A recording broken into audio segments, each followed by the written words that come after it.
Hello and welcome to Yas Marina Circuit. Welcome to the 13th edition of the Lenovo Gulf 12 Hours and the final round of the Intercontinental GT Challenge powered by Pirelli. You can hear in the background, we now have the starting procedure underway for the 2023, the 13th edition of this absolutely fantastic race that every year is a highlight for drivers, for teams and spectators around the world. So wherever you are, settle in, enjoy what we have in store for you from 10 o'clock local time. It's 9:30 local time, right the way through until 10 o'clock this evening. Now, your commentary team are going to be taking you through all of the action as the cars leave the pit lane to form up on the grid. We're going to be able to get a word with a few of the drivers when we're down on the grid. But to guide you through all of the action in the commentary box, we'll be joining in a few moments' time Mark Werrell, but down here on the pit wall, David Addison. And this is a joy of an event, isn't it? The drivers, everyone you talk to, they absolutely love this. There's an end-of-term feeling. Yeah, if there's a better place to be at the end of a season of GT racing, I've yet to find it. It's a fantastic facility, fantastic weather. It is a great entry, and it's a race that kind of cuts its cloth for everybody, because if you just want lots of track time, it's for you. But it's also a really serious race, this, because, of course, it's the last round of Intercontinental GT Challenge powered by Pirelli. There are drivers' championships on the line. There are manufacturers' titles on the line. So whichever way you cut this, there's a lot to look at, whether it's the race in isolation or for IGTC as a championship showdown. Jules Gounon leads the points in the going into the final round of the Intercontinental GT Challenge powered by Pirelli. Interestingly, I thought he'd be, serious head-on yesterday in qualifying. Far from it. No, he was in good form yesterday, joking around in a red flag we had in qualifying. But, look, this, for any professional driver, is the end of a long season, so they can just about let their hair down. And a pro driver knows the roller coaster. You can be winning one week, you can be nowhere the next sometimes. Bad luck can get in the way. Last year, remember, we stood here and Muggins confidently predicted how dominant the Mercedes AMGs were going to be because they were bulletproof and they were like USB sticks. You plugged them in and they delivered. And within the first 2 or 3 hours, the Group M cars were in all sorts of strife. And Jules will remember that, and he'll know that you can't guarantee anything, but make the most of it.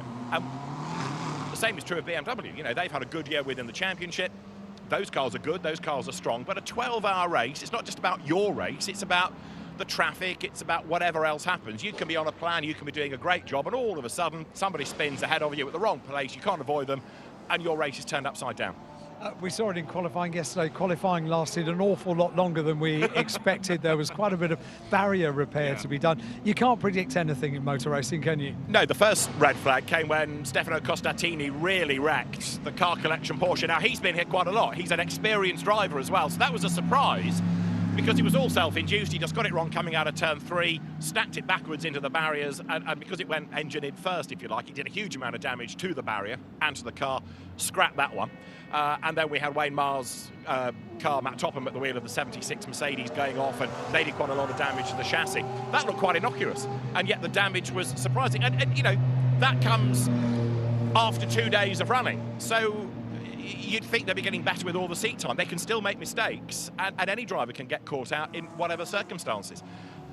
Last year, remember, we even had rain to factor in. I don't think the forecast is that, but racing is full of surprises, is the point. You know what I'm like with weather forecasts. It has been unseasonably warm this week here in Abu Dhabi. Yesterday, a high of 27 degrees. We've got that predicted again for today. Currently, 20 degrees, but a high humidity, 73% humidity. We're starting at quite a nice time of day, and we finish at a nice time of day. But, of course, early to mid-afternoon, it's an absolute furnace out there, whether you're in a car, whether you're marshalling trackside in Pro-Ban, whether you're a mechanic in the garage, because you've got to have a fireproof suit because of the refueling. So this is a really tough race. It's a really arduous 12 hours. We all say it's a nice part of the world to be in and the temperature is nice. Yes, it is.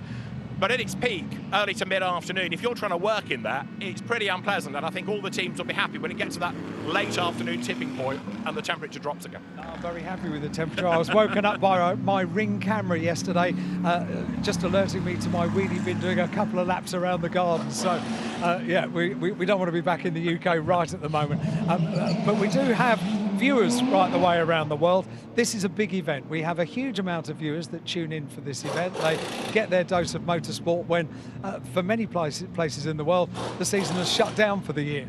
Yeah, I mean, the UAE season is kind of just starting. But GT3 has been an absolute global success story. Stefan Rattel came up with this idea for GT3 as a rule set. And if you think about how many events run to GT3, how many championships run to GT3, and stretch that a bit further, how many drivers, teams, mechanics, members of the media, you name it, have got employment out of GT3 racing. It has been one of the best things to happen to motor racing in recent memory, that's for sure. It absolutely has, and of course we're fighting against the symphony of engine noise in the background. It is a glorious noise. I mean, they're coming through the pit lane and will eventually form up on the grid, and some of them are doing so we'll get over to the grid in a moment. But the noise is such a huge part of this event, isn't it? I know that there are electric championships, and I know that for many people it's the future, but GT cars are all different shapes, they're all different sizes. You've got this mix of normally aspirated, twin turbo engines, some small engines, some big. The balance of performance helps equate it all. But the one thing they've all got in common is that, you're absolutely right, they all make this fantastic noise, and that's what GT racing should be about. You know, it should excite you as you hear the cars, and it does. Don't peak early. You've got 12 hours of this to look forward to. I'm going to let you get to the commentary box. You've got your own little balance of performance as far as that is concerned. Well, yeah, if you get your cameraman to look down for a moment, people go on about the BOP. Well, this is the boot of performance, you see. And I'm really grumpy about this, because I reckon because it's quite clunky, I've been ballasted out of this. Now, look, I'm only an AM, so I'm not that quick anyway. And with all this extra weight, you know, I've pleaded to the stewards. They're not having it, so I'm going to protest. You get off, David. Thank you very much indeed. David Addison will be in the commentary box for 12 hours of the 2023 Lenovo Gulf 12 hours. And joining him in the commentary box this weekend is Mark Werrell. Thank you, Alan. Thank you, David, as well, for that fantastic insight down there on the pre-grid. We can see the grid is ever filling up in advance of the 13th running of the Gulf 12 hours. It's the 12th iteration here at Yas Marina. Lenovo as the title supporter for this weekend. And remember, yes, it is the final round of the Intercontinental GT Challenge powered by Pirelli, where Jules Gounon for Mercedes, where Philipp Eng and Sheldon van der Linde and Dries van Thor, all for BMW, are in the hunt as well, mathematically, as is Lucas Stolz as well for Mercedes, all for the overall title. The Independence title is still up for grabs as well, with Jonathan Hoy at the wheel of his Mercedes, fighting away with Antares O in the Porsche for who might come out on top in the Independence Cup standings for drivers. And also, there's only 9 points separating BMW from Mercedes-AMG in terms of the manufacturer title. So it's all to play for. Plus, of course, who might stand atop of the Lenovo Gulf 12 hours podium, because there's only one former winner on the grid, and that is a driver that's in an AM-classed car, so is highly unlikely to win. Not to say it's not going to happen, but Sheikh Isa Al Khalifa has won this event twice in the past, but it's an AM car that he's in, not a Pro-Am car or even a Pro car, so it's likely we are going to have brand new winners here. So we're saying this is a fantastic facility, the backdrop of the W Hotel that surrounds Yas Marina. What better person to show us around a lap of this amazing facility than 9 times motorcycle world champion Valentino Rossi. Ciao a tutti, I'm Valentino Rossi, and we will do a lap together in the Yas Marina Circuit with my BMW M4. The front straight is quite fast. You arrive with the 5th gear to the turn 1. Turn 1 is hard braking from straight, and is a 90 degrees corner on the left that you do with turn. It's very important the exit, because you bring in the turn 2 and 3 that you do with the 4th gear, and is a very fast chicane where you have to cut on the curbs and try to open the throttle as soon as possible. After you arrive to the turn 5 is a new corner of the circuit, a new layout. Is a big hairpin that you do with the second gear. And also here is very important the acceleration, because this brings on the first part of the long straight, where you arrive with the 6th gear and you brake around 150 for the chicane. Left and right, very tight. You can use also the 1st gear or the 2nd, and you need to don't enter too fast, because it's important the exit. because bringing the second half of the long straight, you arrive another time with the six gear, and you arrive to the turn 9. That is a big left corner, very long, that we have in two parts, two apex to the acceleration. And after, from here, you arrive in the section 3, that is the more tight and difficult, because you have this double right in braking, where it's very easy to lose the rear. And you arrive after a right corner in the double left under the hotel. Second and the third gear, here you need to open the throttle very early and to let the car going. And you arrive in the last part. For the double right, the first one is fast, is the fourth gear, and the second one is difficult, the second, because it's more tight. And after, you have another time on the front straight, ready for another lap. So, ciao a tutti ragazzi, and enjoy.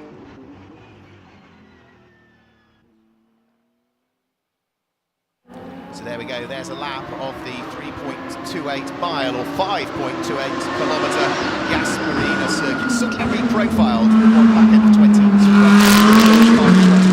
It's previously very slightly longer, but those reprofiling of some of the corners that Valentino or Valle was talking about there, just shortening the distance of it. Well, the cars are pretty much all on the grid. There's still a few cars that we haven't seen leave the pit lane yet, one of which will start from pole position, the number 99 Mercedes-AMG Gruppe M car that Lukas Stolz shares with Michael Grenier and Maro Engel. That has not as yet ventured out of the pit lane, which has been open for quite some time now. Also the car that's third, the very quick Pro-Am car of Herbert Motorsport, Antares O, Tim Heinemann and Matteo Carioli.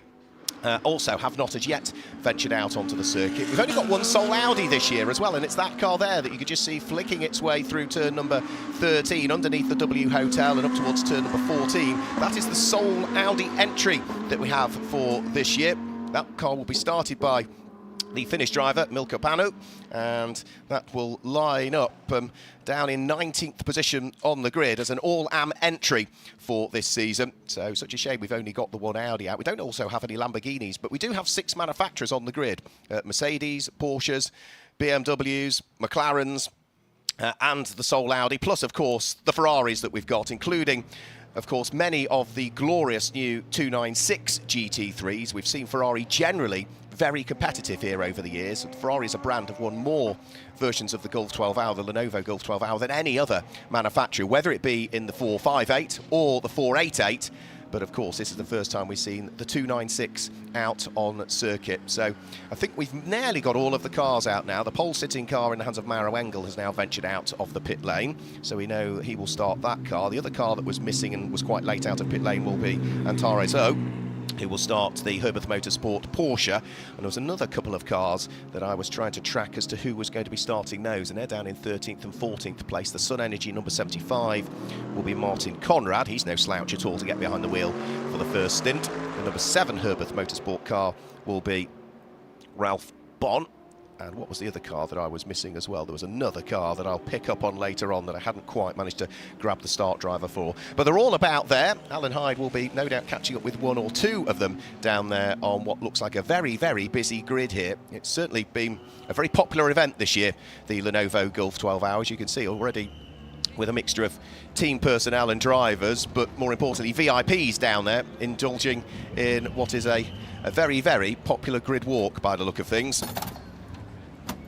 Now, last year's event, we had a record number of lead changes. It was the first time the event had ever run to a single 12-hour format. In the past, it was always a 2-part race, so 12 hours, but run in 2 parts with a 2-hour break in the middle of it. And last year, in the first running of this as an exclusively flat-out 12-hour race, 34 lead changes we had over the course of the 12 hours, and a record number of cautions as well. 7 cautions, which just breaks the record from the first ever running of the Gulf 12 Hours. So we'll head down to the grid. I think Alan Hyde has managed to catch up with somebody. Well, you're right, Mark, to say that it's a very busy grid walk. It really is. Stefan Rattel, who is the boss of SRO, the organising body of the Intercontinental GT Challenges down here, with the head of motorsport for Mercedes-AMG. These are people that we'll catch up over the course of the race, but I'm very relieved that you said that the pole position car was just making its way onto the grid, because I was wondering where it was, to be honest. The 14 car alongside on the front row of the grid is already here, and Maximilian Gertz brought the car here, and he's already been very happy to pose for photographs. Let's see, Max, can I have a quick word if you don't mind? I just love this event because drivers and teams, although there is a lot at stake, there's a relaxed feeling about it. I've just seen you posing for selfies with little guys that were coming onto the grid and wanting to meet drivers. Yeah, I love it too. I mean, I do it now 4 times already. It's my 4th race here. And so we had always a good time here. Over here, some fans around. The paddock or the grid is full. And also nice kids, or quite nice kids there. So if they want a picture, of course, why not? So it's nice to see the fans here, and let's go racing soon, and yeah, let's hope for a good race overall. I remember doing a fabulous interview with you on your first visit here when I caught you being a fanboy just to pop down and have a chat to Valentino Rossi. Yeah, of course. I mean, Valentin I know quite well, and we are both ambassadors for IWC watches. So we did already some together in the past, and he's a nice guy. I mean, have such a guy in the grid, it's for all of us. It is impossible to like motorsport and not be a fan, isn't it? We have to look at it, and of course, many fans maybe wish him that he wins the race. But in the end, race against him, I mean, he improved so much over the past 2 years, 3 years. He is like on our level now, on the pro level, and that's really great to race against such a guy with such a honor, and yeah, it's great. Now, one of your teammates, co-drivers, Jules Gounon, leads the Intercontinental GT Challenge powered by Pirelli. So there is a lot at stake this weekend, isn't there? Yes, of course. First of all, we want to stay clear. It's a long race, 12 hours. We're going into the night. I think the last 2 hours counts really. It comes down to a perfect pit stop and a perfect strategy in the end.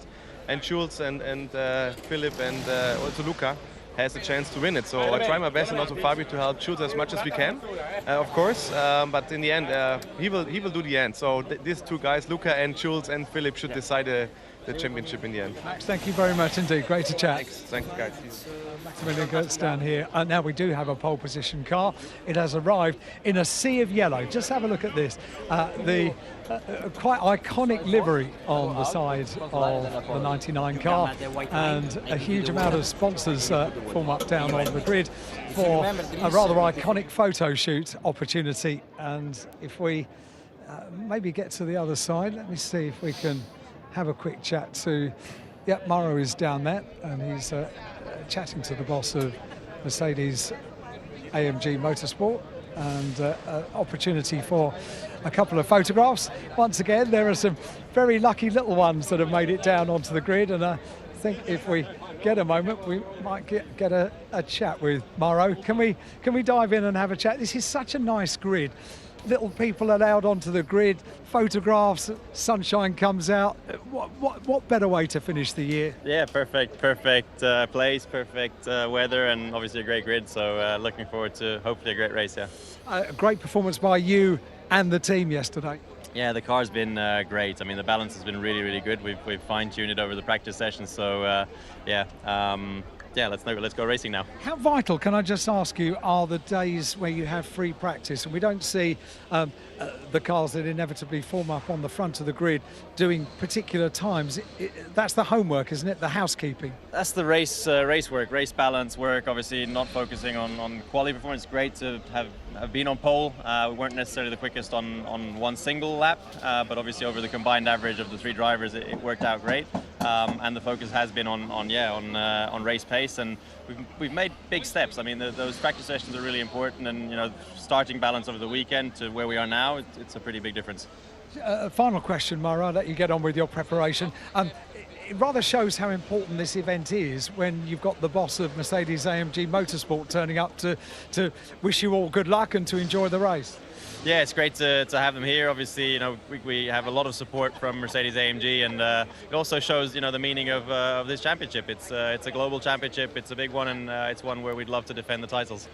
Mauro, thank you very much indeed. Good luck. Thank you very much indeed, and well done on qualifying on pole position yesterday. Let's carry on having a walk down, because although there are an awful lot of people down here on the grid, there are a couple of star names that we might be able to pick out as we thread our way through. We've got the countdown, and the grid will be cleared of all of these personnel in just a couple of moments. But hello.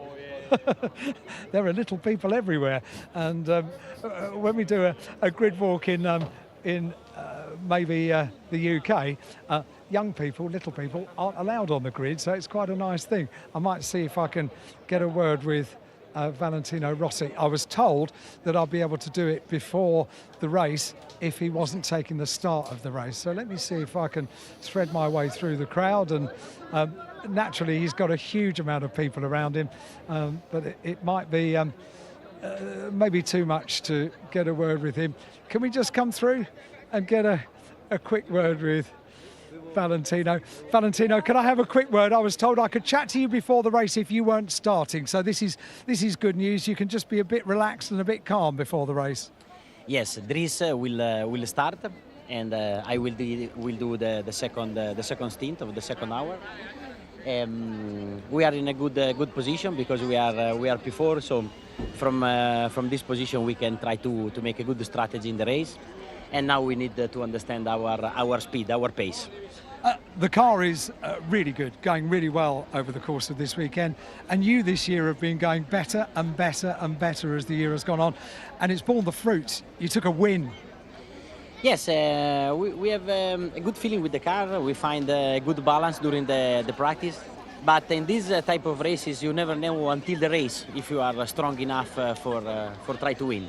But we will give the maximum for the podium, and after we see. There were a few years ago that you stood on the podium, third step of the overall podium. You were delighted with that. At that stage, did you know that this was where your career was going to go? That time was the first real race with the pros, and I enjoy a lot. And it's always on my mind to race with the cars after the motorcycle, so I'm very happy. We're happy to have you here, Valentino. Thank you very much indeed. Valentino Rossi down here on the grid. Great to have a word with him before the race gets underway. And there are plenty of other people that we might be able to get a quick chat to as well, as my cameraman is doing a tremendous job of threading his way through the personnel down here. And let me just see if I thread my way through. We spoke to Stefano Ortelli yesterday with a great insight into looking after young drivers over the course of this weekend. He's just preparing with his driver down here on the grid, who had a great qualifying position and has qualified that car well up the order. So Stefano Ortelli doing what he does and offering support to drivers. See if I carry on walking down here, I might get a chance to speak to Philippe Eng, who is lying in a great position in this Intercontinental GT Challenge before we get the race underway. How are you feeling this morning? Good night's sleep? Yes, it was a very good night, very long night. Qualifying went on longer than we thought, didn't it? Yeah, it did, but fortunately nobody got hurt in the big accidents. Especially the Porsche was quite wild. But let's hope for a clean race. I mean, it's great weather, so will be definitely very hot in the cars. I was going to say, you say it's great weather. It is for us watching, but in the car, give us an idea of the kind of temperatures, the kind of body fluid that you lose. Well, we're in a lucky situation as BMW drivers that our car has an air conditioning system in the car, but it's not like in your standard road car where you can put it to 22 degrees. I would say it's about maybe 15 degrees or like 10 degrees warmer than outside temperature, which is great. So I will definitely be sweating, but not as much as maybe somebody else. It's great to be part of the BMW family, isn't it? You've been part of this family for quite some time, and to be battling for a championship title, that must make you pretty proud. Yeah, it has been a few occasions where I was in a championship fight until the very end, so that makes me very proud together with BMW. I'm standing here right now, being in the championship fight, thanks to some of my teams, Rover Racing and of course WRT, but also because of teammates that are not here right now, like Marco Wittmann, for example, Augusto Farfus, Maxime Martin, who I was sharing duties. Yeah, they're not bad, are they? Oh, they are stellar drivers, so let's see how it pans out. I mean, it's a long race, anything can happen. Let's just keep it clean. Hey, Philip, good luck. Thank you very much indeed for having a chat. So it's Philip Yang down here on the grid. Now, I get the feeling that the grid is rather thinning out now, so people being involved. Oh, I can see why now. It's 5 to 10 local time. Doesn't time fly when you're having fun? That is exactly what we're going to do over the course of the next 12 hours and 5 minutes, because the 13th edition of the Lenovo Gulf 12 Hours is about to get underway. To guide you through all of the action up in the commentary box, Mark Werrell and David Addison. Alan, thanks very much. So the final round of Intercontinental GT Challenge powered by Pirelli set to get underway. The Lenovo Gulf 12 hours for 2023. Yesterday's dramas resulted in the demise of one of the Porsches. There's a huge question mark, but I think we've kind of got to the end of it. We've lost a Mercedes as well. Yep. Sadly, 76 did try and source a new car overnight, but there aren't that many spare GT3 Mercedes AMGs in the Gulf, so we've lost that car as well, disappointingly. So we go into this with a 24-strong grid, but even so, it is going to be a fascinating race, not only, Mark, because of the championship situation, and then break that down. You've got Pro, you've got Independence within IGTC, but of course the individual classes within the Gulf 12 hours as an isolated race. No, absolutely, and looking at what's been happening throughout all of the various free practice sessions that we've had, whether they be in the rather warm conditions of midday through into the afternoon, or the slightly cooler, and I do only mean slightly cooler, nighttime conditions, we've not seen one single car or manufacturer dominate, and qualifying, because of the interruptions of the qualifying session, we never really got a true picture in qualifying as well, because of those two large incidents that delayed qualifying generally by 50 minutes that we lost over the course of that period. So we simply don't know for the first time going into a Lenovo Gulf 12-hour race. No, and everybody that you talk to from the IGTC element of the Lenovo Gulf 12 hours, who is a pro driver, who is a manufacturer paid driver, will say, oh yeah, but that brand, you know, they're sandbagging and they're playing with us. And so they don't really know either. We haven't really seen the true pace, because every team is going to try and outfox the other. And it's going to be the same, I suspect, within the first hour in terms of when people pitch. You've got to make these 10 regulation pit stops, the so-called imposed pit stops, but regulation pit stops as they are. Well, you can do them at the end of the hour. They've all got to be done by the end of 11 hours and 15 minutes. Yep. But then last year we saw people take the first one at the end of the first lap, the end of the second lap, the end of the third lap, really early. Now, whether it was the right way to do it, well, the winning car pitted on lap 1 and the second place car pitted at the end of the opening hour. So it kind of balanced out. But it's going to be fascinating in that respect as well to see what people do, because, of course, that's an element that absolutely nobody has yet had a look at. No, they simply don't know, and we'll have to wait and see as to what happens. And when they do complete those imposed pit stops, the 10 of them, if they're done under safety car, then it has to be a minimum of a 5-minute pit stop. So in other words, you only do it if you've got a problem with the car, really. Other than that, if you pit under safety car, it's not going to be classified as an imposed pit stop. So you still got to do one outside of the safety car period unless it's beyond 5 minutes. And if you do one of them, then it has to be 100 seconds for all classes. So from pit in to pit out, that's not the car stationary for 100 seconds, but that is from pit in to pit out. And that will include the driver change, the change of tyres, and of course the refuelling, David. Yes, and the drive time as well. You've got to get absolutely right, because if you are under the 100 seconds, then a penalty comes. If you're under by, a fraction of a second, once in the race you can call a joker pit stop, but after that, then you look at penalties. But, if you're massively under, like 10 seconds, then the penalty is a lot more draconian than it is by 2 or 3 tenths. So that's where the driver has to be absolutely spot on in terms of the drive time down the pit lane, and the car controller has to be right in terms of when he releases him. So let's guide you through the grid then for this 12th running of the Lenovo Gulf 12 hours. On a pole position, it's the Mercedes Team Group M car in the hands of Mauro Engel, and alongside will sit the Mercedes 2Cs car. Maxi Goetz will start from the outside of the front row of the grid. Row 2 of the grid, Herbert Motorsport and Air Porsche have Antares O on board for the first part of the race. And fourth on the grid, the outside of row number 2, it's Team WRT in the first of their BMWs, Dries Van Toor. Row 3 sees number 77, which is the Mercedes Team Group M second car. Lucas Howell will start, and alongside his Garage 59. Louis Perret will start at the wheel of the first McLaren on the grid. It's another McLaren on the row number 4. Optimum Motorsport, and that car will be started by Mark Radcliffe. And for company, he's got the second of the two Team WRT BMWs. Sheldon van der Linde will start at the wheel of number 32 BMW. Row 5 of the grid, it's back to Porsche once more, and it's the sole remaining car collection Motorsport Porsche. Dustin Blattner will start, and for company, he's got Garage 59, and Sean Balfe, who's more used to driving Lamborghinis more recently. Next row of the grid is where we see the 11 Kessel Racing Giorgio Roeder-driven Ferrari, and alongside, it's Herbert Motorsport Ralph Bonn, who will start behind the wheel of the number 7 Porsche. As we move on to row number 7, Sun Energy are next up, and it will be Martin Conrad that will start at the wheel of the Mercedes, and Sky Tempesta Racing have opted for Chris Froggatt to start the race at the wheel of their McLaren. On to row number 8, it's Racing 1. Omar Jackson will start at the wheel of the Ferrari, and it's Grove Racing that's alongside. Brendan Grove will get behind the wheel of the number 4 Porsche. Then as we head onto row number 9, 2C's Motorsport is next up. British driver Ian Logie will start, and AF Corsa Ferrari sits alongside, which will have Alessandro Cozzi at the wheel of the 296. And then as we head onto row number 10, it's Haas Racing and the Audi have opted for Milka Pano to start the race, the sole Audi that we have in the field, and alongside it is going to be David Chipto Antoro that will start behind the wheel of that car. As we head on to the next row of the grid, it is going to be the number 20 car, which will be next up, which is going to be... that's the car of David Chipto Biantoro that will start that race when I take a run up at it, and alongside will be Crichton Lentudis, and then the final row of the grid, Tsunami will be next up, which is going to be Johannes Selger that will start, and alongside will be MP Racing, which will be Manuela Gostner of the Gostner family. A full family car, isn't it, that one?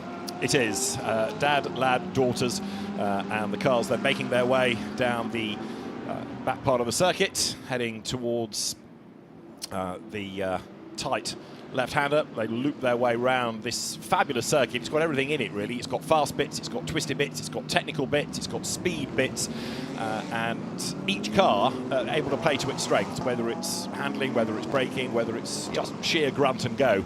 And it's another of the beauties of GT3 racing then, as the cars here wriggle their way up through turns 6 and 7. The chicane, there's a kink at 8, and then there's that long looping hairpin, if you like, at turn 9 that brings them back towards the harbour itself, towards the hotel underneath which they go, and then they're heading towards the timing line. They're going to head up towards the rolling start. They don't stop on the grid, of course. They will go straight into the race.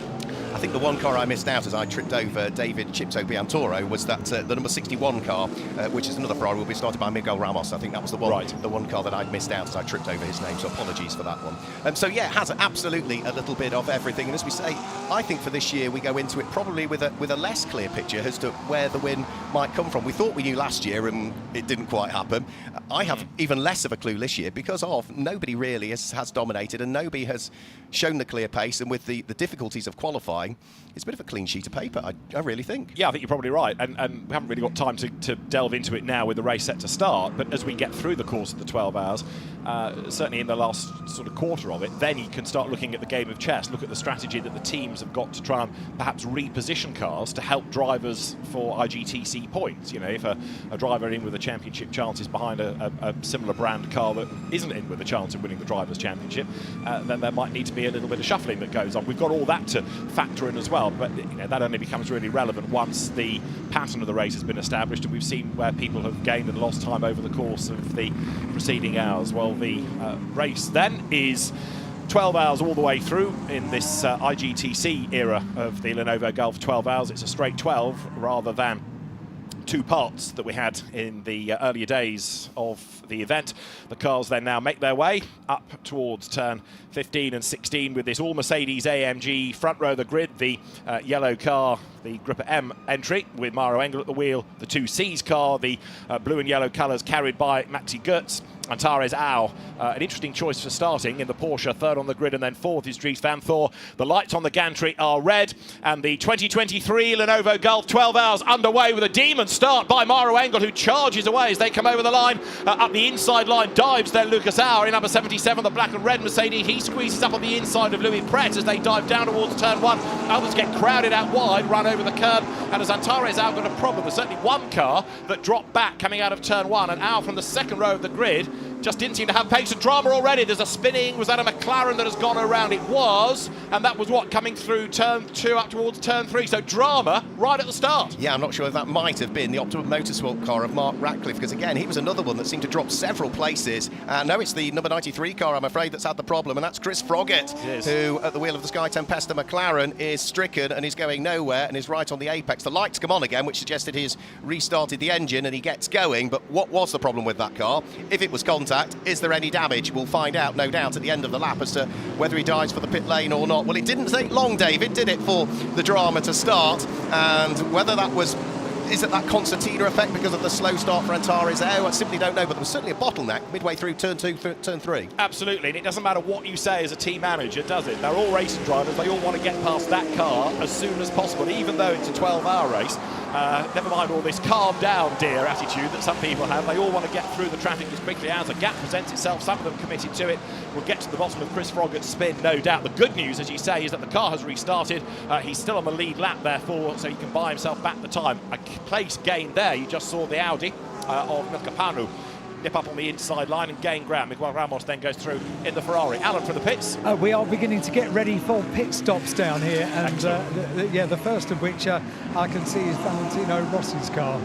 Right, Al, thank you very much, because that gets him out of the traffic, and the leader is in as well. Maro Engel then at the end of lap 1 comes in. You're right about Van Thor, so we've got a race leader now, Maxi Goertz. This is another reason why we had the record number of lead changes last year, because constantly people were pitting in the lead in the first hour, and therefore triggering a change. So we've got 2 out of the first 3 in, and one of those imposed pit stops is going to be served, so those cars will obviously lose track position.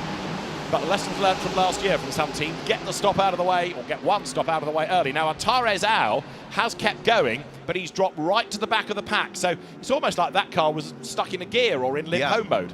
Yeah, it's an alt control delete, wasn't it, almost? Yeah, but whatever it is, he's fired his way over the start-finish line at full race pace. So he's clearly managed to, on board, sort out the problem, no doubt in conjunction with the engineers as to which buttons to press and in which order. But it's clearly caused the Porsche to spring fully into life now. But what a first lap that was. We can see, of course, as you would expect, no driver change likely to take place, no need for any refuelling, no need for any tyre change. But for Dries Van Thor, and of course for the car that came into the pits in the hands of Maro Engel, they'll just sit there stationary rather patiently, Alan. Yeah, they've taken fuel, and Dries Van Thor, you're right, has not had a tyre change. Maro Engel has.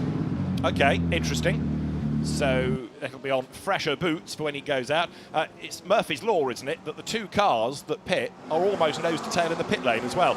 Brenton Grove is on his toes, Porsche number 4. You've just seen him battling into the chicane. He's having another go on the inside line, going into turn 9, gets up the inside of Giorgio Roda's Ferrari and goes through. Brenton Grove gets better and better season on season. Experienced racer in Porsches, but also in the supercar scene in the Dunlop sort of development feeder series in Australia. But Brenton Grove starting, and Maro Engel maintains track position then over 46 of Dries Van Thor as those 2 cars make their way now down the pit lane. So those 2 are back in the race. It's 100 seconds line to line. They will stay on the lead lap, as in this time the next BMW is in, Alan. 32, Sheldon van der Linde down the pit lane. I was about to say, yeah, as soon as one pit stop was complete, they got ready for the next pit stop. The 32 Lollipop is waving as the car turns right, comes to a stop, inch perfect to the little ball that stands up, fuel going in. So, yeah, you alerted me to this, David, and said that it was gonna happen. I, in turn, alerted the cameramen. So we are absolutely on the case down here for early pit stops. So in comes then 32. Chris Froggatt is persevering in number 93, as is Antares Au. Despite their strife, they've not pitted. Interestingly, just to, for the moment, tidy up the Chris Froggatt spin, incident at turn 3 noted. Now, that doesn't say there was contact, but it certainly says there was something. We'd seen the car spin, race controller trying to unravel exactly why it spun. So there's more to come in that story, but for now it's been noted, Mark. Yeah, absolutely. So any updates to that, of course, we'll bring you. Got plenty of time for the officials to look through all of that now. The Audi is absolutely flying, isn't it, in the early stages? That's another place gain there as it dives for the inside of Ian Loggie's 2Cs Motorsport number 3 Mercedes. So Milka Panu is doing a very good job of hauling that Audi up through the order at the moment, and he'll be rather pleased with the way things are going in that car, sharing the car with Xavier Knauf and Gregoire Survey. And also, what have you got? Half a story. Chris Froggatt reports he's been hit in the back, but he doesn't know by who. So right, okay. The team can't really take it much further because they don't know who hit him, but he does report contact. Right, so it's noted by race control, and they will look into that, one would assume, yeah. Well, they might have some CCTV footage and be able to piece it together accordingly. We've got this fascinating extra race going on, haven't we now? Almost set to be lapped. Maro Engel is just ahead of Dries Van Thor as they go through. But then behind them on the road is the race leader Maximilian Goertz. In has come Lucas Auer now, number 77 then at the end of lap 3. But what that has done to number 32 BMW, I think he's put it down a lap, hasn't it? Because Sheldon van der Linde was a little bit further back in the queue. He, for the moment, has fallen off the lead lap. He'll buy it back in the round of pit stops, but straight away 32 is going to be on a really weird strategy relative to anybody else, because it's potentially was going to be a lap down now. Yeah, and it makes you wonder as to whether Lucas Auer can get the pit stop done and get back out again and remain on the lead lap, Alan. Sheldon van der Linden not only taking fuel on board, but also having a tyre change as well. So brand new Pirelli rubber going on that car, and they're just doing the left-hand side of the car. Amazing stats from Pirelli as well. I walked through a garage that was full of tyres earlier on in the week. To be exact, 3,220 tyres for this race Pirelli have brought here to Yas Marina Circuit. Did you count them all? No, someone told me. I have to say I cheated. But now Sheldon van der Linden has got 4 of those Pirellis on his car and is ready to go. Interesting, isn't it, that they did that on 32, but not on 46, not on the Vanthor car. No, that car stayed down on the ground. I'm just trying to get to the bottom in my brain of what the benefit is of keeping it on that set, because when it's an imposed time of 100 seconds, you're not really gaining anything. But would it be a question of scrubbing a tyre? It could be. Yeah, could be. Better brains than mine will know the answer to this. So that's one for you to research when we get the race settling down a little bit and drivers are available. It's also going to be interesting now, isn't it, to see the lap times of 32 relative to 46 on new and old in quotes, tyres. So you've got Engel through, who is currently running into 22nd place. Next one in is the leader, Alan. So you've got Maxi Goetz for 2Cs, number 14, at the end of 4 laps of the race. They're down the pit road. So pretty much all the leading cars serving their first regulation stop. It's very kind of them to spread them out as well, isn't it, lap after lap, because we've got the mega stars of this race coming in right at the start of the race. The fuel is going in currently, and the regulations are very strict. Only the fuel can go in. That's the only work that can be done. Only when that finishes can they address the idea of putting new tyres on the car, and I think they are, because there are 4 Pirellis that are standing by. Out comes the nozzle for the fuel, up goes the car, on go the air guns, and brand new stickers, labelled Pirelli P0s go on. They've done the left-hand side, the right-hand side, they're doing the left-hand side now. So with the 14 car up in the air, we're going to have new tyres on this car. And also, after just a few laps, Max Goetz has had a little windscreen wash as well, and a look for any debris that might be in the grille at the front of the car. There is none. The tyre change is complete, the car is dropped down, and he, when the time is up, is ready to go. Also on his toes on track is number 11, the Kessel Ferrari, Giorgio Roda, hustling forward. He was in 6th, he's now 5th, having just got past Sean Balfe, and that's going to become 4th anyway, with Maxi Goetz having pitted. So Louis Pret in 88 is going to be the leader ahead of Mark Radcliffe. So constant shuffling, again triggered by cars peeling off into the pit lane all the time, which is mirroring last year within the first hour. But Roda is driving an inspired race, and so also is Martin Conrad in 75 Mercedes then, the Sun Energy 1 car, through the traffic as well. And the other hero is Milka Panu in the Audi. You keep saying, Mark, quite rightly, it's the sole Audi, and Milka Panu has not done that much racing other than Creventic long-distance racing, certainly not raced at this level, but he's a man inspired. He's absolutely, I don't know what he had for breakfast this morning, but it's certainly working, isn't it? He's hot on the heels of Martin Conrad and is now running in 8th position. In fact, he might have picked up another place, probably up into 7th, one would have thought. Yes, because of course he's now got Sean Balfe behind him. Well, you consider that Audi started down in 16th place on the grid, and they're only just completing 5 laps. That's a stellar stint already, isn't it? Well, yeah, I mean, again, I know he's been, if you like, handed some places by the pit stops, but he's done a fair bit of overtaking. And the race order now, 5 laps in, Louis Pret leads in McLaren 88, Brenton Grove is 2nd in Porsche number 4, Mark Radcliffe is 3rd in McLaren 27, Giorgio Roda is 4th in Ferrari number 11, 5th is Martin Conrad in Mercedes AMG number 75, and 6th is Milka Panu in the Audi number 2. And I offer you that order because it's a really odd one relative to what the grid was. A very strange one indeed. We've got 2 Porsches fighting away together. That's Justin Blattner fighting away with Ralph Bon as they squabble over the moment what is 8th and 9th position. The Car Collection Motorsport car of Blattner just ahead of the Herbert Motorsport car of Ralph Bon. And those are the 2nd and 3rd place Porsches that we've got in the field, because of course we've got Brendan Grove right the way at the sharp end, running 2nd overall, and is, in the early stages of this one, the lead running car in the Intercontinental GT Challenge powered by Pirelli. And fastest lap of the race last time through, Mauro Engel on new tyres, a 1:51.2, and the BMWs on the existing set of tyres. Dries van Thor, his last lap was a 51.6, and on the new set, Sheldon van der Linden a 52.2. So at the moment, 46 is still going the right way. Milka Panu is on the back of Martin Conrad, so this is the battle for 5th place on the road And we can have another look at the start and try and piece together what happened to Chris Froggatt. That's Dustin Blattner's red and white Porsche not far behind him. You've got another car out wide, Mark. Yeah, I think it was number 11, actually, Giorgio Roda, that might have made some contact. Looking at what race control are saying, incident between 93 and 11, turn 3, under investigation. Well, Giorgio Roda, if that were the case, ran very wide, didn't he, coming out of turn 2, and it must have been on the rejoin where there was the light tap with Chris Froggatt. Maybe. He was behind Chris Froggatt on the... No, he was ahead of him on the grid, wasn't he? So yeah. He dropped a little bit of ground by running wide, but Chris Froggatt, thankfully, able to get back in the race. So it's under investigation, quite... right, Mark points it out, and Chris Froggatt at least was able to rejoin. Yeah. And the fact that he's not pitted makes one think that the touch was light enough not to incur any real damage, or at least if there was damage, it can be addressed at the end of the first stint when they bring that car in. Right, so it calms down a touch, doesn't it, after 6 laps of the race. Now there, number 14 is Maximilian Goetz, and that car is running in. Effectively third of the stoppers now. So of those that have stopped, it's Engel, Vanthor, Goetz. The order, Maxi Goetz staying ahead of Sheldon van der Linde. And what they do need to keep doing is just keep pressing on at this pace. Sheldon van der Linde did also get back out of the pits and remain on the lead lap as well, didn't he? So all 4 that have pitted have just, I think, have they not remained on the lead lap at this stage? Louis Perret leading the race overall for Garage 59. A little way off these pit stoppers at this stage. I'm surprised at how many came in. Last year we saw a couple come in early doors, but I think we've seen far more come in now, have we not, to pit early stages in this race than we did last year? I was thinking it was about the same, really. Right. I seem to remember the Ferraris tricked us by coming in on lap 1, Gripper and Mercedes on lap 2, and then there was a bit of a stagger for the first, 5 or 6 laps like we've had. I'm still trying to unravel number 32 because it kind of fell off the lead lap because it had...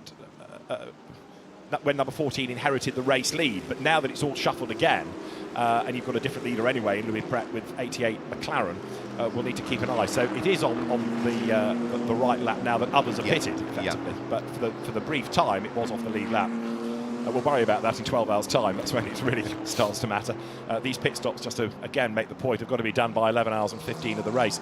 So Louis Perret, yesterday we were hearing from his driver coach, if you like, Stefan Ortelli, about what a talent he is, and he's illustrated the point because he was quick in qualifying yesterday and right now leads, and he's building that lead. 9 seconds it is. Last time around he was 44 thousandths quicker than Brenton Grove behind him. Mark Radcliffe, who's not raced here before, is running in 3rd place. Martin Conrad runs 4th. 5th, Giorgio Roda, who dropped a place to Conrad last lap through. Milka Pano is 6th. Sean Balfe, another Yas Marina rookie, 7th. Ralph Bowen is 8th. Dustin Blattner in 9th, and 10th is Ian Loggy. So that is the order currently, but of the stoppers, Engel to Vanthor is 1.4 seconds, and last time around, quicker than anybody within that pit stop group, if you like, was Engel. So net, he's getting away from those that have also made a pit stop on his new tyres. And we've got, 6 manufacturers represented, and all 6 of them are represented inside the top 7, is it, at the moment, I think? Something like that. So they're all up there, aren't they? Because of that, the good work that Giorgio Roda's doing in the wheel of the Ferrari, what Milka Pano is doing at the wheel of the Audi. We've got Porsches, McLaren and Mercedes, all right up there at this stage. So all of the manufacturers represented right at the sharp end of the order. So with Louis Perret still continuing on his merry way. At the moment he's lapping 1 minute 52.2 was the last lap that he did. So he pulled away to the tune of half a second over Brendan Grove behind him at the wheel of the 2nd place Porsche, but his lap times are about a second slower than those that have pitted that are at the tail end of the lead lap. So yes, Louis Perret is leading, but the cars that have pitted are becoming further and further away from him as he looks out of the windscreen. So as you would expect, Maro Engel, Dries van Thor, Maxi Goetz, Sheldon van der Linde and Lucas Auer all pressing on and starting to push as hard as they can. And at the sharp end, in the early stage of this one, fairly clear air, isn't it, for both the 1st and the 2nd place cars? I know this is a bit anarchy, but I'll offer it because somebody might want to write it down. 46 BMW, Dries van Thor, remember, made an early pit stop, and it was under the 100 seconds by 1. So they've used their joker pit stop. So every pit stop from here on in has got to be absolutely spot, you know what, on the money. But that's the joker pit stop. You're allowed 1 that can be under the limit by a second, no more. So the joker stop has been played, as it were. And after that, is it drive-through penalty after that, I think, is it? Let me remind myself, because it sort of goes up and up depending on how many times you do it, doesn't it? But it was too tempting, really, because Maro Engel left and then the BMW left immediately after. So I can kind of understand that. If you're short by under a second, it's a joker. If it's under 5 seconds, it's a drive-through. If it's over 5, it is a stop-go penalty of the time of the shortfall. Right. Yep. So yeah, it become ever more draconian the more times that you don't quite get it right. Yeah. Just goes to show how important it is, isn't it? And by what margin you don't get yeah, it right. Yeah. Yeah. And rightly so. Yeah, and it, it puts the emphasis on everybody, car controller, driver. You just accelerate that little bit too keenly away from your marks, and you could gain a second, if you like, which ultimately costs you a penalty. Yeah. So everybody has got to be absolutely right. So we have 8 laps in the book, and Louis Pret, who has been a Ferrari Challenge Europe champion, is the man in charge, and on screen is number 4 Porsche. This is Brenton Grove at the wheel of the car that he shares with his dad and Richie Stanaway, and it's a really interesting combination. They, of course, are in the independence competition in IGTC, where Stephen Grove runs 3rd, and Richie Stanaway in that car is going to be really worth watching. Now, behind them, there's a very good fight indeed for 3rd place. Mark Radcliffe has been reeled in by Martin Conrad. Here you are, you've got the McLaren ahead of the Mercedes. Martin Conrad, another very, very rapid driver, excels in the Mercedes, and lining up for a go at Mark Radcliffe, and I think on this lap he's going to find a way through. This is for 3rd on the road. It is, yeah. Mark Radcliffe, another debutant in the Lenovo Gulf 12 hours, whereas Martin Conrad has got 2 or 3 of those under his belt, that's absolutely for sure. But at the moment, the McLaren still keeping the Mercedes at bay, but Mark Radcliffe brakes too late, makes a mistake heading in towards turn 5. Thank you very much, says Martin Conrad. Served up on a plate, and he puts the Mercedes through without any issues at all. Now, Mark Radcliffe, because he ran wide going into the corner, gets a bit more momentum coming off it, but I don't think the McLaren is going to out-drag the Mercedes on the long run down out of turn 5 in towards the heavy braking area for turn number 6. So job done for Martin Conrad. Mark Radcliffe will now keep his eye on his mirrors, because he's got 2 further cars queuing up behind, the first of which is the Audi of Milka Panu, the next of which is going to be Giorgio Roda at the wheel of the leading Ferrari 296 that we have in the field, that completes the top 6 overall at the moment. I know that Radcliffe and Conrad were squabbling a lap ago, but Panu was faster than the pair of them. Now it might be a different story with Martin Conrad being able to get away, but Panu is absolutely one of the standout drivers, like Louis Pret within this first stint. Alan, can I encourage you, when you get a chance after they've got out of the car, to have a word with both Louis Pret but also Milka Panu? And possibly the first question to Milka is, who are you? Because he's going to come from absolutely nowhere other than Creventic races. But this is a really impressive stint. Bit of a twitch there, though, as he lines up coming in front of the hotel to try to find a way past Mark Radcliffe. But Milka Panu, hats off. Yeah, really good stuff, this. And doing really good things. That is the car that's the leading AM category car at the moment. He's worked his way through the order beautifully well. As you said, some of the place gains are a result of those that have pitted, but some of it is absolutely on merit. Yeah, proper racecraft, isn't it? Right, so Louis Pret leads Brenton Grove, and that margin is now 8.9 seconds. Last time around, it's only hundreds between them in terms of a gain that the McLaren puts in. Another little fight going on behind as well. Sean Balfe is being caught by Ralph Bone. That gap has come down ever so slightly. It's about 0.3 of a second. Last lap, Ralph Bone faster than Sean Balfe, only by a 10th, but it is coming down and down and down. So Ralph, dog with a bone here, going after Sean Balfe to try to gain another place. Yeah, not that far off those is Justin Blackner, and Miguel Ramos isn't too far away either. So that could really build to a good little fight if Sean Balfe sort of ends up acting as the cork in the bottle in that respect. There you can see them all. Sean Balfe at the wheel of the largely blue and orange McLaren as you look at it from the tail end, with the 2 Porsches queuing up behind him at this stage. Louis Pret still continuing to lead. The leading car in the Intercontinental GT Challenge, powered by Pirelli, is still Brendan Grove there in 2nd position, and he's fairly safely in 2nd at the moment, because he's got a fair chunk of time between himself and the Martin Conrad Mercedes that sits there in 3rd place. It's heading towards 9 seconds from 1st to 2nd, and a similar gap back from 2nd to 3rd. There's a little activity at garage 59. I think it's the 59 garage more than 88, but anyway, we might, in the not too distant, start to look at McLaren's coming in out of that leading gaggle as well. Through has just gone Maro Engel. That last lap by Maro was a 152.3. Another couple of tenths gained over Dries Van Voort, still on that same set of tyres as you look there at the charging Dustin Blackner going around the outside to try and get himself up past Sean Balfe, who at this stage of the race is quite happy to keep out of trouble. There is, as they say, a long way to go. Yeah, Ralph Bone has already gone through and ahead of Sean Balfe, so yeah, Justin Blackner is the next of the cars that's looking to thread his way through. Now, is Sean struggling with the car a little bit in the early stages, or is he just letting those quicker ones go through because he knows he doesn't quite have the pace at this stage? He is making his debut here. I had a quick chat to him last night as well over dinner, and he is absolutely loving the circuit, loves the facility, is pleased to be back in the McLaren, of course, because he did race a McLaren, didn't he, in the British GT Championship a couple of seasons ago with factory driver Rob Bell. One race, didn't they? Yeah, they did. Yeah, they did. I think they scored the first ever pole position for the McLaren and scored a first ever win for it in the British GT Championship for the 720. So, yes, reunited with that car, and part of Garage 59 is the ownership of it is Chris Goodwin, who used to race in Formula Renault against Fortec, which in those days was owned by Sean's father, David Balfe. I think it was Chris that coached Sean when he started racing. So it's nice that it's all come together and he's now driving with Chris Goodwin's team. Martin Conrad then, absolutely scarpering, isn't he? Mark Radcliffe under attack from Milka Panu, who in turn, as you've been saying, has got Giorgio Roda bearing down on him. Martin Conrad did 75's personal best lap last time around. In terms of IGTC, it is Brenton Grove ahead of Martin Conrad. They're cars out of the Independent Cup. The leading pro IGTC entry, you've got to go all the way down to Mario Engel, but of course that is out of sequence, as we've explained, because of that early pit stop. Yeah, and all of those factory cars, all were the ones that early pitted, didn't they? So they've sort of have they outfoxed each other by ultimately them heading on to the same strategy?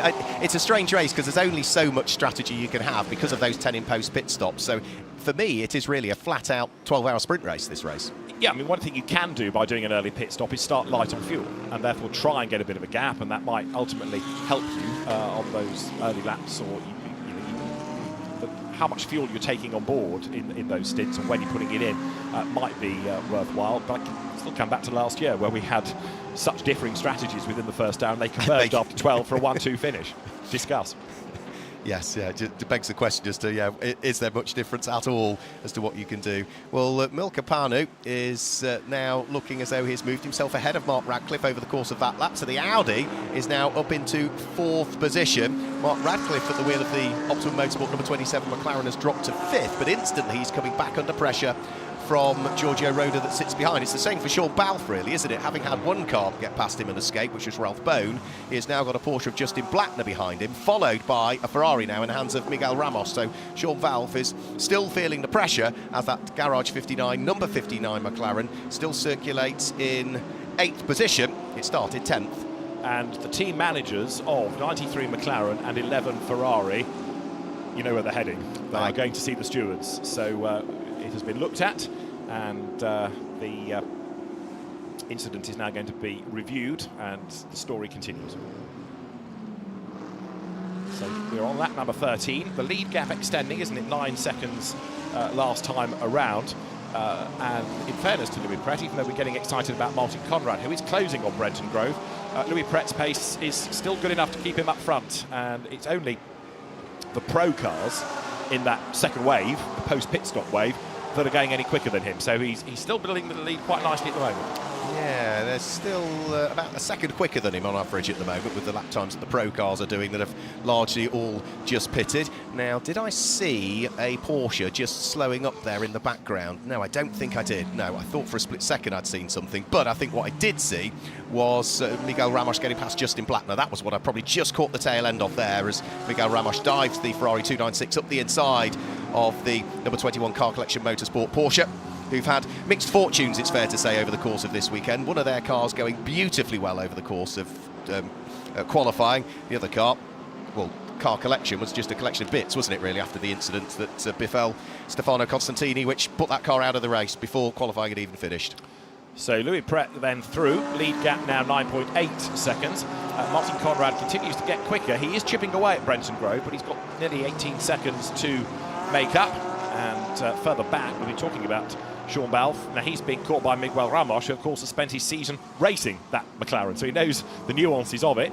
Miguel is a fantastic ambassador for GT racing, very successful businessman. He goes racing as a hobby, but he's very, very good at it. He's won so many titles over the years, whether it's in GT cars or touring cars, and he's raced all sorts of different things as well in GT racing. whether it's Maserati MC12s in the GT1 era to these cars, and he's very, very adaptable. 33, Antares Au, right on the tail now of Crichton Lendaudis, and he's about to make a move on the inside line and goes through. Antares Au, remember, started third on the grid. So this is another of the stories of the opening hour, the recovery effort after whatever the drama was that caused the car to go into kind of limp home mode on that one. Yeah, very strange, wasn't it? Whatever it is, there's no sort of ill effects of it now. Are we going to see another change for position in the background? No, not quite. Just managing the Ferrari to hang on to the position. So that will be Johannes Selger keeping Manuel Agosta behind as they all then start to build the speed as they head out of turn 5 and down the hugely long straight in towards turn 6, where the cars really do build some enormous speed.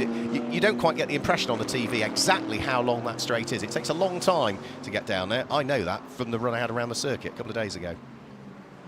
It wasn't slow, it was value for money. That's what we're doing. Lead gap now is 9.8 seconds, Pret to Brenton Grove. And Martin Conrad was about half a second quicker last time around. He's just gone through now, and on that lap is another 0.6 quicker. So little by little, he is chipping away at Brenton Grove. But the question is as to whether or not he's going to get there before a pit stop. So we're at 10:30 now, which means that we are still with another half an hour of the first hour to go, effectively. So I suspect that Martin Conrad will get onto the back of Brenton Grove and be able to fight for position without having to rely on a pit stop. The other recovery effort of hour 1 is Chris Froggatt. So after his spin, up into 12th place. Again, the caveat is that half a dozen cars also peeled into the pits and handed those places to him. But again, that car, 93 McLaren, has got good pace, and 12th it runs then now for Chris Froggatt, and that's another IGTC eligible car. Yeah, the pace that Chris Froggatt is running at the moment, well, certainly the last lap that he did, if we exclude the pro cars, which are the ones that pitted, that are going to be the quicker ones, Chris Froggatt there is quicker than every car ahead of him, other than Louis Perret, the race leader at this stage, based on last lap times. So here comes Louis Perret in towards the braking area once more for the turn number 11, up towards turn number 12 he will go, then through the left-hander at 13, underneath the W Hotel. 14 laps completed so far. The lead advantage has slowly grown, not by much all of the time from Brendan Grove, but it's going to be hovering around either just under or just over 10 seconds, one would have thought, this time through. Based on sector times, I would imagine he has probably just about broken the 10-second mark for the first time in this race. And already we're starting to see some of the marker cones starting to get battered out of the way. That is on the exit of turn number 14, is it, by the look of things? And that's had a hard weekend, that particular cone, because I've seen that out of the ground lying at the side of the track more times than I've seen it where it ought to be. Indeed so. And hopefully that's not going to need an interruption to be moved. So the cone having been whacked, try and unravel who it was that did the whacking. Louis Perret still leads. It's interesting, isn't it, this race? I know we keep talking it up in terms of all the different things that it offers, but sometimes it's quite an unusual entry list, isn't it? And you get drivers that drop into a race or a team that aren't normally there. Louis Perret, for example, hasn't raced with Garage 59 over the course of the year in Europe, and this is a really impressive stint. You know, the lap times are really good, and for somebody that hasn't spent the season driving that car, and he's had a limited amount of track time over the last few days, to be doing better lap times than people who are in their regular cars is impressive. Yeah, very impressive indeed from Louis Perret. Also impressive from Brendan Grove, who sits there in second position. Brendan has a reasonable chunk of success at Bathurst, of course, his home circuit, you could argue, the Aussie, and has gone very well there in the past, claiming race wins in his particular classes, and at the moment is lying second overall. Has now dropped to beyond 10 seconds from the race leader, so 10.25 seconds is the gap between Louis Perret and this number 4 Grove Racing Porsche now, which he shares with his father. And of course we will also see jumping on board that number 4 car throughout the race. We will see Richie Stanaway, the Kiwi. So that's again another good lineup, isn't it? Solid pair of hands, Brendan Grove. Dad's no slouch at all, and we know that Richie Stanaway is certainly a mega driver as well. So looking fairly calm and collected, isn't it, that car? That I've generally been impressed with the pace of the Porsches throughout the course of this weekend on the whole. I thought that they might have been maybe flattered slightly in some of the free practice sessions because some of the other manufacturers sandbagging slightly, but no, hasn't appeared to have been the case. No, and you put the Pro in a Pro-Am car, and they're as quick as anybody. It's a shame we haven't got a fully Pro Porsche. Yeah. But this part of the season, if a manufacturer can't win IGTC, then it changes the mindset a little bit as to what the commitment is going to be. But take Matteo Cairoli, for example, when he gets on board 33, that's going to be another very, very rapid car indeed. So right now, Louis Pret leads by 10.7 seconds, and on the last lap, Martin Conrad shaved another 0.3 off Brenton Grove's margin to him. Brenton Grove in second place. Conrad just turning his way out of turn 5 at the moment then. So Martin Conrad with a clear road ahead of him, able to hustle on. And at garage 59, it is their car that leads the way. The team manager of another of their cars, number 93, the white Sky Tempesta Racing entry, he's still being summoned to see the stewards. But right now on track, it is 88 Louis Pret leading, and by nearly 11 seconds. It's been a really good stint. There's Martin Conrad in the meantime, charging along quite happily and continuing to bring down the gap to the traffic ahead of him. Another experienced driver is last year's IGTC Pro-Am champion. Martin Conrad does rather excel in Mercedes, doesn't he? Yellow flag at turn 13. Now, is that so the cone can be removed, or is it anything more sinister? Yeah, it does make you wonder, doesn't it? Because it was turn 14 at the next corner, which was where that cone was at the very edge of the circuit. So it's Louis Pret from the number 4 Porsche of Brendan Grove. This guy here, number 75, Martin Conrad, sitting there in 3rd overall. It looks as though the cone has now been clipped by somebody and has now positioned itself slap bang in the middle of the circuit. So there goes Martin Conrad past it. So that's the reason for the yellow flag at turn number 13, because the cone is now right back on the apex. Was that a second cone? Yeah, it's gone backwards otherwise, hasn't it? Because it was at 40 before. So it's gone the wrong way. I think that's just another one. It's just been clipped again. Yeah. So that's... So yes, there's the one at 14, right. Getting more abuse. Sent for the cones hotline here. Into the pit lane comes Martin Conrad. So halfway through the first hour, number 75 comes in. So that means it has done 17 laps and is down the pit road. And we'll see whether Martin Conrad stays in that car or is going to hand over. I suspect he's going to stay in. Yeah, so on the basis there's no driver change taking place, David, that's why refueling could start. And also in as well is the 2C Motorsport number 3 car dies for the pit lane as well. So that's another car that we've now got in the pit lane. Ian Logie comes in. Alan, I think, is down there in the pit lane. And we are about to go full course yellow, Alan. Let me just quickly say, full course yellow in 10 seconds. So this might be to remove cones. It could therefore be a quick one. What news? Sorry. I need to say I'm watching the fuel going into the number 3 Mercedes, and while it's having that done, nothing else can be done to the car. Now the tyres can be changed, so new Pirelli's going on. I understand we're going to get an update on Pirelli tyres as the race goes on, which is good news, something to look forward to. A windscreen wash as well. Can I just quickly say we are now full course yellow, Alan, so those cars that are in the pits kind of gaining in a sense because everybody else is slow on track. So almost as if I could see it coming with the influx of cones appearing on the circuit. So this might be a really cool thing to have done. The car is now rebooted, so I don't mean restarted. Well, it is, but I also mean he's got new boots on it. I'll start this sentence again, shall I? He's fired up the engine, he's got new tyres on, and he's ready to go as soon as the mandatory 100 seconds is complete. And is it not right? Is it not also a driver change in 75? Is that not Kenny Habul that's now got on board? Oh, that's down the opposite end of the pit lane. Let me go up there and check. Okay. Taxi for Hyde. Oh, yeah, well, I could do with that. Or or a wheelchair, a bath chair. Don't mock the afflicted. No. Right. I know it's your favoured means of transport at the airport. Tell you what, it beats speedy boarding. The full course yellow, I think, is to remove the cones and hopefully, therefore, can be withdrawn pretty swiftly. But we're getting replays of where the cones were and how, of course, the traffic can affect them. And then Brave Marshall hops over the wall, grabs the cone, and the track, certainly at 14, is clear. Well, that was a rather athletic leap, that, wasn't it? To say the least. Cleared a 3 higher layer of barrier in one foul sweep there, straight over it. Yes, there was a change of driver. Kenny Harble did jump in the number 75 car, so that has now been vacated by Martin Conrad. That's the first driver change that we've seen as part of the pit stops. The number 3 car remained with Ian Logie behind the wheel, so the other car that pitted just before this full course caution is still in the hands of the former British GT champion, Ian Loggy. Green flag. So we go back green again. So it was just a very brief full course yellow, and for those two cars that pitted, David, no, that is an advantage that they've gained, haven't they? They were, whether they knew it was coming out or whether it was coincident, I suspect they knew there was a good possibility of that full course caution. So for Sun 1 and for 2Cs, advantage for them. Yeah, I mean, the interest now is going to be where Kenny Habel is in relation to Brenton Grove and Louis Pret at the end of their first stint. Yeah. But again, this is one of the beauties of this race, because it isn't as formulaic as pitting at the end of the hour. It does give you more things to guess about, more things to keep you on your toes in terms of what the real race order is. But there's another little fight now that the Sun Energy One team have, by rolling the dice, getting into the pits early. Martin Conrad under that full course yellow. That should certainly buy time. Them some places.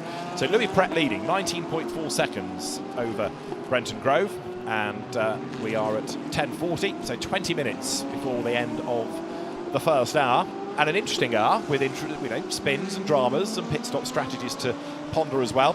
And Maro Engel, incidentally, now carving his way through the traffic, so he's caught up with the stragglers, if you like, that haven't pitted, and he chased now by Dries van Thorp, working his way past the Gusners.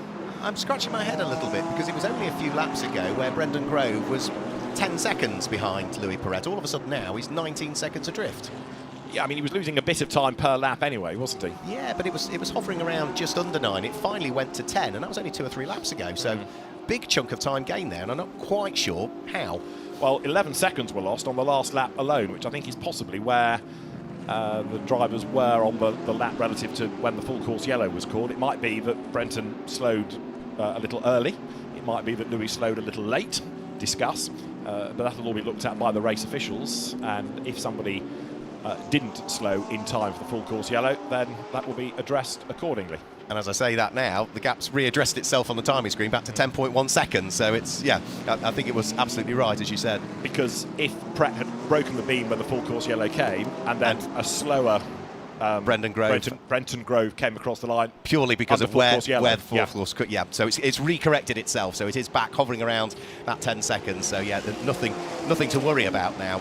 Now, Sean Bell's worried because he's got Miguel Ramos right up behind him. This now is for 7th and 8th places. But I think Engel's about to be a star. If anything, I would offer you that Sheldon van der Linde is dropping away fractionally, but Dries van Thor in 46 BMW is definitely closer to Engel, and he's going after him. As in the meantime now, Maxi Goetz in number 14 tries to get himself past Johannes Zelger in the Tsunami Kobledegar Porsche, but to no avail, and that's a genuine battle for position, so Zelger doesn't have to make it easy for him. No, but I think Maxi Goetz has got a good run coming out of 14. Is he going to get the job done by the time he gets to 15? He tries a wide sweep through 15 and is fully alongside when they get to turn 16, and is just going to get the Mercedes ahead of the Porsche by the time they get towards the apex. So good overtaking from Maxi Goetz. Of course, these are all for position because that car pitted so early on in the order. Did Maxi Goetz. It pitted on lap 4, the number 14 car, and he's slowly picking his way through the order there. And I think another place lost there by Johannes Zelger as Crichton Lentudis at the wheel of the AF Corsa number 51 Ferrari 488 dived up the inside and took the opportunity.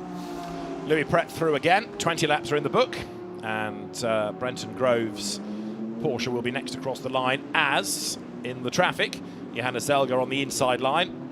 On the outside then is the Manuela Gusner Mercedes, and Crichton Lentudis getting clear in the AF Corsa Ferrari. He was fined earlier on in the week for taking the checkered flag at the end of a session more than once, so had money relieved from him. Milka Panu then running in 3rd place now. Another shuffle, of course, after the Martin Conrad pit stop. Conrad's car, number 75, is down in 24th place, effectively last now after the most recent round of stops. But that'll all, again, stagger through as the race continues.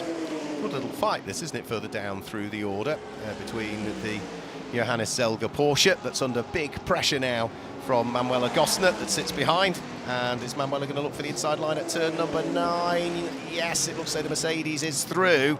And, well, I thought the Porsche, you can take a wider line into that one and cut back later onto the apex, but the door was massively wide open, and looks as though job is done for the moment. Manuela Gosner at the wheel of the family car goes through, gains the place. That means that she will now be up into 18th position. Yeah, there's wide, and there's nearly in a different Emirates state. That was very wide from Johanna Zelga, but forced into making an error, I think. Too much speed carried into the corner, and a good pass, definitely, by Manuela Gosner. Goes through, gains ground, and starts to edge away as well. So the former professional volleyball player gains a spot, rides the curb at turn 16, and now comes up towards the timing line. Zelga drops a lap there, look, as Sheldon van der Linde goes through. Now, how are we getting on with Mauro Engel? He is up into 14th place now, and on his last lap was quicker again than Van Thor, so stretching the margin out once again as we now work lap 22. Yeah, Sheldon van der Linde went through. Lucas Auer also went through and ahead of the Porsche there as well. So all of these quick pro cars that pitted right at the start of the race are all now starting to meet the traffic. Of course, each car they get to is for position because they were such early pit stoppers, and therefore they don't have to let them go through. There's another good little fight going on as well, and this is going to be for 4th, 5th and 6th at the moment. Mark Ratcliffe at the wheel of the Optimum Motorsport number 27 McLaren is coming under pressure from Ralph Bowen, and then just behind them is the Ferrari of Giorgio Roda. So 3 different manufacturers all fighting for position inside the top 6 in the early stages of this one, but it's just 4th place for Radcliffe at the moment as they head over the start-finish line, having completed now 21 laps. He's a distant 4th, though, is he? Because he's 41 seconds back from the similar McLaren of Louis Pret, and again, it's a 4th place helped by earlier pit stops. Through is Chris Froggatt, now into the top 10 in his recovery, but all of this will start to make more sense once everybody has had their first stop, and just as you get, of course, to the end of the hour and some will pit, then you're going to have the next wave straight after it, aren't you? Because yes, you will. Yeah. Those that pitted at the end of laps 1, 2 and 3 are going to be pretty much doing it again into that second hour very, very early on as well, depending on how much fuel they took on and how far they can stretch it.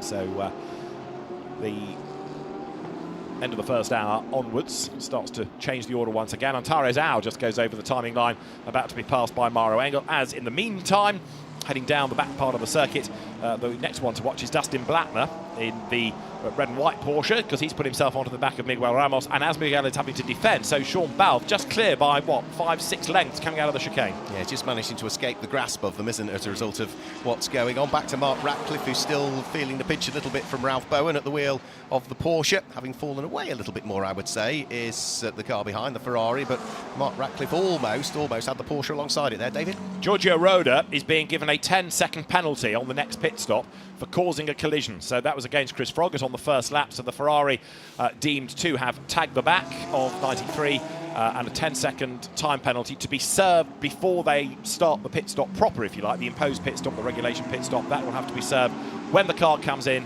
for its first stop. Yeah, man, he did. That's back to the incident that occurred at the start of the race where Giorgio Roda ran very, very wide through turn number 1 and was trying to get back onto the circuit by the time they got towards turn number 2. He was a long way off the track, wasn't he, David? It must have been, we didn't see the contact, but it must have been as he was trying to rejoin and just lightly clipped Chris Froggatt. Thankfully, no damage for either. The damage for Giorgio Roda, of course, will be that 10-second time penalty in the pit stops. Thankfully, no such damage for Chris Froggatt. The Sky Tempesta Racing McLaren is now back inside the top 10.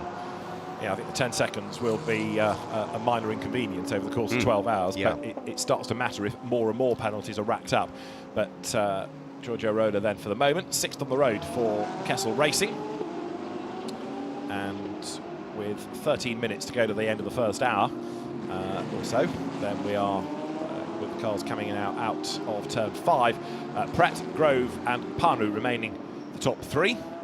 And Mauro Engel has just gone once more over the timing line, so the number 99 Gripper M run Mercedes AMG running in 12th place, and Engel's last lap was a 53.2, half a second quicker than the race leader. So, as you would expect, the pro drivers are quick, and Mauro Engel, despite the fact he's had a bit of traffic to wriggle through, still absolutely flying. Now, Kenny Habul is another one to watch because he's found himself quite a bit of traffic. He's got 51.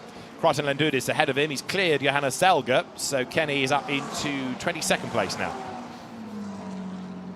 Yeah, good to see Kenny back out again after his accident at Spa-Francorchamps, as you suggested. First time back out in a car following his incident there. Still back to this battle that's going on for 4th, 5th and 6th on the road at the moment. Mark Ratcliffe doing a very good job of trying to keep Ralph Bowen behind him. McLaren from Porsche, then with that time penalty in the pit stop hanging over him. Giorgio Roda at the wheel of the Ferrari, not too far away. Mark Ratcliffe is doing just about enough here, isn't he, to keep the nose of the McLaren ahead of the Porsche. Remember, this is his debut in the Lenovo Gulf 12 Hours, so he's had a steep old learning curve to do, Mark Ratcliffe. He knows the car well, he knows the team well. He doesn't know the circuit well, and he's had plenty of track time to enable him to do that over the course of the last few days. Yeah, he's been here before, but never raced here before, so he's been an interesting spectator. But now putting it all into practice. Porsche stalwart Ralph Bowen chasing behind him, and then Giorgio Roda looking as though he's quicker than Ralph, but he's got that Damocletian 10 seconds to serve when he pits. So 11 hours, 14 minutes of the race to go, and Crichton Lendudis is now being given a driving standards flag for track limits. Start to wrap them up. The dreaded track limit warnings are coming. Turns 5 and 15 are the two key areas. I won't bother telling you everybody that gets a warning. That's the first of them. But when penalties come, then we will let you know, because then it gets a bit more serious. What still is intriguing me is how Engel is now really getting away from Vanthoor, who we know stayed on that original set of tyres. Now, whether the tyres have got anything to do with it, or whether it's down to the pace of the respective cars, you can discuss, and I'm sure the drivers will have a view. But that margin is continuing to go up, and Maro was the best part of 4/10 quicker on that last lap alone. Yeah, so it's nearly 2 seconds, isn't it, between the pair of them now. So doing a very good job, Maro Engel, to pull away from Dries Vanthoor. Those two cars, the first of the pit stoppers in reality, those that pitted nice and early, they run 12th and 13th overall at the moment, and are still running as the first and second place cars in the Pro class because of all of the Pro cars pitting so early on in this race. Back to what's going on with Sean Balfe by the look of things. He has still got cars behind him. Miguel Ramos not that far behind. Then you've got the Porsche in the hands of Justin Blattner. So this is 7th, 8th and 9th places that were squabbling away, and we then from there see another trio of cars fighting over 4th, 5th and 6th. But the order hasn't changed, has it? Mark Ratcliffe, if anything now, has managed to put a little bit more daylight over the course of this last lap between himself and the all-black Porsche of Ralph Bowen that sits behind. As they come out of turn at 16 and go past the pits, I can see a rather lonely Alan Hyde in the pit lane, and he's not that far from garage 59. So I was wondering, Alan, whether you might go and investigate whether they're going to do a driver change for Louis Pret, whether they're going to keep him in. Sometimes it makes sense, doesn't it, in the early part of the race to rotate the drivers through, give them a stint, get everybody through. And off goes right into the barriers. I'm afraid Sean Balfe just lost the tail end of the car, and very quickly the Garage 59 McLaren swapped ends on him, and that is a very battered McLaren, I'm afraid to say. Straight into the barriers. Instantly we see the yellow flags out at that area. I'm sure we're going to have nothing other than have to go safety car. And that, I rather fear, is the end of the race for 59, because it'll be a lot of frontal damage. So all of a sudden, the mood at Garage 59 changes. Maro Engel is in straight away. So number 99, Maro Engel, makes a second of the imposed pit stops to tick that one off the list. And let's see what they do this time. Is it going to be just fuel? Let's get a replay as you look at the Mercedes of the Sean Balfe drama. So it's down at turn 1. He runs it wide over the curb, just hooks a wheel, and that spits the car across the road, and kaboom. And that, I rather fear, is the end. And that's a full course yellow. Our second full course yellow of the event is triggered by 59 being in the wall. Now, not only has Engel come in, but also Lucas Auer has come in. So 99 and 77 both in at the end of lap 24. Alan. I didn't know where to turn, because I was popping into Garage 59 to ask whether there was going to be a driver change. Then Sean Balfe had his moment, so the garage was scrambled. Then Maro Engel comes in, then the 77 car comes in as well. So all of a sudden it was frantic activity. Now the two Mercedes, the 99 Mercedes and the 77 Mercedes, are right together in the pit lane. They've taken their fuel on board now. Maro Engel's car has dropped down off the jacks, and they're still changing the tyres on the 77 car. I reckon that's a good move to have made the most of the start of this full course yellow to come in and take, well, for Maro Engel, a second pit stop. The 77 car is dropped down. Maro Engel on his way. So down the pit lane goes the beast of a car, and the livery on the back of the garage said beast mode on. I rather like that. And they've got a huge amount of guests this weekend. It's really good to see, and you can't miss them as well. They are all t-shirted up. But back out on the circuit now. Yeah, Alan, thanks. And also on track we have a full course yellow, but we've seen Sean Balfe very, very gingerly get out of the car, sat himself on the ground, and then very gently over the barrier. So winded to say the very, very least. Let's hope that Sean is okay, but it was certainly a big hit because turn 1, Mark, is a high-speed corner. A very high-speed corner, yeah, and he didn't do a great deal wrong. The car just ran very slightly wide on him, and once it started to get sideways on him, it was out of his spell. The one good thing is he got out of the car, and yes, hobbled away from it, so he's clearly feeling slightly second-hand as a result of what was quite a big impact into the barriers. The barriers withstanding the ferocity of the McLaren hitting them, but the McLaren, yeah, coming off rather second-hand as a result of that. Now, for Lucas Auer, Maro Engel, perfect timing again, wasn't it, by the teams to do a little bit like Martin Conrad did in the earlier one for Sun Energy One, bring the car into the pit lane just as you think, you know, you're gambling there's going to be a safety car, but when the team saw that incident, because it was shown live at the time, and we also saw the replay of it, they'd have known that was going to go full course caution. So the car was in the right place of the track at the right time to be able to do that. And we talk about how good, you know, the pro drivers are, but this is also where the data engineers on the pit wall are, or in the garage, looking at all the laptops and all the cameras and screens and whatnot. That's where they earn their money as well, because they'll have so many different plans. You know, what do we do if that happens? What do we do if this happens? And they'll know exactly, as you say, that they see an incident, they'll know what the race director will do, they'll call the car in. But you know, equally, if the car had been ahead of that by the best part of a lap, or running just behind it, they may have had to alter the plan slightly because of its position around the circuit relative to when it could have pitted. So the car's out of the race, Sean's out of the car, he's had to walk away from it, and again you see he comes into turn 1, it looks all fine at this point, it just runs a little wide up the curb, hooks a wheel, and that just spits the back of the car around, and that's a big hit into the barrier all the way around, and all the impact taken at the front, and you can understand why Sean Bell very gingerly extricated himself from the car. The medical vehicle has gone to attend to him as well. Alan. Okay, yeah, I've just spoken to his engineer, and on the radio the update was, yeah, he felt wobbly, and for that reason the team have requested that he is just checked over by the medics. The engineer said to me, "This is lovely. If you know Sean Balfe, then you can imagine him saying this." The engineer said he's the loveliest bloke. All he could do was apologise. Yeah, I'll believe it. It's a real shame that car's out, because not only is Sean quick, but we don't get to see the Goethe brothers, who of course have been very, very rapid in single-seaters and GT cars. So it's a big loss all round that. Yeah, I just saw Mark Sansom. I mean, you can't cover up disappointment, can you? And everyone's disappointed for everyone else.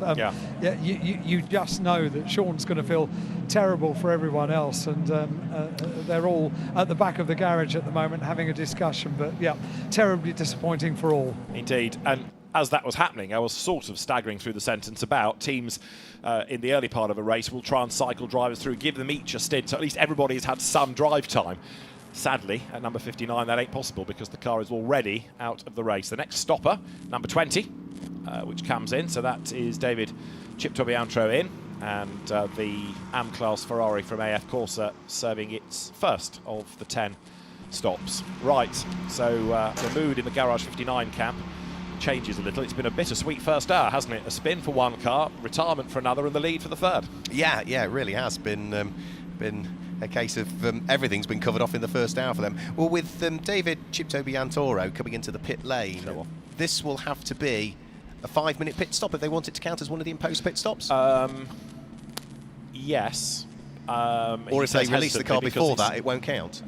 We're not under safety car, though, are we? Right, full course yellow. So that's the difference in the regulation, is it? Yeah, right. So again, it's worth doing it now before we go to a safety car, because the longer the full course yellow is, the more likely that you'll go safety car for the restart. While they're behind the full course yellow, tyre temperatures drop, tyre pressures drop, and it is you'll go safety car normally because you can run at a faster speed, it gets the tyre temperatures up, it gets the tyre pressures up, and then you can release the cars a little bit more safely. So it's going to be a long full course yellow anyway to remove the car, and then I would imagine you get 2 or 3 laps of safety car. What I'm just looking at now with my anorak on and the prep that I've done, any pit stop made during a full course yellow or safety car period will not count, is what it says. So and on the basis of, I think that Ferrari was in and out the pits less than 100 seconds anyway, I think that was probably what they expected it wouldn't count, because it did seem quite a quick pit stop for that one. And that'll be true, therefore, of the Martin Conrad earlier pit stop, won't it, to Kenny Habul, because that was under our first full course yellow from memory. Did they get in just before? I don't know. I genuinely don't know. And the Maro Engel one will be the next question for the second stop. So it's gaining, in a sense, track position, but you're going to lose that when you have to make the stop again. Yeah. Because you can make a pit stop, but it's not one of the imposed pit stops, is what we're saying. And that's the problem. I don't think there's any data that we can see as to how many imposed pit stops they've ticked off. Is that as to whether they will have counted or not, as the case may be? We'll wait and see. So we still remain under full course yellow here. The recovery truck is on site, ready to winch the rather battered looking Garage 59 McLaren of Sean Balfe, partnered up with Mark Sampson, Olivia Gotha and Benji Gotha for this weekend, who none of those will get the opportunity to race now, such as the damage I'm sure that's been inflicted on this. The team will have a look at it, but we suspect we know what the outcome will be. And of course they will also need to inspect where that car hit the barriers. It looked as though, yes, there'll be a dint in the barriers, but it's not looking as though we've got damage to the circuit furniture to the same extent as we had last night during qualifying, when the number 12 car collection motorsport car of Stefano Constantini had a big impact with the barriers and caused lots and lots of damage. But there's recovery of the car to do, David. There's also lots of sweeping up to do, because when you look at that replay of the car, we might get another opportunity to look at the replay of it as well. You might be able to see how much carbon fibre was being sprayed around after it had made contact with the barriers. So there we can see, what's that? Car number 25. Who's behind the wheel of that one? Alessandro Cozzi. Alessandro Cozzi. Yeah. Flexing his muscles. Lovely. An animated Italian. Who would have thought? Indeed, indeed. But while you're at a slow speed, stretch your limbs a little bit. And another one for the pits is Brenton Grove. So here's the next quandary for the teams. Do you come in during these stops, which can be to as quick as you like, because they're not counting towards the 10, and do work in the knowledge that you've still got to serve a 100-second pit stop times 10, or do you sit out there and purely do those and do all the work within the regulation pit stops? Yeah, what this is going to do, it's going to put the Audi now with Milka Pano up into second position, because he's already gone over the start-finish line, and the Porsche is still sitting here in the pit lane in the process of being refuelled. So Milka Pano gaining a further position from the Audi. Yes, Lotz have pitted now, and he hasn't, from 19th on the grid up to second. And how many places would he have gained as a result of the pit stoppers? 1, 2, 3, 4, 5, 6, 7, 8, 9, 10, 11, maybe 12, something like that. But a good chunk of them have been purely on merit. Then we're getting another replay. So again, Sean Balfe turns into turn 1. The car gets a little bit unsettled as it exits the corner. And then just look at the amount of carbon fibre that's deposited. So he hits the barriers, but look at all of these shards of carbon fibre. Once he's made the heavy contact with the barrier, there goes the car. But look at all of that debris just getting strewn across the circuit. So once we've got the car cleared up, David, all of those shards of carbon fibre now need to be swept up as well, don't they? Because if you leave them out there, they're so sharp, aren't they, when they're shards like that? You can soon puncture a Pirelli. Just double checking, Kenny Habul's stop, the car came in at the end of 17 laps, and it was on lap 18 that we got the full course yellow, so it was in just in advance of that. But that last pit stop for Engel and Auer should not count, should they? Because they were done as the full course yellow had been called, is what we're saying. I think so, yeah. I think I agree with you. Yeah. Yeah, it's difficult to know, was that called as he was at pit lane entry, and which side of the line was he? Because if you're the wrong side of pit lane entry line when it's called, it won't count. If you're 6 inches further forward, it would. And interestingly, those pit stop times have not been given a duration. So almost as though they've not going to be counted anyway. Yeah.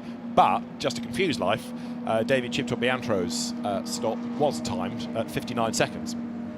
So that was really a splash of fuel. Yes. But the two Grupper M stops, for whatever reason, weren't given a pit out time. I can't offer you a reason for why that would be. So for the moment, full course yellow remains.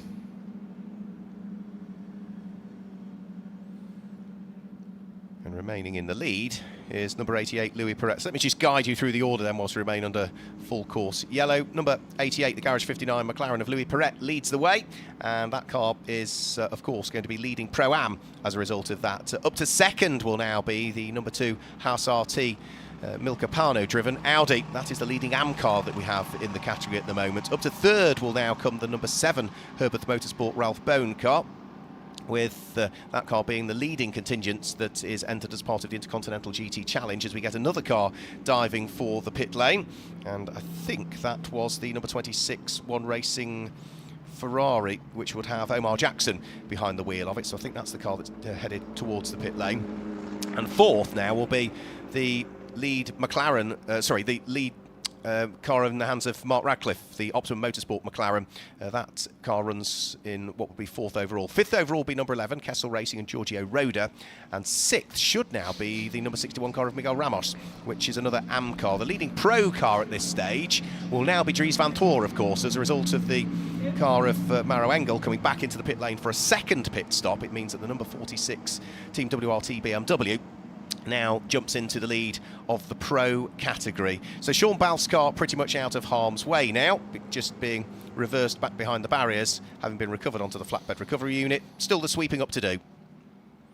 So some of the teams are now double-checking whether their pit stops are counted under these full-course yellows as well. They're scratching their heads like us, yeah. Well, yes, but one of the beauties of GT racing is that Jackie Groom from SRO is here, and she knows everything there is to know about regulations because Jackie writes them, and she's absolutely on top of these things. Not for nothing is she known as Jackiepedia, because if you need to know anything about GT racing, or specifically the regulations, Jackie is the person. So she will be monitoring all of this and making sure that even if the teams don't know what they're doing, she is there to tell them.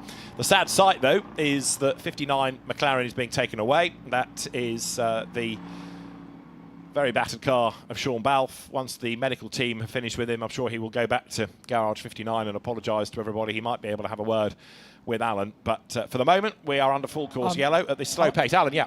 Yeah, I'm actually waiting in the garage in the hope that I can speak to Sean. I spoke to him first thing this morning, actually. I think just after he'd had his breakfast, and he was so jolly and looking forward to the day. It's just such a disappointment, and as I said before, disappointment for the other drivers driving that car as well. I think 2 out of the 3 of them have already gone off to get changed out of their overalls, so only Benjamin is remaining here in the garage. But there are lessons always to be learnt in motorsport. It's full of highs and lows, isn't it? And a 12-hour race brings its fair share of lows as the course of the race goes on. Yes, it won't be the only drama that somebody has, I'm sure of that. And as you know, Mark's made the point, it's not that Sean's inexperienced. He might not have raced here, but he knows that car. He's been racing for many, many years. So real shame, that, real shame. Yeah, local guy to me as well. He only lives sort of 10, 15 miles down the road, so I've known Sean for a very, very good number of years. So, with the extended full course yellow still happening at the moment, so we know the car is out of harm's way. We can see it there on the back of the flatbed recovery, heading round the perimeter road back towards the pit lane area. We've just got the sweeping up to be done. I think the barrier damage inspection has been done, and there it's nice to see. Look, there's Wayne Mars over on the right hand side, and we've also got there of course his teammates, which is Matt Topham and Eamon Narrant.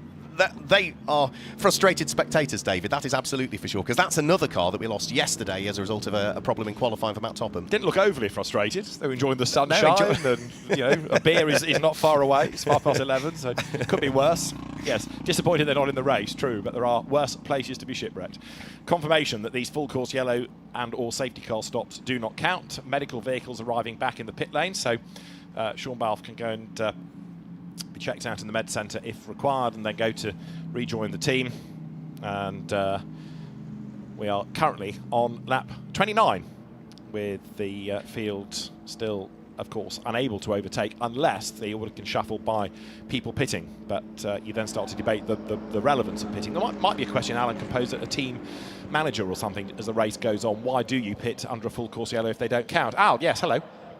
Just to say, I'm down in Garage 59 still, and it's a very open plan garage, of course, running so many cars, and I can just see in the far end that Eddie Cheever getting ready to get into the Sky-backed car. So there are drivers getting ready. There are drivers getting ready in order to get into the car for the second stint of this race, and it's a weird feeling in Garage 59. We had it in another garage yesterday with the car collection garage, where there's happiness on one side of the garage, Louis Pret going so well in the first part of this race, being looked after by Stefan Ortelli this weekend. We spoke to Stefan yesterday during the stoppage that we had in qualifying, and he was so complimentary about the work that was being done by the race officials and race control to get the barriers ready to go racing once again. And while we had this stoppage as well, Stefan came over to me and said he was paying careful attention to the barriers, to have a look what they were doing down there, and the mopping up of liquid and stuff. And he said over the course of the race, he's very happy to talk to us. He's got such a wealth of experience, hasn't he? And he's also pretty happy because Louis Pret is going very, very well so far, and he's watching on like a very proud dad, I have to say. Well, Louis Pret and the man behind him, in fact, in second place now, Milka Panu, have got to be on your short list of people to talk to after the first stint, because they've both done a great job.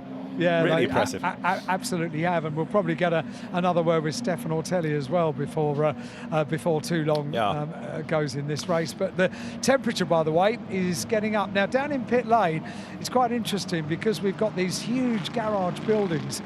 We have the advantage of being in the shadow, but out in the sunshine, the temperature is climbing.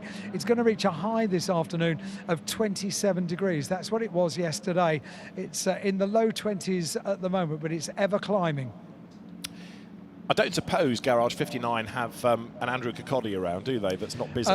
They did a couple of moments ago. Let me just have a look inside the garage and see if he's still here. My question would be, what is the benefit of pitting under the full course yellow as teams have when you can't count them to the imposed 10? I know they haven't, but why does he think other teams are doing it, or have they just misread the rules? Well, Andrew spends little time in the garage, and he tends to spend his time out the back of the garage. So bear with me. Okay, I shall no problem. Wander out the back and see if I can get him for a word. All right, blame it on me if you need to. But quite happy to do that. Yeah, I thought you might. But yes, we're intrigued as to why some teams have elected to do that, because it's Gripper M. Who else elected to do it? AF Corsa. You know, these are experienced teams, Mark. They know what the regulations are all about. I'm intrigued to know why they've done it. Yeah, unless, you know, if they had already committed to pit lane entry and didn't quite get to the line in time, and that was it, and then there's nothing you can do about it then. Yeah, but Chip Toby Antro was another lap or two afterwards. Yeah, which was a strange one for me. Unless it's all about track position.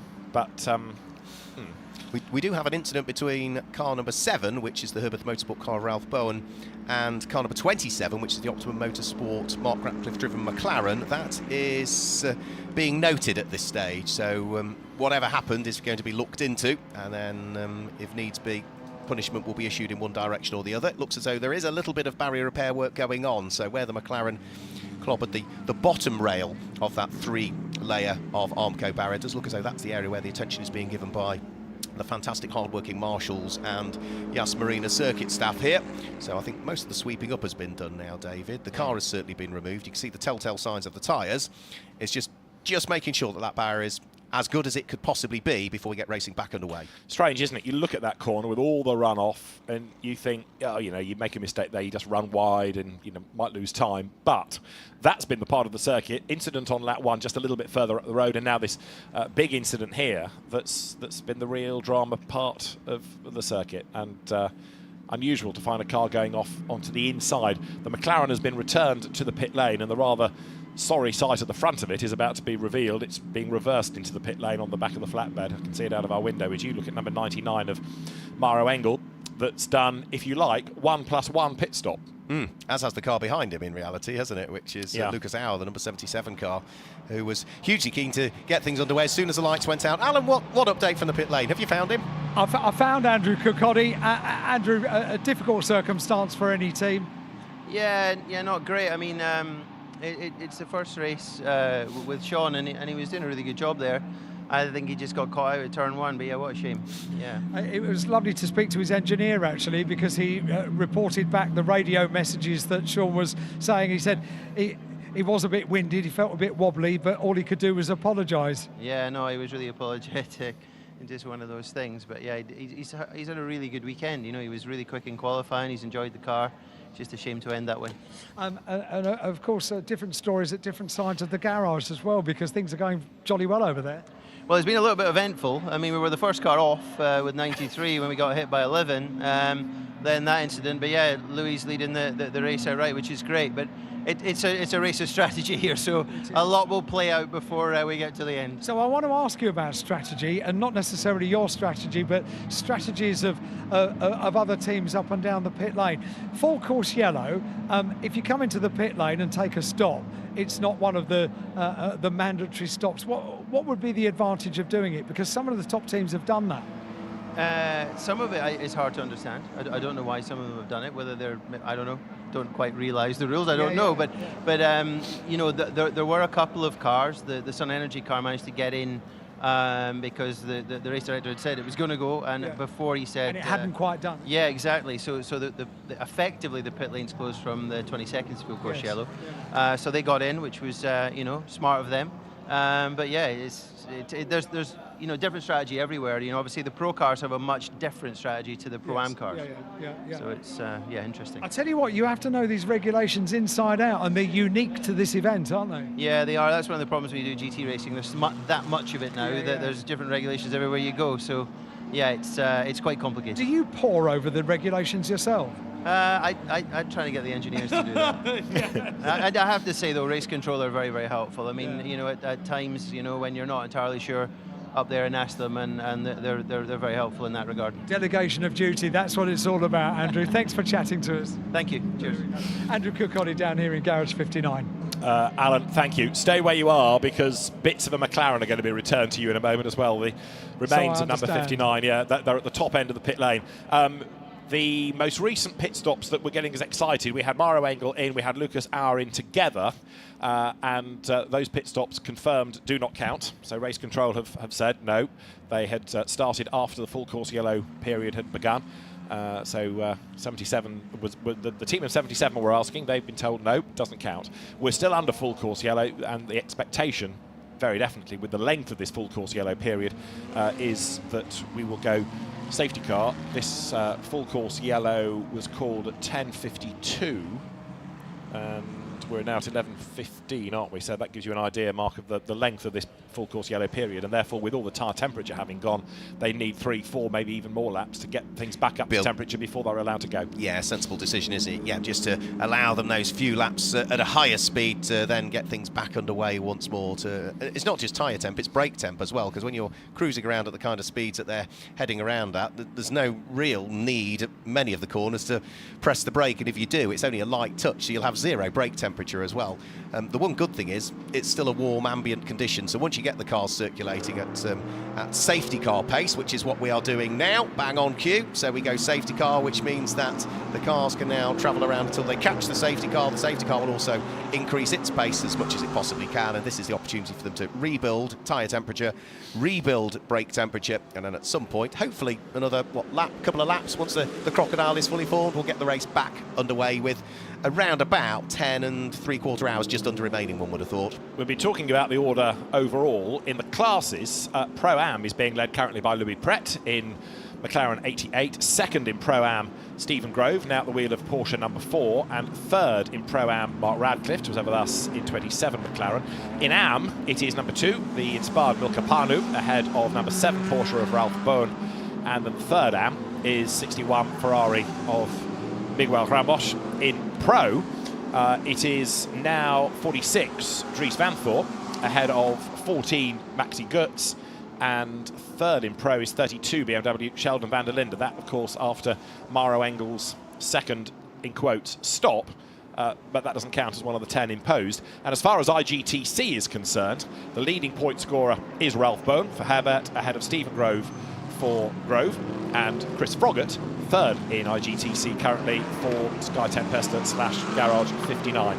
So, again, just to make the point, you can go faster under the regulations, under safety car regulations, than you can for the Delta speed under full course yellow. That is why we've now gone safety car, to enable people to speed up and get things back up to temperature. Yep, so probably a couple of laps under the safety car before we can go fully green again. Be interesting to see with now, what, an hour and a quarter of the race to go, as to when we start to having gone green again, start to see any more cars file their way back into the pits. So I would have thought fuel would be too much of an issue at the moment, because we've had this extended safety car period.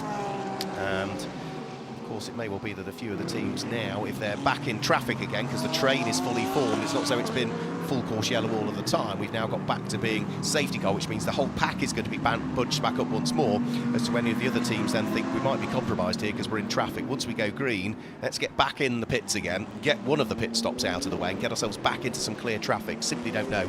We'll find out when we go green, which might be another lap or two as yet. So over the start-finish line comes the safety car.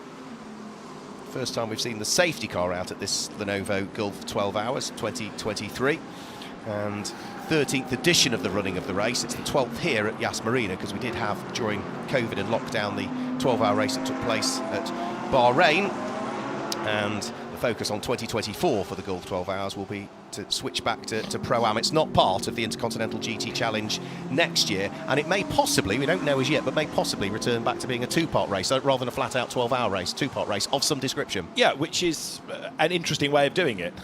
It's not perhaps to the taste of the purist for endurance racing, but it gives the drivers two starts, two finishes, gives the teams a break in the middle to repair on cars and therefore keep cars within the race, doesn't it? So, you know, this has moved the event to a different level as part of a global championship, Intercontinental GT Challenge powered by Pirelli.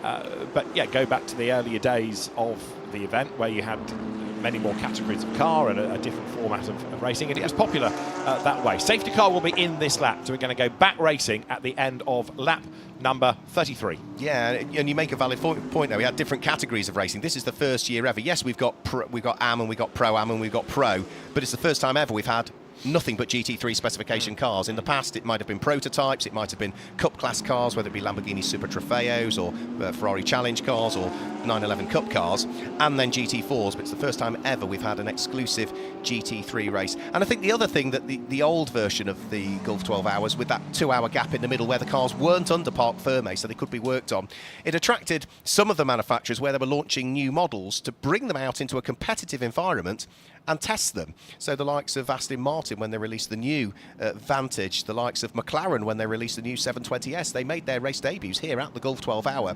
and the manufacturer almost utilised it as the final test of that car before it's released to customers. It has all those benefits. You can get all that track time and pitch it against other comparable cars and see and repair it if it breaks. Yeah, indeed, and still go racing. Yep. Right, so we're going to go racing, as I say, at the end of this lap. 99 pit stop, just quickly, was good because he crossed the first safety car line before the countdown commenced, which is a different line from the pit-in line. So that was absolutely perfectly timed on the part of 99. So that one worked. That was okay. It's exactly what Andrew Cocotti was describing, wasn't it? Indeed. And we're ready for pit stops down here in pit lane as well. And we are, because the race leader comes in as the safety car comes in. Louis Perret comes straight away into the pit lane. So Milka Panu at the wheel of the Audi is going to be leading this race here. He's had a mega stint, but yes, he's picked off several places, and he's not the only one in towards the pit lane as well, because they're all heading in. Giorgio Roda is in, Justin Blatter is in, Chris Froggen is in, and Alan Hyde is down there.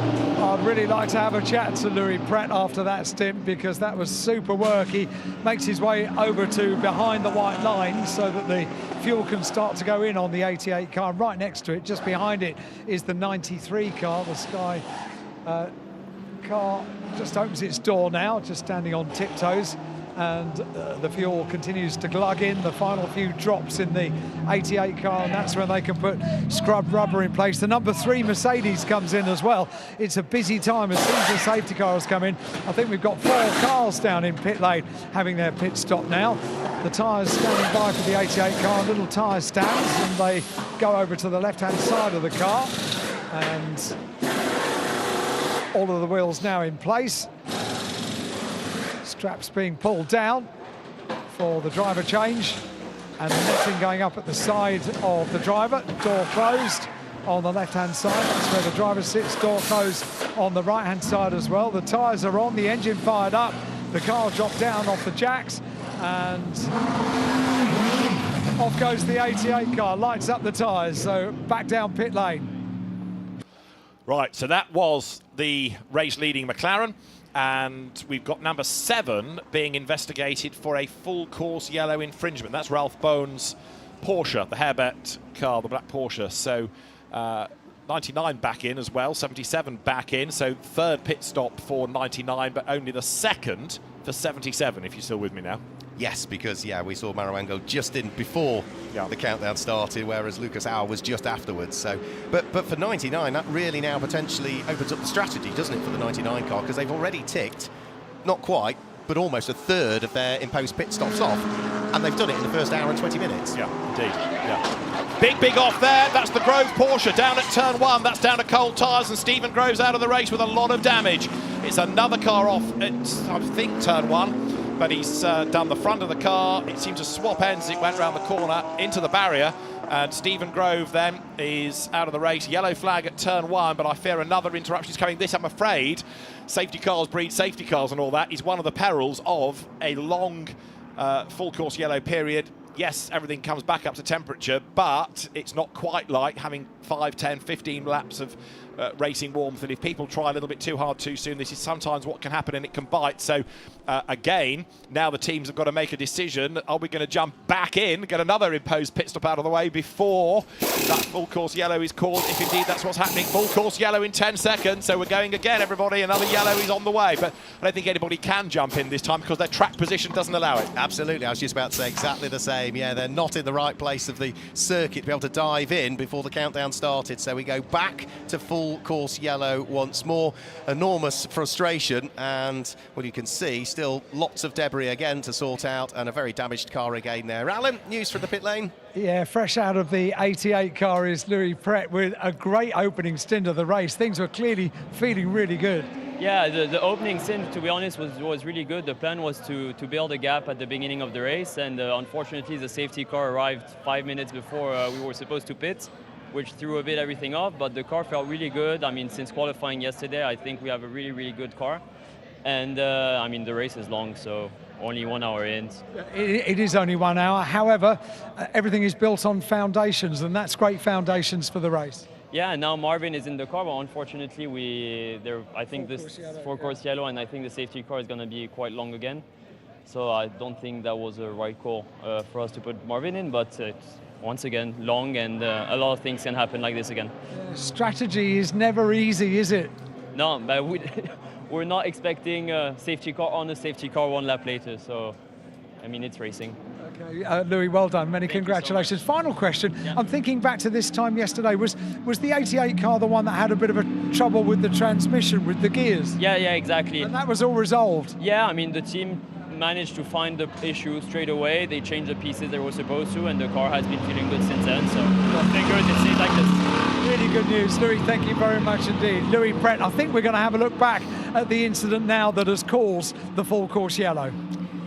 Yes. Alan, thanks. Yeah, Stephen Grove out of the car, and the incident comes into turn 1 just as it braked, a wheel ever so slightly up onto the curb on the outside. It's all locked up. You can see the witness marker across the ground, and crunch into the barrier. Another high-speed impact, around it goes, and another hit on the front. And that is done. Because of the debris down on the road at turn 1, everybody is being brought through the pit lane. Although, having said that, a couple of drivers ignored the instruction and stayed out.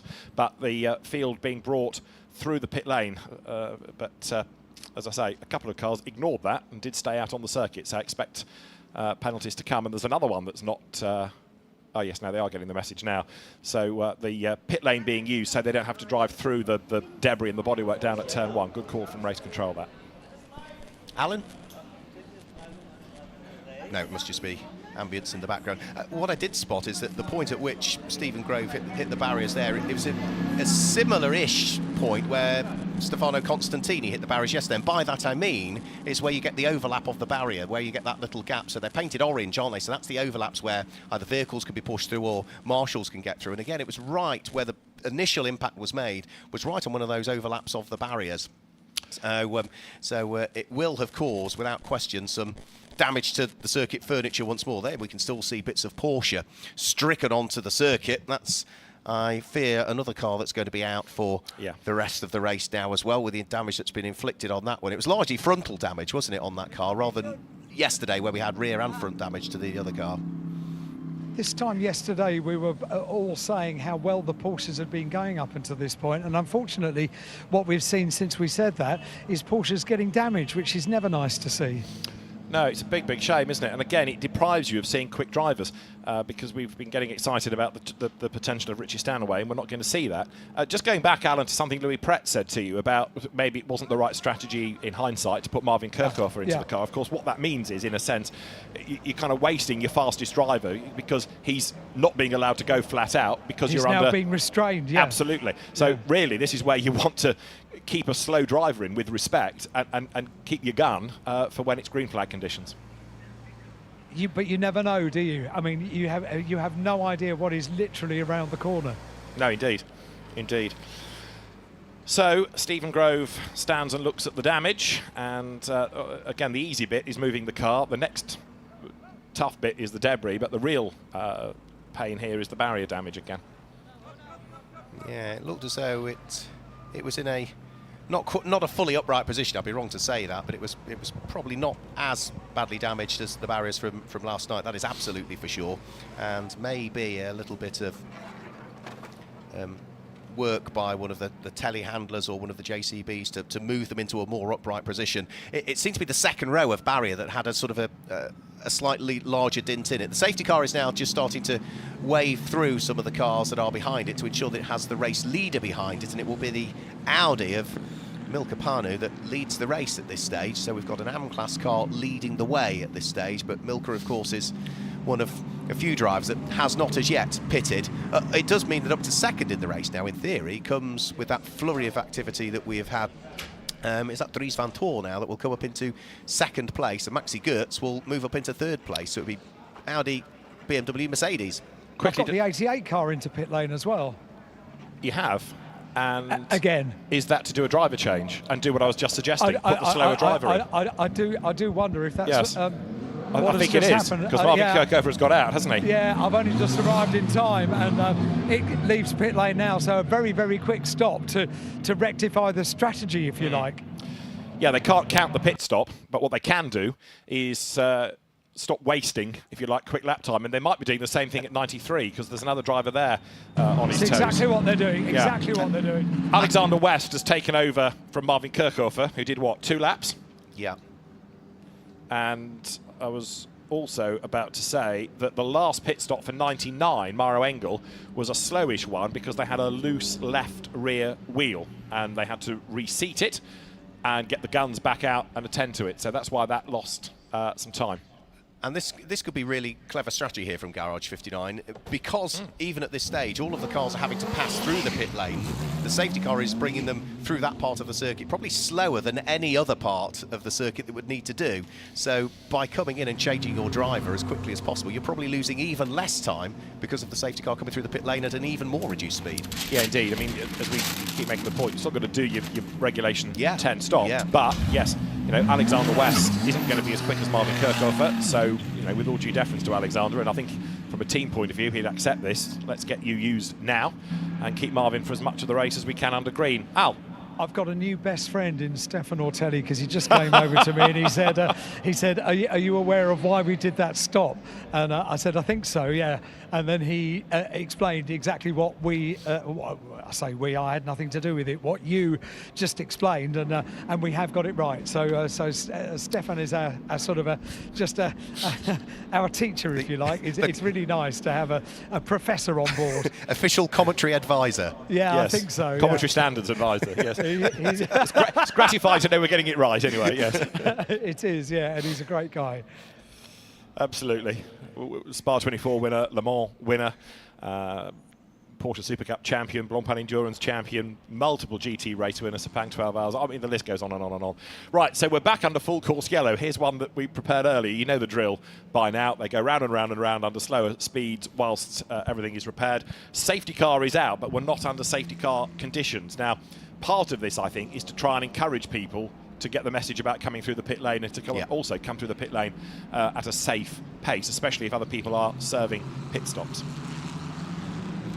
They've had quite a lot to do in the first hour and a half in race control, haven't they? It's been a busy one, that is absolutely for sure for them, and I'd imagine there's a chunk of activity for them even after this to try and resolve the incidents and work out things. And even now, there'll be lots of radio traffic going on with the local circuit staff down at turn number 1 to try and repair those barriers. There we can see Stephen Grove's car on the back of the flatbed recovery unit following that incident down at turn number 1. We've got a few more cars that have not this time trundled through the pit lane. There's one just going over the start-finish line, and that looked as though it was the Tsunami car that went through. And again, the drivers are being told on the radio, but we know that, for example, Herbert can't communicate with Ralph Bone. He's got a radio problem, so they're now asking, some of the teams are saying, can we have a marshal saying into the pits, into the pit lane? Yeah, because the sign on the gantry says full course yellow. It doesn't sort of allude to drivers, you know, if they're missing it, to next time go through the pit lane. So I can understand that, maybe if there's a radio issue. So Ralph Bone's team also have to go to see the stewards because of this report of overtaking under full course yellow. Daniel Alaman took over number 7. I don't think I told you that, but we have had a driver change in number 7. Daniel Alaman is now behind the wheel. So interesting, isn't it, how quite a few are cycling through, whereas Mark Radcliffe looks rather welded into 27. He's still shown as being behind the wheel.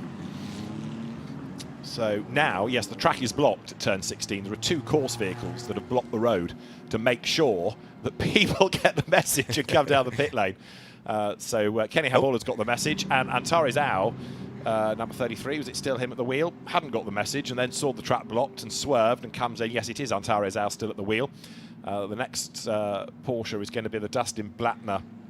And that now Konstantin Dressler that car. Didn't get the message either. At the last minute had to swerve. And then the next wave is behind a safety car, so they do all get the message. So the safety car, we're not under safety car conditions, but the safety car is sort of acting as a, what would you say, Pied Piper type situation here to encourage people to come down the pit road. What this is doing for the moment is giving 33 the race lead.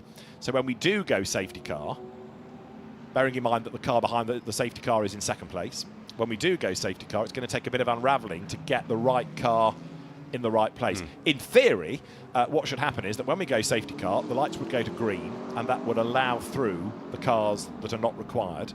And then when the lead car is behind the safety car, the lights will go to yellow, and then we are into proper safety car procedure. That's the plan. That's how it really works. Follow that? I think so.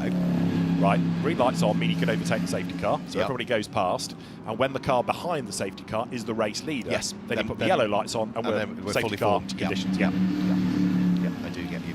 And when that doesn't happen, I'll be out the door, because it's not my... I'm not the race director. I pass the buck at that point, but that's how it works, for example, in World Challenge Europe, Fanatec GT.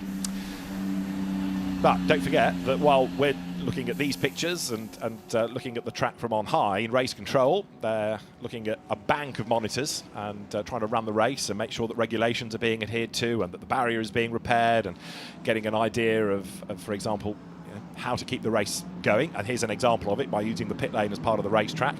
We've got more Porsches coming down towards turn 16, just looking out of the window and finding that they have a blocked circuit, so they've got to go through the pit lane. So now I think the message is getting through. As the field continues to circulate, so the race control team, first priority, barriers. You can't go anywhere in terms of the race until the barriers are sorted out. After that, they can work out what to do for the restart. But one thing that is happening now is that some of the teams are asking whether we can have a few more laps to warm up the tyres, having just seen a car just seen what's happened, go off the road. Yeah, which does make sense. Yeah. And we are getting, by the look of things, is that a change of driver getting ready for the number 79 car? It was Johanna Zelga, wasn't it? It was, and Davide Scanicchio shown as being behind the wheel next.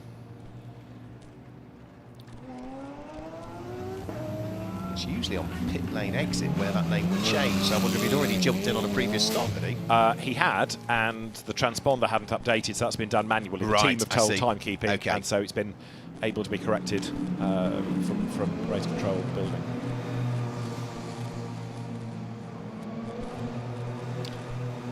First time we've got another new camera that shows us that pit lane exit there, the very unique tunnel where the cars cross from what is the inside of the circuit ultimately to the outside of the circuit, and looks as though we are now going, rather than full course yellow but with the safety car still there to assist them through the pit lane, it does look as though we are now going to a full safety car basis. So it does now mean that the cars that are lagging behind because everybody's remaining at the same pace, can now start to increase their pace and catch the Crocodile and the Train. I think the first car that was behind the pace car was Milka Panu, was it not the Audi? So, yeah, it's the second place car, so that's why it will take a bit of time to get the right car, because you've got to let almost everybody go before you get to the leader.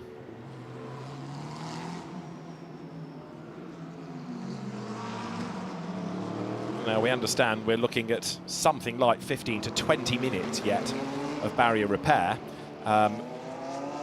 This has the benefit for the teams of, okay, it's a long safety car period, but it's still a quicker pace.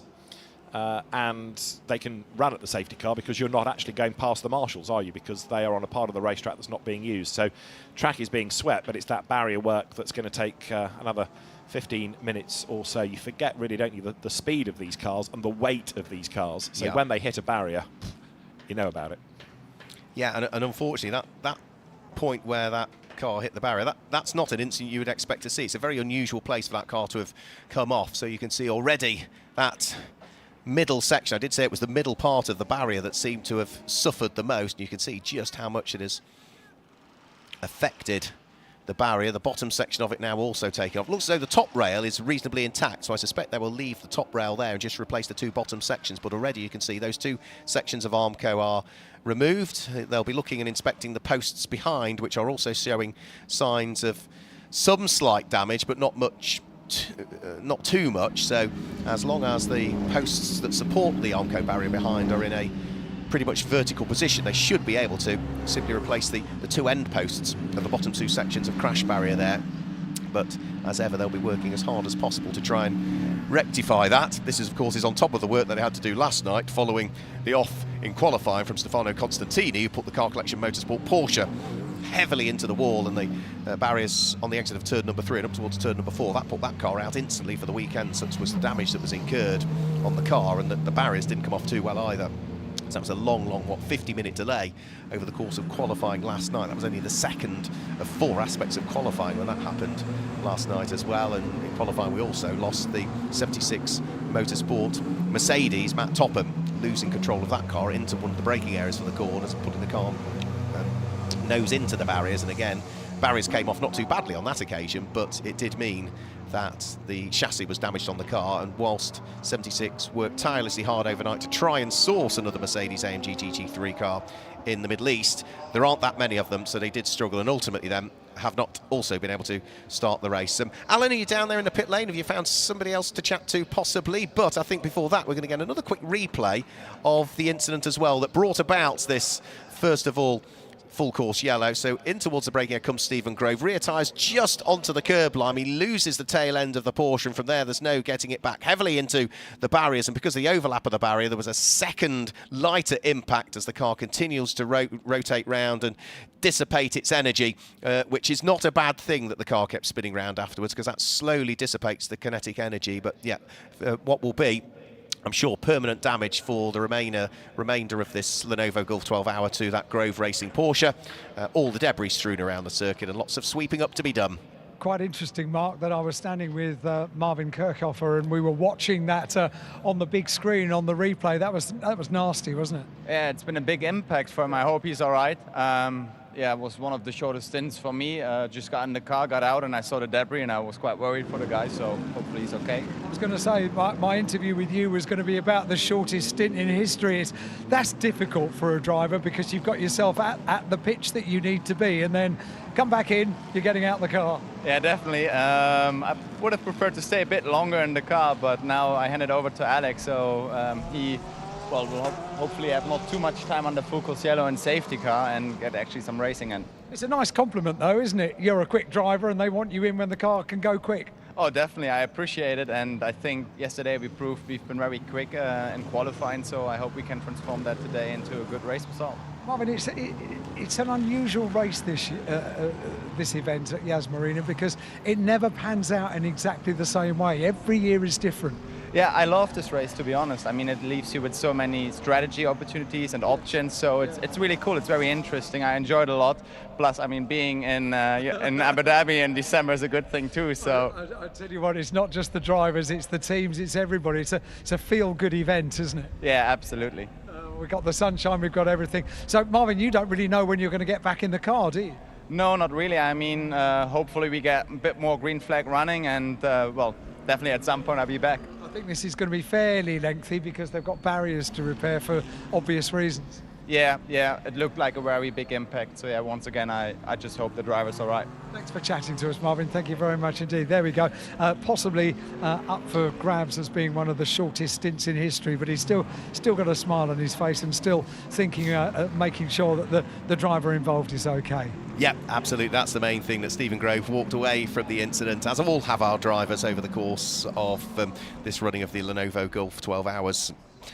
Fair to mention as well, we haven't really mentioned about continuous driving stints at this stage, because obviously we've still got a chunk of drivers out there that started the race. Well, we are now to the point of which we are, what, an hour and 40 minutes just over into this race. So there's still no real worry as yet for any drivers that are heading towards a maximum single driving stint, because that is 2.5 hours is the maximum driving stint that you can do in this race. And then if you get out of the car, you have to rest for a minimum of an hour before you get back in again. So I'm guessing, does that mean, therefore, that Marvin Kirchhofer, because he got into the car, he now can't get back in again for another hour, even though he only did a couple of laps? Yes, I would have thought so. Yeah, because a stint is a stint. Yeah, however long the stint is. Yeah. One of the other things to bear in mind about this race is a difference from, for example, the Spa 24 hours as a round of IGTC, where a stint counts as when you leave the pit exit. And therefore you'll find people staying in the car doing a drive-through just to reset the clock, so they can stay in the car but then do another 65-minute stint, because that regulation is a stint can be no more than 65 minutes. The regulations for this race, a stint counts from when you leave the pit lane to when you come into the pit lane and get out of the car. So those drivers that have stayed in the car after a pit stop, that's counted as one stint. It's not resetting in this race as it would under the Spa example. That's a very valid point. Yeah. Okay. Yeah, that makes sense. Yawn with your mouth closed, please, Merrill. I was trying to stifle that. Did you spot? Yeah.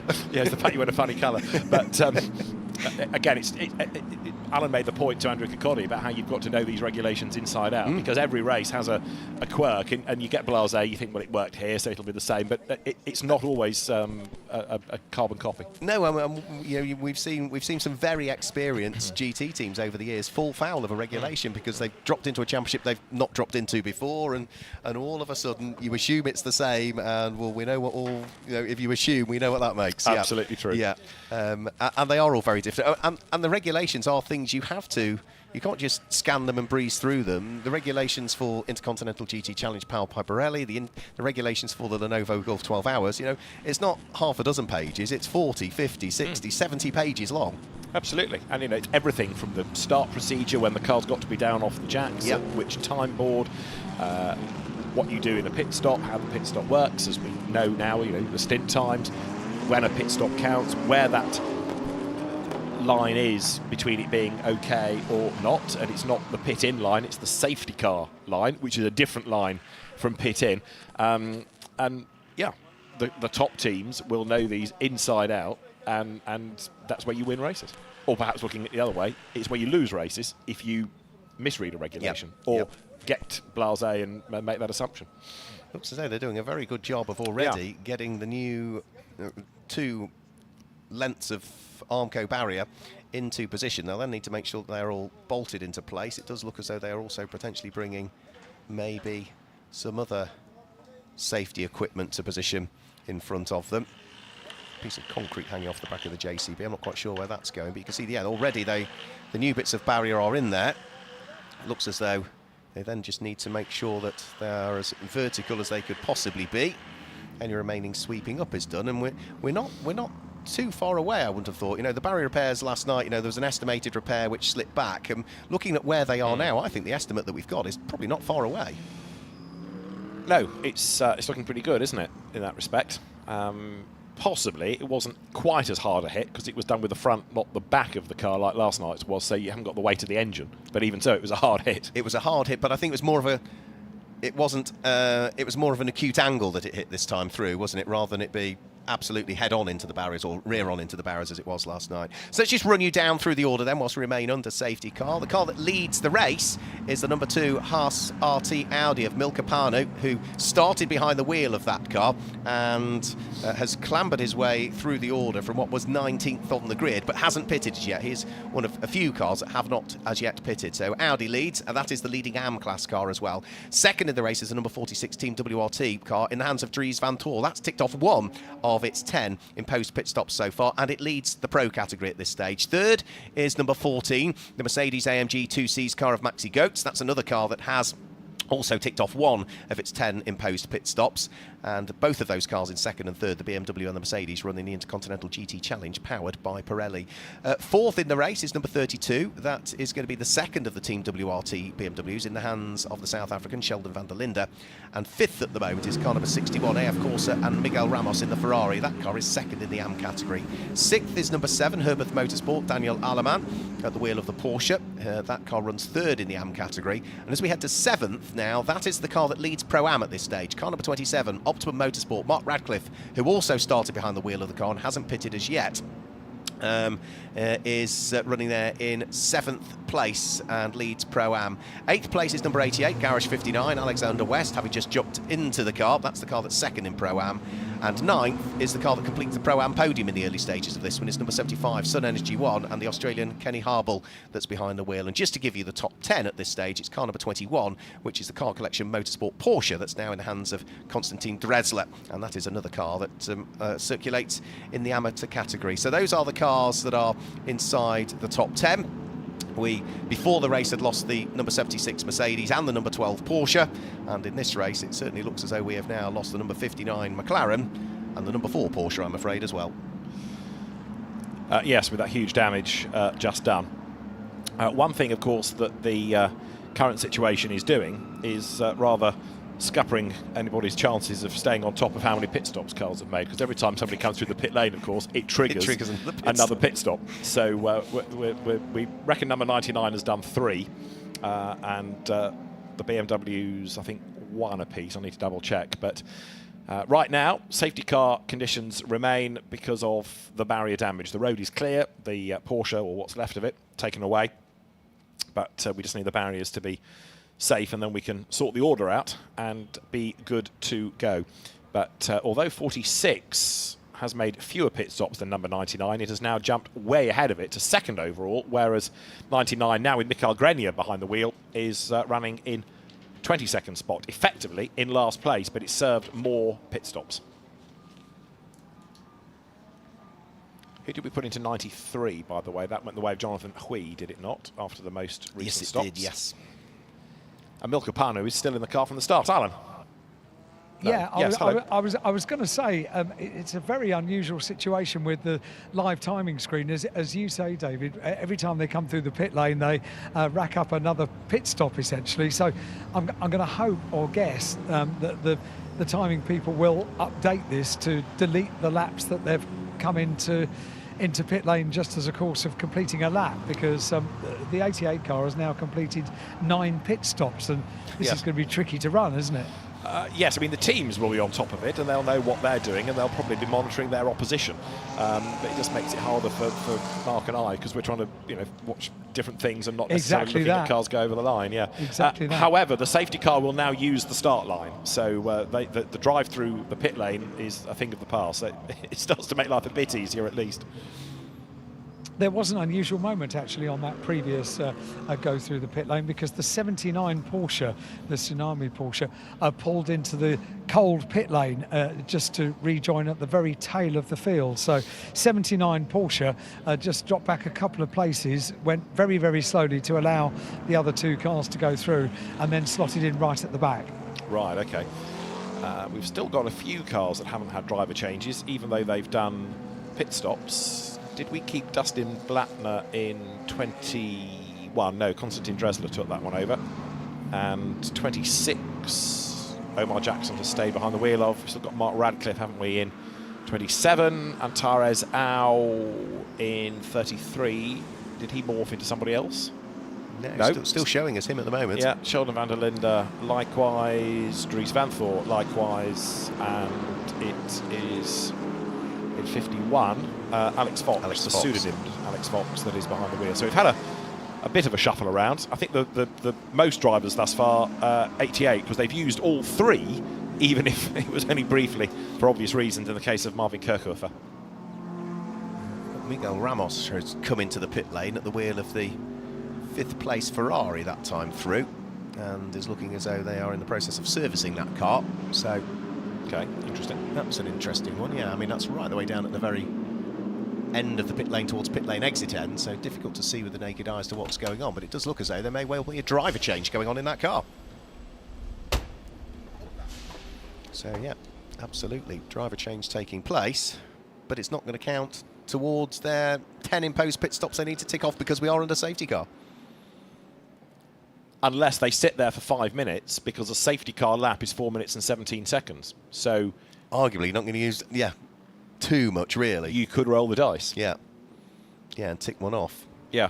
Be interesting to see, wouldn't it? So 40 seconds, give or take, 43 seconds under safety car, or 100 seconds under green.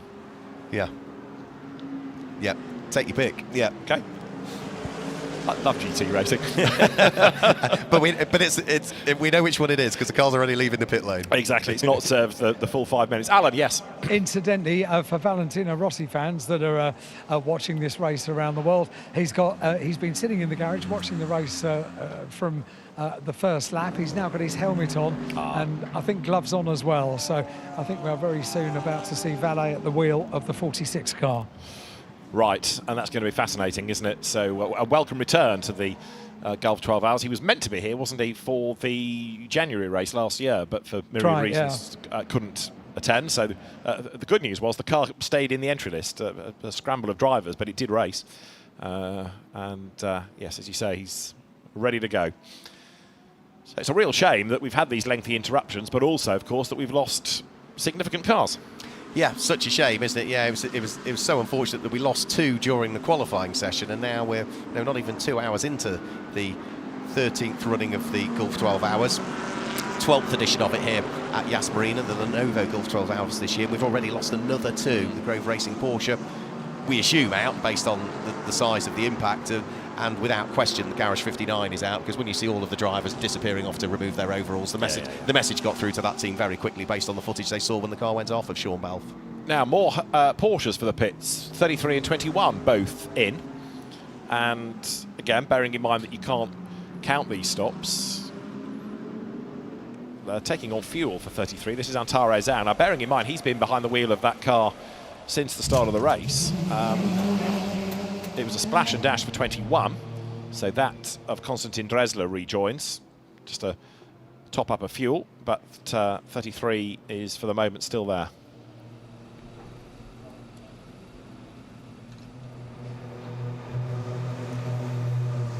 And I'm not totally sure why, because one of the team was leaning in on the right-hand side of the car.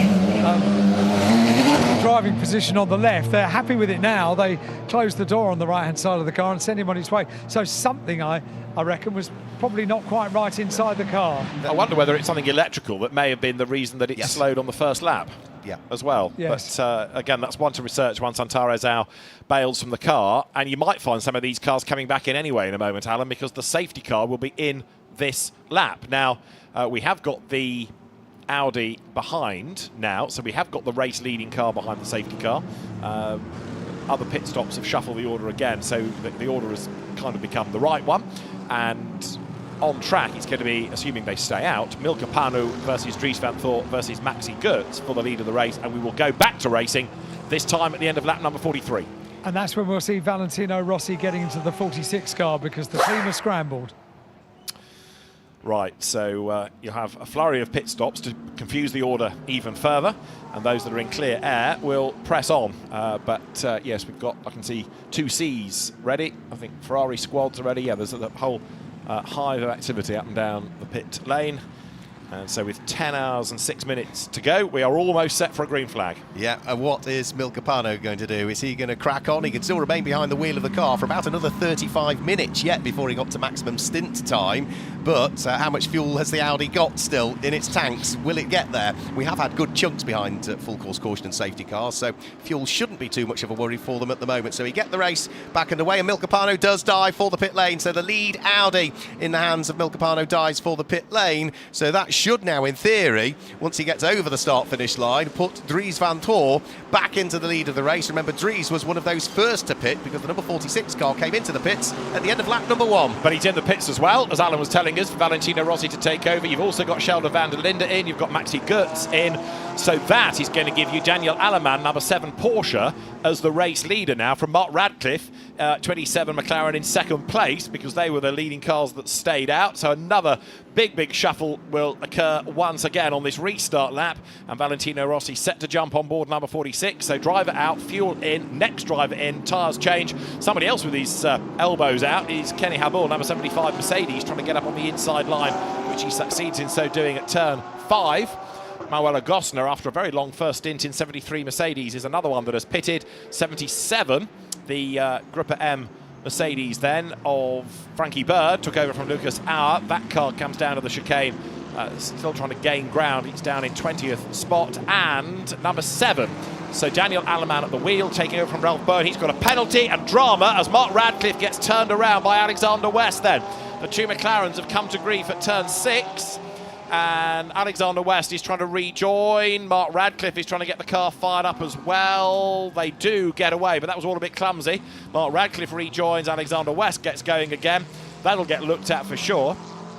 As I was saying, Daniel Aleman, number 7 Porsche, 5-second penalty for a full course yellow infringement. Look, Alexander West up the inside and bang, rather harpoons Mark Radcliffe and turns him around. Yeah, he came from a long way back, didn't he, there, Alexander West? And, well, yeah, straight into the side of the McLaren. And the other cars, to be fair, did well at that point of the circuit, where the circuit narrows up as you head in towards turn number 6 and number 7. Did well to either brake drivers left or brake drivers right to avoid the two stricken McLarens that sat there in the middle of the circuit. And the incident is noted. Imagine my surprise. Right, so the leaders go by, and now it's going to be then number 7 Porsche, Daniel Aleman, who is ahead. It would have been Mark Radcliffe for second place, but scrap that, because now Kenny Habul is up into second, and for third place Konstantin Dresler in number 21 Porsche. Into the pit lane again comes number 79, so we've got the Davide Scanicchio Porsche down pit lane, and leaving the pits number 73. So Manuela Gosner brought the car in, and now Corinna Gosner is at the wheel. Daniel Aleman then with this penalty to be served on the next stop. There's a little bit of debris down on track as well, we understand, from the McLaren contretemps down at turn 6. Right, so we've now got 44 laps in the book, and after a rather stop-start second hour with all the interruptions, it is Porsche, Mercedes, Porsche, the current order. But again, that comes on the back of a wave of pit stops. Chris Milburn joins me in the booth. It's been a rather drama-filled start of the race, hasn't it? It certainly has. I made the trek over here. Full course yellow was ending. The safety car was out. I heard cars going around for about 1 second, and then the full course came out straight away, pretty much. So I've been monitoring the chat as well. A lot of people have been talking about the race so far. A lot of people are asking, is this a real live race? Well, of course it is. We're live here around the Yas Marina Circuit for the final round of this championship. And what a fantastic venue to be doing this race as well. Now, the thing is with the... so what's been happening so far, in case you've missed it, there's a lot of action that's been happening. But, of course, there is one thing I want to touch up on here, because, of course, we are racing the United Arab Emirates, and now the Middle East aren't really known all that well for drivers that hail from the region.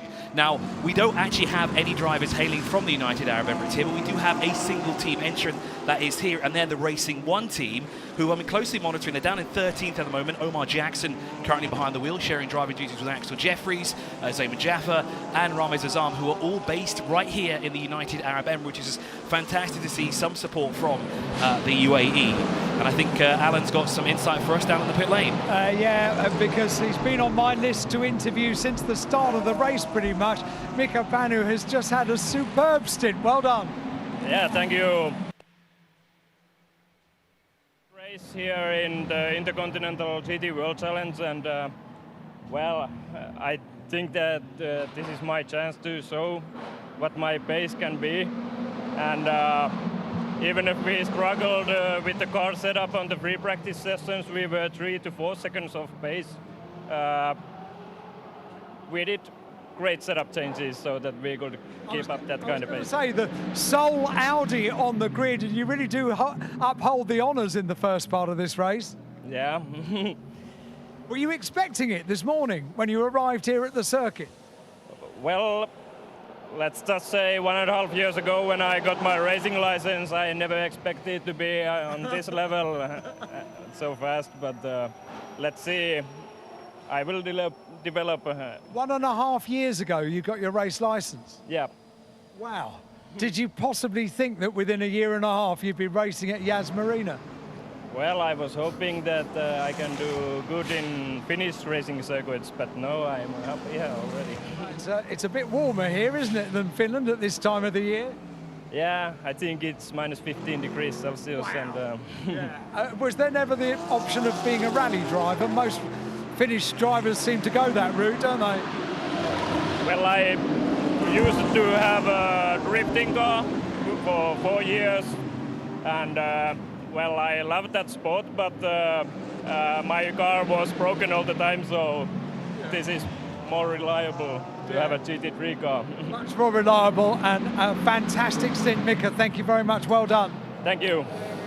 An interesting insight. He gets his racing license just 18 months ago, and he's racing at the end of 2023 at Yas Marina in the Intercontinental GT Challenge. That's not bad, is it? And not just racing, but racing at a proper pace. You know, he exactly was that. Up against very experienced drivers there. So yeah, really impressive. Well done, Alan. Another one ticked off the list.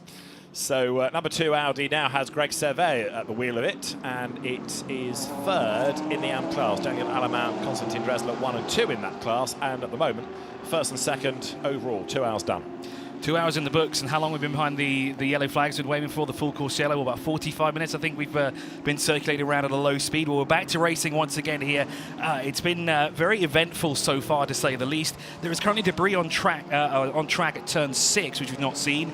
Black and white flag has come out for track limits for car number 7. I was quite impressed. It actually took a long time for us to get our first black and white flag. I think it took 45 minutes for that flag to appear for the first time. We look back what happened yesterday when we had black and whites all over the place. The racing today is on point. Yeah, it is. I mean, that debris, incidentally, was the McLaren coming together. I think it was a legacy of that at turn 6 and 7, where Alexander West and Mark Radcliffe got together, as Daniel Alamant is about to lose out to Kenny Habul, who goes through. You've got Konstantin Dresler in the lead of the race now, but Kenny Habul up into second place, and that also means that he is the best placed of those scoring points in IGTC right now. So the Mercedes heading down towards turn 13, hunting down Konstantin Dresler in the Car Collection Motorsport Porsche, the surviving Porsche, after the sister car was lost yesterday. The team manager of car 33 being summoned to race control immediately, which is Antares Au's Porsche, and he's still behind the wheel of that. Now, that means he's done more than 2 hours, doesn't it? It certainly does, and I'm really interested how they've done this. I know the full course yellows aided this as well, but 2 hours behind the wheel of one of these cars, the economy, the efficiency of the drivers behind the wheel is impressive. Now, I want to understand why they're being summoned to the race control. Because he's done 2 hours. Oh, so you can't. That's the regulation. 2 hours is the maximum. So I noticed at the beginning they also has a transponder issue, because they'd always come in kind of 3 positions back from where they should have been. Right. So I wonder if they're checking that as well. I think that might have been corrected sometime soon, because they're going to cross the line now, or they should have done, and you can see the time is not changing on the screen. So I wonder if that's also part of that, but the 2 hours is probably the actual factor there for the team manager being summoned. Yeah, or can they get away with 2.5? Either way, Antares Au, I'll double check in a second, but yeah, team manager to race control immediately. Now, what was the last pit stop time for that car? Was it a pit lane speeding offence? There are myriad options, aren't there? It was the right time, so the pit stop time was legit. Anyway, Antares Au in number 33 is being summoned, or the team manager is being summoned to race control. More pit stops are cycling through, as you can see, including David Chipton-Biantro in the number 20 AF Corsa Ferrari, and 93, which is Jonathan Hui, that car recovering after its lap 1 spin, is now into 13th place. So you've got that car, another one recovering. 33 is confirmed as a transponder issue. Now, whether or not that is going to incur a trip to the stewards in isolation or something else remains to be seen, but I don't know whether they can give you a spare transponder and send you on your way. Door off, number 20 now. That's the new air-conditioned model. I mean, it will help him certainly now as the temperature picks up here around the Yas Marina Circuit. Transponder is not going to be an easy fix either, so that's going to take some time for the car there. That's the 75 we're looking at right now. They are chasing down the leader. The gap is 1.8 seconds right now with Kenny Habul trying to track down the Porsche driver, Konstantin Dressler, who is just ahead of him. We've just come across the line now as well. The door's been firmly attached back onto the car. And I've got to say, that looks like a quick and easy fit actually to put that door back on. No tape required, just looks like it's put on by magnets. Yes, imagine the expense for a Ferrari dealership to give you a new door, but here, just bang it on and send the car on the way. The McLaren incident is being looked at, and right now you're looking at Kenny Habul then, who is just under 3 seconds back at the start of the lap from Konstantin Dressler. We might get part 2 of that McLaren into Nissan fight, because here they are, look, Mark Radcliffe being caught again by Alexander West. So Mark Radcliffe, another driver who's been in from the start, and is approaching therefore the sort of cut-off point. He is fending off Alexander West, who took over from Marvin Kirchhofer. So 88 is the one car that's had all 3 drivers cycle through. And also number 26 Ferrari that you were touching on, Chris, involved in a battle. Omar Jackson behind the wheel of that, coming out of turn 5. Omar's also been behind the wheel for quite some time, so I think he started that car today. So maybe you're right with the 2.5 hour thing there that. Car 25 has been pinged for track limits here. Not sure where this is happening too much. You don't see quite a lot of it on track, but car 25, of course, is the car that we're looking at right now. The Racing 1 car with Jackson currently behind the wheel. I must say the Ferrari 296 GT3 car looks stunning here. It's the race debut in the country for this car. We've not seen it at all. We've not seen it in Gulf Pro Car Series. We've not seen it in any other series. This is the first time it's racing around the Yas Marina Circuit here in the United Arab Emirates, and it looks like we've got 3 of them all together. We've got the 25, which is the number 25, sorry, is the AF Course Marco Polincini car. Then just behind them is not the 2 Sears Motorsport car. That should have been the number 3. So we're actually looking at the 26, 11, and 61. So I got the number there wrong for Racing 1. It's the 26. That's the battle for 14th at the moment between those 3. They're separated by around 2.4 seconds between each other.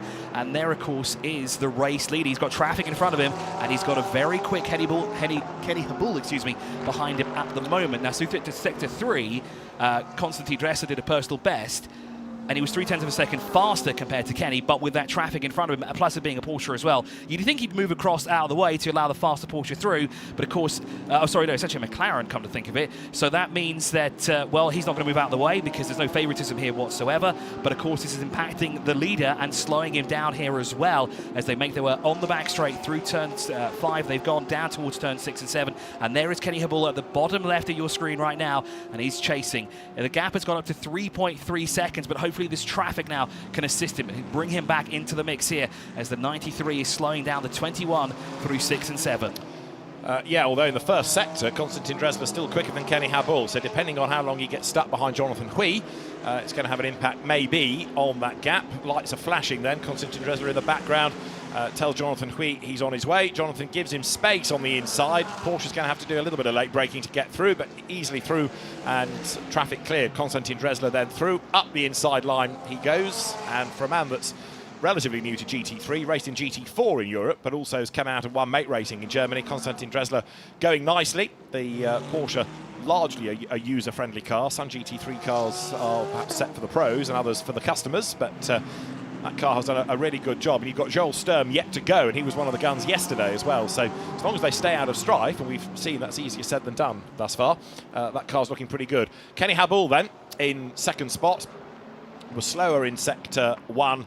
He was also fractionally slower in Sector 2, so it's certainly advantage Porsche right now. They are lapping in the 153, 154 bracket, whereas Mikael Grenier, who's taken over from Maro Engel in 19th place, is lapping in the 152. So he at the moment is the quickest guy on the circuit. That's Kenny Habul down at turn 1, and the margin is up to 4 seconds. So yeah, on that lap, even with the traffic, Dressler was able to build it a little bit more.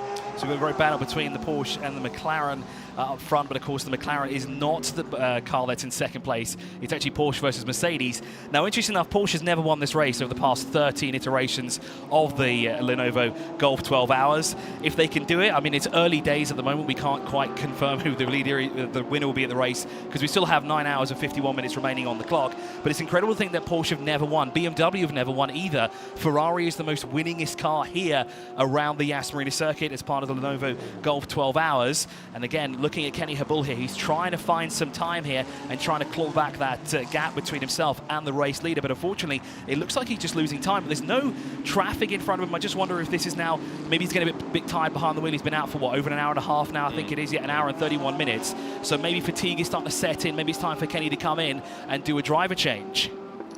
Possibly so. The car pitted after the first half hour, didn't it? Which is when Martin Conrad gave over to Kenny Habul. He could do another hour continuous if he wishes, but I think he might be right, given the temperatures, which are going up all the time. The Australian driver may choose to do a driver change before too long. So 92 minutes he's been in the car for. His lap time last time through was a 54.7. He's still quicker than Daniel Aleman. The first car that's really going to catch is the leading pro, and that is Valentino Rossi, who is in 7th place overall, but there's a lot of traffic to get through first. So pretty much I think Kenny Habul's place is safe, even if he's not catching the race leader. Bit of a traffic jam now queued up behind Omar Jackson. You've got Jean-Claude Sardi, you've got Anton Pereira, and also not far behind them is going to be Davide Scanicchio's Porsche. So Anton Pereira taking over from Giorgio Roda. That car was delayed in the pit stop with Roda's penalty of 10 seconds, but they've kind of combated that now. And their fourth, Alexander West in number 88 McLaren. He's hustling on in pursuit of Mark Radcliffe, who in turn has his heart sinking rather, because not only is there traffic up the road, but the three cars are all busy squabbling amongst themselves. It's certainly going to make things difficult for him as he works his way through the final corner, now down towards turn 1 again. Turn 1's been very hot this weekend. He's got to be very, very careful here. But here comes the Ferrari on the inside, and that's the 26. That is the Racing 1 car. Now on the inside, is that the AF 61? Yes, it would be, because they are less than a second separated between them. Actually, 0.3 of a second between these two here. And it's a nice train of Ferraris. Well, we actually had 4 that were flying in formation down towards turn 6 not too long ago. Now we've got a McLaren in the mix as well, but they're all jostling here for position as we make our way towards turn 5. Who will it be on the inside? Is that the 21 that snuck through? Sorry, 61 of A, of course. Yes, it is. But here comes the rest of the Ferraris plus the McLaren as well, who want in. And of that, another McLaren that's joined the fray. It looks like it is the fourth of the 296 GT3 cars drops back behind this. Now what? We have a 5-way battle here for just a single position. But actually, if we look at it, this is not for position on track. This is just drivers just squabbling and having a great time out there here at the Yas Marina Circuit. Through turn 6 and 7 we go. The AF 61 leads there. That pack of Jean-Claude Sarda by well, a few tenths of a second for the time being, but we're going to continue us now, and it's now a 6-car train down towards turn 9. We've got side-by-side here with the McLaren on the inside. Now, is that the Garage 59 car? No, I think that's a little bit further up the road than that car is right now. It is the 88, our race leader from earlier on today. Gets through past lead number 20 that time round. Is that a position on track? No, it's not, because Stefan Laramat is a little bit further down in 20th position. That 88 is up in 5th at the moment. So just trying to get through back marker traffic and try and escape up the road from the Herbert Motorsport number 33 car, which has conveniently still not come into the pit lane. So Teres Al is going to try and do the 12 hours, do you think?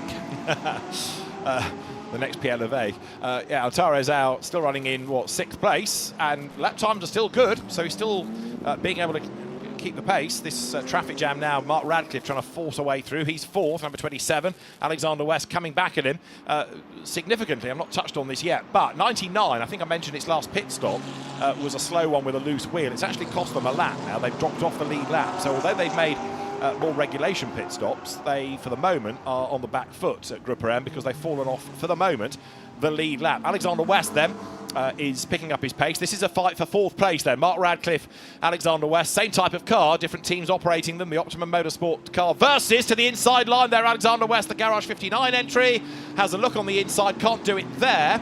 And the next corner is where they tangled a few laps back. So Alexander West is going to have to be very, very careful here to avoid a repeat. Nose to tail they run. The squabbling Ferraris being reeled in by Antares Au as well. He wants to clear them to try to get after the McLaren duel, and the lights flash as he gets up alongside one of the Ferraris, and then he's got a rolling start of 2 more ahead of him. He's cleared 1. Down towards turn 6 they will come now, and as the McLarens come out the other side, is it Radcliffe still ahead of West? I think it is. So Optimum keeping Garage 59 at bay. Race leader in the meantime is on lap 53, but this McLaren fight's getting better all the time. It certainly is, and I've seen an interesting question pop up here in the chat, and I also want to ask this as well. we had a flurry of drivers coming on the very first lap of the race. Now, obviously, we have that minimum 10 pit stops that the drivers must do before the end of the Lenovo Gulf 12 hours.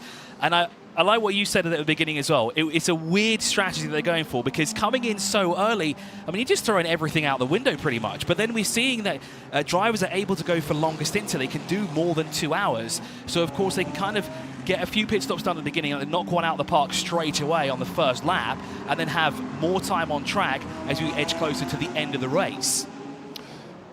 Yeah, I mean, because it's 10 and not 11, you don't have to do it at the end of an hour, so you can play around with them more.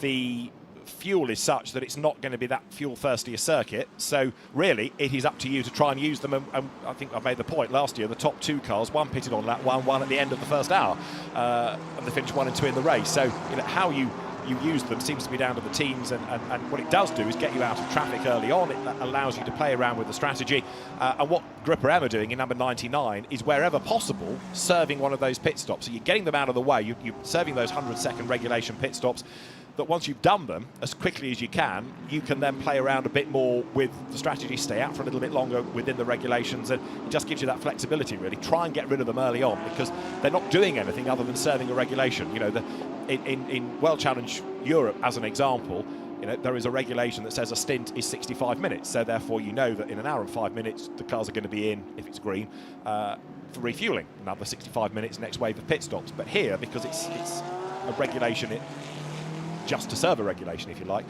you tick them off, get them done as quick as, and then it gives you a little bit more freedom, should there be a safety car, should there be a full course yellow, for later in the race.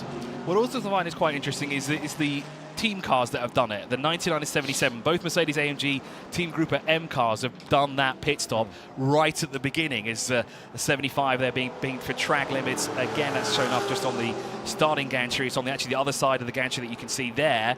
We just had a quick flash there of the race leader, the Car Collection Motorsport, who again is extending his lead to 4.4 seconds, but it seems to be he's not building up more time between himself and Sun Energy One's Kenny Habul at the moment. Then it's a further 10.8 seconds back to the Herbert Motorsport number 7 of Daniel Aleman behind the wheel of that car at the moment. We're looking at a Ferrari and a McLaren. Now, this is not the battle that we saw earlier before. This might be an entirely new battle, because that's the 25 and that's the Sky Tempest, the number 93. So indeed, these two are battling here for position. That would be for 12th overall as we work our way down the back straightaway, down towards turn 6, which always provides some great action here. So let's see what the Sky Tempest driver can do. This Jonathan Marco Poloncini. No, sorry, it's the other one. Marco Poloncini is in front. Jonathan Hui is behind at the moment, and he does look on the inside, and there's contact between the two of them. We had a feeling that would happen, as the 25 has to run off into the runoff area, and is, well, there was minor contact, but not enough to be substantial there, I think. Yes, it probably will get looked at just to make sure that there's nothing untoward. The order hasn't changed, so you can sort of say that the biter was bitten, because Jonathan Hui stays behind. Antares Au has just pitted, incidentally. Here was the replay, so yeah, Jonathan Hui almost fully alongside, but Marco Pulcini had to turn in sooner or later, ended up going off the road, but part of that was because of the contact, so I think that will be probably a shrug of the shoulders from race control, saying, well, you know, one of those things, and the order remained the same. Kenny Habul, though, has now come across that little battle pack, so he's trying to find a way by. That's Antares Au's car that is in after pretty much 2 hours, 19 minutes of the race. So it was a very long first stint. And Antares Au hands over. Alan.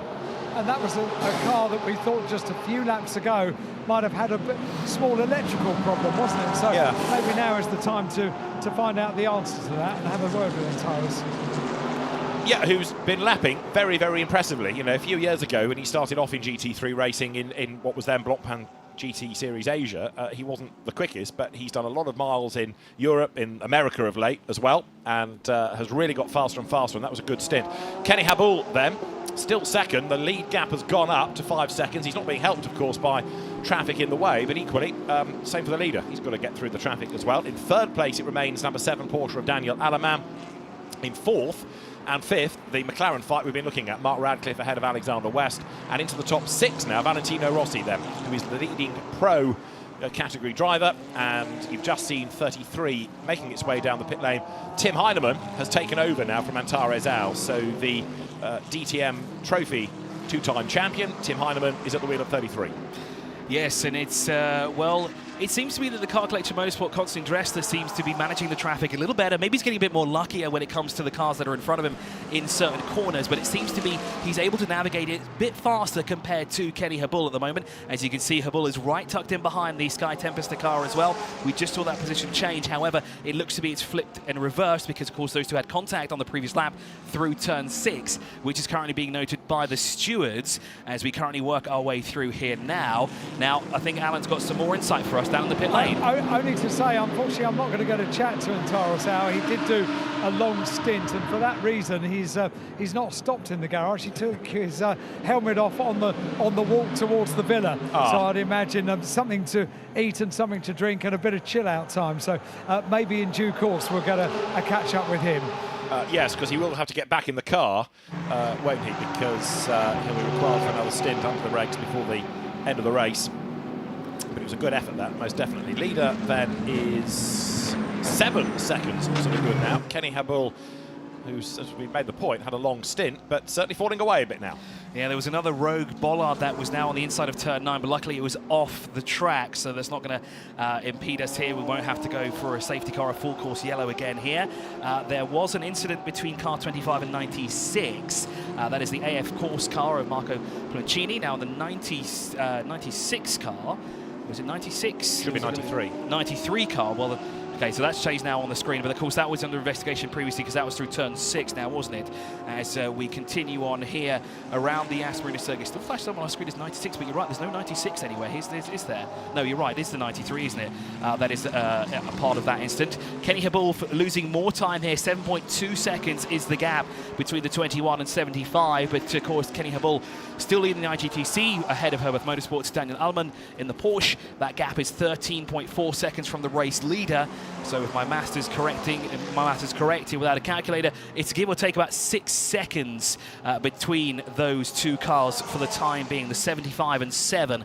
Optimum Motorsport currently running in 4th with Mark Radcliffe and Alexander West behind him in the 88 and Garage 59 in 5th position overall. 3rd in IGTC is the Mercedes-AMG Team 2Cs of Fabian Schiller. That is, if I'm not mistaken, that's the Works Mercedes car out of those two cars that are racing, because of course Mercedes-AMG Team 2Cs from Bahrain actually have two cars here, one in Pro and one in Pro-Am, which of course is being driven by our local talent here, hailing from the region. Al-Faisal Al-Zubair is in that car, not right now, he's actually only doing 2 hours of the race here, but Issa bin Abdullah Al-Khalifa from Bahrain is currently behind the wheel of that car, and they're sharing driving duties with Ian Loggy. Now he's the odd one out, however, Ian Loggy he's actually raced here in the United Arab Emirates. He raced in the Gulf Radical Cup, I think, for 2 years, and it was actually 2nd overall, I think, in the previous season as well. It's always great to see him. Car 25 has picked up a penalty, 5 seconds. That needs to be served in the next pit stop, then that's for track limits, so they've been a bit more naughty somewhere. So they will have to serve that additional time, and that's Marco Pulancini in the Ferrari that will have to serve additional time. One hopes that's not for the incident where he was forced off the road, because that was exceeding track limits, but it wasn't really a lot he could do about that. Down the pit lane just comes number 27, so Mark Radcliffe, who has done 2 hours and 25 minutes. There's a Herculean effort to start the race for him, and a really good stint it has been. I know he was tagged into that spin by Alexander West, but his pace has been good, so Mark Radcliffe will hand over to either Rob Bell or Ollie Milroy. Car arrives on the scene, and the Optimum Motorsport McLaren, the team manager of which is another excellent ex-racer, Bas Linders, that goes through its effectively first regulation pit stop here with the driver change as well. So driver out, and then the fueling is done, and then second driver or incoming driver in, and then the tyres can go on, and then the car can be released at exactly the right moment so that it crosses the pit outline at the 100-second mark. Not a moment before, otherwise you get into strife, and then it's back in the race. 99 Mikael Grenier, just to keep tabs on this car. Still, as I say, off the lead lap, but Grenier in 18th place overall, and 88 Alexander West is being given a 10-second time penalty for causing a collision. So with the McLarens getting themselves together at turn 6, there is now a 10-second penalty going the way of Alexander West. Sean Balfe has been sending news. He's got a rather sore leg, and he's all strapped up, walking with a bit of assistance, but a resigned expression and a thumbs up. But he's a bit bruised and battered after that big whack into the barriers at turn 1. And although one McLaren is out of the race, 27 blasts away from the pit lane. And we still have the 88 as well, inside the top 4. Well, the 27 was inside the top 5. Of course, it will shuffle its way down the order as it makes its way out of pit lane, and hopefully they've done that 100-second stop there, as you said before, David, because how long were they in the pit lane? It was the Optimum Motorsport car. They were 140, so that sounds about right. Yep. Being there for 100 seconds. So off they go. They're released, but unfortunately they'll shuffle their way down the order, which means Team WRT, Valentino Rossi, will now move up into the top 5 behind the wheel of the BMW M4 GT3 car. They'll still stay in 3rd in IGTC, and then, of course, they'll be followed by the sister car. No, they won't, because there's a Mercedes-AMG Team 2C C's car between the two there. Fabian Schiller and Charles Wirtz currently behind that car. They'll all move up the order as well. Once again, McLaren and Ferrari here making battle, or doing battle, excuse me, through turn 5 as they work their way onto the back straight here. Now this is... Now, is that that's not the Sky Tempest car, that's not the 93. Is that the Garage 59 car? No, it's not. It's not Alexander West either. That would be the 88. So it is the Garage 59 car. Now, that car, the 296 GT3 car, is not in battle with this car to say. They're just trying to sort of unlap themselves and, well, keep them honest in front as well. Is the number 20 a little bit further down. There is the 26, and it looks like we've got a driver change. So Omar Jackson, after well over 2 hours, will now hop out of the car. Didn't quite catch who it will be getting into the car. That is. Now, there is a slight difference between their race suits, looking somewhat at the back of their race suits, but I couldn't quite catch who it was, and I definitely can't tell by the helmet, that's for sure. So we'll have to wait. It's either Axel Jeffries, Ramez Azam, or Zemain Jaffa, who will get behind the wheel. Of course, this car here is the sole entry from the United Arab Emirates. All 4 drivers are residents of the country, and it's great to see a UAE-based team in a UAE-based race. Mikael Grenier getting through the traffic in the yellow Mercedes, and hopefully isn't going to get caught up. He does. He gets forced around the outside, and Sheldon van der Linde comes up the inside, and Frank Bird also up the inside. So that rather shuffled Mikael Grenier back in the pack. On screen, you've got the AM standings. If you're wondering why some have got a grey background and some have got a white, by which, when I say some of you might be wondering, I mean my nephew, who has just asked the question. Those that have got a white background are registered for the Intercontinental GT Challenge powered by Pirelli, Wilbur, okay? And those that aren't scoring points in the championship and are just doing this as a one-off race, they are the ones with the grey background. So if it's white, they are Intercontinental GT Challenge powered by Pirelli entrants. That is why some have a white and some have a grey background. Okay? So Axel Jeffries has got behind the wheel now of that number 26 Racing 1. Now, I don't know how this has happened, but he's rated as a silver driver. With all his experience, I would have thought he'd be gold by now. But, of course, now we're going to keep it a close eye now on the number 26, so that car is going to start flying through the field. Of course, Axel Jeffries has a wealth of experience. He is a driving instructor here at the Yas Marina Circuit as well.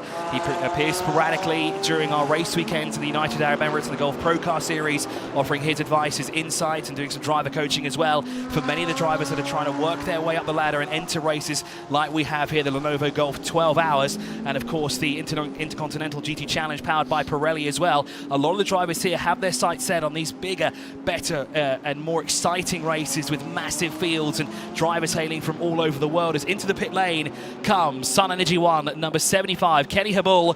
And David, I think it's safe to say, without even watching him, he's getting out of that car. You'd have thought so, wouldn't you? It's been another long stint. So Kenny Habul down the pit lane, and that long 90-minute plus stint then putting that car into second spot. So Martin Conrad has had a go behind the wheel. Kenny Habul likewise. We'll see in a moment who they are going to put in next. Kenny in his first race back since his Spa accident. They've got Dominic Baumann or Philip Ellis to choose from. The team ready to spring into action. And the last time we saw Kenny, he was briefly at Spa, and he ended up, even though the car won its class, it wasn't with him, of course, driving it. He was watching it all from his hospital bed in Liège. But the door is not open, has it? So, as far as I'm aware, but have we seen him get out or not? There is a driver here to the right-hand side. He's just got out of view. Right. If the camera just goes a little bit to the right, well, I think Alan might have an update for us. Well, I'm on my way because they're right at the top end of pit lane, but no driver change can take place until all of the fuel has gone in. So only now is the car jacked up and in He's the staying air. in. He's staying yeah, in. I think he, Yeah. what a comeback race this is going to be, eh? Absolutely. Iron Man Habul stays in the Mercedes. Good on you, Kenny. Yeah. I was really looking forward to a chat, you know. Well, he's looking forward to a drink. That's been passed to him. Yeah, in terms of the pit stop, you can get out, then the refueling, and then the incoming driver gets in. But of course, if you're staying behind the wheel, you do stay in the car. But yeah, Kenny Habul is back down the pit lane. And oh dear, that pit stop was 1 minute and 37 seconds. That's well under the minute and 40. So I rather fear that there might be a penalty coming for number 75. He was a little bit keen down the pit lane there. It wasn't quite long enough by 3 seconds. Oh, that is going to be painful for him as well if he's going to try and do this Ironman stint here. 2.5 hours or close to that behind the wheel. He's probably going to do at least another hour behind the wheel. The last thing he wants now relayed to him is you have to come in to serve a penalty for 10 seconds. We did see a driver off into the right-hand side that was ready. Maybe he's preparing himself for another car, but of course Kenny there deciding, no, I'm having too much fun out there. I want to continue on. I'm going to take this car all the way to the end. Well, of course, he can't do that, but he's going to have to allow someone else to drive at some point, but he has stayed behind the wheel of that Sun Energy 1, number 75. That means Garage 59, car 88, moves back up into the top 3. Car 73 and 75 have been reported to the stewards for track limit infringement, so could be another possible time penalty being added there to those 2 cars. One of which is Kenny Habul anyway, number 75, of course. So if you're between 1 and 5 seconds short, that's a drive-through, which here, given the length of pit lane, is a long drive-through, isn't it? Now, would he have to serve, if he gets that track limit penalty as well, would he have to serve that at the same time, or would he have to come in again and do that? That would be a separate penalty, because that would potentially be a time to serve on a pit stop. And that would be absolutely devastating after his mammoth stint here.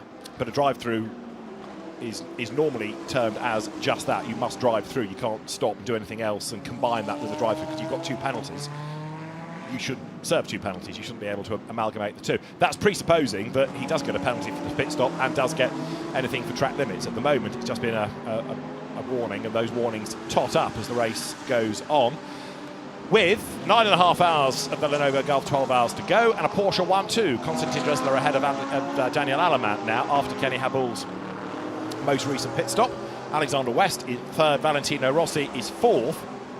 And at the moment, Valentino Rossi is the quickest man in that leading group. Now, he's 66 seconds back from the race leader. I'm not suggesting he's going to catch, but he is starting to bring down that gap. But, of course, also of import is that he is leading the pro class of IGTC, and thus helping Dries van Thor, who is 4th in the championship in terms of points. Dries was saying yesterday he's very much the outside hope to win it, but you never know. You've seen already a couple of cars in strife and out of the race, so anything can happen. And Valentino Rossi here doing a good job, as he has to do. Good pace, get that car into contention. And at the moment, he's not far ahead of Fabian Schiller, who, of course, is driving the car for another championship hopeful, Jules Gounon.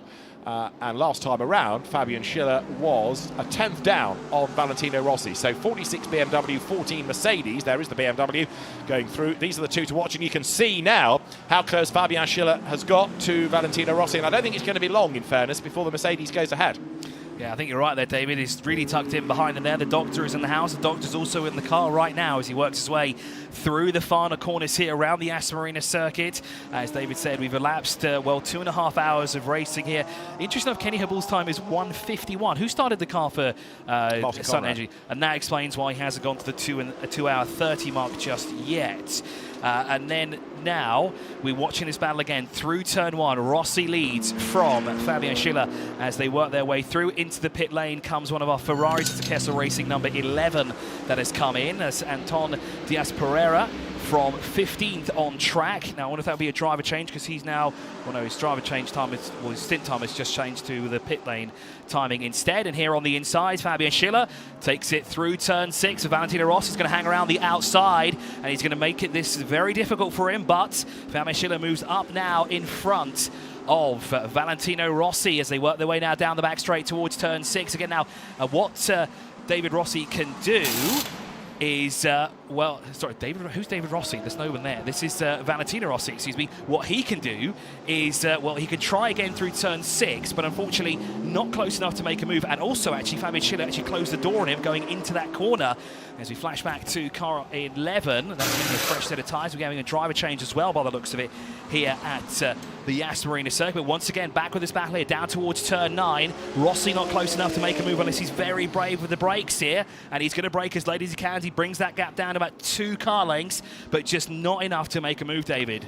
No, you need to just settle into a rhythm. Just accept for the moment that Mercedes is faster and just get on with your race, because when they put co-drivers back into the car, it'll change again. The pace of the BMW will pick up slightly. So rather than try and go after the Mercedes and risk making a mistake, probably the team will say, OK, just let him go, settle into a rhythm again, just keep going, do good, consistent lap times.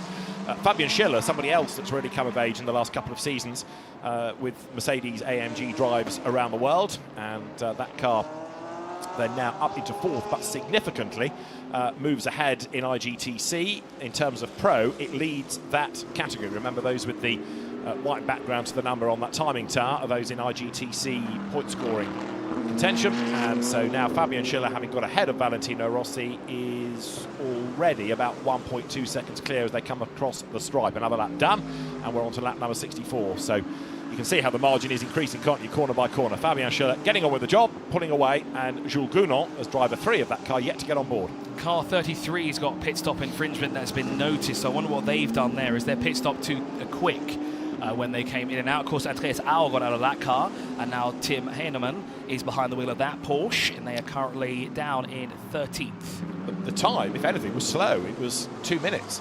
So it certainly wasn't under. I just wonder whether there were too many people working on the car, because if you have too many people touching the car, working on the car, that can be a penalty. But looking at the data we have, it wasn't the time necessarily.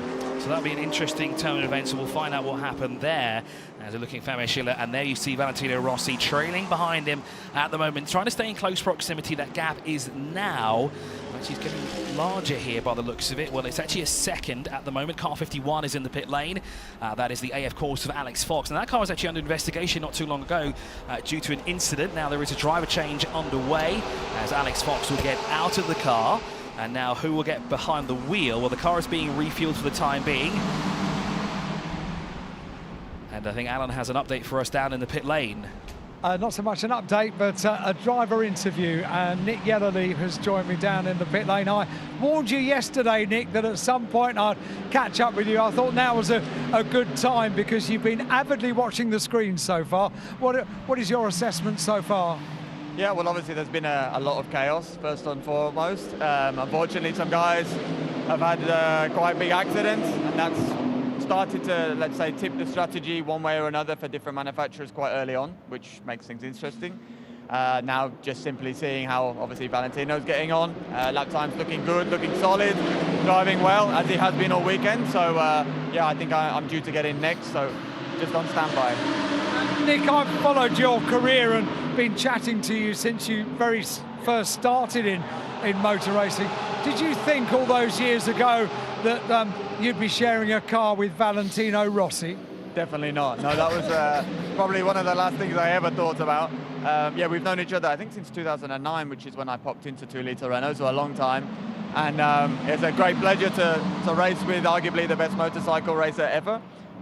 Such a charming man, great team around him, and he's doing a fantastic job for BMW. So yeah, really happy and privileged to do that. He's a people person, isn't he? And he just he has an infectious smile that seems to go from person to person. I would imagine that's a really good energy to have within a team. Yes, yeah, I mean, very happy-go-lucky kind of guy, always smiling, but deadly serious.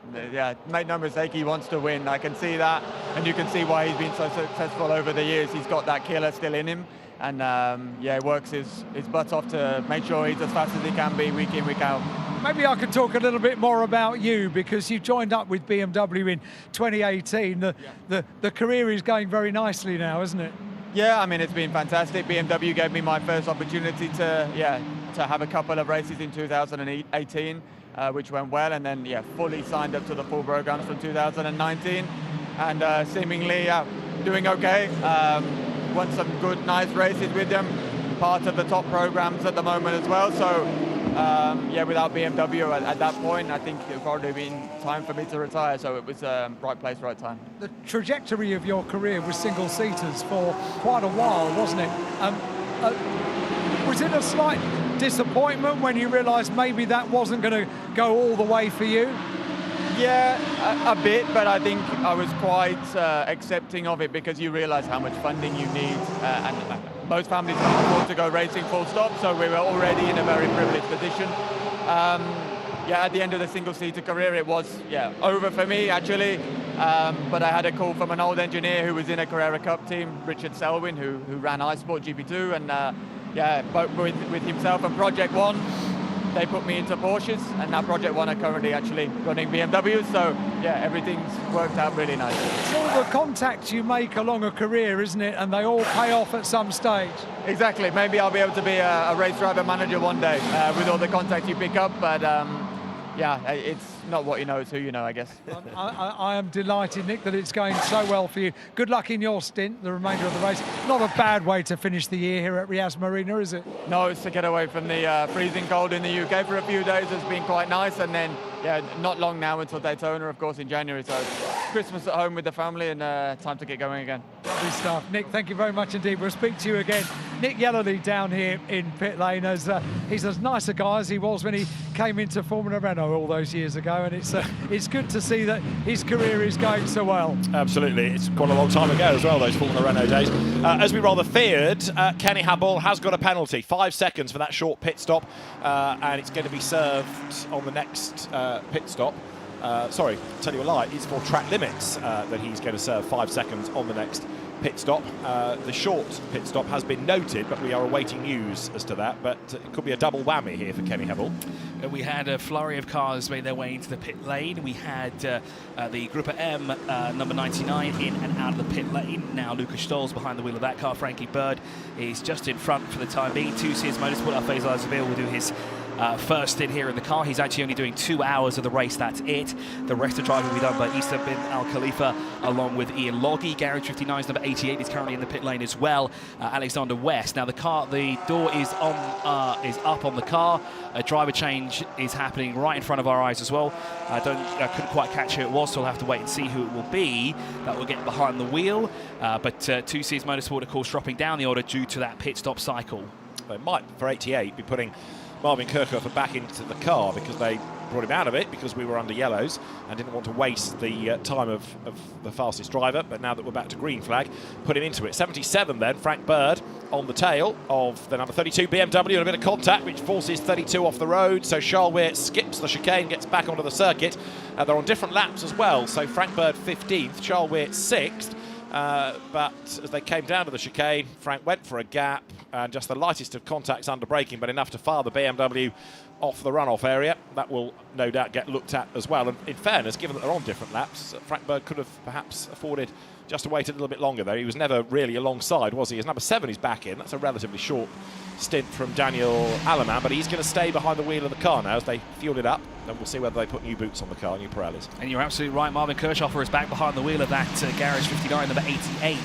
So he'll control it now down the field. Now someone is asking about Grove Racing. Will they fix the car? No, that car is completely gone. George Valve, we've heard, is okay. As David had an update earlier today as well. Unfortunately, they will not be back out on track either. So we're down to 22 cars here in the Lenovo Gulf. 12 hours, the final round of the Intercontinental GT Challenge, powered by Pirelli here. 9 hours and 18 minutes left on the clock. We're fast approaching the 3rd hour of completion. It's been a relatively incident-free, well, let's say yellow flag-free hour so far. I've probably just, yeah, I've done it now, haven't I? I should have thought of that before I said that. I was just trying to, you know, incentivize something here. But let's hope that we don't get another yellow flag here in our 3rd hour of running. It seems to be going better than it was before. We've seen a few light contacts here and there. We've seen a few people being pinged. Kenny Habul into the pit lane. So number 75 back in. That's another relatively brief time behind the wheel. Now, this sort of gets the penalty out of the way, but maybe what they'll now also do, seeing they've got a penalty to serve, is do a driver change. So the car is in, and do we see a door open? No. But the fact that it's done relatively few laps just makes me wonder whether there might be an issue with it this time around. You'll refuel it as a matter of course anyway, but if there is a problem, then it might go to the garage, Alan. door is open now, and he's clambering out of the car. So, right, okay. Only now does he start the change of driver. He looks tired. Yeah, I mean, after 2 hours, definitely. Well, and bear in mind, first race back after a big injury at Spa, and you know you're sitting in the seatbelts, crammed into the car. Kenny's a stocky guy, so it's probably not been the most comfortable of experiences that. But they've got to serve the 5 seconds, then they can get on with the rest of the pit stop and the driver change to take place as well. But it's just good to have him back. He's a great character, is Kenny Hibble. A fantastic stint as well from him. That was almost 2 hours behind the wheel, and like you said, to return from that accident, to get out of the car, to do that stint, to get out of the car like that, he did a fantastic job. I can't wait to see him back behind the wheel later on. But the Sun Energy 1 is into the pit lane. The number 79 is also in the Tsunami that is the Tsunami team, yes. And what a fantastic livery this car has, I must say. It just looks like someone had a black car and threw a bunch of paint on it, exactly, yes. and then chucked it down a wind tunnel, or went down the back straight, didn't it? Here we're looking at the 73 Mercedes AMG. Love the sound of these things. They're one of the biggest engines on the grid, the V8, the 6.2 litre as well. Same engine there in the 75. Now what's happened there? Didn't quite get it going on time, maybe just a little rusty there before going back out on track, but of course driver change has been complete. Dominic Baumann now behind the wheel of the 75. Mercedes AMG for Sun Energy 1. So as that car rejoins, in comes 25, Marco Pulcini, who picked up a penalty earlier on, and the incident between that car and 93 of Jonathan Hui that was the best part of an hour ago is under investigation as well. The 5-second time penalty for number 75 has now been changed to a track limits penalty to 73, which is the Gerstner family Mercedes on the next pit stop. So more and more, as the race goes on, more and more of the track limit warnings are converted into penalties. 25, Marco Pulcini jumps out, and will hand over then the AF Corsa Ferrari, one of the 296s, to either Alessio Rivera or Giorgio Senagiotto for the next stint. We've done 60 laps. It is still number 21 Porsche of Konstantin Dressler in the lead of the race. And although last time Fabian Schiller, as you might expect, was quicker, the margin between them is still 1 minute and 21 seconds, bearing in mind that the number 14 Mercedes in second spot has made more of the 100-second mandatory pit stops. 99, still a lap down, has now, in fact, dropped, I'll tell you a lie, 2 laps down, has got Lukas Stolz at the wheel, and the reason it's dropped the second lap is because of that most recent pit stop. So they're ticking them off, number 99, but in so doing, falling down the order. They will buy back places and laps later in the race as others serve their regulation stops, but they're getting rid of them nice and early. Into the pits comes the lead car then. At the end of lap number 70, into the pits comes number 21 Porsche, Konstantin Dressler at the wheel. This should give the car to Joel Sturm, and if it's been quick already, it's going to get even quicker because Joel Sturm's a proper gun. So the fuel hose is in. Remember, the driver, they cannot do a driver change while the car is being refueled. So there's that long wait. There is a driver waiting, lurking in the background. And is it Joel Sturm? Can you tell from that far away? I'm assuming it is because he's the one that's not yet driven. So on the rotation, you'd sort of anticipate, cycle through, give everybody a go. 93 is in as well, David. There you can see in the back of the picture. So Jonathan Hui, again, looking for the moment as though he's staying in, but I can see another driver standing behind. I think Chris Froggatt is ready to jump back on board. So you've got those 2 stops. Yep, driver change to 21. So door open. Out pops Konstantin Dressler to assist with the driver change there. So Joel Sturm will be the driver now behind the wheel, we presume, as we've already seen the first driver who, of course, started the race. Konstantin Dressler has done quite a mammoth stint here as well in the 21. Driver change as well for car number 93. We'll wait and see who that is who gets behind the wheel. Marvin Kirchhofer has gone out, so it's actually Alessio Rivera who is now behind the wheel of the 25 and has made his way out onto the track, and now will lose some positions to the cars that were in front of them. Valentino Rossi into the pit lane as well. Number 46 BMW is in. So this part of the race, with 9 hours and 12 minutes to go, is going to give us a right old shuffle of the order. And again, it's one of those situations where on the hour mark, the order is dependent really on who's on track and who's in the pits. But 93 with a driver change is sitting in the pit lane for the moment. And that is Valentino Rossi's BMW in. And we anticipate Nick Yellerly to do the next stint, because Vale has had a go, so has Dries Van Thor, and on the rotation Nick Yellerly will, one assumes, be put into the car next. 93, the Sky Tempesta McLaren, after its spin on the first lap, breaks the pit out beam and will accelerate with Eddie Cheever at the wheel of the car, in fact, back into the race. 1 minute 43 second stop, so fractionally slower than others. The car collection pit stop we don't get a time for, but a slow pit stop for number 25 Ferrari, 1 minute and 47. And it's Dustin Blattner behind the wheel of the 21 car now. Oh, okay. Eddie Cheever, as you said, is behind the wheel of the 93. We see the Team WRT, number 46. We see Valentino Rossi get out of the car. Driver change is underway at the moment, and the car will be released once again. Down off the jacks it goes, and then the car will be released back onto the track. So now we'll have a new race leader. It should be the Mercedes-AMG Team 2Cs of Fabian Schiller out in front. The 46 will not be in third or a second at the line, because of course that car will come through, and they should put them a lap down due to the team coming through. Now there is the 79 car. I have to say this is one of the best liveries on the grid, I think, along with the car that's tucked in behind, because that's, of course, the Sun Energy 1 car down in 14th at the moment. Now this is not a bad position on track, although you can see the Sky Tempest, number 93, tucked in behind. Into the pit lane. Is that the race leader? Yes, it is. Fabian Schiller's come in. Has indeed. So that gives 99 a lap back now, because the next car over the timing line was Lukas Stoltz in the yellow Mercedes-AMG from Gruppe M, and gains his place back. There is a charging Dominic Baumann. Number 75 Mercedes then gains track position over number 79, which now has been given over to Marco Casarat, the Italian driver that we've seen in GT World Challenge Europe this year. And Eddie Cheever, who is always a bit of a missile, very, very quick driver indeed in number 93, now hunting down the traffic ahead. So Fabian Schiller brought number 14 into the pit lane. It's going to be the full service, as it were, fuel, tyres and driver before that car is released. And Eddie Cheever in 93 McLaren then getting himself up to speed on his out lap, comes out of turn 16, heading towards the timing line. He also will unlap the car from number 14, which was the race leader, briefly. We've been a very interesting predicament in this hell. It's now showing us that Team WRT, Charlie Wirtz, is the race leader, essentially, because the Mercedes-AMG Team 2C's car is currently in the pit lane. As long as they can get out beforehand, which by the looks of it, they might be able to do so. Actually, no, it wouldn't be, because that car came in with a gap of 21.3 seconds, so they've already gone through. That car has taken the lead. Now there's a driver change, so that car will now shuffle its way down the order. So Team WRT will lead this race. Haas RT will be in second. Dustin Blattner will be in third, as off goes the Mercedes-AMG Team 2C's car. Team manager of car 11 is being summoned to the steward's office for the track limit infringement. There's a lot of those coming in for the time being, so that's something that you don't want to start doing, because of course we've seen a lot of penalties being dished out. Kenny Habul's team got one earlier. We've seen a number of other drivers get pinged for track limits, including car number 25 as well, as off goes the Mercedes-AMG Team 2C's Jules Gounon, now behind the wheel of that Mercedes after a fantastic drive there from Fabian Schiller, getting past Valentino Rossi a couple of laps ago to move that car up the order.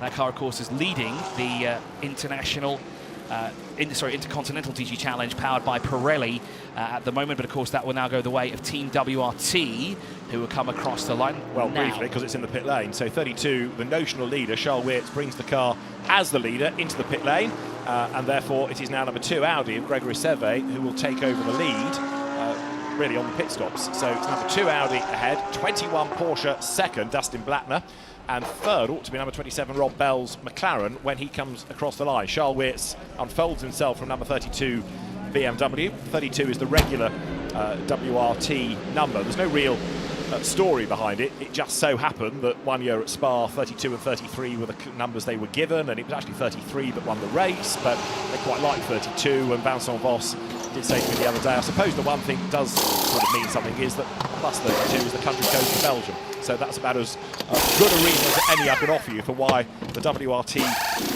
lead car is always number 32. An interesting bit of trivia there. That means we should have a local team here. We need plus 971. Exactly. You can have 3-digit numbers, it's fine. We'll let you have that. So this, of course, is the 13th edition of the Lenovo Gulf 12 Hours, a final round of the Intercontinental GT Challenge powered by Pirelli. We started off with 92 drivers, 26 cars. We're down now to 22 cars, if not mistaken. 2 unfortunately out earlier this morning due to incidences both through turn 1. And of course, yesterday during qualifying, we saw 2 cars go out as well, which drew out lengthy red flags. But we're still circulating here with 22 cars. As you've gone on, it now drops down to 8th position overall. Jean-Claude Sardo has come back in the pit lane as well. Now, he was just in that 61 only a couple of laps ago, so that seems like well, they've just done a drive and chase. Laurent Bemus has come in, and is now shown as 11th overall. It looks like the 2Cs Motorsports car, the Mercedes-AMG Team 2Cs car, that's a 14 that we just saw flash of the headlights. That car is currently in 8th position, of course, as Jules Gounon behind the wheel at the moment. Into the pit lane has come the 77 AMG. Now that comes in from 10th overall, and that is the second of the group of M cars, isn't it? Of Frankie Bird, who has come in. We have a Porsche with a problem. I'm looking out of the window, but number 33, the Tim Heinemann Porsche, I think has gone slowly, but straight on at the turn 6-7 sequence of corners. Now we'll try and keep an eye to this. 77 in the pit lane. Frank Bird brought the car in, but on track we may be having yet more Porsche-related strife. We'll just follow this driver change for a moment, but we're keeping an eye to number 33 as well. Tim Heinemann's second sector is yet to be completed. That will give us a clue. It may be that he just missed the braking point and was going slowly up the escape road to rejoin. Might be rather more serious, but 77 for the moment, set to get back on circuit. And as the leaders go through, Greg Servet still 3.5 seconds up the road from Dustin Blattner. Last lap, Blattner marginally quicker, and the Porsche does indeed have a problem. 33 slow. Is that a puncture? It looks like a left rear puncture on it the is car indeed. as well. Yeah. Alan from the pits. I've been patiently waiting for a chat to Kenny Habul. Ah, here we go. And not surprisingly, he wanted to get out of the car, go to the villa, and recover from quite a comeback, Kenny. Quite a comeback. Yeah, sorry I had to run away. I had to take a painkiller because my back just froze up there. I didn't expect to be in the car for 2 hours. Thought it'd be 1 hour and then I do my other hour later. I have a break, but it didn't work out that way. But no, everything was good. I drove well. I stayed out of trouble. To be honest with you, some of these crashes, some of these AMs, I mean, there's more pelicans than a bird sanctuary. And I don't know, honestly, if you're 12 seconds off the pace, you know, don't race. But I got no problem with them being there, but they don't look in the mirrors and they don't move over. And that's where you see these accidents. And I just hope no one got hurt. But there was a lot of crashes, and I'm glad I'm done and our car's in good shape. I'm glad that you decided to pick this race to come back, because it's a race that makes you happy normally, isn't it? I like it here. I really like the track, and I like Dubai. I can go shopping for my wife and come back with stuff for her, so she's happy. Yeah, well, that's good. A happy wife means a happy Christmas, that's for sure. When you were planning your comeback, because it was a nasty, nasty accident and the recovery is not complete yet, was it on doctor's advice that you'd be okay? Sitting in one place for a long period of time must be a bit tricky. Their advice was stay away from the race car. What, for good? Yeah, well, for now, but no, I'm strong enough to race. The problem is just I hope you don't have another accident, and I'm glad I didn't. It was a long recovery, and to be honest with you, that particular spot in Spa where we hit the wall, there should never be concrete there. And to be honest with you, no matter what speed, if there's tyres there, you'll walk away and you'll be fine. And unfortunately, I hit the concrete. It was about 150 kilometres an hour. And that's it, broken bones. So I'm just glad to be back, and I'm fitter, I'm stronger. And I feel a lot better. You know, my driving was fine, lots of 54s, some 53s. It was very tricky, greasy. There's oil about half the track now. And there's bits of carbon fibre and bits of stuff everywhere. So it's tricky out there. I'll tell you what, Kenny, you know you've done a good job when Stefan Rattel comes up to give you a fist bump when you're out the car. I don't know if he was going to congratulate me or ask me for more sponsorship money. You never know. Kenny, thank you so much. Go and chill out for a little while now. Kenny Habul, he was worth waiting for, wasn't he? Always. And I think Stefan probably was coming to say well done. Stefan awarded him the Philippe Chariot Award at the recent SRO Awards, which goes to somebody who has great spirit and sort of epitomises what GT racing is all about. And Stefan did introduce him as my friend, Kenny Habul. So, yeah, I think it's all in good part. Poor old Kenny, as you've been hearing, had this big accident at Spa. They got a replacement car, had to fly replacement driver in, except that the guy that was in the air from Australia was then told that he wasn't going to get to Spa in time to satisfy the stewards. So when he landed in either Dubai or Abu Dhabi airport, was told, you're not going to get there, so go back home, and he did, and they had to go and find a European-based driver who could do the drive time and get to the circuit in time. So there was all that to worry about, never mind getting a car rebuilt. And yet, through it all, the redoubtable Brett Crusher Murray, Kenny's PR man for the weekend, somehow managed to find a printer near the circuit to produce a load of banners that they had on the podium saying, get well soon, Kenny. Only Crusher could do that. Most printers would say, no, we're closed for the weekend. But somehow Crusher managed to persuade them to get all these banners done. And there they were on the podium. And it was just the perfect result. It wasn't the race win, it was a class win, but it was a mega achievement. And yeah, it was one of those weekends that was probably worth a documentary in itself. Well, car 33 has managed to get the car. I mean, that's a painstakingly slow lap through Sector 2 and Sector 3. The driver did a fantastic job of bringing the car in safely without destroying that tyre, with causing further damage to the left rear quarter panel of that car. They are now back out on track, and of course, is there a driver change for that car? Well, there's a question mark because we've got a black box instead of a driver name there in the Herbeth Motorsport number 33. Now, I would presume that would be, no, we're looking for the 33 car. That would be Matteo Chiaroli, who will be behind the wheel of that car, unless it's Andreas Au who's got back behind the wheel, but he's already done one stint here already. I assume it will be that driver instead that will take to behind the wheel of that car. The currently looking at the MP Racing number 73, Karina Gosta, currently behind the wheel. I think there was a driver change done here as well for this beautifully covered Mercedes AMG, of course powered by the 6.2 litre V8, and what a noise it makes as well.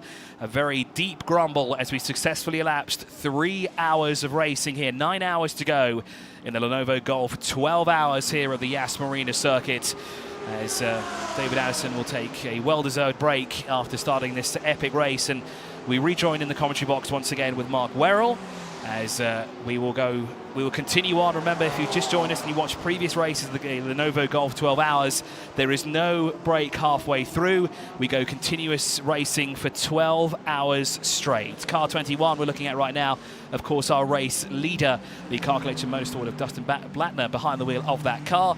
30.3 seconds up the road from the closest car there, number 27 of Optimum Motorsports, Rob Bell. Ralph Bond currently in third in the Herbeth Motorsport, but in the Intercontinental GT Challenge powered by Pirelli, the leader is the number 7, the Herbeth Motorsport of Ralph Bond.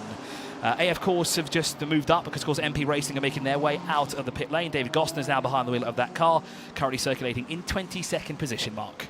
What happened whilst I was away, I gather that you didn't cause as many problems with full course cautions and safety cars as I did when I was here for the first few hours. I think it all went to plan, didn't it? I think I got my curse out of the way yesterday during the Clear Cup Middle East race.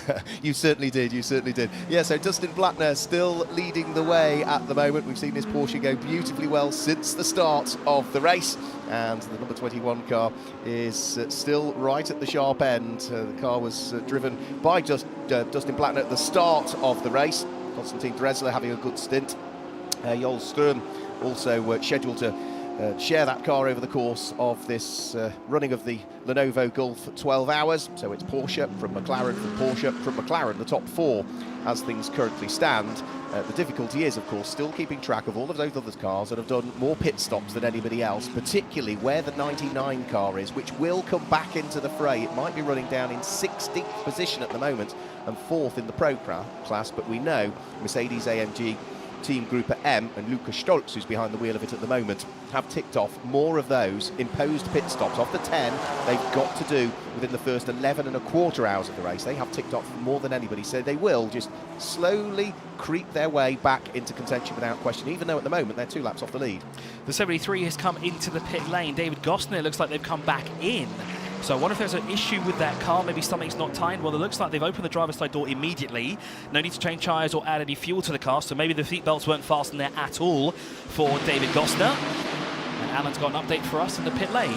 Well, driver change here down. Well, sorry, not driver and we've change. got Tim as well. 73. Yeah, exactly. I was going to say there might be a change in the comms box. Change down here on pit lane. Alan subbed out Tim here. Yes, down at the number 73. I'm sure you heard it pulling away from me there. It was definitely seat belts. Driver helper reaching in and trying to adjust things. The thing is with doing that is you can't rush, can you? Because as soon as you do that, you start slipping, making mistakes, and there's more time lost in a pit stop you didn't want to have to make. But car sent back on its way. Everyone looks happy now. They'll be happy. Who won't be happy will be Herbert Motorsport, because the number 7 Porsche that's third on the road at the moment in the hands of Ralph Bone is going to pick up a 5-second penalty for track limits at the next pit stop. That has just been confirmed from them. They are at the moment about 20 seconds ahead of the next car behind them, so arguably, yes, they'll serve that extra 5 seconds in a pit stop. It shouldn't affect them too much once we cycle through that next batch of pit stops as things currently stand. So with what have we got now? The first 3 hours of this race already ticked off. Other than the 2 initial safety car periods, the last hour has all gone to plan. We can still see Eddie Cheever picking his way through and past the Gosner family car. That car that's just come out of the pit lane, having been in for the adjustment of the seatbelts on that car. So the Sky Tempesta racing car in the hands of Eddie Cheever, who is the reigning International GT Open champion in the Pro-Am category, having raced largely in what arguably always used to be a Spanish-based championship, but nowadays spreads its wings much further around European circuits. Eddie is a very successful driver in his own right in sports cars. Also dabbled briefly with the NASCAR Wheeling Euro Series, where he was a race winner in there as well. We've seen him racing in the Daytona 24 Hours in the past, and he is looking to try and press on in that Sky Tempesta racing car. And we'll look to see what he can do. His lap times at the moment, just wondered what his last lap time was relative for everybody else around him. It was a slightly slower one following lap time through, so he was a little bit off the pace on that last lap that he did. He's very quickly cleared the Gosner family Mercedes AMG number 73 car, and he's pulling away for it quite substantively. Looks like there's a driver change to that car as well. David Gosner's behind the wheel of that car now, down in the 7-3D, a little bit further down the order in 22nd. That's the last car running at the moment. So unfortunately, that means if you just tuned in, we lost 2 cars earlier today. We lost 2 cars as well yesterday during the red flag qualifying session. I think it was Q1 and Q3 we lost cars in. There was a big delay for that to have the barriers repaired and all. We're currently looking at said car number 73 that we saw come into the pit lane, do a driver change, and then came back in to fasten the seatbelts up by the looks of it. So the good thing is that now David Gosner is safely fastened inside of his car. Someone here is asking if Tesla 12-hour Golf confirmed. I don't think we're going to get a Tesla in this series anytime soon, because of course I think for the foreseeable future we're still being petrol powered. I think it'll be a long time before we get anywhere close to endurance racing with electric cars and all the stuff involved there. Of course there are some series that are adapting to electric motorsports, but of course we digress here at the Lenovo Gulf 12 hours, looking at 3rd place overall. The Herbert Motorsports number 7, Ralph Bon, is currently chasing down Optima Motorsports number 27, but of course Ralph Bon here, he is the leader of the Intercontinental GT Challenge, powered by Pirelli, and he's putting a nice gap between himself and his closest rival, because of course he's got a car wedged in between the two of them. The Marvin Kirchhofer number 88 will sit between himself and the 14, the Mercedes AMG Team 2Cs of Jules Gounon. Now the sister car for that count there, the number not the 14.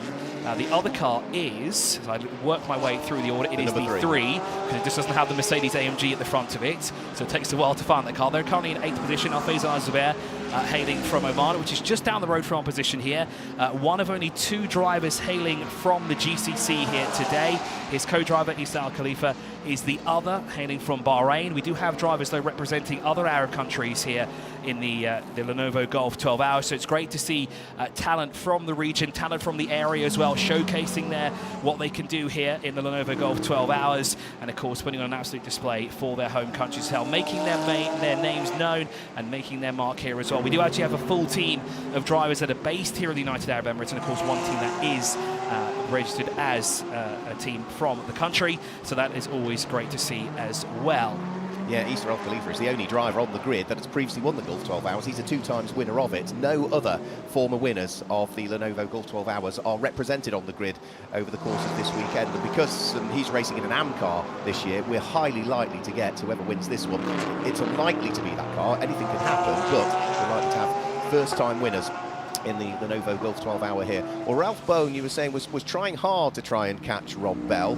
Last couple of laps, Rob Bell has been a little bit quicker, so the McLaren in second place for Optimum Motorsport, as you would expect in the hands of Rob Bell, who knows McLaren inside out as a factory driver for them for a very, very good number of years, is pulling away from Ralph Bone, despite the fact that Ralph is driving as quickly as he possibly can at the wheel of the largely all-black number 7 Herbert Motorsport car. A little bit of traffic there for him to deal with, which is dealt beautifully well. There's also traffic to deal with for the number 46 car, which dives decisively in the hands of Nick Yololi up the inside of the Tsunami car of Marco Casada. That was at turn number 1.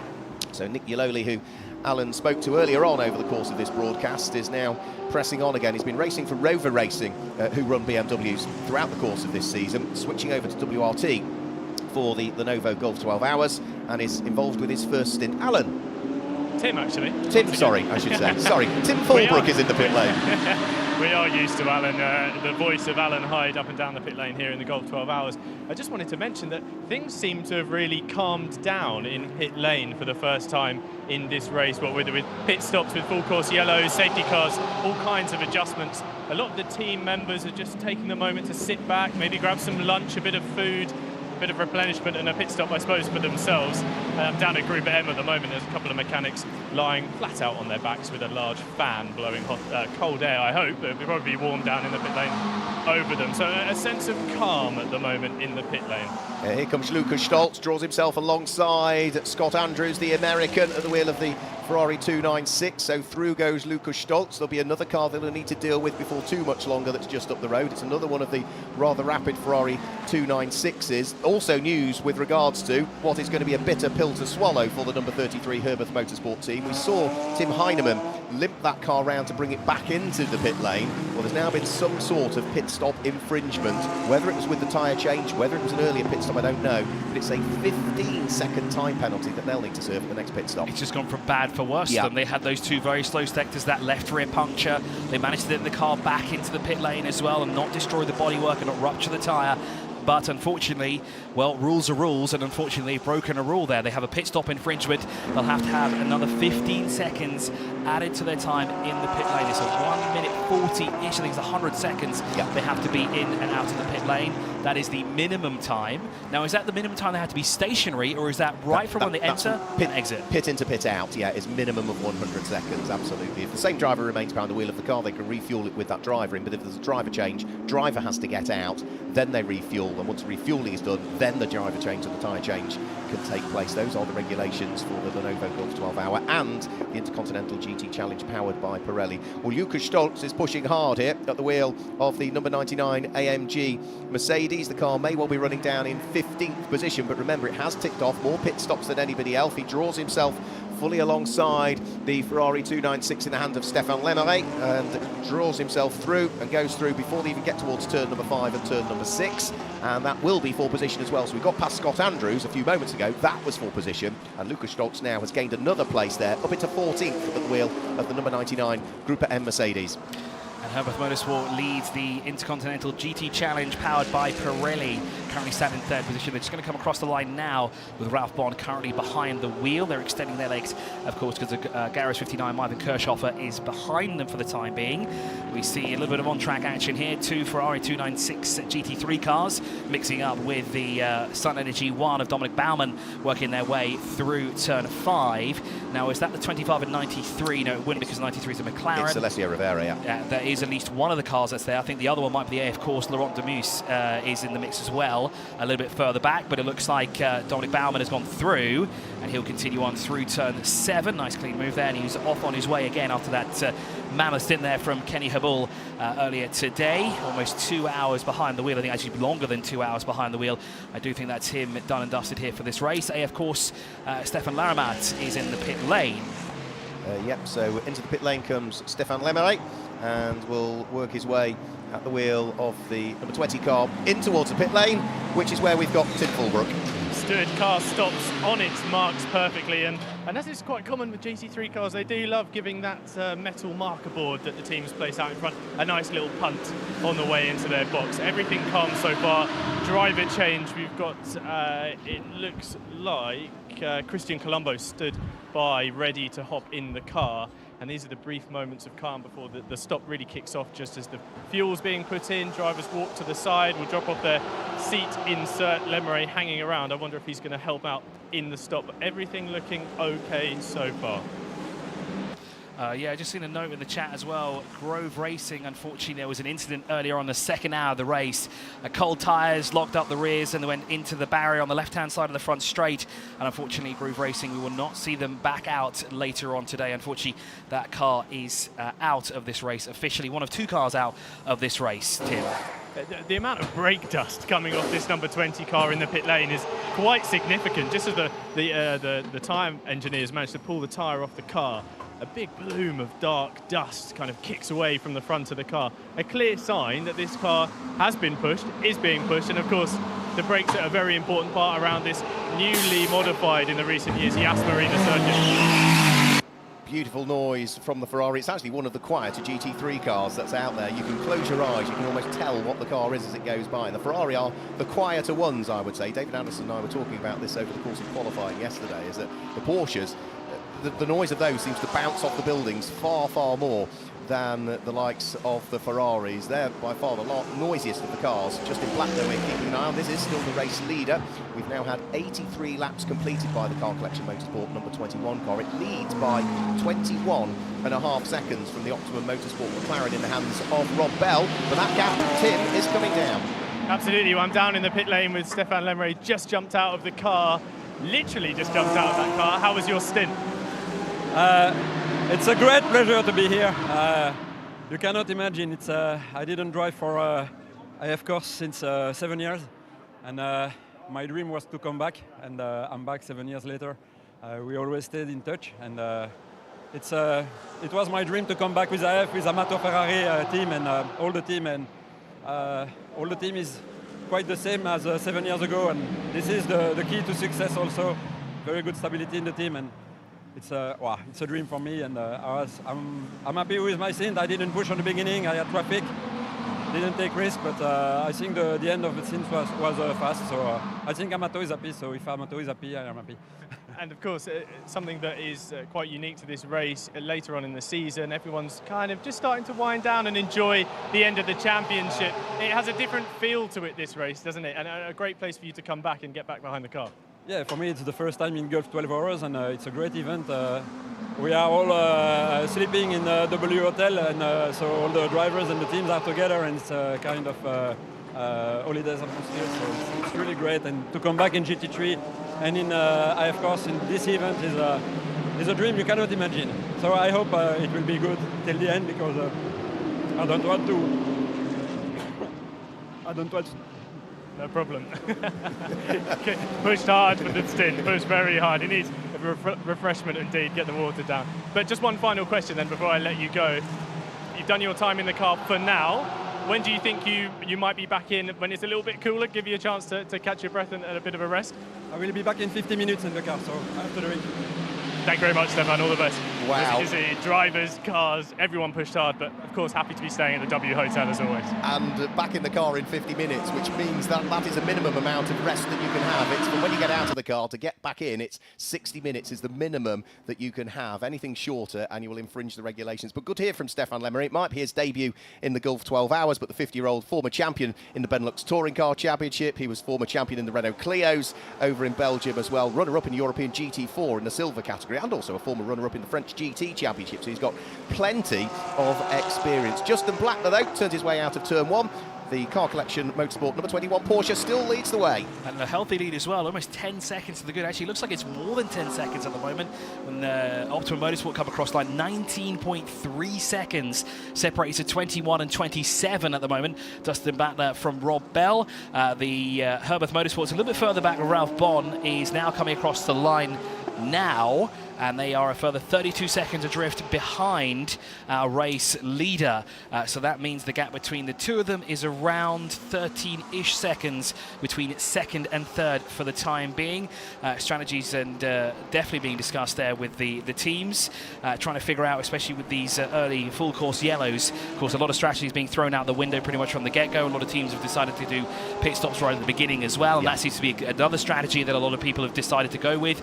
Interesting to note that a team have decided to do the same strategy for two cars. Usually see teams that do have a sister car, they'll go, right, we'll do this strategy for one, and we'll try another one with the other one and see which one works kind of towards the end of the race. So that is quite interesting that both of the Mercedes-AMG Team Group M cars came in at the very first lap, or around that time. But I think it was a lap between the two of them. Yeah, they clearly looked at the data and thought, well, that's what we need to do. But as you say, it's quite frequently that teams do split the strategy. The one other thing I want to keep an eye on at the moment is what's going on for the lead of the Pro category, because the number 14 2C's Mercedes-AMG of Jules Gounon leading the Pro category at the moment. Jules, who has got a very impressive CV over the course of the last few years. There's not a lot that he hasn't won, Jules Gounon, whether it be the likes of the Bathurst 12 hours, of course, the GT World Challenge Europe as well, on multiple occasions, both of those. He is now only about 3 seconds up the road from Team WRT's Nick Yaloli. Now, the two of them have been subject to traffic, trading lap times. One is quicker on one lap, one is quicker on the other, but that's the gap to probably just keep an eye towards as to whether it is starting to condense a little bit as Nick Yaloli continues to press on, or whether Jules Gounon gets the message and needs to increase his pace a little bit. 8 hours and 40 minutes to go in the 12th running here at Yas Marina of the Lenovo Gulf 12 hours, and up towards turn number 5 goes the Sun Energy car in the hands of Dominic Baumann. He is certainly a very quick driver. I would expect his lap times to be not that far off the likes of some of the cars running at the sharp end like Jules Gounon, Nick Yaloli and co, because Dominic Baumann certainly knows his way around a Mercedes. That is absolutely for sure as he presses on down towards the heavy braking area from turn number 6 and turn number 7, the chicane. So a couple of comments in the chat. The leading Ferrari at the moment, or the highest placed Ferrari, is 11th overall. The AF Course Alessio Rivera is currently in 11th position in the 25. They are 3rd overall, no, they're 4th overall, sorry, in Pro-Am at the moment, tucked up behind that Dominic Baumann car that we just saw on our screen, which we're looking at right now. There have been 2 incidences, or heavy incidences, earlier today, and that unfortunately means 2 cars are out. The Grove Racing and the Garage 59 cars are out, unfortunately, due to heavy contact in turn 1. Both incidents happened in that corner. One happened before the apex and one happened after the apex. So turn 1 has been quite interesting so far. In the AM category, the leader, of course, is our race leader, the number 21, the Car Collection Motorsport of Dustin Blattner in the Porsche. In second in that class of Turbo Motorsports is Ralph Bond, and third in AM is all the way down to Alfaiz Al-Zubair, the 2CS Motorsport, who has been behind the wheel now for at least an hour, if not longer, behind the wheel of that car. No, it's showing us 40 minutes. He is only doing 2 hours of track time here today, and he'll give driving duties to Ian Loggy and Isa Khalifa. Together there is the Haas RT, the sole Audi R8 Evo in the field, alongside the only 488 2022 Evo as well, 2020 Evo in the field. Now those two are a little bit further back for the time being. The Haas RT car is all the way down in 9th position, excuse me, and the 488 is not in battle with them at the moment. Is that the 51 car? Yeah, Christoph Ulrich is a little bit further back from that car because they're all the way down in 21st, unfortunately, as they make their way through turn 6 and 7. Now down through turn 8. There you go.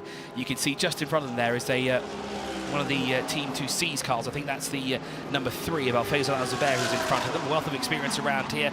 He knows the track well. He knows the region well as well. A former champion in the Porsche Sprint Challenge Middle East. I think he's a 2-time champion actually in that championship. Isa Khalifa also contested around in there too. As Mark said before, he's one of the returning winners of this event from a couple of years ago. Raced in the McLaren 720 GT3, which actually made its racing debut here a number of years ago at the Yas Marina Circuit as part in the Lenovo Gulf 12 hours. So great to see that car evolving into what it is nowadays, a very quick piece of machinery with a 4-litre V8 bellowing behind the driver. A bit of a wiggle there through the penultimate corner there, though, for the Haas RT driver, Mark. Yeah, it was very on the ragged edge, heading round through turn number 15 and up towards turn number 16. But for Grégoire Gilvet at the wheel of the Audi, all still going well for that car at the moment. It was running right at the sharp end, wasn't it? It was in the hands of the Finnish driver earlier on, which was Milka Pinau, and it is still going well now. Traffic to be dealt with as well for the number 32 car of Philipp Eng, second of the two Team WRT BMWs, I should say. That car's running in 7th place at the moment, so it's behind the sister car of Nick Yaloli, but is the best part of, 25 seconds behind Nick Yaloli. So he's going to try and see if he can close that gap a little bit, the Austrian driver, over the course of his stint. How is Nick Yaloli getting on with the gap between himself and Jules Gounon? It was hovering around 4 or 5 seconds. It's now gone out to nearer 6 at the moment. So Jules Gounon at the wheel of the number 14 Mercedes-AMG 2C's car that we did see briefly on the screen a while ago is doing what I thought he would do. He's just slowly edging away all of the time from the BMW, and that's an important battle that we need to keep an eye on as the race progresses, because of course, whilst at the moment we've got a Porsche in the hands of Ralph Bohn leading the Intercontinental GT Challenge powered by Pirelli, in terms of the manufacturer title for this year, which is still up for grabs, there's only 9 points separating BMW from Mercedes, and it is their lead 2 cars that they have identified for this race that are scoring championship points. So at the moment, it does look as though it is going to be very tight. We'd have to do the maths much later on in the race, but it does look as though BMW are doing enough at this stage of the race, potentially, to scoop up the manufacturer title in the Intercontinental GT Challenge, powered by Pirelli for this year. We've got some more time penalties coming in, Chris. Yeah, car 11 has picked up the penalty. Kessel Racing, Scott Andrews will have to do an additional 5 seconds in where their next pit stop, and car number 27 as well will have to do additional time in the pit lane. Second place. Oh, that is as well. That's Rob Bell, and that is for track limits. It doesn't say where that has happened, but of course, well, the stewards have their ever so watchful eye on each and every corner, and we've seen a number of track limit penalties being dished out so far over the course of 3 hours, or almost now 3.5 hours of racing here around the Yas Marina Circuit, the Lenovo Gulf. 12 hours, as Tim said before, we're starting to settle into a groove now. You know, it seems to be everyone's kind of mellowing out as we sort of fast approach the halfway point. We've got all the hectic stuff out of the way in the beginning of the race when everyone's ready to go, they're fired up, and they want to be in first. That's what they want to do. And now we're kind of edging towards the halfway point, just setting into a groove here as we continue on as we go across the line. The 27 there was just across the line as well. Rob Bell's McLaren, as we said, has that time penalty that needs to be served. They're like thoroughbred racehorses, aren't they, racing drivers? They can't wait to get going, and then they settle into the race that little bit. So let's just wait and see what happens with our next flurry of pit stops, which you might see a few more coming in the next 10 minutes or so. For the moment, we're just concentrating on the efforts of Philipp Eng at the wheel of the number 32 Team WRT car. Philipp pressing on as best he can at the moment. He was a champion in the Porsche Super Cup back in 2015, having graduated out of the Porsche Carrera Cup Germany, where he was also champion back in 2014. 2 times a winner at Spa-Francorchamps as well. He's also been a 2 times winner of the, a single winner of the Nürburgring 24-hour in his class as well. So he's, again, another driver, like so many of them, that have such a fantastic sports car CV here in the Lenovo Gulf 12 Hours. Number 77 in the hands of Lorenzo Ferrari, still going well as he threads his way through and past the Tsunami Porsche of Marco Caracere. So that's another car picked up if he looks to try and wiggle his way through the order. So 8.5 hours still to go. Marco Caracere doing a good thing, actually, watching his mirrors, letting the traffic go through. He's already let the number 77 car of Lorenzo Ferrari go through, and he effortlessly gets out of the way and lets Philipp Eng go through. Tim, did you have more news from the pit lane there? Hi guys, sorry, it's just unfortunately their race coming to an end early. I wanted to point out that unfortunately with the way motorsports goes, time is of the essence, and the team already packing up, things already being dismantled down here, and a real sense of quiet a little bit too soon for these guys. Which team was that, sorry? Grove Racing, the number 4 Porsche. Yeah, I mean, the thing is, Chris, is that so many of these cars need to be somewhere else again soon for another race that's going on. So, you know, there's a lot of these teams that run programs where they're racing nearly every single weekend, and some of the cars very seldom go back to the workshop and back to base. They go to the next track, or prepped and repaired at the next track, and off they go again. And it might be a quieter time of the year for them in terms of European racing, but there's still a lot going out here in the Middle East. And also, you know, we get to Christmas out of the way and get January out of the way. Pre-season testing starts for all of the European teams. They'll want the cars back in the UK or back in Europe as soon as possible. Yeah, you're 100% right, because of course, as you said, said, time is of the essence here. There is not a lot of time between now and the next race, plus with the Christmas holidays coming up, a lot of people will be kind of off, a lot of shops will be closed and everything like this, so there's not a lot of time to sort of fix these cars. So to get the shutters down, to start packing up everything and get stuff moving already to try and get that car fixed for the next round of racing for Grove, obviously is at the essence here. And they just want to, I think, they just want to forget about today. They want to forget about what happened. You know, they had a very strong qualifying. They were in a league of their own almost, essentially, but unfortunately just cold tyres, as it looks like we've got the Sun Energy 1 car being hung out to dry on the outside. Alessio Rivera dives up the inside of Dominic Baumann and takes a place away. That was for position as well, so great driving from the former World Endurance champion in the GTM AM class, Alessio Rivera. We knew that when he got behind the wheel of that number 25 Ferrari, it was going to come alive, and Dominic Baumann is not an easy person to pass, but Alessio Rivera make that look fairly effortless as he carves his way now inside the top 10 with that overtake. So brilliant stuff from him, and look already at the gap that he is beginning to pull over Dominic Baumann at the wheel of the Sun Energy car. And I'm keeping an eye on Axel Jeffries as well as he climbs his way up the order now up into 13th. He's had an hour behind the wheel of that Racing 1 Ferrari 296 GT3 car. As we said, down in 13th at the moment, just behind Eddie Cheever, but there's a 41.3 second gap there. Car 33 is being warned about track limits, and that is the Herbert Motorsport Tim Heinemann. And it seems to be they've got to be a little bit more careful here because they've already picked up a penalty for track limits as well. They've had that puncture that's really slowed them down. The last thing they want is more penalties. For Dominic Baumann, having lost one place to Alessio Rivera, he might get lapped by the race leader here if he's not careful, because Justin Blattner is not that far behind him in reality. Heading out of turn number 5 now, there goes the Ferrari, there goes the Mercedes, and there is the Porsche that leads the race overall at the moment. So they start to build the speeds again as they head down the big long straight and in towards the braking area for the left and right flicks at turn number 6 and turn number 7. Justin Blattner, brilliant stint from him. We've seen him out racing in the Porsche Sprint Challenge over the course of this season, racing in Europe where he finished in 5th place overall, but you know, less used to GT3 machinery, and again, like so many drivers, impressive stint from him.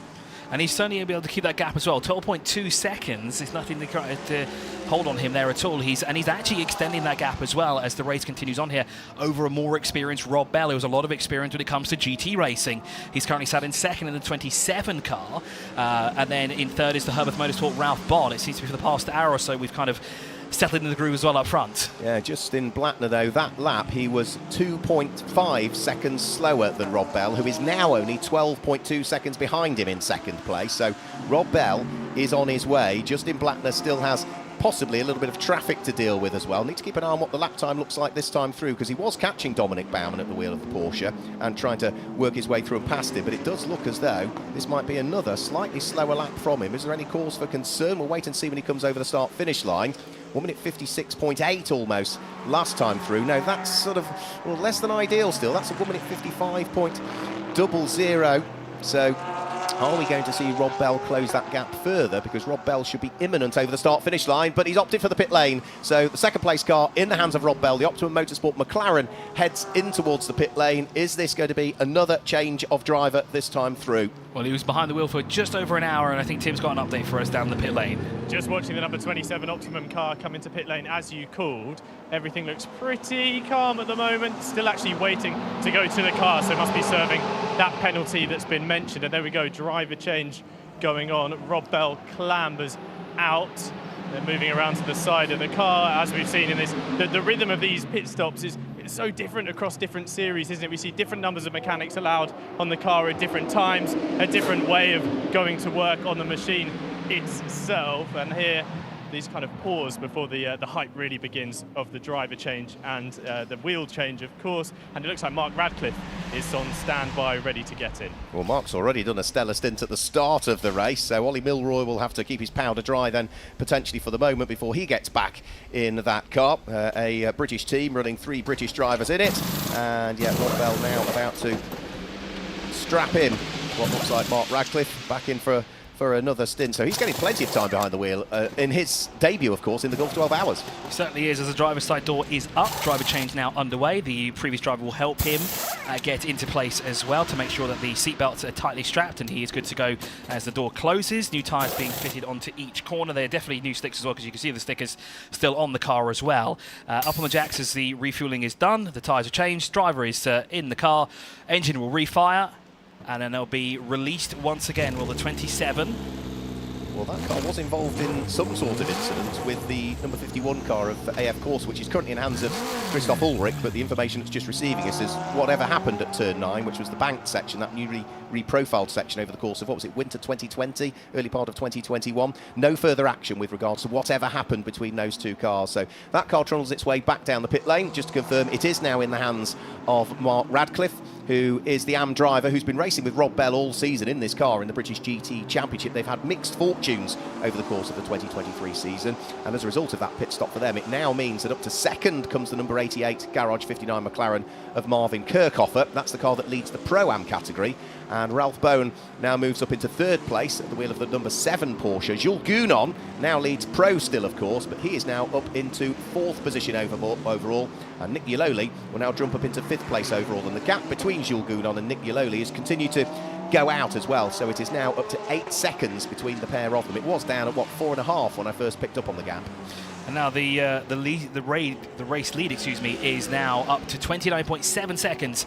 That pit stop for Otto Motorsport was a 157 that time around, and it kind of looked like they served two penalties, or they just didn't get the car fired on time, Tim. Yeah, exactly that. They came in, held the car to serve that penalty initially. Once the driver change had happened and Mark Radcliffe installed, the lollipop then went up, and there was a bit of a stall and a wait to try and pull away. And with the way the timing's done, the clock starts as you cross the pit-in line, and I think it ends much later down in the pit lane, and you need to make sure you're not under that 100-second time limit by the time you reach there. So I wonder if it was a stall or whether it might have just been just holding to make sure they didn't breach that time limit. I would imagine holding to make sure they didn't breach it. As David referred to earlier on, you can have, of your 10 imposed pit stops, which all have to take place in the first 11 hours and 15 minutes of the race, you can have one of them that's a joker stop. In other words, if you are a second or under that minimum pit stop time, you get away with it once. That's all. And for You'd one want car, to bank it, wouldn't you, Mark? You'd want to bank it later in the race, when you need to pull off that strategy call later on, maybe. Absolutely, that didn't quite happen for one of the cars because their very first pit stop, they fell foul of it. If you then do it a second time, it becomes a 5-second penalty, and therefore thereafter it just becomes ever more draconian, the penalty. So you've got to get it right, and important thing, if you can keep that banker one in your final pit stop, you can do it a second shorter than you ought to, really, because you've got the joker still in the bank. Of course, and that's what you said. The team strategy really plays into it now, and of course the stewards will be crunching the numbers. The stewards will be crunching the numbers of their own to make sure that people are doing their pit stops the way they should be doing it. But the team strategists will be crunching their own numbers, going, right, when can we use this joker? Do we want to kind of use it now or later on in the session? Now Eddie Cheever is on a tear at the moment. He's climbing his way up the order. He was just ahead of Axel Jeffries, who's now actually come into the pit lane, and there the car is now the 26, but he's now moved up into 11th position in the 93 car behind the wheel of the McLaren.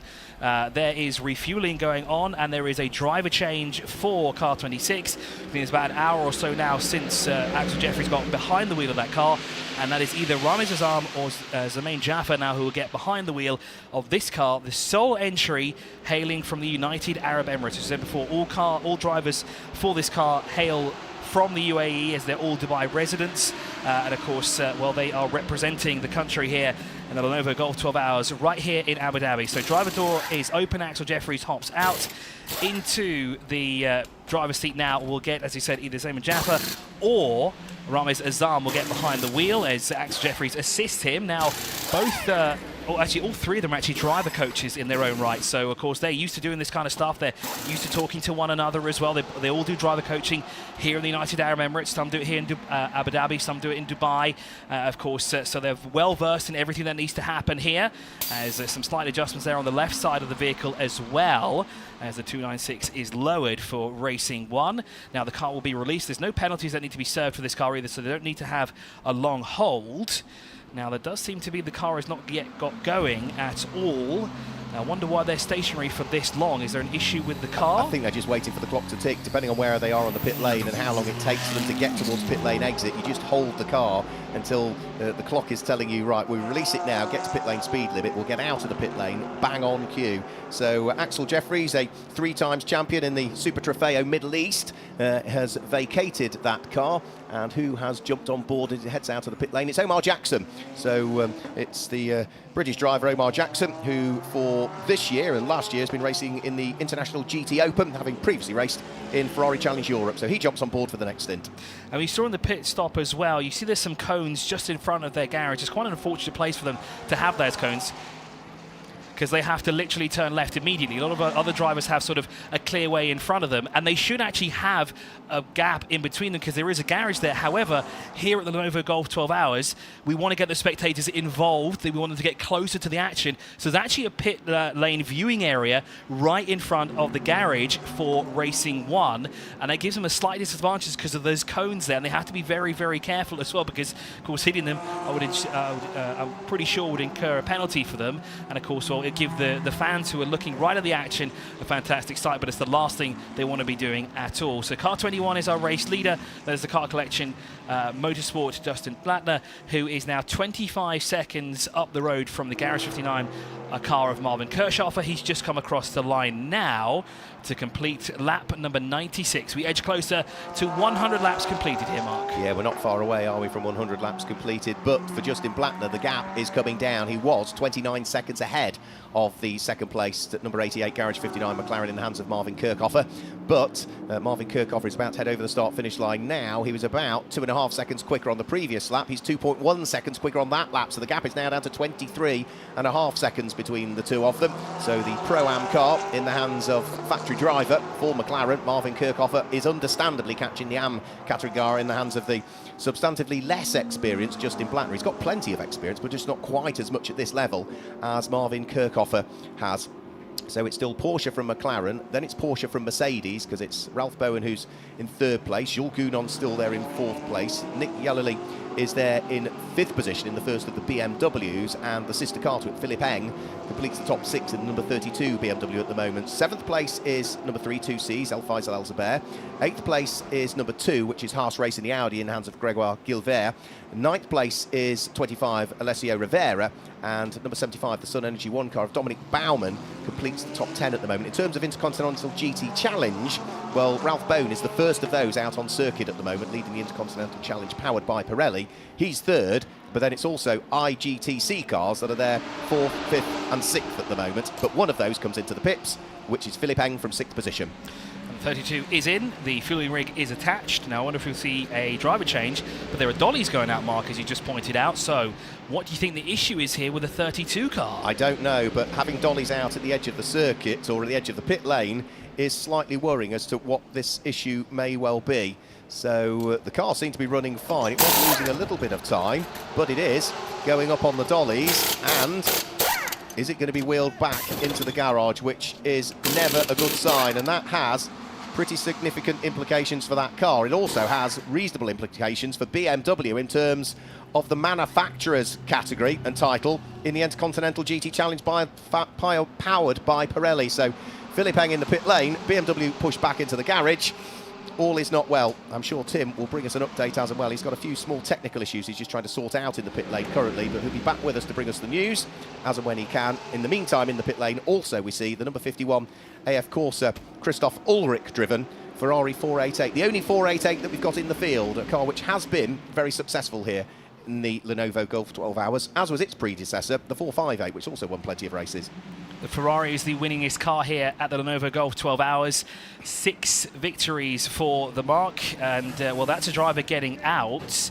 Now, what is the issue with the car? Again, they're looking at the left side. Now, remember, I think this was the car yesterday that had an issue with the torque gun and the nut that held the wheel in place when they were, during qualifying, I think it was. Actually, no, free practice, they had that issue.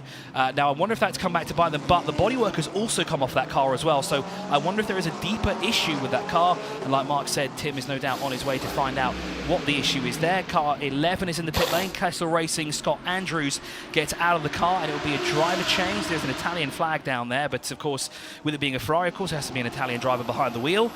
I don't know if you got the name of it, Mark, though. Can we hazard a guess at who it will be that's getting behind the wheel? I don't think we've seen David Fuminelli behind the wheel of that yet, so the former Renault Sport Trophy champion may well be diving into that car. We'll have to wait and see. Can't quite see it from the overalls there, but the Kessel team just in the process of refuelling that car.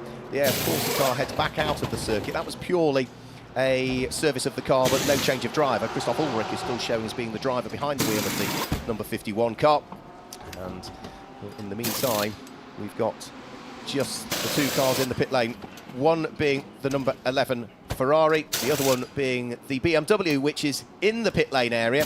And hopefully, Tim now might have a small update with us as to exactly what the problem is with the Team WRT number 32 BMW.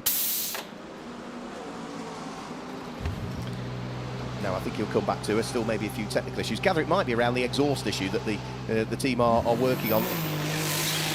Now, these cars are usually run like metronomes. In reality, it's so unusual for a BMW to have a problem. But as soon as you saw the dollies, you knew all was not well. And it wasn't soon after they pulled the car into the garage that the bonnet was up and they were peering inside. Yeah, that's very unfortunate for Team WRT. They were inside the top 10. They were down in now, well, 13th. Of course, they're going to drop down the order as they'll be stationary in the pit lane now for quite some time as the mechanics look to fix the issue on the left-hand side of the car. Sorry, the right-hand side. It's the left-hand side of our pictures, but it's the right-hand side of the vehicle. As that's a very nice Ferrari, indicating to the right as he works his way through the right-hander. That's the 61, informing the driver behind him that he is going left around the corner. And, well, the hazard-lights stay on because, of course, the next corner is also a left-hander as he makes his way down the back straight. I think he's just left that on by accident by the looks of it. Yeah, that's Lauren Denise, who is here with his regular driver coach, Jamie Stanley. The two of those have been working together for a good number of years, but closing in the slipstream is David Fuminelli, who did jump on board that number 11 Ferrari. I thought it would be David that would jump on board, the sole driver that we have not seen out as yet in the Lenovo Gulf 12 Hour, and he rather effortlessly then carved his way through and past the car to make sure that he is now clear of it. In the meantime, in towards the pit lane comes Alessio Rivera. Now, Alessio has, again, not been behind the wheel, I don't think, for that long, I see in reality, but he is getting out by the look of things already. Refuelling is taking place. It does look as though there is going to be another driver change behind the wheel of the number 25 AF course that was running second in Pro-Am and 8th overall. There indeed is a driver change. As you see, the next driver will get behind the wheel. It's another Italian, so you can harbour a guess. And who will it be that will get behind the Italian car? It must be Giorgio Roda, because Scott Andrews is American and Antonio Diaz Pereira races under American licence as well. So it must be Giorgio Roda who started that car, if memory serves me correctly.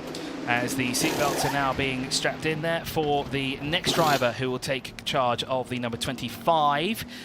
We have only two cars currently in the pit lane, the 32 and 25. The 32 is inside the pit garage, and the number 25, as we're looking at right now, is getting a fresh set of rubber on each corner of the car, the left one there being fitted, and I think that's done dusted. The car is now dropped, and well, it will now be released. So the car just refiring up, and then off it will go. The exit here, the pit lane of the Yas Marina Circuit, the Lenovo Gulf 12 Hours. And now off goes the 25 now, as the Two-Sears Motorsport Alfaiza Lazaber comes across the line.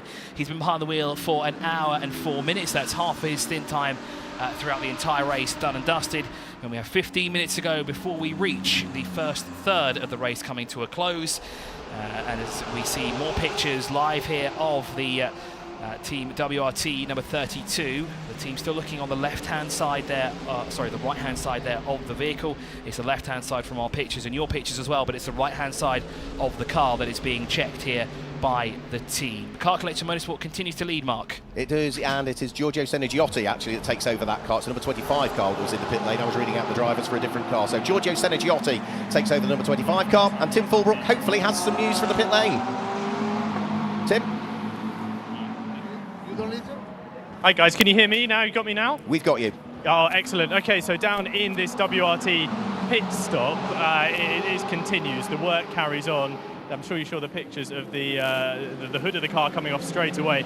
It looks like a significant patch or area of the exhaust has been taken off and removed. The exhaust system in the M4 GT3 is quite impressive, to be honest. It rises out of the front of the car and then kind of behind the front right wheel arch, and then down and out behind the wheel, almost down below where the number panel is on the side. Yeah. And a large portion of that exhaust has just been completely removed. And as is typical with a highly trained and well-oiled race team, a whole segment was there, sat ready to go. I did speak to Dries Van Tor in that period. Of course, he's in the other car, but there's been a funny noise apparently from that car as it's been running around the track, and they just decided that it was getting a little bit too concerning for their liking. Vance and Voss over there on the right-hand side of the screens looking slightly concerned with what's going on. That might be the reason why, to start with in his stint, Nick Yellerly was keeping pace, wasn't he, with the car of Jules Gounon, and then he slowly started to lose time, and therefore, if you've got a problem with the exhaust, you are going to be losing power, aren't you? It's not going to be pushing that warm air, that combusted air, back out of the car to the same degree. So that might be why Nick Yellerly was losing the time to Jules Gounon, whereas in the early part of his stint, he was right with him. Well, the Team WRT car that's currently in is Philip Eng, and remember, we looked at their times on the screen, and it didn't look like they were losing too much time. Obviously, when they came into the pit lane, the lap time was 2 minute plus, but that's them coming to the pit lane as well. But of course, with that funny noise, that's the last thing you want. You definitely don't want an engine knocking, not even in a road car. You definitely don't want it in a race car as well when you have 8.5 hours or 8 hours and 50 minutes to go. Best to have it checked out now. Try and get the issue sorted out. If there is further issues, bring the car back in, get it sorted out before we hit that 1 hour to go.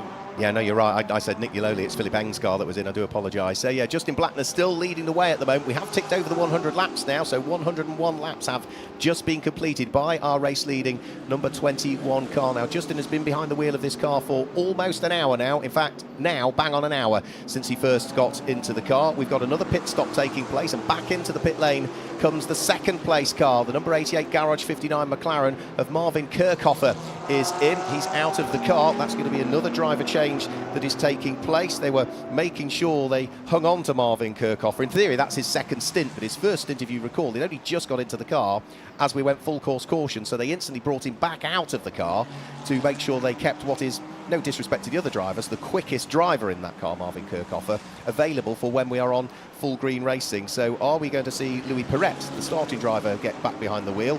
Will Alexander West get back in? Looking at the frame of the driver, I think that's Louis Perret, who had a brilliant first stint, that's going to get back behind the wheel of the car, and it should now, with that McLaren in the pits, put this car, the number 14 car of Jules Gounon, the number 14 Mercedes, just heading out of turn number 5 and 6, up into second place in the race overall. So at the moment it's an AM car that leads. Pro-Am car was second but is in the pits, and a Pro car is third. It looks like another driver change is about to happen as well for Sky Tempesta here. As I can see, there is a driver ready, so that means Eddie Cheever is coming in. There is also a driver next to them, and there's not a McLaren driver because the third McLaren is unfortunately out of the race, but there is a Mercedes AMG driver ready to go for Team 2Cs. Now, I know it's definitely not Ian Loggy, that's for sure, because that's not what his helmet looks like at all. So this might be a driver change for Jules Gounon, who is currently working his way through the final sectors, and there that car is at the moment, number 14. As into the pit lane comes the Sky Tempesta, number 93. Eddie Cheever will get out of the car, and what will the 14 do? No, it will stay out for an additional lap, so maybe it will be, well, no, they don't seem to be prepared just yet. The tyres are ready, the driver is ready as well. Would it be the sister car that will come in then? And that car is down in, well, 6th position. That's the number 3 car, but that doesn't look like Issal Khalifa either. Tim? I think he's just still got some technical issues there that he's dealing with. I do see that he's still outside the Team WRT. Yes, I am, and the work, it looks like it could be wrapping up. The bonnet is ready to go back on the car, and the final bits and bobs around the right side exhaust is going on. So it looks like this car surely in the next couple of minutes should be back out on track.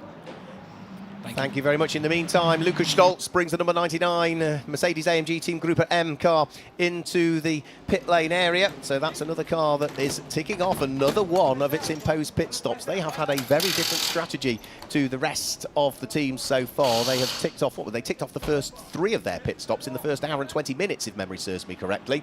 2 C's come into the pit lane. So that is going to be Al Faisal Al Zubair that comes into the pit lane. The number 93 Sky Tempesta McLaren that sits in the pit lane. I think Kevin C will probably take over the wheel of that car because he has not as yet had a driving stint. We saw Chris Froggatt start the car.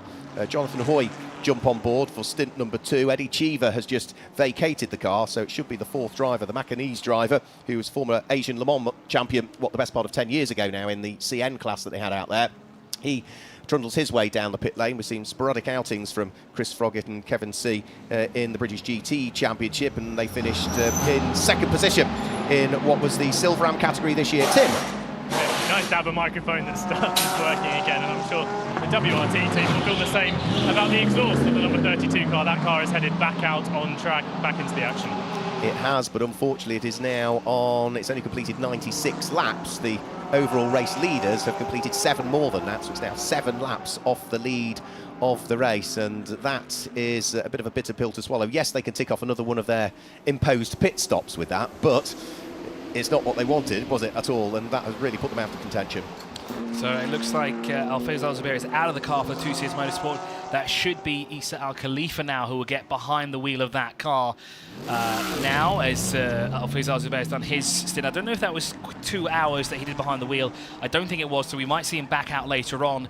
And I know that can't be Ian Loggy that got behind the wheel. It did not look like his helmet, but let's wait and see when they come across the timing line who it is. We've seen the Team WRT 32 car go back out, but of course all ears will be open inside the cockpit to make sure there's no funny noises happening. Again, it actually is Ian Loggy behind the wheel. I thought he bought his special Shrek helmet, but I guess he forgot it this weekend, which is rather unfortunate. So who have we got that's jumped on board? Kevin Say, yes, just to confirm, did jump on board the number 93 Sky Tempesta racing machine. And with the Team WRT car and the BMW now fixed with its exhaust all sorted, that has been handed back over to Sheldon van der Linde. So Philip Heng in the garage, maybe be able to catch up with a chat with Philip and just talk through exactly what the car was doing to him. They might want to go into too much detail, but just be useful to maybe get a better understanding exactly what the repairs were. Sheldon van der Linde takes over that car, Tim. Yeah, I was going to say I will head down and do a bit of nosing around, but the garage looks to have emptied out. I think they've all headed out back to discuss what the problem is, but I'll wait until some faces emerge and see what I can find. Dominic Baumann comes into the pit lane, the Sun Energy Mercedes into the pit lane from 6th position, and the race leader is in as well. So Dustin Blatter comes in towards the pit lane at the wheel of the race leading number 21 Porsche. Great stint from him, good race so far from Car Collection Motorsport, but the race leader is in, and Jules Gounon is only an hour into his stint at the moment, so the number 14 car may well take up the lead of the race before too much longer. I think they just took the lead of the race. They came across the line now because they were 15 seconds adrift. The car is now being refueled. Both cars you see in the pictures being refueled there, the Porsche and the Mercedes. So into the lead goes the Mercedes AMG, sorry, the which car goes into the lead again now? Yes, Jules Gounon. Yes, that's the car that I was looking for. They're not the other team car for that. So it is also another car as Herbert Motorsport coming. Ralph Bon is into the pit lane, and the 46 car is also in the pit lane now as well. So getting busy down there on the pit straight. And I think Tim is watching on right now. I am in between the two. The Car Collection car that's coming from the race leader, number 21. Driver change there. Konstantin Dressler getting aboard the red and white Porsche. He's strapped in okay. And there was a bit of confusion with the number 7 at the Herberth car. The mechanics were waiting, didn't know whether to quite go and attach the car. I think they were just maybe serving a penalty that was looming over them. But now hands on the car, getting ready to complete the stop. Konstantin Dressler was pretty impressive over the course of this weekend so far, compared to the fact that he hasn't got huge amounts of GT3 experience, and far more GT4 experience, because he's been racing in European GT4 for last season or so. Also won the ADAC VW Cup quite some years ago now. That was best part of, what, 15, 16 years ago he was a champion in that. But he was mightily impressive yesterday. So Konstantin Dressler jumps on board that car. It heads out of pit lane now, and it will look to try and get straight up to the kind of times that he needs to be doing. It's a long pit exit. We get the pit exit mark, which is where the driver information changes, but the actual pit lane speed limiter is after the tunnel. It's on the exit of the tunnel almost as you head up towards turn number 2 and rejoin the track, isn't it? It's a long way to hold it on that pit lane speed limiter. Certainly is, and the 46 now released from its pit box will make its way down the pit straight as well, go underneath the tunnel. We're looking at the pit stop here for the AF Corps number 61. That is Laurent Demise behind the wheels. Eamon Jaffa now is being shown as behind the number 26 car. Now, when did that happen? Because we did not see the 26 come in. It happened 13 minutes ago. For the Racing 1 car. The indicator on the left-hand side, well, actually now the hazard lights are on the 61 car. I've been keeping an eye on that. I think it's about 10 laps. I wonder if that was a funny noise that the BMW might have heard, the indicator going off on the left-hand side.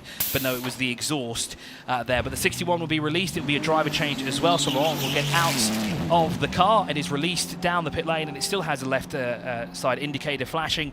I know that these cars do have certain essences from the road course. Do you think they have that noise that the indicator hear no. No, I don't think you'd hear. I don't think you'd hear it, would you? No, you wouldn't hear it at all. So Miguel Ramos has jumped on board that car, so that is going to come very much alive now, the number 61 AF Corse Ferrari, albeit it's a long way down through the order. It's running 5th in the AM category at the moment, 17th place overall.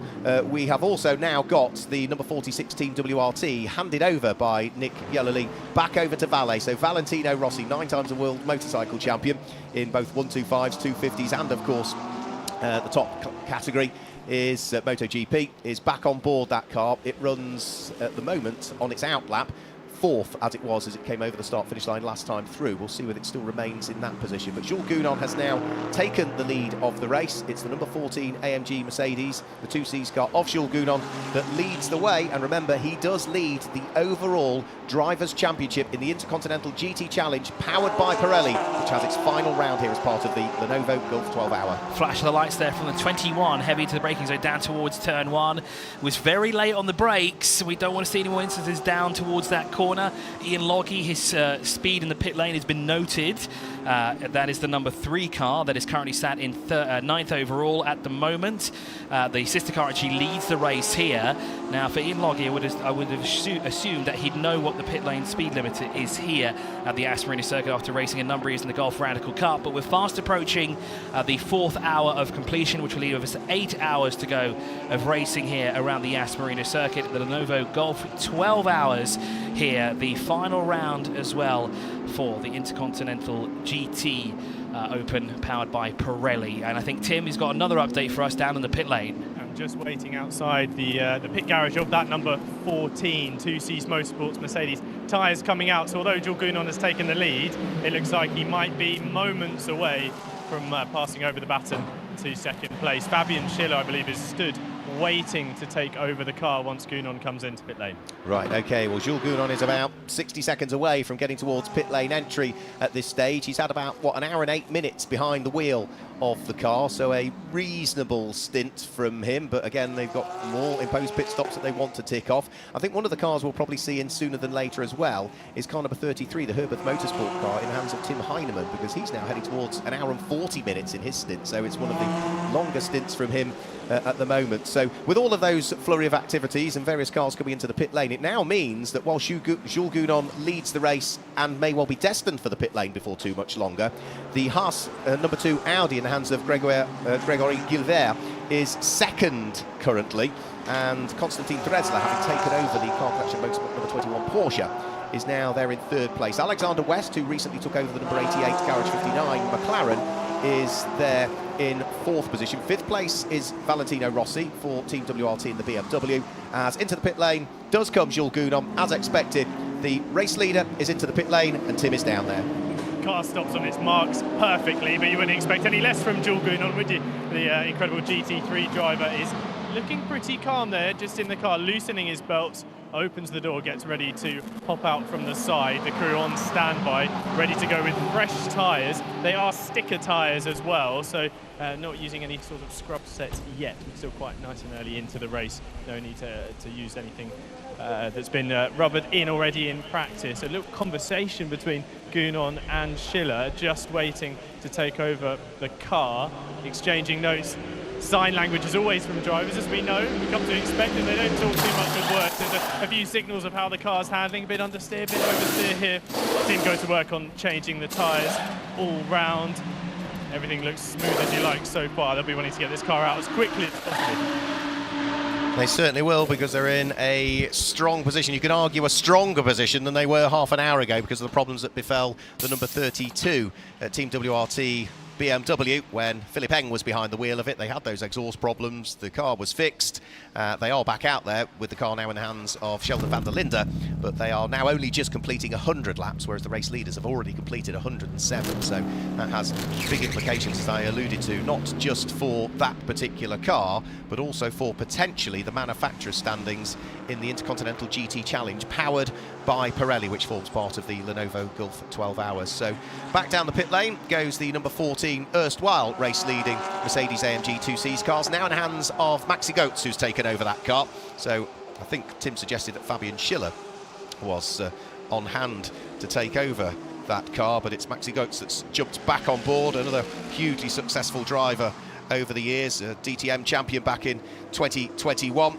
He's also won the Blancpain Sprint category in the Pro Division, and has also claimed wins at Spa-Francorchamps in the past as well. So thank you to Chris Milbourne for his efforts in commentary over the course of the last 2 hours. But now rejoining me, having had a quick comfort break, is David Addison. David, not a great deal has happened again. It's all largely gone to plan over the course of the last hour, apart from what is a bit of a story, really, that problem for the number 32 Team WRT BMW. Yeah, and however well-drilled a team is, or a brand, you know, they dominated in Kyalami, and here, where they need to deliver, out of nowhere, an exhaust problem. I was racking my brains listening to you guys talking about it as to whether we've encountered that in any previous IGTC or Fanatec GT round, and I can't think of it. So, you know, it looks as though out of the blue, something is there to trip you up, despite all the planning. You know how good WRT is. We know how good a GT brand BMW is, and yet on a day when there's a championship on the line, out of nowhere an issue comes. The good news is for manufacturer points, as you were saying, they've still got 46 they can rely on, which is now 5th with Valentino Rossi back at the wheel. But for a driver's point of view, big disappointment for Philippe Eng. Yeah, very much so, because he was, what was he, about 8 points adrift of Jules Gounon, wasn't he, in terms of the Drivers' Championship. But even in terms of the Manufacturer Championship, you know, you count your best 2 nominated cars, with BMW only having 2 cars here in terms of their nomination. Mercedes have nominated their 2 cars, but they've got sort of one hand behind their back, haven't they, BMW now, for the rest of the race? They have to a degree, but of course not everybody is scoring IGTC points. So although they're 7 laps down, as you say, and they're way down the overall leaderboard, like 22nd, you know, that's a better result in IGTC, and it's better again in Pro, because you take out the cars that aren't scoring IGTC points. Yeah. So the point being, it's worth persevering. Very much so, because there's still a long way to go. We've just ticked over the 4-hour mark, just under 8 hours to go, and Tim, I think, or has it swapped back to Alan, is down there in the pit lane. Well, Marcus, I just wanted to add your point there about only a couple of BMWs, plenty of Mercedes and Ferraris here. I'd like to point out that the sole Audi R8 LMS GT3 is leading the way. That car for the number 2 Haas RT squad was a little bit delayed in getting to the track. They've had a couple of problems in the early test sessions, but here they are, picking up the race lead. I'm sure they'll be pleased. They will, yeah. They picked up that lead because of Jules Gounon coming into the pit lane and handing the car over to Maxi Goetz. So Gregory Gilbert leads by a fairly comfortable 36 seconds. But the problem is, with that safety car period we had and all of the cars coming through the pit stops, I've lost track of how many in post-pit stops the Audi has actually done compared to the rest. Likewise, and it'll be a race control question. I was thinking that when we get to sort of the last 3 hours, we'll try and get an update, and then we know really. Then we can tick them off from there. The situation is, because I think many of the teams will be at the extreme of it. I mean, we know that 99 has been racking them up because it's dropped down the order. So you can easily say that that's taken perhaps more penalties, more pit stops rather than others, because it's fallen down. But also 99 did lose time with that loose rear wheel, which had to be attended to as well. So that was another reason why that car fell away.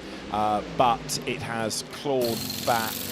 No, it lost another lap. It lost 2, clawed 1 back, but it's lost another one on that last round of pit stops, hasn't it? Just about to your question there, lads, about pit stops for the Haas RT car. Yes. I just asked one of the mechanics. Only 2 stops apparently ticked off of the allocated amount, which seems pretty low this early on in the race, I must add. But still, there you go, two stops. Well, yeah, I mean, allowing for the fact that you might anticipate that they would stop on the end of an hour under normal circumstances, yes, that is still quite a low number. And therefore they might have quite a lot to cram in a short space of time later in the race. If you're in the mood, Tim, it might be worth asking the same question of number 99, Grupper M, just to see exactly what their tally is for the Engel, Grenier, Stoltz car at the moment. Go on my way. Was it deliberate to pick a team at the other end of the pit lane, David? One tries, yes. I'll make my way down there. Yes, look what it did to Alan Hyde, having to walk up a pit lane all these years. But that's a car, as I say, that's been cramming them in. But number 2, Audi, Greg Gilbert then at the wheel of it, the very rapid and very successful GT4 at start. 77 is back into the pit lane, just in the background, as the Gussner Mercedes AMG leaves. In comes the 77 Grupper M Lorenzo Ferrari car, and Audi number 2 crosses the line once more. So Greg Gilbert has now done 110 laps and is doing a very good job. He knows exactly all about Audi R8s, but predominantly GT full spec, not GT3 He's a Peugeot champion, French GT and GT4 European Series Pro-Am champ, but it's good to see him in GT3 cars. Now, also in the pit lane is 33, which Tim Heinemann has brought back in. Am I right in saying they've not yet put Matteo Cairoli into that car? Tim? You would be correct. Matteo Cairoli has just stepped aboard the glorious sounding 911 GT3R, and I'm sure you heard that thing absolutely rip it away from the pit stop. Unlike the other drivers, it seemed to quite happy to sit there on idle before they get the call over the radio to head down towards pit exit. Cairoli rather left his foot on the throttle for about 5 seconds before driving away there. There was a story in one of the British magazines recently that Cairoli might, after all his years of success with Porsche, be gravitating towards an Italian brand, one with a raging bull on the logo. Is there any more news on that you've heard, or do we assume that Matteo might stay with Porsche for another season? I did have a conversation with him about where he was going for the next few weeks, shall we say, after the championship winds down, and he did say he had a flight to catch to the other side of the world, so I'll just leave it at that. Righto, okay. Point taken. Thank you very much. So back down the pit lane goes 77 Lorenzo Ferrari's car. The leader is in traffic then as Greg Gilbert tries to wriggle his way past Miguel Ramos, who has got back behind the wheel of number 61 Ferrari, and in so doing has got the car into 18th place. So Ramos comes down towards turn 15, fast right-hander, and then the slower, tighter turn 16, and into the pits comes Gilbert, and he very nearly ran out of road there because he couldn't get the car slowed down for the corner at pit in, and went rather wide, to say the least. But after 70 minutes in, very rapidly indeed, comes Greg Gilbert. So you were saying, Tim, about the Audi leading the race. It was, briefly, and it's now heading towards you. And I've just been up, sorry, I'm at the other end of the pit lane, David, at your request. The Gripper M Mechanics confirming they have completed 5 pit stops, 5 of their allocated stops down here at the number 99. Right, so time of day 14:11 and 5 times imposed pit stops, number 99, he scribbles. Right, brilliant, well done. So we know roughly where we stand with 99, and again, the now 3rd pit stop for Greg Gilbert and the number 2 Audi. You can understand why the order is the jumble that it is. So Greg Gilbert out, and a good stint by him, as you would anticipate. Good stint also earlier on by Milka Panu, and it is, by the look of it, going to be Xavier Knauf who will take over in that car. So that will put back into the lead number 21 Porsche, Konstantin Dresler, who is now something like 11 seconds up the road from Maxi Goetz, and Maxi is lapping 1 second a lap quicker, just over a second a lap quicker. So it is on that we're going to have a change of lead within the next stint, aren't we? Because Dresler is 14 minutes into a stint, Goetz is 8 minutes, so they've got, in other words, quite a long time ahead of them before they need to worry about the next pit stop, unless, of course, the plan goes out of the window with a yellow flag of some description, like a safety car or a full course yellow that we had earlier on in the race. But for now, under green flag conditions, they've got a lot of stint left. Right, down the pit road goes number 2 Audi, and so 21 picks up the race lead. It is down at turn 9, and Konstantin Dresler doing a good job. 2nd stint in that car. We had Dustin Blattner do 2 stints. We're still waiting for Joel Sturm, but maybe they're keeping him in abeyance till the end of the race. The possibility towards the end of the race of a safety car bunching up everybody is exactly why you need your fastest driver in at the end of the race. So Joel Sturm will do the last stint, one would anticipate, and try and use him as much as possible in that 2nd period of the race. So with still just under 8 hours to go, creeping towards half distance, but the Porsche looking good. It leads AM, whereas the car that's chasing it is in Pro. The AM lead really is a battle between Porsche and Audi. Xavier Knauf in number 2, and we'll see where he blends back in relative to the Porsche as it goes across the timing line. Dresler goes by. Remember, you lose a minute and 40 seconds, 100 seconds in total with the mandatory pit stop, so it does create quite a long gap once you've served that next regulation stop. Lead gap 10 seconds then. Dresler to Goetz, I said it was on, and Maxi Goetz is absolutely flying now then, so the loyal Mercedes servant pushes on in pursuit of Konstantin Dresler, who had a good German 1-make pedigree, but as he turns through turn 5, the Mercedes arrives now and takes the 10th out in the 1st sector. But on this lap, Goetz is going to have to worry about traffic, isn't he? Because he's got a Ferrari right up the road ahead of him. interesting line just taken out of my window, I can see, from 93, which is Eddie Cheever, I think we were told, back at the wheel. No, Kevin Say now back at the wheel of the McLaren, and right up against the pit wall. There was nobody there to offer a board, but Kevin Say making his way from one side of the road to the other, unlike most. Now, again, Gertz in traffic, and we've got a yellow flag at turn 6, we're being told, which is just where the cars have come from. I couldn't spot what it was that was off the road, but there's a yellow flag at turn 6, so we'll try and pick up on who's had a drama. Gertz to the inside of the Ferrari, tries to find track position down towards turn 9, but couldn't commit in time, and so the Ferrari hangs onto the line and the place. Nose to tail, they turn. We've still got this yellow flag legend as Gertz on the lights comes to the inside at 13, looking for a way by, but there's no opportunity really there to do very much about the Miguel Ramos Ferrari, who for the moment just wants to keep, if you like, to his line on this rather narrower part of the circuit, and still trying to hunt down this errant yellow. But looking out of the window at turn 6, there's still nothing immediately apparent. Tim, yes. I am down in pit lane with Gregory Gilvo, who's just stepped out of that Haas RT Audi. Gregory, a little bit of a difficult start to the week, but you're here now and you've led the race as well. How was the stint for you? Yeah, of course, it was really difficult the first 2 practice, but after the team worked really well. It's a young team, but it's really a strong team. So yeah, I'm quite happy, and now it's getting better and better lap by lap. Also, we are nearly amateur driver, you know, it's more or less 6 years old that I didn't race really in GT3, so yeah, the level is so high. So yeah, we are happy to be in top 10 and maybe more. So yeah, we are quite happy. What's the approach to the rest of the race? Obviously, we've seen safety cars, full course yellows, incidents already. Is it just a case of pounding round and staying clean and hoping to pick up more positions? Yeah, you know, it's the first time that the team is doing this 12 hours. So yeah, we are our strategy. So we are quite in the top 10 right now, but we will see the end. It's it's far away. It's again 7 hours to go. So yeah, we will see in 5 years, less 2 years. We'll see which strategy we'll use every team. Perfect. Thank you very much, Gregory. Thanks, Tim. Yeah, so Mark Werrell joining you back in commentary whilst David just takes a very short break. He'll be back very shortly. Always good to hear from new drivers to the Gulf 12 Hour. Gregoire Gilvert must be very pleased with his stint. Leaving the pit lane goes the number 75 Sun Energy 1 car that was in the hands of Martin Conrad. It is now, by the look of things, it's gone back out onto circuit, remaining in the hands of Martin Conrad, so he is going to double stint that car as such, whilst Konstantin Dressler at the wheel of the race leading Porsche still leads the way.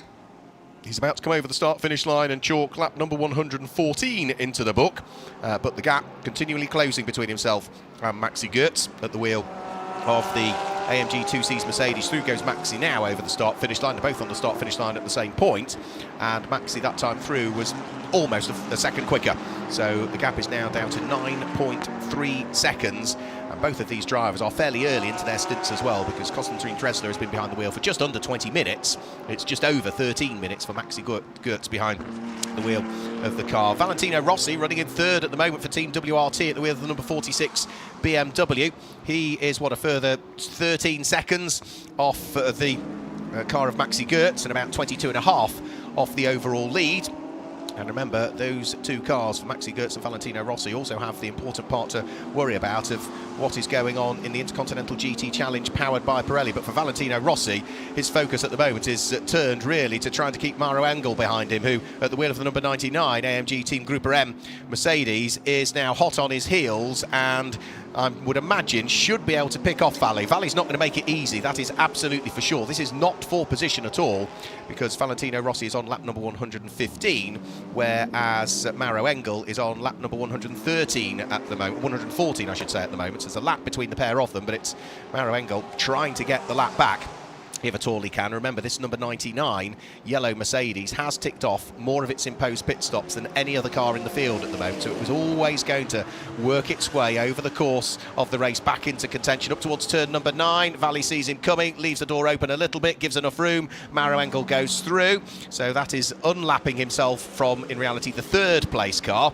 But of course he is still off the lead lap when it comes to where Konstantin Dressler and Maxi Gertz are in terms of the positioning on circuit. So underneath the W Hotel, out of turn number 14, and up the short straight that brings them up to the very fast turn 15. This is where so many drivers have been pinged for track limits. You run wide at 16, too wide, which means that you can increase your ability to get into the final corner, turn number 16, and carry the speed then. If you go faster through turn 16 because you've run wide at 15, you carry more speed onto the start-finish line. So that is one of the areas where the race officials have continually been identifying cars as having run wide. The other area is really heading out of turn number 5, so that's out of the hairpin that they'll be coming up to shortly, because of course if you run wide coming out of the hairpin, you carry all of that momentum again, the extra momentum, because you've not had such an acute angle going into the corner. This is where they're coming up to now, turn number 5. Run wide on the exit, you get a better exit and then carry all of the speed down the straight, and this is another key area where drivers need to make sure they stay within the confines of the circuit. So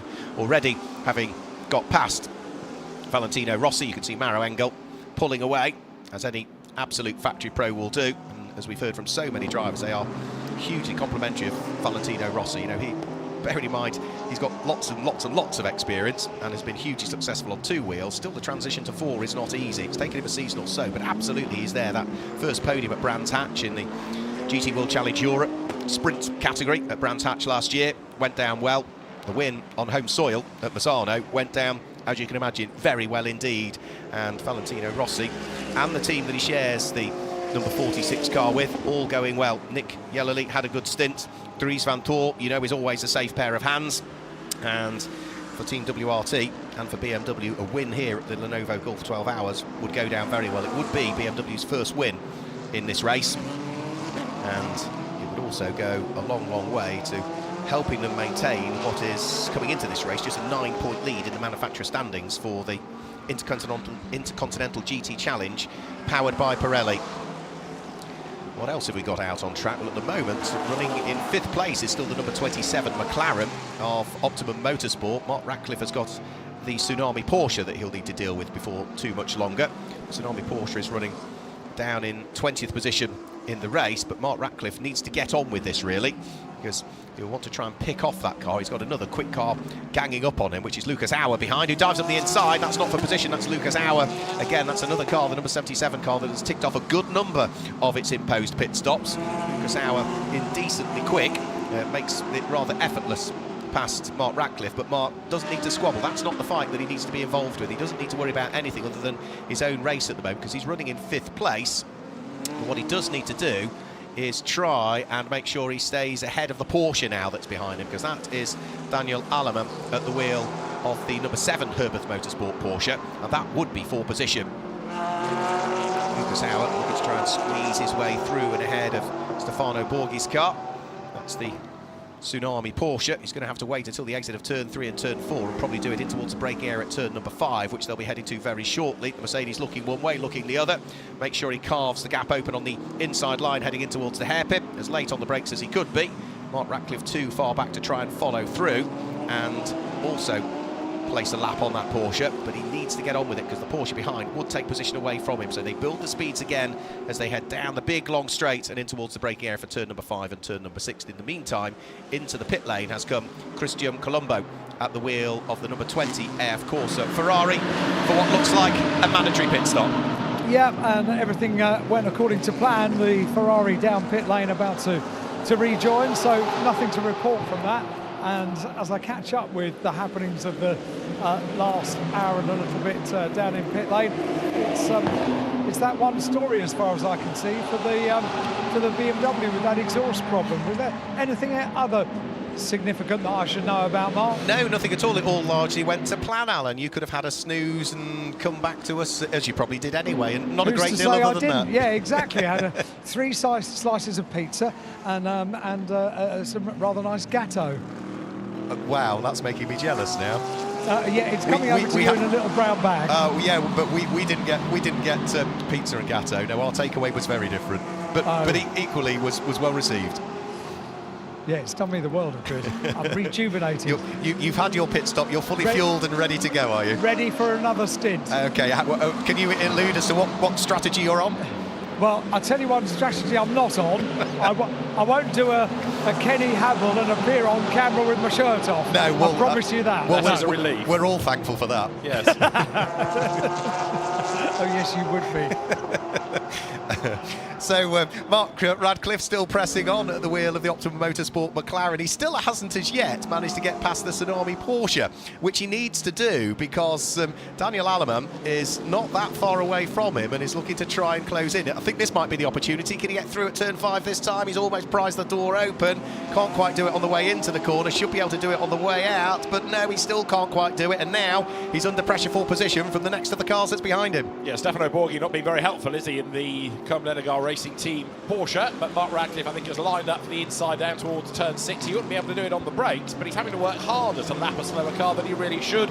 Borghi brakes late and sort of makes the corner, scrambles across the front of Mark Radcliffe, but really needs a blue flag and get out of the way. He certainly does, yeah, because it's a good battle behind him. This is for 5th and 6th position, but the lapped car is at the front. There's flashing of lights going on, but Stefano Borghi is not as yet moving out of harm's way. Mark Radcliffe gets another good run this time, heading up towards turn number 9. But again, is he going to squeeze his way through here? Borghi runs a little bit wide. Mark Radcliffe takes the opportunity to try and squeeze the McLaren up the inside. But again, Borghi chops across the nose, and Mark Radcliffe still can't do it. The team needs to be on the radio to Borghi to say, stop fighting and let them go. Mark Radcliffe, in the meantime, is now in an awkward place. He wants to clear the traffic, but he doesn't want to get himself in strife. But he doesn't want to get himself to a slower pace, and as you were saying, let Daniel Aleman skip ahead of him. So Borghi really not helping matters, and he's been stuck behind that Porsche, Mark Radcliffe, now for the best part of all of this lap, hasn't he? And close to him as well, as Aleman has a rather cheeky look up the inside. Yeah, as far as Mark Radcliffe is concerned, that's the Borghi man that's ahead of him and isn't doing a great deal of favours at the moment. Oh, indeed. Stefano Borghi then has actually escaped. They come over the timing line, so the Tsunami CLRT Porsche goes by. That is in 20th place, whereas Radcliffe and Aleman 5th and 6th. And the margin between the pair of them now is really measured in 6/7 of a second. There's nothing at all between those two, and Stefano Borghi really ought to be getting from somewhere a blue flag, and to be told, and it shouldn't be the team really doing it, just pull to one side. You're not in their race, let them go. Radcliffe now to the inside at turn 5, and again, Stefano Borghi is being uncooperative. Yeah, absolutely no need for it. He needs to just get out of harm's way because he's holding up 2 cars that are right at the sharp end of this race, with Tsunami, say, being not quite the last of the runners, but we've only got 22 cars remaining in the race because of the problems both in qualifying and the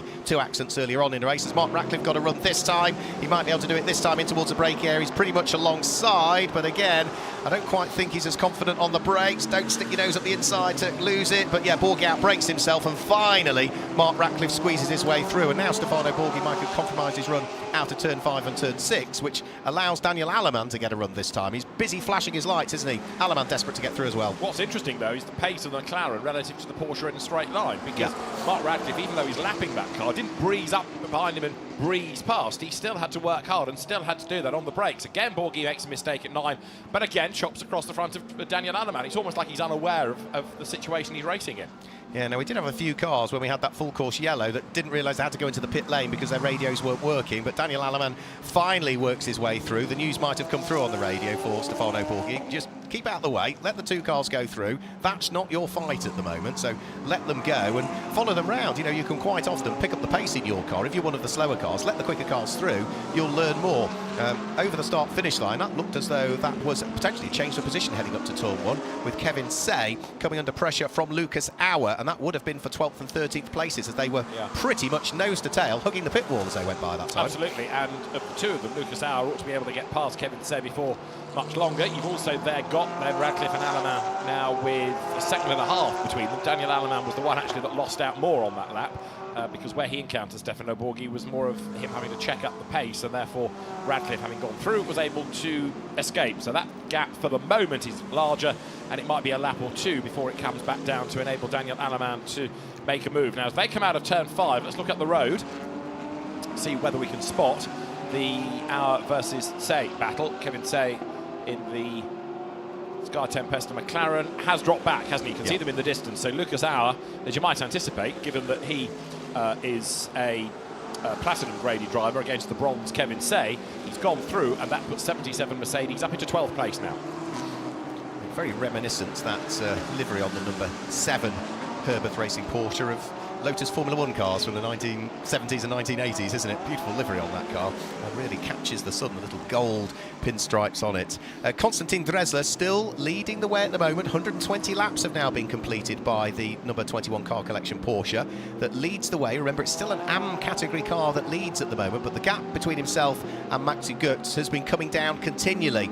It is now down to just 3.4 seconds. You did say a while ago that there was going to be a change for the lead in the next hour or so. Well, we're not that far away now from the change of the lead. You would expect Maxi Götz to catch that car because it's a pro car catching an AM car. Yeah, indeed. And again, your point, Konstantin Dresler will hopefully be told by the team what his fight is. Yeah. You know, he's a long way up the road in AM at the moment. Daniel Aleman is the man who is doing the chasing, and Konstantin Dresler's last lap was a 54.0. Daniel Aleman was a 57.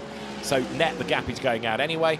So Konstantin Dresler, okay, he doesn't want to lose the lead, but he could afford so to do. We're getting more time penalties coming. One is for 33 Porsche of Tim Heinemann, and the other is for 51 Ferrari, which has now got Nicola Marinangeli at the wheel of it, and it's for track limit abuses. They'll have an extra 5 seconds to serve at the next pit stop. You serve the 5 seconds, then the work can undertake for the stop itself.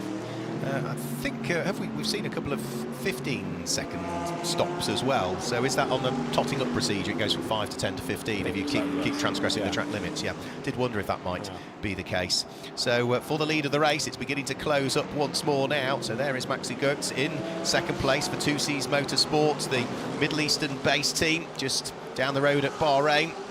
Already been winners twice in the Gulf 12 Hours, have 2Cs Motorsport, and with two different manufacturers, haven't they? McLaren and Mercedes are the two wins that they've taken.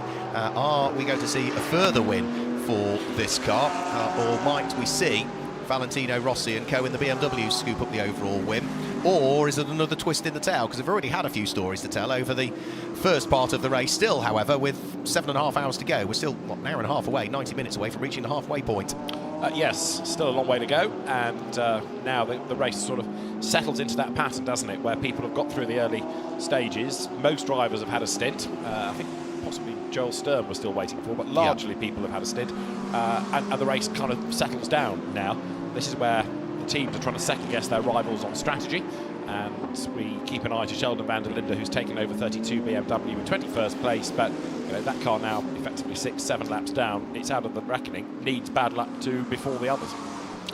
But there's plenty of time for that, and as we saw last year, you know, there were still incidents very late on in the race, weren't they? That was all to do with backmarker lappery with GT4s and Audis in GT3 last year that caused problems towards the tail end of the race. But yeah, as drivers become fatigued, you know, we hear from some of the drivers that you might have an air conditioning unit in a BMW, but as they very accurately pointed out, it doesn't work the same as you would in your road car. It works very differently, so it's still a warm and a hot environment. Now, the pros can deal with it to a larger degree because they are super fit and are doing this every single weekend. But it is a very, very difficult environment to race in, isn't it, a racing car, particularly in this weather as well, because you've got all of your race apparel on. As we look for the change of the lead that's about to come, Maxi Götz picks off on the exit of turn number 14. Does he the race leader? Yes, he does. Konstantin Dresler lets him go. He knows that's not the battle that he needs to worry about. He needs to worry about the lead in Pro-Am. But yeah, back to it. You know, it's the AM drivers that will get tired. They will get fatigued at the end of the race, and that's when your reactions aren't quite as quick. That's when mistakes happen. It's also another reason why some of the teams, possibly the car collection Porsche as an example, of keeping your quicker driver in for the end, because it's different driving at night. I know it's incredibly well illuminated here, but you know, the AMs will have been driving during the day in the heat. You want your quick driver in at the end anyway, in case there's a late race safety car that bunches up the field. And there's also a different way of driving at night, so that's another way perhaps that some of the teams are looking at how they divide the driving duties. The problem what they do sometimes is that they all work to that strategy, and then you get all of the quick drivers in all at the end of the race, and they all then end up cancelling each other out almost. Well, you need your quick driver in, come what may. I mean, there's absolutely no point having a slower driver in, is there? No, you just get picked off. You just get picked off. Exactly. So, yeah, it will always be thus. Now, there is number 3 Mercedes, now with Ian Loggy back at the wheel. Behind is the Sun Energy 1, number 75, Martin Conrad, driven similar car, but they're on different laps at the moment as the field comes through turn 15. And Daniel Aleman looked back onto the tail of Mark Radcliffe. Didn't take him long to have a go, and dives up the inside into 16. Job done as he comes out of the corner. That was a really brave pass by Daniel Aleman. In fairness, Mark Radcliffe saw him coming and gave him room, but Daniel Aleman was on a mission. There was no way he was not going to carve his way through there. That was a very decisive move, and yeah, well spotted by Mark Radcliffe to let him go. So that's another AM car, another AM Porsche that goes ahead of a Pro AM car. But for Mark Radcliffe making his debut in the Gulf 12 Hours, he'll have seen what happened to Sean Balfe in his McLaren, who was another McLaren driver making his debut in the category, and he'll just want to make sure, let's keep the car clean. He knows the team well, he knows his co-drivers largely well, because he's been racing with Rob Bell all season in the Intelligent Money British GT Championship. And yeah, long way to go. It's just not worth, is it, closing the door on somebody either there when you've still got 7.5 hours of the race still remaining. And that was a legitimate fight, in as much as they're both bronze-graded drivers. So for Daniel Aleman to get past Mark Radcliffe, even though it's an AM car versus a Pro-Am car, then they're still AM drivers, they're still bronze-graded. So good pass that by Daniel Aleman, who's another Porsche specialist, but through he went, gains ground, and is now 5th on the road. Valentino Rossi has just come over the timing line. 2C's Motorsport team, though, have got a car in the lead. They've got the other car in 8th place right now, and there's a yellow flag at turn 16, which is the last corner, and the yellow flag is not there anymore. So ever so briefly we had a yellow at the last corner. Maybe that's just a car running wide, but panic over at the last turn, road clear again. So Goetz leads Dressler now by 1.8 seconds. Is Dressler going to be caught? Not, I don't think, in the immediate future. Even Rossi not lapping as quickly. Valentino Rossi at the moment is trying to work his way past Stéphane Lemeray, who we had a chat to earlier on, who has been very successful in touring cars in Belgium and was a former Clio champion out there, and he is at the wheel of the number 20 Ferrari. It's amazing how at some corners, on the approach to some of the corners, you can almost see the cars bouncing around, porpoising, aren't they, almost as they come into the braking area at turn number 6. Not quite as bad on the Ferrari, but certainly on Mark Radcliffe's McLaren, you could really see that porpoising as he came in towards the braking area there previously. I think Alan Hyde has some more news from down there in the pit lane. No, I was just getting involved in the conversation with you. Please do. Just about to say, porpoising is a word that we heard for a very saturated period of time and haven't heard it for a while, so thanks for reminding us of that.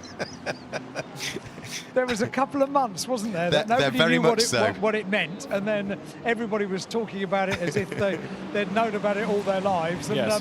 And then it all went very quiet again. And of course it was the worst thing ever to happen to motor racing, unless you were a team that had got round the problem, in which case you didn't care, and it was somebody else's problem. Yes. How long ago was that? That was the start of last season, was it? Yeah. The first part of the year. Largely it was Mercedes-related noise, I think, wasn't it? Because they were struggling to combat the problem more than others. That's exactly right. Do you know something else has changed since I've come back into pit lane? The excitement of the first few hours sees all the drivers that are involved in all the cars watching the screens intently in the garages. Now, you're really hard pushed to find a driver. It's lunchtime, it's rest time, and there are very, very few drivers in the garages. And also, it is just approaching 20 to 3 local time here in Abu Dhabi. It's time for many of the teams to take a small siesta in the garage. So the deck chairs are out, the camp chairs are out in garage 59, and I reckon 50% of them are having a little nap. Are you saying that so that we say, why don't you join them, Alan? Well, thanks very much. They do have a spare chair, yeah. A lovely idea. We read your mind. Sorry, I don't know why I no idea why I just laughed like Woody Woodpecker, but I did. Yeah, Garage 59 is where I'm standing at the moment, yeah. Right, we'll try and dispatch a car to you in due course. But at the moment, it's, yes, not only remarkably quiet in the pits, it's remarkably quiet in terms of battles on track. It's like the calm before the storm, except, having said all of that, the Gustner Mercedes runs off the road, gets back onto the circuit, and gets right into the way of number 33 Porsche. So on the lights to try and urge the car out of the way goes Matteo Cairoli, his first stint in the car, and very nearly ended up tripping over an errant Mercedes there. He did, yeah, that was Dad, wasn't it? Thomas Gustner that was behind the wheel. He gets out of harm's way and allows Konstantin Dressler, erstwhile race-leading Porsche, now down to second, though, to squeeze his way through. And to be fair, I think that was a mistake under braking. Since then, he's been very mindful of his mirrors and making sure he stays out of everybody's way. Lots of light flashing from the cars behind, somewhat aiding his course to let them all through. But yes, the Gustner family Mercedes back on track. the MP racing machine, and yeah, just staying out of the way, and 5 or 6 cars able to pass him within as many corners in reality.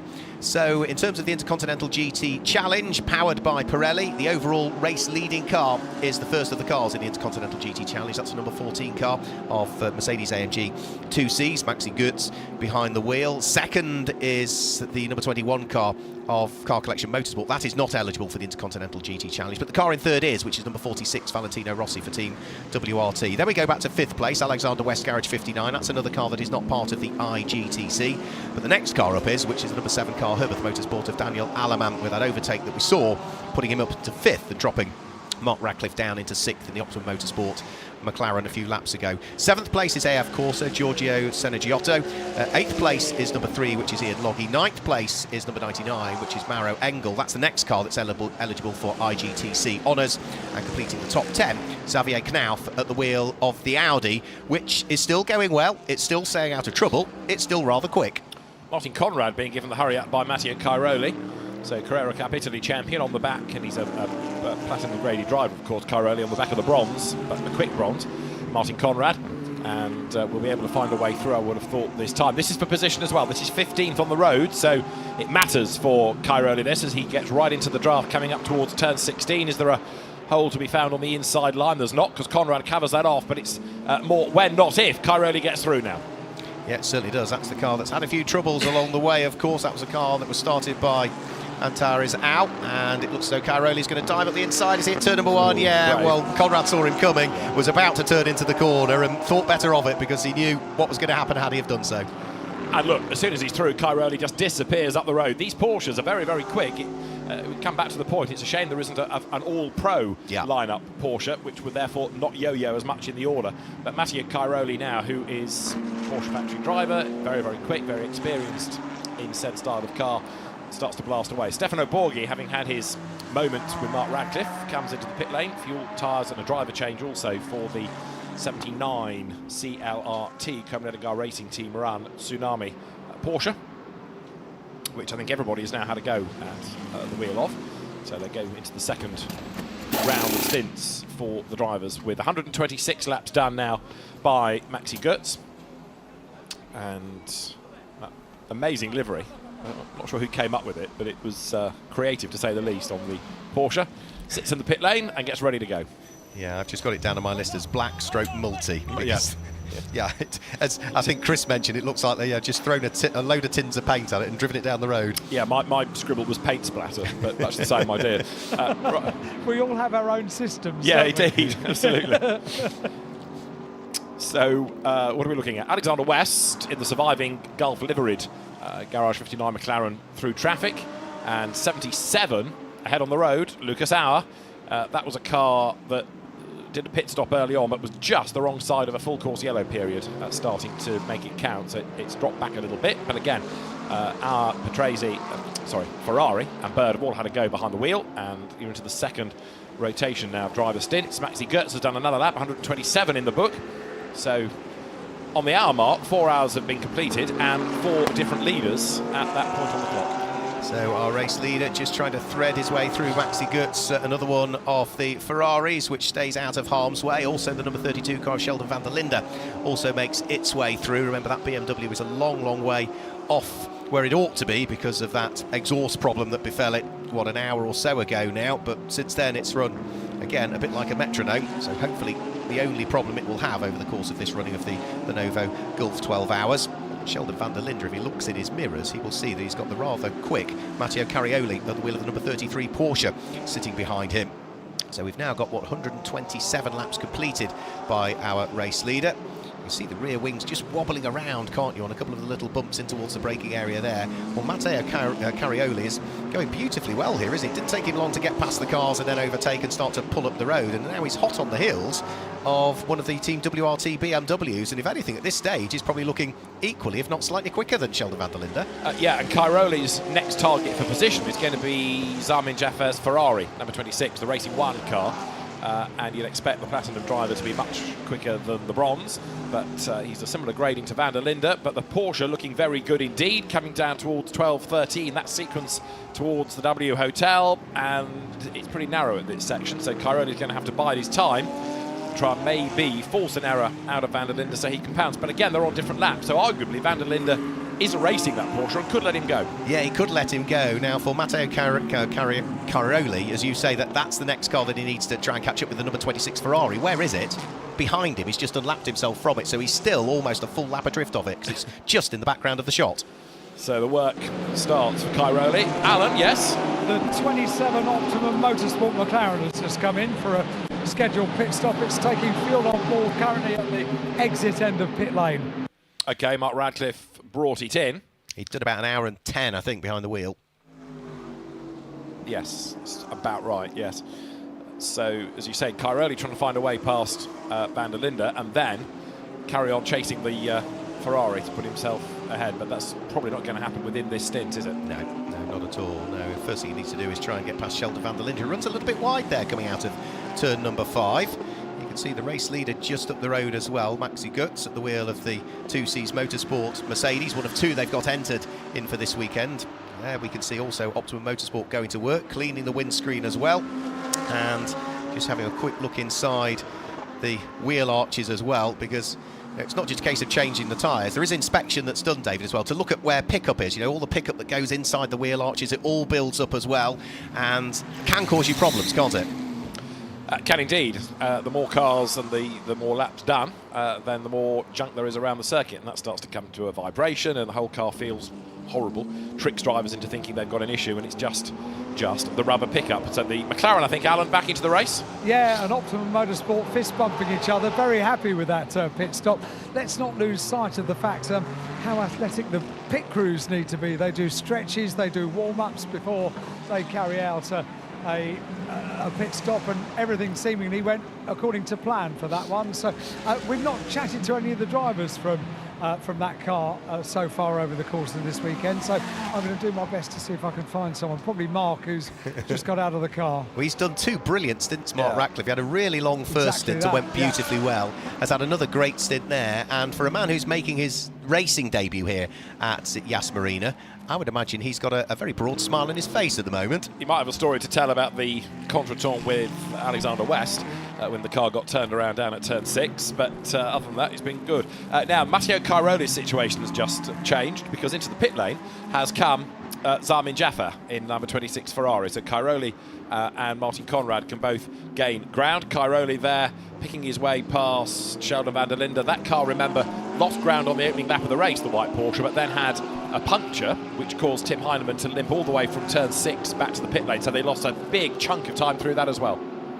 Certainly did, and I think it was inevitable he was going to pick off Sheldon Van der Linde, but Sheldon Van der Linde was not going to make it easy. But Cairoli seems to have a really good Porsche underneath him at the moment, so it's such a shame that has had mixed fortunes, isn't it, number 33 Porsche? Otherwise it would have been right up there, because it was certainly quick in qualifying, was it? Qualified 3rd on the grid and instantly almost dropped down to the very tail end of the field. And the car that he's trying to catch, Matteo Cairoli, is in the pit lane at the moment. So into the pit lane comes the One Racing Zarmin Jaffer Ferrari 246, and that is going to be the next car that Cairoli, I thought, was going to try and get. He will have got ahead of him because of the pit stop. That's what I said a moment ago, and I mentioned it was in the pits. He'd already cleared him with Conrad as well. So 14th and 15th they are. Zarmin Jaffer, as a legacy, drops back, and Cairoli's new next target is going to be Ollie Milroy, who's taken over from Mark Radcliffe. Who is smiling, and quite rightly. You've had 2 great stints today, Mark. It's actually 3 stints in total, so a double stint at the first. So, yeah, it's been a good start. Trying to get my sessions out the way so the real proper guys can get on with it later on. So that's 3 of them in the bag now, 1 more to do.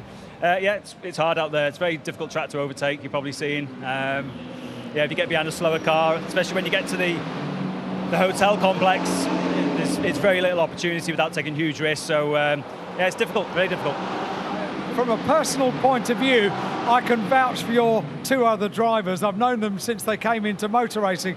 They're great guys and blooming quick as well, aren't they? Yeah, they are indeed, yeah. Safe hands with Ollie and Rob. Rob's done 1 stint, as you saw, and it was perfect. Ollie's now got his first go. I'm sure he's been waiting for that. He's been sitting there all morning watching, so yeah, I'll keep an eye on Ollie now. Mostly he'll do his usual top job. Tell us about driving the track here at Yas Marina. It's a bit of a gift to a driver, isn't it? It is, but it's really hard work. You know, if you're here for a test day, it's a little bit easier. In a race, that is hard work. Getting the tyre pressure is absolutely right for the conditions, because during a 12-hour race, the conditions are changing all the time, and that will make it very difficult. The car is very, very rear happy, so you've got to manage that continuously. So it is a privilege when you look around, but you don't get much opportunity to absorb it when you're in the car. There was a moment, was there, with Alexander West at some stage? Yeah, he went for an overtake on a Mercedes, I think, and he just outbraked himself and went into the side. He's been and apologised. We both carried on, so it's just one of those things. We lost 20 seconds. Which is unfortunate, but 12-hour race, you're going to have these things. I was going to say, it's inevitable that something happens, isn't it? If that's all we get, I'll take that. Thank you, Mark. Great to have a chat to you. Very good. Very eloquent as well, bearing in mind he's only just got out of the car. He's only just wiped his face. It is very, very warm now. So 27, 28 degrees now in the middle of the afternoon. It's going to stay at this temperature till around about 5 o'clock. That's when the sun gets low in the sky. Beautiful opportunity for some great arty photographs between 5 o'clock and 6 o'clock.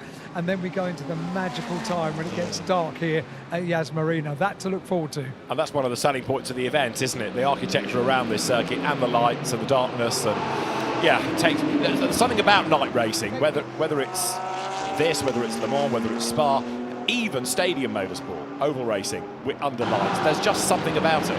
Agreed, absolutely agree. Funnily enough, it's the same with an evening match for football. Any sport under floodlights or at night time, it's just something magical about it, absolutely magical. I think part of it is you can't see the surroundings. So everybody's focus is just on that bit you can see in front of you on the tarmac. That's a good point. Yeah, I hadn't thought of that. Yeah.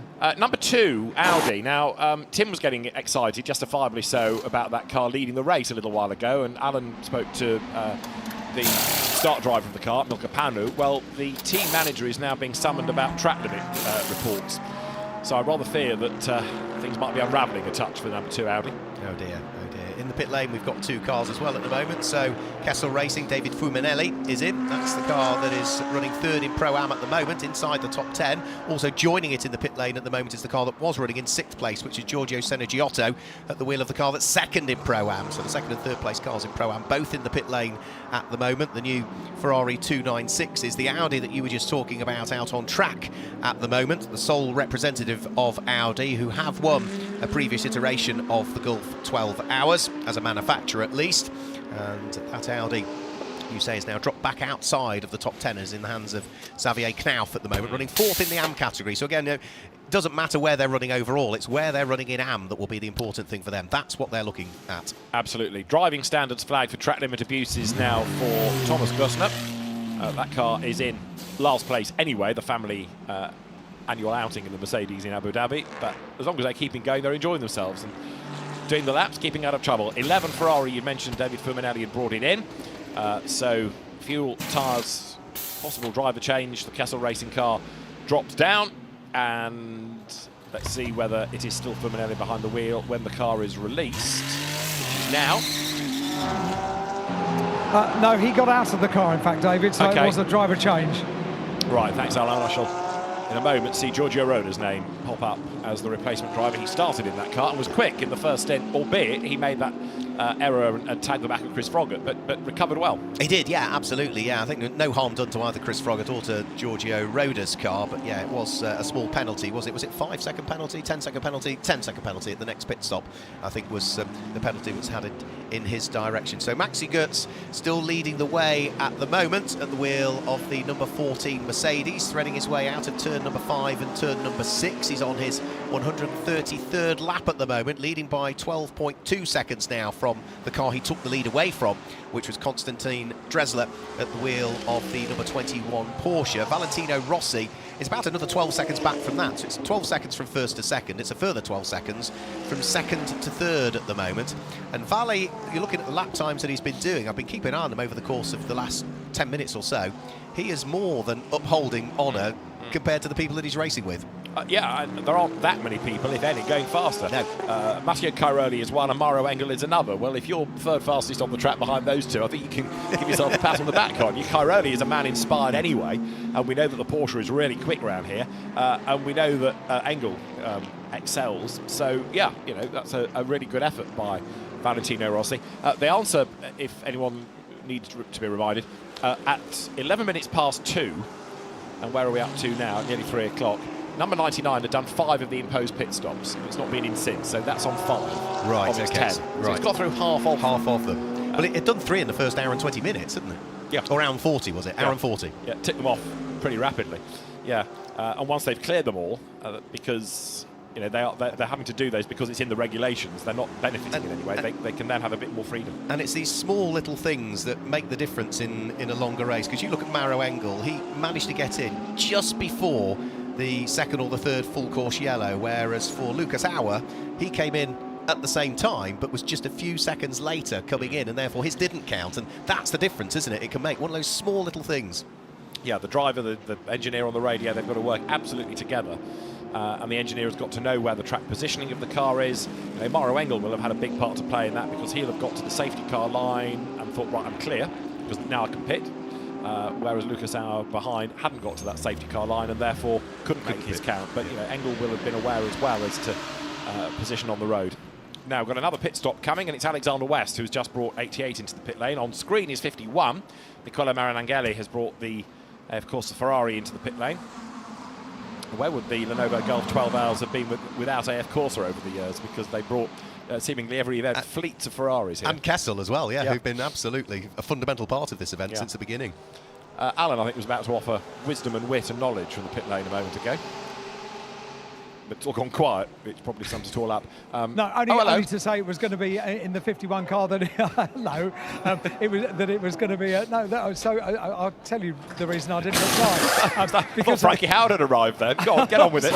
So I was going to tell you that the driver had got out of the car. There was going to be a driver change, and then a very kind member of AF Corsa came up and said, "You're more than welcome to go through the garage and interview any of the drivers at the back of the garage." It's not often you get invited to do that. So I took my ear off you, which I rarely do, in fairness, but it was only because the team were being terribly kind to me. That's fair enough. Excellent. Okay, so Alexander West in from 88. The Audi is being given a 5-second time penalty on its next pit stop for track limit offences. It's taken a while for them to sort of come through, but now we're getting them. They're coming thick and fast. They are, yeah. I think the totting up process is starting to get there now, isn't it, by the look of things? Oh, for that blissful 2 weekends in Macau where not a single track limit warning was seen for obvious reasons. Happy it's days. Funny. I was having a conversation with Rob Bell, who was going in for a bite to eat about an hour ago. He of the Optimum Motorsport car, and he was saying that all of the drivers are terribly nervous about going over track limits this weekend. It's the kind of circuit, because there are these runoffs that it invites you to exceed the track limits, but it can not only damage a race, it could ruin a race, couldn't it? Yeah. So the drivers are incredibly well aware of it. And in fact, my response, David, we both think along the same lines. I said, you need to come and race at Macau. We don't have that problem. Yes, one of the stewards was talking about it in Macau and said, if we have a track limit issue here, the penalty is Ward 9. So I kind of got the point. You've got Kevin Say into the pit lane, Alan, in 93 McLaren. Talking of Macau, the Macau driver has that was his first stint, wasn't it? And he's come in. Yeah.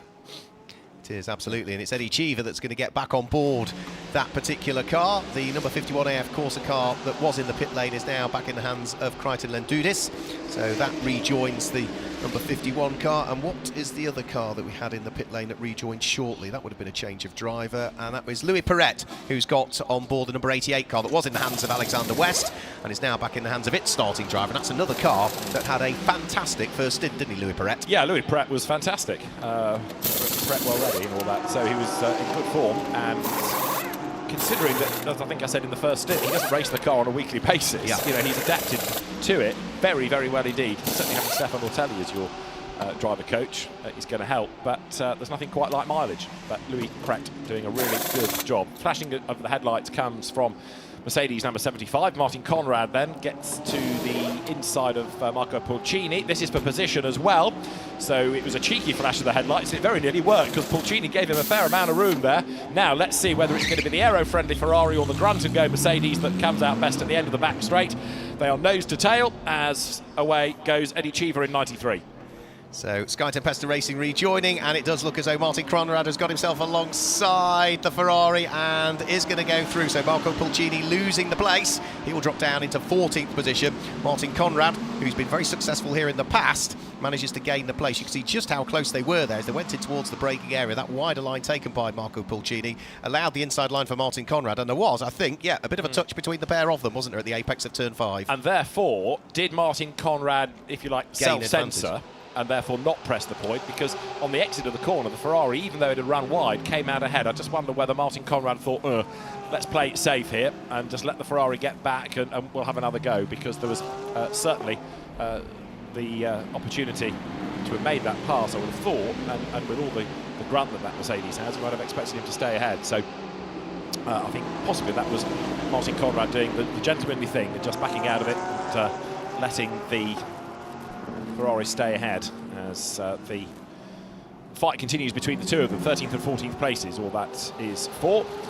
Now, great little Ferrari fight going on here, and he's ahead of the race leader as well. Maxi Goetz thinking, oh no, steady old chaps, and he's trying to split the two Ferraris as they dive down towards turn 6. One of those was Crichton Landudis, number 51. And now they have sorted themselves out. Maxi Goetz is able to get between them and accelerate away, but that all got a bit leery for a moment. Again, though, just have a look at the Mercedes in a straight line relative to the Ferraris. It's not a walk in the park to get past, but Goetz does, by the end of the straight, clear Landudis. The other car was the sister AF Corsa car number 61 of Konrad Grunewald. But race leader gets past both of them, and job done. He's now able to pull away once more. Just getting a replay, you see how close the Ferraris were getting to one another as the two of them came nose to tail.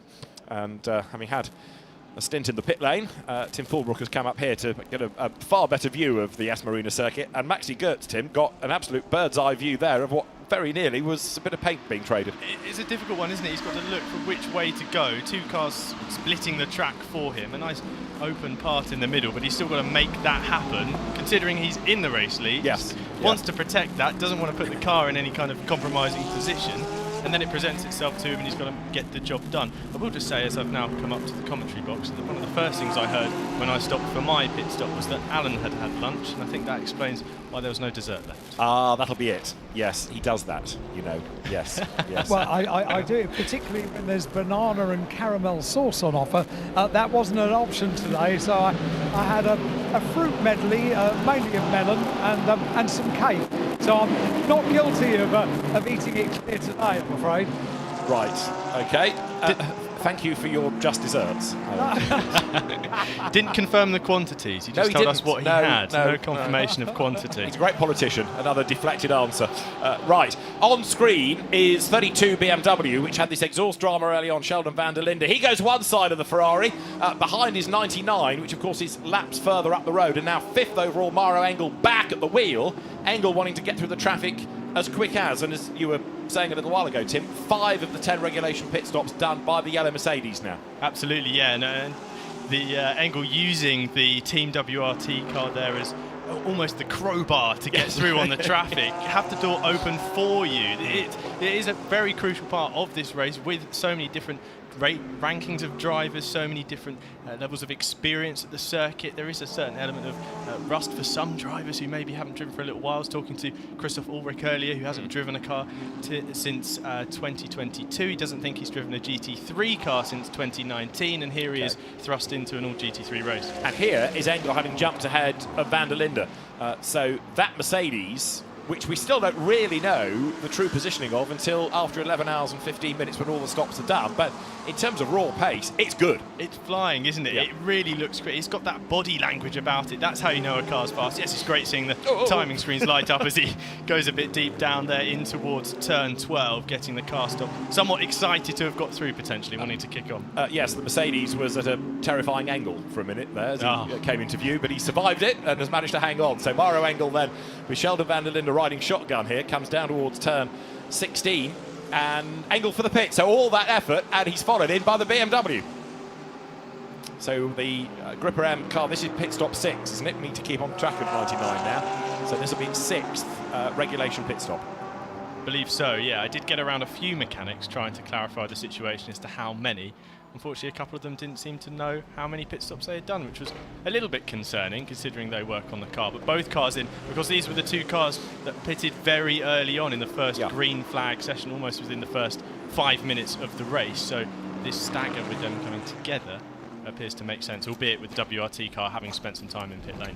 So Engel out of the car, and I think he replaced Mikael Grenier, didn't he? So we're anticipating Lukas Stoltz to be next.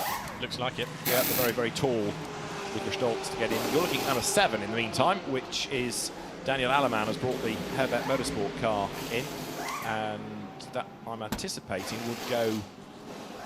Now, has Alfred Renau had a spell in that car yet, or are we going towards Ralph Bowen again? Trying to peek in the window to identify by the driver helmets. Let's have a look in there. But this car looks fantastic, David, if I might add. Yeah, I think this is probably one of my favourite liveries on the grid. And that's one of the things the number 7's been doing all week, all test session, all practices. A nice little burnout on the exit of the pit lane. And definitely looks and sounds the part.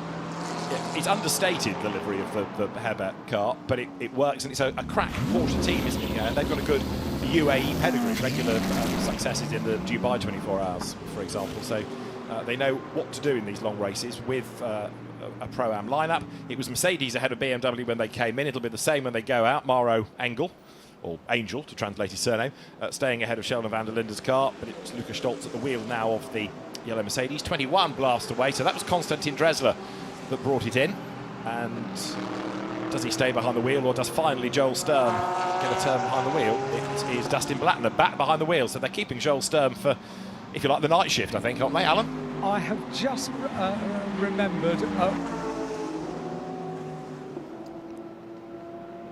I couldn't run a certain tobacco company livery, so it decided to run as Bitten and Hisses with a snake on the side of it. It was the same colour scheme, and the whole of the garage looks very reminiscent of that.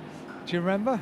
I do, yes. It was for the British Grand Prix, wasn't it? It was, yes, and a few years before, another cigarette brand, which obviously couldn't advertise, changed its L to a first. So it said came first on the side of a Lotus. There were some good ways around cigarette advertising. Marlboro used to do the lines, didn't they? They did, yeah. West changed it to East.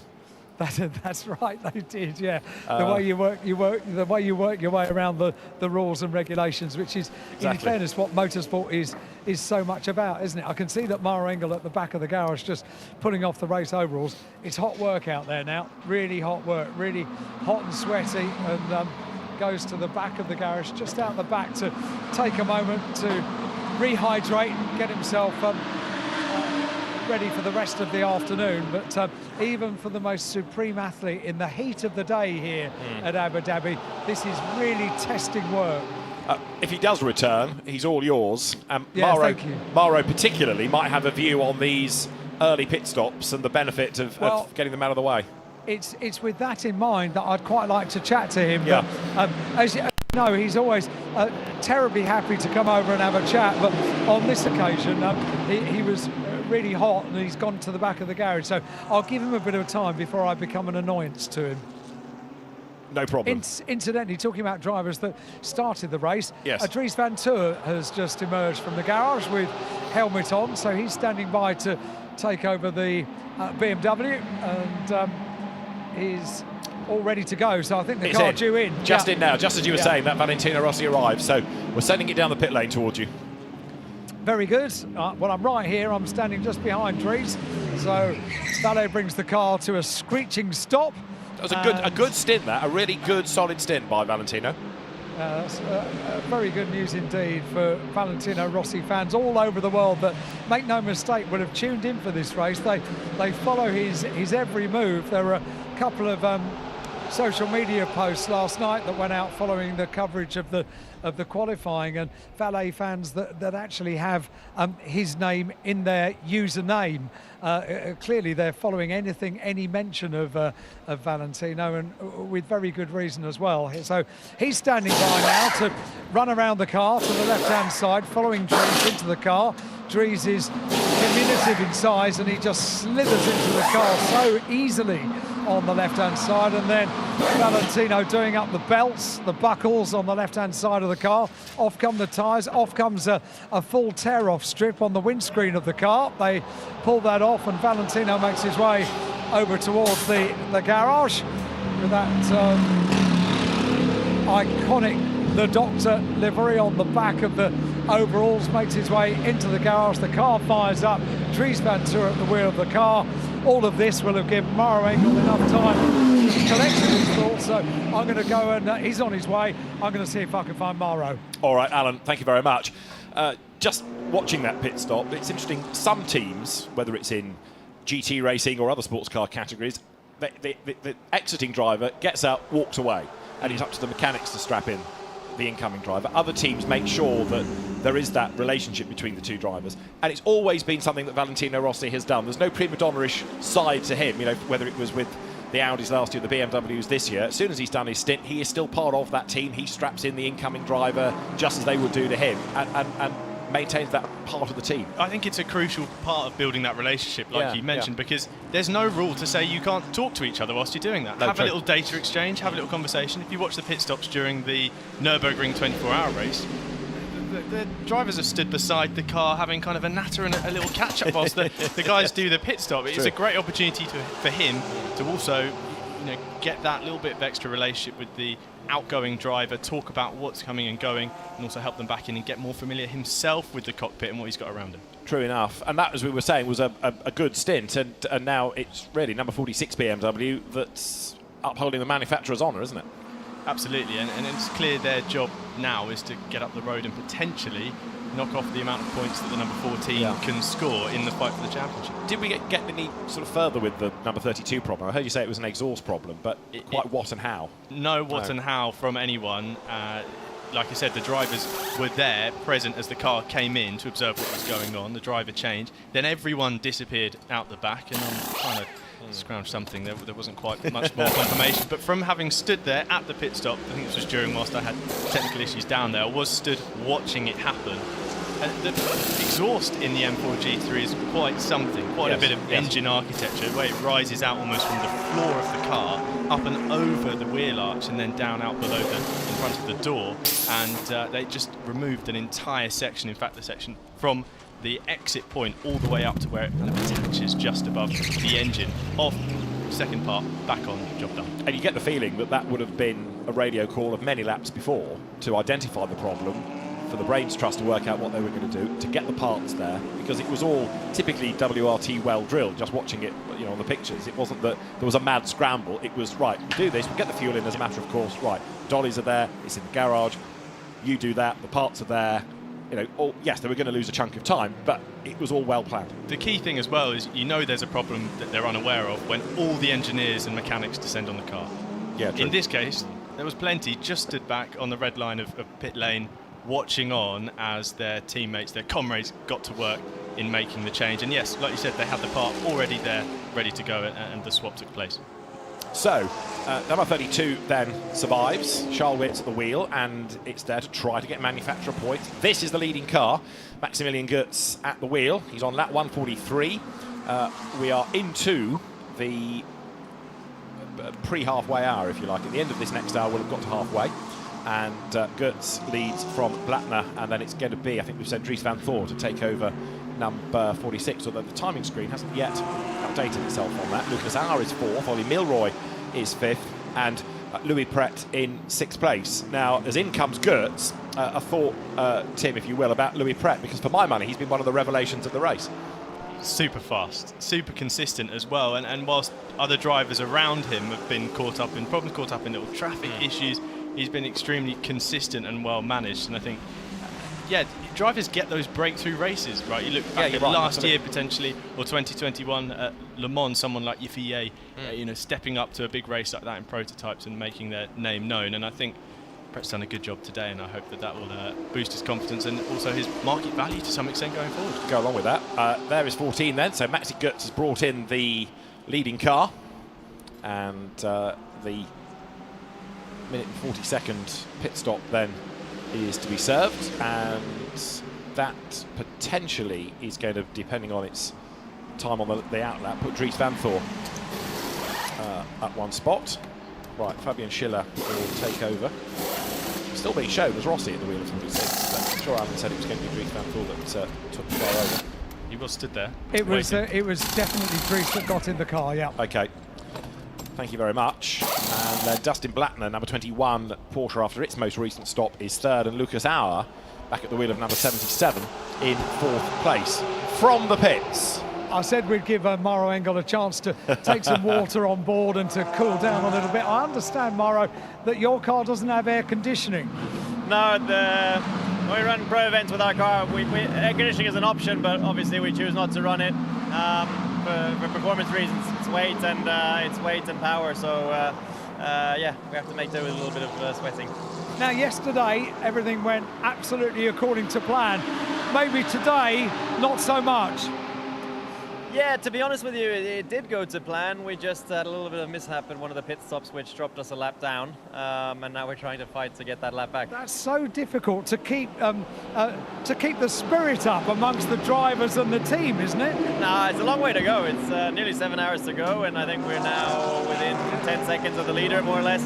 So we need to try and close that gap down. We've got, just over 6 hours. So do you guys see that as a challenge? Does it kind of push you on a little bit? Yeah, for sure. I mean, in a race or in a stint, it's great when you've got a target, and the clear target is to try and get back on the lead lap. Tell us about the early pit stops. We saw it last year. It took all of us by surprise. So this year we were ready for it, and you were straight in. Yeah, it's the way the regulations are with the 10 mandatory stops that you've got to do. You kind of want to get them out the way, and the way it plays and the strategist, the way they calculate it is that it's the best option. But the one thing that I couldn't work out, when you've done one lap and you come in and still change tyres, that's something I don't get. Well, the benefit obviously being that on the start lap you can run higher pressures than when you run long run pressures. So that was the thought behind that. Yeah. That's why you work in a team and I just talk about it. So yeah, it makes an awful lot of sense now. You're asking me to give away all the secrets. Well, I'm very glad that you have, Mauro. We try to understand what goes on because the science of doing this kind of racing is complicated, isn't it? There's a lot of very clever brains behind strategy. Oh, massively, and the level's so high. You're competing with and against the best in the business, and so small fine details make the difference. Thank you so much for talking to us as ever. Are you feeling okay now? You're rehydrated, ready to go? Yeah, good. Mix now in the car, doing a good job, and got a little bit of a break, and then I'll be back in later. Top man, thank you very much indeed. Mauro Engel, you see, always got a smile on his face. He just sees it as a challenge, just a little hiccup to be overcome. It's an amazing season that a pro driver like a Mauro Engel or a Jules Gounon have. If you think, 2 weeks ago we were talking to him in Macau, Alan, but he's been racing in the DTM, in Fanatec GT, he's been racing in America. The number of different circuits and type of circuit that he racks up over the course of a year. Yes, it's pretty much the same car all the time, but it's amazing to see the variety of tracks on which a GT manufacturer driver gets to over the course of a year. Hey, it's nice to get that answer about the tyre change, isn't it? I have written that down in readiness for next year when I can sound all clever. I would never have thought about that, eh? Well, I did wonder, whether that was the case, but I didn't want to say. You did not. You rumble. Yeah, all right. But well done. Well winkled out. What he was saying, Mauro Engel, Tim, about losing time early on was with that long stop when they had a loose left rear wheel, wasn't it? Yeah, they had delayed them. I was still on the pit wall watching that loose left rear, and it took them a little while to clock that issue. In fact, the car looked like it had in fact been dropped down. So they had to go and get the guns and come back. Get the guns, put the car back up, and all the engineers mechanics had run round behind the white line and were kind of stood there ready to go. Then had to reassess the situation and all burst into action again. So time lost, but interesting to see that strategy call so early, and it was interesting to see those teams fighting at the top at IGTC make that call very early on. I think potentially only the 14 was a little bit later to the pit stops in comparison, but they want to get these regulated, allocated stops out of the way nice and early and allow themselves to potentially open up some strategy options should we have full course yellow safety cars towards the later part of the race. Also, just going back to Mauro Engel's tyre point, I'm indebted to ace race engineer Matt Harvey for this. The lap 1 tyres also come direct from the tyre heaters, and of course the race start, the tyres cool off a little bit during the formation lap, so there's more to the tyres than our brains would necessarily think. Thank you, Matt, and welcome along. He was Maro's race engineer in Macau and works for assorted teams with great success over the course of the season. Any more technical questions, we know who to ask now. 33 back in. Now that doesn't seem that long a stint from Matteo Cairoli, but he's had his first run in the car, and I suspect now will be kept until the night shift. Concerned faces earlier on when I walked down the pit lane following that puncture for the car, and I believe they may have had a penalty as well. Yes, they did. It just looked tense. It just looked tense, and I think that as pole winners yesterday, they were keen to really push on early on in this race and really make their name known amongst the competitors. Obviously still running in the top 10, still looking very good, but again, this pitting off sequence, having a problem like that, shuffles you out of the order, shuffles you out of that rhythm of pit stops, and sometimes you need that extra bit of luck, which you can't really count on, to play you back into the order of things. Every time I see a pair of Ferraris, I get all nervous because they seem to gravitate towards each other. But Conrad Groenewald and Stefan Lemeray are squabbling, and this battle is Krasen Lendudis versus Stefan Lemeray. So the two Ferraris together, but it's been getting a bit leery between them at times. The Ferraris all seem to go for the same bit of circuit. Stefan Lemeray, who is aboard number 20, hugely experienced driver, the Belgian journalist racer. There, back into the race goes 33. Now, who we put into that, we don't know at the moment because the timing screen doesn't tell us. We'll work this one out. I think it was Antares O was ready to hop into the car there, as coming down towards turn 6 and 7, the number 20 and the number 51 running together. Lemeray holding the position, but he was forced to defend. Once he made the move, it looked at turn 5, try and take the line, and he's kicked on already just through the chicane, and now stretching his legs down towards turn 9. Having spoken to him in pit lane, he looked very pleased, but somewhat worn out to some extent, choking on his bottle of water that he couldn't get down quick enough. I think 33 has had a radio issue as well as its puncture. You're right, it is Antares Au at the wheel, and the penalty was for the engine running when it was on the jacks. That's got to be engine off, then lift it. So that was why it got a penalty. And Tim Heinemann had the puncture, so yes. Not an easy run for them so far. No, but it's amazing how many things can befall one car, and that's in the first half of the race. I'm sure they'll be hoping to have got it out of the way. That's it. We've had our fair share now. Let's run the next. No more. Let's run the next 6 3/4 hours without anything. Now, number 20, you can see this is in 18th place. Stefan Lemeray. That is 77. So that's the other Group M car, sister car to the Maro Engel, Mikael Grenier, Lucas Stoltz car. We were wrong about Stoltz. It was Grenier getting back in, but Lucas Auer has just brought the car into the pit lane. Gerhard Berger's nephew at the wheel, and the former Formula 3 DTM, now DTM driver, is into the pits as the next Mercedes of note, number 3, the 2C's AM car, Issa bin Abdullah Al Khalifa at the wheel of it. That's carving its way through the traffic as well. And again, that as a class result just needs to keep out of trouble and keep going round and round and round and not incur any dramas. Easily said, isn't it, David? Especially at this race where we've seen already just how hectic and how events can kind of follow one another. You don't just get a standalone problem. Sometimes those problems then create issues for other people, and it seems to just rattle off like a set of dominoes in that situation. And sometimes you get it right at the end of the race, particularly as strategy plays are starting to all kind of meet together, the different routes, plans of attack. Sometimes you just get that unfortunate safety car somewhere and people are just counted out of the option. Those two incidents early on, Sean Bell, Stephen Grove, isolated incidents, there were two separate ones, but both experienced drivers, a part of the circuit that you don't normally find that sort of accident, and early in the race.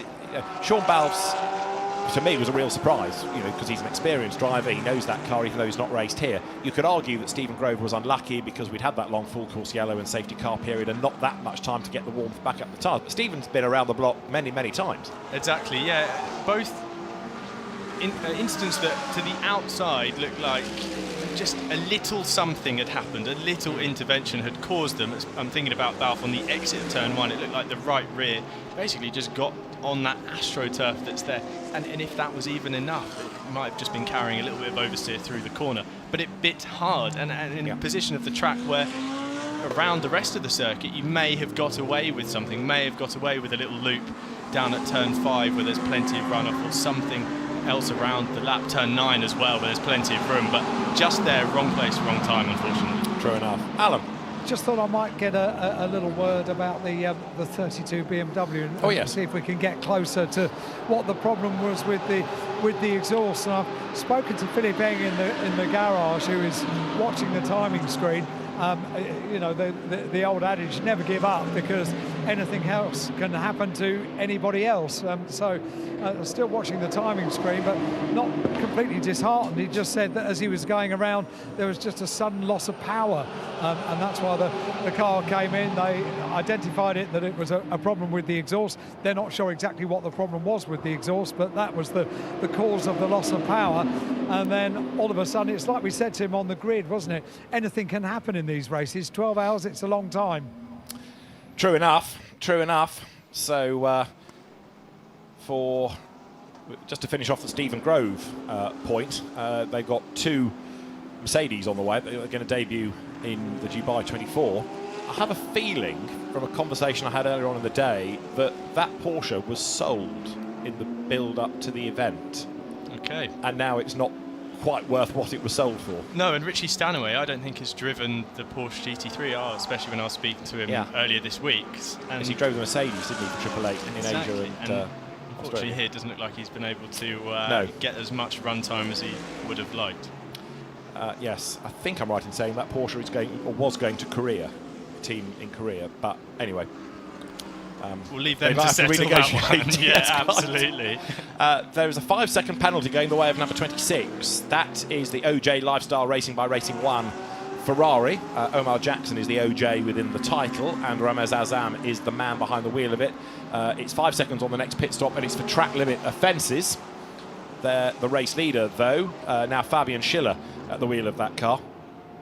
So it's going to be an interesting fight, this, when we get to the end, assuming no dramas before either car, between this and number 99 Mercedes. Of course, they're both trying to score manufacturer points, but equally, one of the drivers of number 14, the current leading car, could be overall IGTC champion. So then we'll see, if you like, how fair a fight it's going to be. And you get Lucas Stoltz as well, who's an outside shot at the title as well. So things do need to go his way, but crucially he needs to finish ahead of Gounon, and if he's the part to make that happen, he's going to have to push hard, I guess. Absolutely right. But from what Mara was saying, losing that lap, and they've brought most of it back. They're about 10 seconds adrift off their calculations. But yeah, it's still fascinating with 6 hours, 37 minutes still to go. So Fabian Schiller leads from Dries Van Thor. Now, the margin between them is just under 26 seconds. That is Schiller, number 14 in the Mercedes, ahead of the lapped Audi that's got Milka Panu back at the wheel of it, who was another gun in the first stint of the race. But Dries Van Thor's last lap was half a second quicker than Fabian Schiller. That said, half a second is not a great deal around here, is it? Well, especially with 25.8 seconds between them, it doesn't quite... It's not quite a significant dent into that advantage, but still enough just to start showing the pace of the car. Vantor looking already up to speed, and half a second will certainly begin to show if he can continue doing that for the rest of this stint. Looking on the screen at the 14 ahead of that number 2 Audi now, and a real crucial point for the track limits there at the exit of turn 9. Drivers are so keen to get on the power and exit what is a very fast corner, but start to lose the camber that helps you into the corner on the exit, and you find yourself running out wide, and before you know it, you've had your strikes and you're out. Yes, and it's all being monitored in race control, isn't it? So we've now got number 93, the McLaren, on a 4th warning. So that car being looked at by the stewards, team manager up to race control. Eddie Cheever at the wheel of 93. He was making it 3 abreast across the line last time, and his efforts to get through the traffic, and that meant that wheels were the wrong side of the white line in doing it. One final point about the track limits is in the driver's briefing earlier this week, it was mentioned that at 6 hours, wiped and start again. So if you have strikes to your name, once you get to 6 hours, hopefully those should be cleared and you go again. A bit like Spa, for example. Correct, yeah. It does that reset after 6 hours, yes. And you can almost hear the cheer, or the sigh of relief, at least in the pit lane, as they get to that point. Oh, thank heavens for that, yes. But Eddie Cheever might find himself in a bit of strife for Sky Tempesta, who've bounced back well, haven't they, from that spin on the first lap? They have so much experience running in racing everywhere, albeit with swaps between teams and manufacturers. It's interesting to see that in this particular year with McLaren, it seems to have come good. They seem to have found a consistent basis to work with. The drivers seem to be more comfortable with this 720S package, and that shows in a performance like today, where an issue early on, that stop out on the first lap, they're able to regroup, push on, and show the pace that they have underneath. Yeah, I mean, they won, was it the endurance class in Fanatec GT without actually winning a race, but they did it on consistency.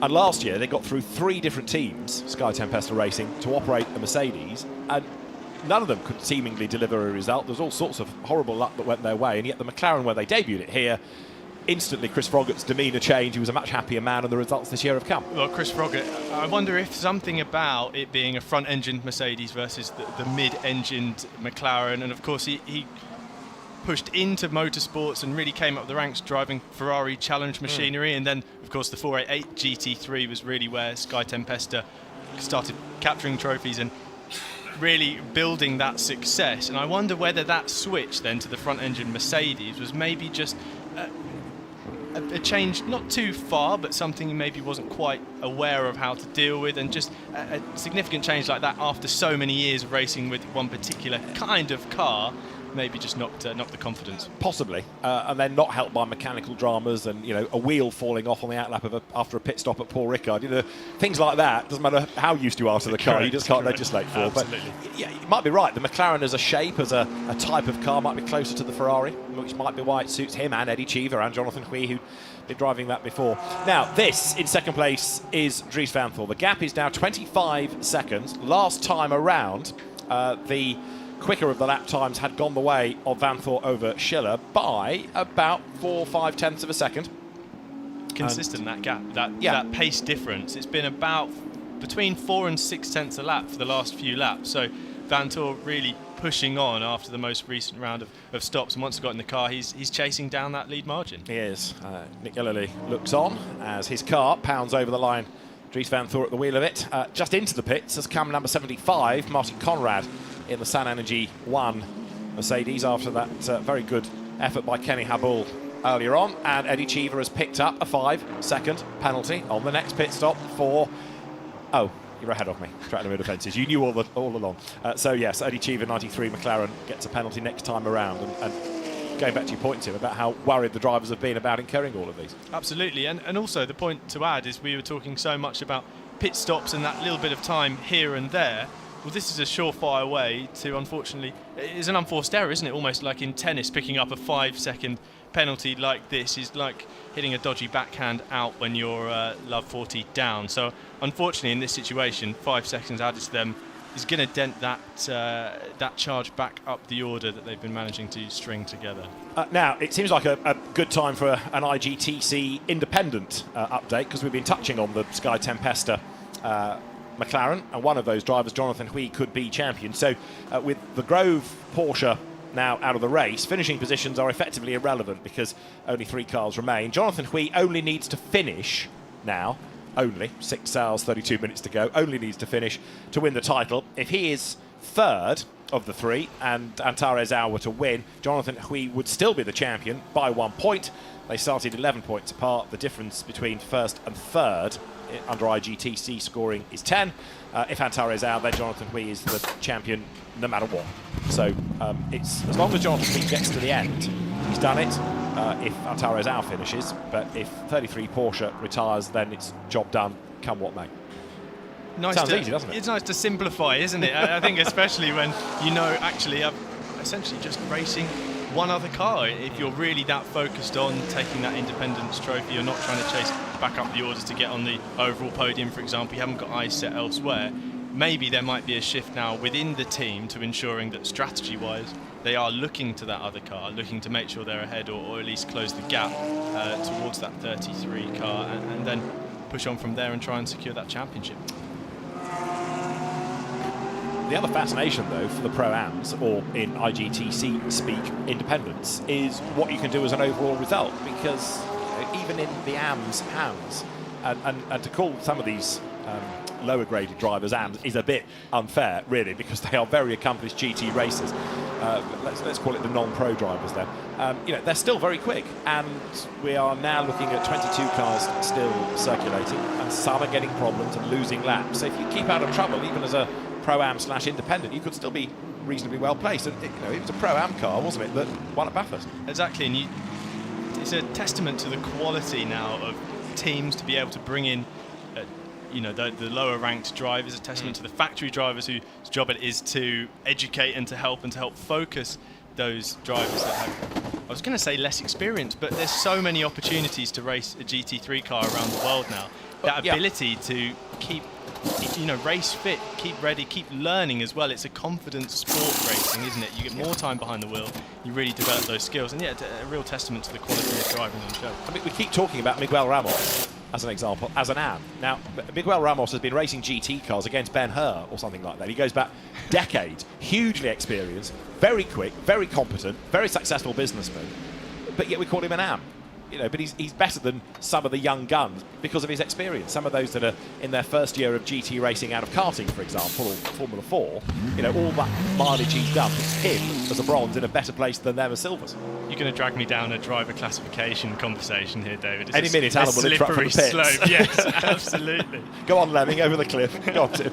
But yeah, I mean, yes, driver grading is a bit of a minefield. I'll accept that. But Miguel Ramos, to keep calling him an AM, we almost do him a disservice, don't we? Absolutely, and I think it's potentially at that tipping point of drivers where they've been around for so long. You get that build-up of experience and interest in their abilities, the way they've been able to drive different cars for so many years. Now they're thrust into a more modern-day, up-to-date driver categorization system. Oh, there we go, I'm slipping into the conversation again, unfortunately. And they get handed a ranking that potentially doesn't align with actually how good they are, or the amount of experience they've had. But yeah, Ramos absolutely a driver, a surprise to call an AM, and someone at the front of maybe bronze drivers around the world, one of the most popular, someone like Ben Keating. The amount of people that talk about how is Ben still a bronze? Well, it's nothing to do with his pace, it's down to other factors as well, and great to see so many drivers getting further opportunities here at the Gulf 12 Hours. Yeah, I mean, Miguel Ramos, to finish the point about him, we've got used to seeing all the area McLarens, and here he is with a deal offered to him, come and drive a Ferrari. Yeah, why not? And we've seen him in British GT and Fanatec GT. He's had a busy season as ever. So, number 77, the Mercedes that we're looking at, is Frank Bird behind the wheel of it, and way up the curb, coming into turn 16. He had a slightly interrupted season in Fanatec GT in Europe because his father, Paul Bird, rally driver and superbike team owner, died on the eve of the Hockenheim race, so Frank flew back home to be with the family and missed another round, and then came back and won at the end of the year, but came out very impressively in the recent Mercedes sort of young driver test come shootout, didn't he? Yeah, and then hence setting up this drive this weekend with Gruppa M, and alongside Lorenzo Ferrari as well, who I believe was successful in that exchange there. And so great to see those two then thrust into an organisation like Gruppa M and already showing their performance at the wheel. Alan.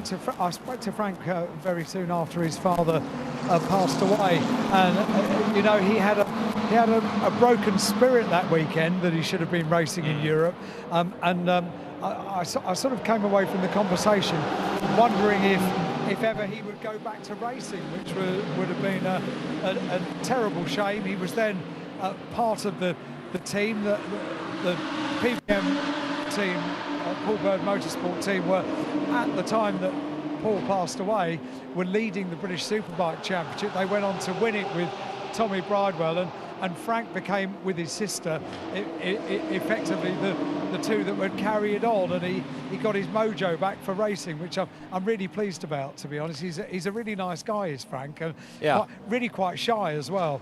Doesn't like to talk necessarily on camera or on radio, but I'm glad to see that he's back racing here. Yeah, he came back at Zandvoort in October and had a win, and was all smiles, and it was a really popular result. And it's interesting, isn't it? I mean, you can remember, like me, Alan, no doubt, watching him when he came into Ginetta Juniors and then F4, and he didn't stand out in the way that others did, but over the time he's developed and matured and just improved. He's worked at it. Yeah. He's worked really hard, and many drivers can do this. It's weird, you know. Sometimes we see these superstars in maybe Ginetta Juniors or whatever, their first form of car racing, and you can kind of earmark them as drivers to look out for. One that immediately springs to mind is Daniel Harper, who is doing great things now with BMW. He's one of those superstars from the outset, and there are others that have to work at it, and they work at it, and they work at it, and they get there. They get there in the end, and Frank is one of those. Agreed, and the more time he spends in the car here, the faster he is going to get. Now, this battle, Marco Pulcini versus Isa Al Khalifa, is for position. It's for the 9th spot, and the change happens as Isa Al Khalifa goes through under braking at turn 5, and that was a good pass. Gets the job done. A little bit squirmy down there on the brakes. It looked a little bit uncertain as to whether the move was actually going to come off or he was trying to bail out of it last minute. But now, this is where he comes under threat again. The long run down towards turn 6 and 7. The Ferrari coming back at the Mercedes, which looks to have had the grunt down the straights. And in fact, the number 3 able to defend to the inside, Al Khalifa. We've got a spin to the outside. I believe that's at the final corner, turn 16, it looks like. And it's the Gussners, isn't it? The number 73, that is Manuela Gussner, is currently in the car. Spun to the outside, doesn't look to be getting going anytime soon. But you kind of give them 30 seconds or so, don't you, to cool down, to then restart and all of that. So I can remember other race directors saying, you know, we don't try and panic and instantly throw full course yellows if we can avoid it. Just give half a minute. If then the car's not moving, then all right, we make another decision, but just give the driver time. So we wait for 73 to burst back into life. Of course, that's a yellow flag zone, and therefore no overtaking into turn 16. But now the car has got going, so problem solved. Push back on. I think the 73 crew are just... They've appeared pretty conservative in this opening half of the race when the drivers have been changing round. They've been pretty, you know, not unwilling to just move off the racing line and slow down and allow the traffic through. And obviously the family operation here with the Gerstners very much want to get to the checkered flag and say that their family weekend together was a success. Well, indeed. I mean, yes, you make the point quite rightly. They're looking at this in a different way, and there's the spin. I just wonder whether there was a bit of assistance in that. Number 2 Audi maybe getting involved? Yeah, it looks like the number 2 Audi was trying to find a way through and just got into the back of the 73. And of course with the Mercedes as well, weight over the front, the rear's slightly lighter into the corner as well, just maybe makes it a little bit easier. Our dessert monitor has more news. Philip Eng is getting ready. He's put his race suit on and is getting ready to take over the 32 BMW. Where is it running currently? It is...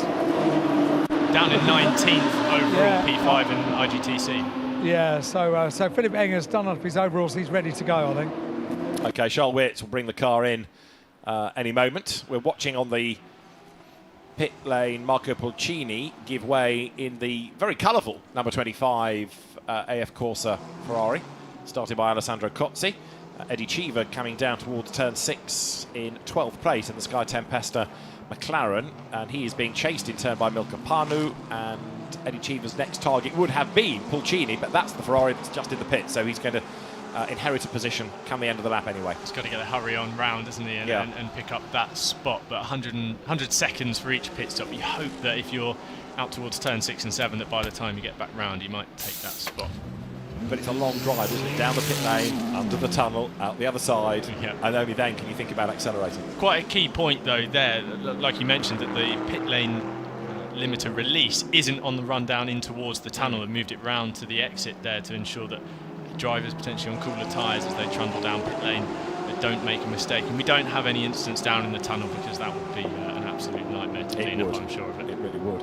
And the tunnel had to become part of the racetrack earlier when the cars were using the pit lane while the racetrack was being avoided to clear the Stephen Grove Porsche debris off the road. Antares Au back at the wheel of number 33 here in traffic. We were touching on what he has to do, if anything, now to win the independence and how unlikely it is. And at this point, he's probably ruining not doing the Bathurst race, because had he scored points, that would have been a different thing. But motor racing's full of ifs and buts, isn't it? Yeah, absolutely. And I spoke to them after qualifying yesterday. So excited to get going.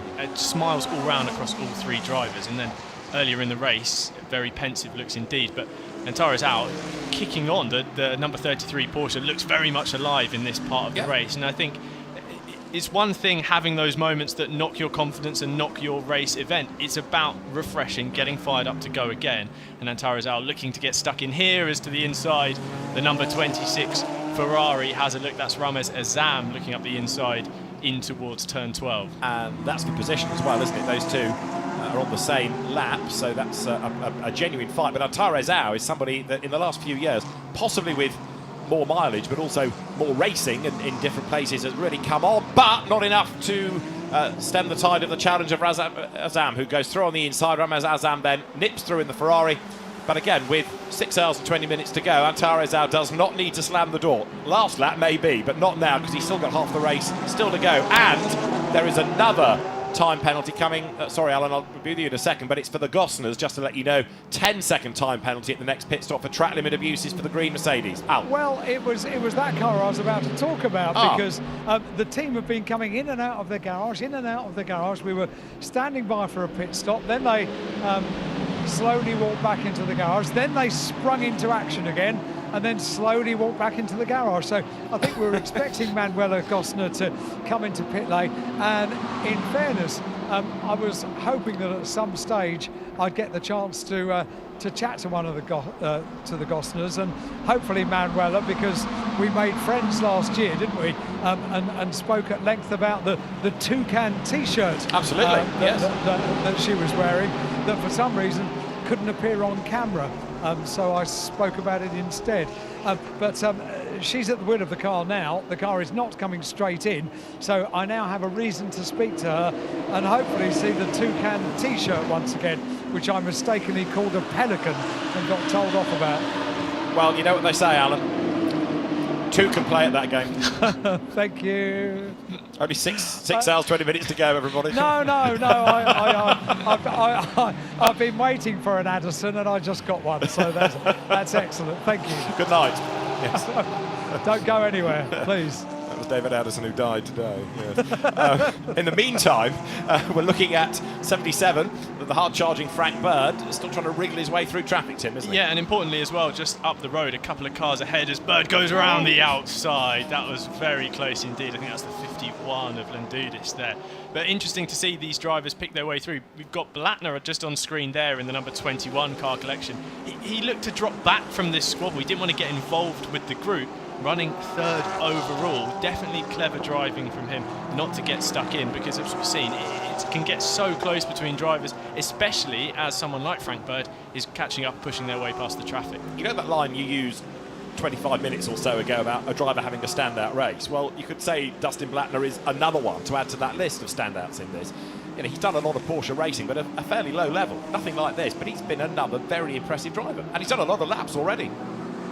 That example just there was case in point. Absolutely. To heads-up driving. It's so easy to be out there on track, see a car in front, see you're catching someone and go, right, cool, I've got to put the move on, this is it, I'm making the pass. And in fact, it was great awareness to see, in fact, that the drama might kick off around him and he would be better placed to sit back and pick up the pieces. Exactly what happened there as Antares Au and I believe the Racing 1 car went side by side into turn 9. He was able to then gain a position on the exit and move up the order. But the mission for him and also for Konstantin Dresler, keep out of trouble, avoid track limit dramas, avoid contact, and give that car for the final part of the race to Joel Stern with the best possible chance. And so far, it's mission accomplished. As here, now, number 99, Mikael Grenier, right onto the tail of Fabian Schiller. And if that yellow Mercedes can unlap itself, then we've got a different race to look at. Absolutely, because all it takes is one safety car, one situation where he picks up the leader, gets a gap in between them, and you're back on the lead lap and back in position. With half the race to go, with another 6 hours to go. If you can clear him in the next few minutes, then it's game on. Absolutely. Well, it's taken us 5 hours and nearly 45 minutes to get to this point. It can just as quickly be done and go back the other way. So the Mercedes then run nose to tail. They are, in terms of race position, 1st and 7th, but it's the Mamba car you're looking at then to try and unlap itself. Mikael Grenier at the wheel of it. The Canadian driver that really came back into prominence in Europe when he returned in Lamborghini Super Trofeo. And right now, Fabian Schiller needs to get out his elbows and make them really sharp and pointed to keep Grenier at bay. There, 6th up the road is Alfred Renauer. That's the next car in terms of position that Michael Grenier is after. But really importantly, he wants to unlap himself. Absolutely as well, but Renauer isn't going to be no slouch in the number 7, absolutely, and looking at the pace as well, able to match these 2 cars in the last couple of laps, so he's looking pretty strong. Interesting to see, in this kind of situation, it's almost a stare-off. Who's going to blink first and go for the move? Door might be opened if the number 14 of Schiller goes for a pass on the 7. 99 needs to pick up the pieces there and maybe look, in fact, to look to the inside on down towards turn 1 for Grenier. Just trying to show the headlights. I think he's just maybe switched them on, another setting brighter on the number 99. And of course, as we all know, that does just add a little bit of pace to the car as we see in touring cars and the like. But another thing as well, I think that Mamba livery looks incredible in the Gripper M cars. Yeah. It's been a real mainstay of this team and somewhat iconic livery now, and a presence in the mirrors, I would imagine, if a snake-faced Mercedes started catching up. Yes, beast mode activated. Yeah. That's it. Yes, it was pretty imposing at Macau, wasn't it, when Raffaele Marcello drove it? Right, here comes the move, or does it? To the inside line goes Grenier. Looks, lines up, and commits and goes through. Oh, contact between the two. Fabian Schiller turned in, just skimmed the right rear corner of Michael Grenier's Mercedes AMG, which was coming through. Hold my pint, said Michael Grenier. I'm coming through, and he has achieved that. He's unlapped himself, and now this is going to get very interesting indeed. That is exactly what the team needed. They're back on the lead lap, and straight away he's able to escape from Fabian Schiller. Not by much, but he is getting away. Just enough to stop a pass potentially coming back from the 14, although it wouldn't be necessarily something they need to do. And look, he's just able to get out. So this is the thing, if you've walked down to this part of the track, I managed to get out a couple of nights ago, it rises uphill quite significantly between the 2 apexes. And a number of these corners, in fact, are so adverse camber. And in that part of the track, you want to go from the apex, you're going to naturally run out to the right. You want to try and get back over to the left to open up turn 7. So you're kind of going the wrong way any way you try to go. Yeah. And so you're washing out to that outside. Can be used to your advantage in that situation. The number 99 of Grenier just able to just close the door a little bit on the 14. Well, the incident between them is noted, but what will come of it, if anything, we'll wait and see. Alan? I'm so very tabloid. I've briefed the cameramen to look for damage when the cars come into pit lane, just if there was a little bit of scuffery to look into. Is scuffery a word? It is now. It is now, okay. Excellent. It's a me word, and I quite like it. I may use it again. I scuff, you scuffs. They scuff. There is a complete scuffery. Yes. Right, well, the scuff mark, I think, will be more on the yellow Mercedes than on the blue, and having cleared Fabian Schiller, so now Michael Grenier is getting away a little bit. And also, I've got a little update on this pit stop that never happened for the Gosner car. Okay. And they've been up a ladder a couple of times now. Pardon? They've been up a ladder a couple of times now. Looking at the refueling rig. So I think there might potentially have been a problem with that they identified before they brought the car in, which was good news. So it didn't come in for no reason at all. And they are now back to working on that for the second time. So I've got a feeling that's why the car has stayed out. I hope it's got enough fuel, you know. They also had a problem, as there you see Michael Grenier trying to go around the outside of Daniel Aleman, and he does it, going through turn 12. That was a really brave move. Good stuff. Grenier goes through. I think the Gosners also had a problem earlier on in the week with a transponder problem, and there wasn't able to be the opportunity to replace the part or the circuitry that it needed. So they're having to battle with a partly operative or inoperative transponder as well. So they've had all sorts of travails. Do you remember what their problem was last year? Because I think the car retired ultimately, didn't it? I can't remember what the problem was. I think it was a delicate interview when I did speak to Manuela. I'll put my thinking cap back on. I know. I didn't mean to ask a difficult question, but seeing as now I have, thank you. Yeah, thanks for that. I've seen a few races since then, but I'll delve back. Yeah, me too. It's a bit warm for the anorak, but I'll put it on and see what I can find at the pocket. If you wouldn't mind, yeah. Leave with In the meantime, get up to garage 59, Hyde, because 88 is in, and Louis Pratt has brought the car in, and by the look of it, it's going to stay in it, I think. Doors are open, but that's possibly more for air and maybe giving him some water than anything else. Yeah, driver has stayed inside. Sorry, Tim. I was just going to say, yeah, adjustments still going in the cockpit, so I'm not quite sure. I didn't just see if there had been a swap. We'll wait and see. I'm not on the right side to be able to tell you what that is. It's just the strapping in situation is happening, and I maybe there has been a driver change there. Yeah, there has been. There has been. Yeah. So we just we just missed that, which presumably happened fairly the start of the stop. So 88 is on its way. And 26 is in, and that's got 5 seconds to serve before it gets on with the pit stop, the Ramez Azam car. No further investigation necessary into the Nissan Mercedes clash between Grenier and Schiller, which is good news for all concerned, really. Now you know what you can get away with down at turn 6 and 7, absolutely. I think that's definitely a statement there. But also, I mean, whether it's the same here, discuss, but in Fanatec GT, the stewards take the attitude that if it's pro on pro, then it's looked at one way. If it's pro making contact with an AM, then it's slightly different, because they try to look after the AMs, the customers, as it were. But that was, pro on pro, wasn't it? Absolutely, yeah, and the Schiller has every opportunity to fight back as he so pleases, if indeed he wants to get back past the 99. But an element of race management, I believe, there, because the 14 is in the lead, needs to just continue pushing on and avoid moments like that where just an innocuous hit to a wheel could do some damage beyond just something cosmetic or some scuffery, as we now know. So absolutely technical term that I wonder how many more times will be applied across the remaining hours of this race. Now, in terms of a stint, Grenier is 9 minutes further into the stint than is Schiller. Ergo, the car is going to come into the pits before number 14 does, and therefore will drop off that lead lap again. So that lap that it's got back is now going to be traded on the pit stop of the individual cars.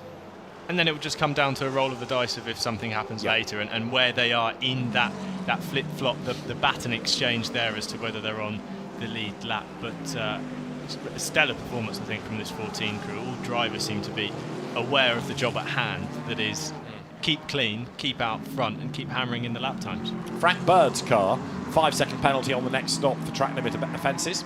So number 77 Mercedes is 6th, but will lose 5 seconds. Okay, it's not the end of the world, but over the course of 12 hours it all adds up. But just a quick word about Group M as well, because 12 months ago the cars were both out long before half distance, weren't they? But this year, mechanically at least, going a lot better. A sense of redemption, I think, from the crew to really get stuck back in. Speaking to Lucas Auer earlier this week, and I asked him about that feeling of coming back again and trying to undo the bad luck of last year, and there was a smile on his face. I think he was fired up and ready to go to try and make amends. Yeah, exorcise some demons, really, from last year. Yeah. Right, 61, Konrad Grunewaldt's Ferrari, going through its next regulation pit stop, and Alan Hyde will say 77 has 5-second time penalty at the next pit stop. Indeed it does. Indeed it does. Frank Bird's wings are being clipped slightly before exceeding track limits. Well, they're all nervous about it. Yes, indeed. Just wanted to mention, David, talking about that feeling from Group M about coming back and trying to fight back in the race this year. It's funny how we assigned the race as some sort of being as part of the event. There's the teams, there's the cars, but it's almost this feeling of needing to come back and beat the race itself, as opposed to the other cars out on track, let alone try and win or gain position, be on the podium, win a championship. Some element of beating the event is something the drivers chase after. Yeah, I think you're right. It's a bit like the venue in terms of Le Mans or Bathurst. We've just seen there, number 27 of Rob Bell gain 7th place overall at the expense of Issa Al Khalifa. So Rob Bell's McLaren, the very, very quick and possibly still underrated British driver Rob Bell, charging on. Former Blancpain Endurance Series champion, class winner at Le Mans, single-seater racer turned McLaren factory driver, GT star, but still possibly doesn't get the recognition. I fundamentally agree with that, David. You look at someone like Jules Gounon and you know Mercedes. You look at drivers and associate them with that brand. Rob Bell has been a McLaren stalwart of operation. I've driven MP4 12Cs, 650S, all the GT3 cars from the Woking brand, and it seems to just fly under the radar a little bit. But not only that, he's also won in them, but he's also won in Ferraris, he's won in Aston Martins, he's won in the old GT2 Penos. And you're right, some GT drivers, they get a bit typecast. They come into GT racing, a manufacturer picks them up, and there they stay. There are exceptions. Jules Gounon is one. If you consider that he's won Spa with an Audi, he's won Bathurst with Bentley, and he's won in Mercedes around the globe. And Kevin Estre was Porsche, then he went to McLaren, then back to Porsche, and Lawrence Vanthor went from Audi to Porsche. But there aren't that many that are peripatetic. And Rob Bell is one, and it doesn't matter what you put in, he still delivers. Exactly, and I think that's what adds to that underrated feel of him. And you only have to speak to him to get the same passion for racing, the same excitement, the same looking forwards to just getting stuck in as the pro drivers racing in the pro cars. It doesn't matter whether he's in a Pro-Am lineup, which McLaren customer he might be driving with or racing with. He just wants to be here and thundering around. Absolutely, no, proper bloke, Rob Bell. Long may he continue. Alan, yes. Determined to have this stop for the 73 Ferrari, and it's going to happen now. We're ready with refuelling. We're ready with the driver change. We are ready. Right. Do you think the reason they were on the ladder on top of the fuel churn was to put birdseed out for the toucan? Nothing to do with fuel. I'll tell you what, it'd have to be a big bird cage, wouldn't it, eh? Or a Maserati bird cage. Yes, it might well indeed be. But we are ready. Right, I'll squawk when I see a toucan or a Gossamer come down the pit lane. If you wouldn't mind. The team manager of number 26 has to go to race control, and that will be the OJ Lifestyle Racing by Racing One Ferrari team, will it not? Indeed, now, they had to serve 5 seconds on that last pit stop. Maybe they did not do that. Well, I believe from that driver briefing in regards to the track limit situation, there would come a point where if you started tallying them up for the second time or third time even, you might find yourself being pulled up to the stewards in person to have that conversation about the track limits abuse continuing in an effort to ensure ultimately you're not spoiling your own race and the stewards doing their best to keep everyone acting within a fair playing field, I guess, David. It's an advantage around so many parts of this track, and it's all about making sure everyone has the same area of tarmac to race on. That last pit stop for that car, though, was 1 minute and 42, which wouldn't include the 5 second penalty they had to serve, would it? No, not enough time at all there. 100 seconds stop, so 1 minute 40. So we've tripped up in conversation about that previously this week, 1 minute 40 versus 100 seconds, and here we are back again at the same point. Indeed. Now, the last lap from Fabian Schiller, a 1:53 and a 1:52.8 from Dries Vanthor, and the lap times coming out of Mikael Grenier. His last was a 53 as well, but I just wonder whether Fabian Schiller's lap times have been going up since there was that little bit of contact. And it didn't look that much, but could there have been a little bit of splitter damage or wheel arch damage on the front of number 14 after it made contact? We'll discuss that in a moment, because birdwatch is happening with the Gosners and Alan Hyde.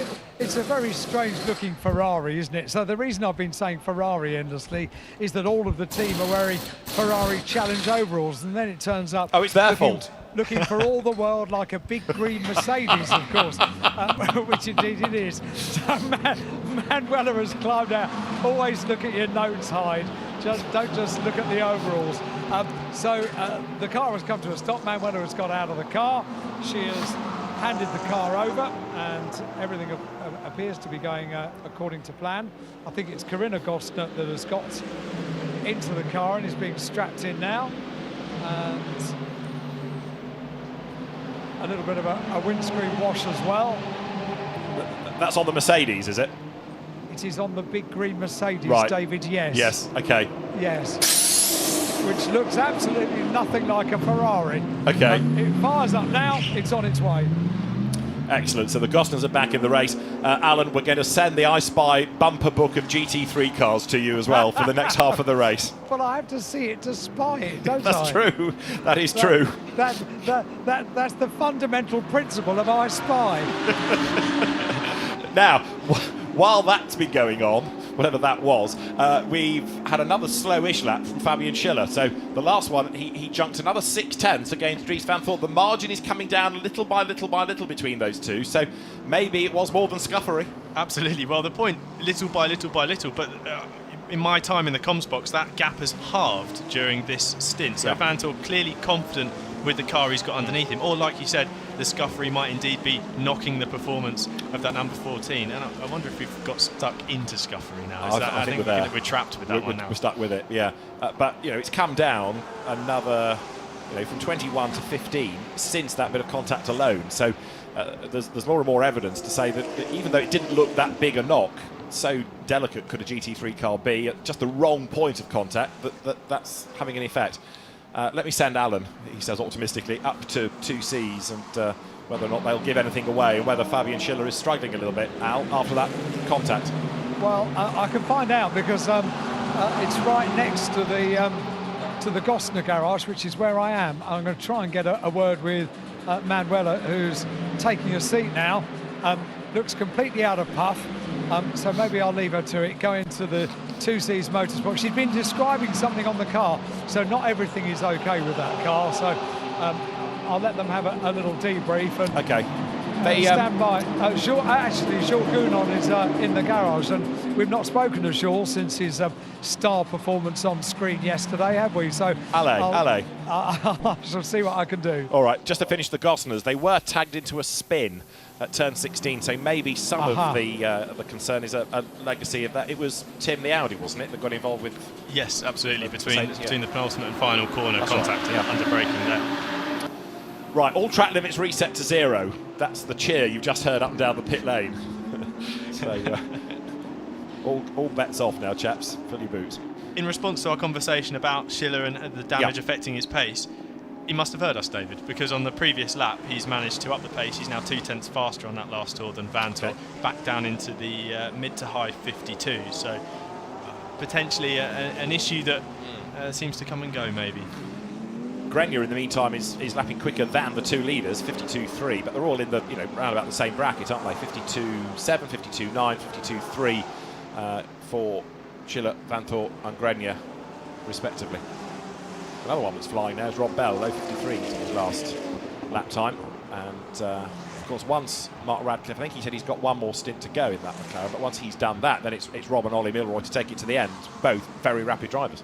Both two drivers exceptionally confident with the McLaren as well. Ollie Milroy has been really building the confidence in this 720S package racing around the world. As down in towards turn 12, there's the two BMW Team WRT cars trying to find their way back past through the 51, the only 488 on track. And those cars, the two BMWs, in fact swapped since they came across start-finish line. So clearly allowing the 46 to push on past the delayed 32. The track limit reset came too late to save 88 McLaren, because although Marvin Kirchhofer has taken it over, 5 seconds on the next pit stop for the Garage 59 McLaren. So it was Louis Pret we had in the car last, did we not? And so it looks as though Louis Pret has incurred enough to I'm afraid, give that car a penalty, even though since that was given, they've now been reset. There's this human element of actually analysing whether it was a track limits abuse or not, and unfortunately they're probably stacked with the paperwork up in the steward's room trying to decipher whether it was a track limits issue or not. It's very much saying it's judgment of fact, but fact is I think that was how it was applied in the driver's briefing. It was definitely a hard one regarding the track limits abuses. Yeah, well, I'm sure 5 seconds won't phase Marvin Kirchhofer too much, because we know he's another very, very quick driver. So Fabian Schiller it is, who leads the way. Dries Vanthoor in second spot, and Dustin Blattner in third. So you've got Pro, and AM, Mercedes, BMW and Porsche. Fourth currently, Mikael Grenier, Alfred Renauer. Fifth, Frank Bird is sixth, ahead of Rob Bell, Issa Al Khalifa, Marvin Kirchhofer, and then Milka Panu to round out a really jumbled top 10. Just like that, David, we're into the second half of the race. Gosh, it's flown by, hasn't it? Yeah, and there are still lots of things that we haven't got a handle on. You know, we still don't know how different cars are going to fare with the remaining time for different drivers. We've talked about the optimum McLaren keeping quick drivers to the very end. Joel Sturm yet to get into 21, for example. So, yeah. Matteo Carelli only one stint in 33. There's still a lot that can shuffle in this, isn't there? And we're nearing that crucial point of what makes the Gulf 12 Hours so special. We go from racing under the heat of the day in this incredibly, almost unseasonably hot few days in Abu Dhabi to then under the lights in the darkness. And that's a transition that maybe allows certain cars to come to the fore, find performance. Maybe they might have even edged towards setting up the car towards that later part of the race in order to find performance and potentially pick up places in the later stages. And once the light goes, it goes pretty quickly, doesn't it? It drops, doesn't it? Yeah. It's someone like, I think someone up in one of the pit buildings, there's a switch. And it turns the track lighting on and the sun off at the same time. Pretty much, yeah. Right, 51 is the next car into the pits. Tim, for the moment, thank you very much. Mark Werrell is going to return in a second to enter the second half of the race as 51's pit stop cycles through. So out gets the Greek driver, Kryton Lendoudis. And getting a replay here of the BMWs getting involved with Kryton Lendoudis coming into turn 12, just in front of the W Hotel, but contact just about avoided. It was all pretty touch and go in the end. So that Ferrari refueled, and the car will blast away very shortly once driver is in and tyres are on. Yet another set of Pirellis to get onto that car, and then it'll accelerate down the pit road back into the race. So welcome to part 2 of the Gulf 12 hours. 5 hours 55 minutes on the clock, and it is number 14 Fabian Schiller at the wheel, which will therefore have led for the last 3 hour marks, if that makes any sense. It led at the end of hour 4 and hour 5, and now at the end of the 6th hour as well, and it crosses the line with Fabian Schiller on that lap doing a 1:54.5. So it's still struggling a little bit. Where in relation to him is Dries van Thor? Well, the answer is he's about to emerge from turn 16 up towards the timing line. So assuming Dries hasn't got caught up in too much traffic on that lap, and the answer is no, he hasn't. He's pulled back 1.4 seconds, and that's quite a lot to pull back. So the concern levels about number 14 Mercedes are starting to increase. Yeah, I heard you guys talking about it whilst I was taking my break. Yeah, and it was all to do with, I think you're alluding to, the little bit of contact between himself and Mikael Grenier when the two of them went wheel to wheel down in towards turn number 6 and turn number 7.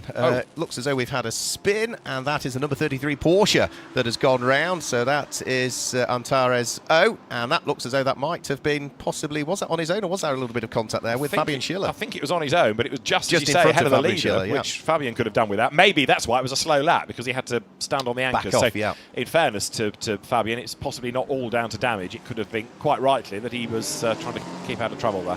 Mikael Grenier, though, what a stint. You know, when we're talking earlier on to, was it Mario Engel, he's saying, you know, our focus is get ourselves back on the lead lap, and crumbs, there was work for Mikael to do, but didn't he serve it up in spades? Yeah, I think Alan made the point tomorrow, you know, you see this as a challenge, but as a pro driver, you can never let your heart sink. You know, okay, even if you're laps behind, you still have to get in and still go flat out, because you never know. And there's an example of it. It's taken maybe 4 hours to do, but they've chipped and chipped and chipped and eventually got back onto the lead lap. And, you know, it was a bit tight on occasions. He was trying to work his way past Ferraris, wasn't it? Yeah, yes. Touch and go. Thankfully more going than touching at various points. But yeah, a good stint, and so it puts them into the right place going into the next part of the race. I mean, it's on the lead lap, but the best part of it behind. Yeah. You know, there's the leader, and number 99 is only just exiting turn 1, so we're not talking about a massive gap here, far from it, that Mikael Grenier has been able to build up over the car once he'd done that himself. But it's going to be an interesting second part of the race, that is for sure. Still a great shame that 32 had its exhaust problems, because now the car seems to be going, as you were calling it earlier on, like a metronome, but it's with Charles Wirtz at the wheel. So far back, they need a huge amount of bad luck to befall almost everybody else in the race. Yeah, I mean, the last lap that Charles Wirtz did was a 1:53.5. That is as good as anybody out there. It was actually a little bit slower, only just by 1/10 of a second, than the race leader Fabian Schiller, and was not that much slower than Mikael Grenier, who is still the quickest car that we've got out there at the moment at the wheel of the number 99 machine. So Fabian Schiller is the best part of an hour into his stint now. But there are several other drivers that are well into the hour now as well. I think probably the next car that we will see come in might well be Razim Azman, because he's heading towards nearly an hour and a half in his stint. And in has just come number 2, Milka Panu, who, as we were learning earlier on, only got his race licence really about 18 months ago, and here he is in GT3 machinery, so proper effort done by Milka Panu. And it's impressing enormously. Yeah, absolutely. And it's, you know, in a team that's not used to racing at this level, and it's in a car that's, if you like, not really in vogue anymore because of Audi Sport closing its doors on a customer racing program, and there are lots of drivers going to be on the market next year, possibly cropping up in unfamiliar places. So the future of Audi Sport and the drivers still to really be unravelled, but there are customer cars still around, and they're good, solid, dependable cars, and they've always been user-friendly. They've always been good for the AMs, haven't they? They have. They've always been very good for the AMs, yeah, and whether it be in the hands of the pros or the AMs, it's been very, very successful, the programme for Audi, since they first entered at the very beginning, really, of GT3. Dustin Blackner is in at the wheel of the third place Porsche, and Miguel Grenier is in as well at the wheel of the number 99 Mercedes AMG Team Group M car, and I think Alan Hyde is down there. Yeah, I'm right here. The door is flung open on the left-hand side of the car. He climbs out of the car fairly quickly, takes his drinks bottle with him as well, and goes behind the white line, pops the drinks bottle and the little booster bit of padding for the seat, and they are now standing by for all the fuel to go in before we can effect the driver change. We can do that now. The car goes up on the jacks. Might just see how much of Alan, when you've done with that, Garage 59, Marvin Kirchhoff has got a puncture in 88, and he's heading your way. Where do I go? All I wanted to do was look for the scuff on the side of the 99 and 99 car. Well, I can see it, and it's merely superficial damage to the car, so nothing to worry about at all on the right-hand side of the car, and I can waddle down to Garage 59 and be there in time. Right, there was contact with a Ferrari, and it was the Jean-Claude Sarda number 61 car. That's why 88 has got a puncture. So that's coming to the pit lane. Back to scuffery, Alan. When it arrives, Fabian Schiller's number 14 is the other one that obviously was involved in that. So that's the other one to assess for us. And you thought that would be less scuffed than the 99 car, didn't you? Well, maybe the other way around, because its lap times have been going up. So okay, all right. Anyway, well, I'll have a good look.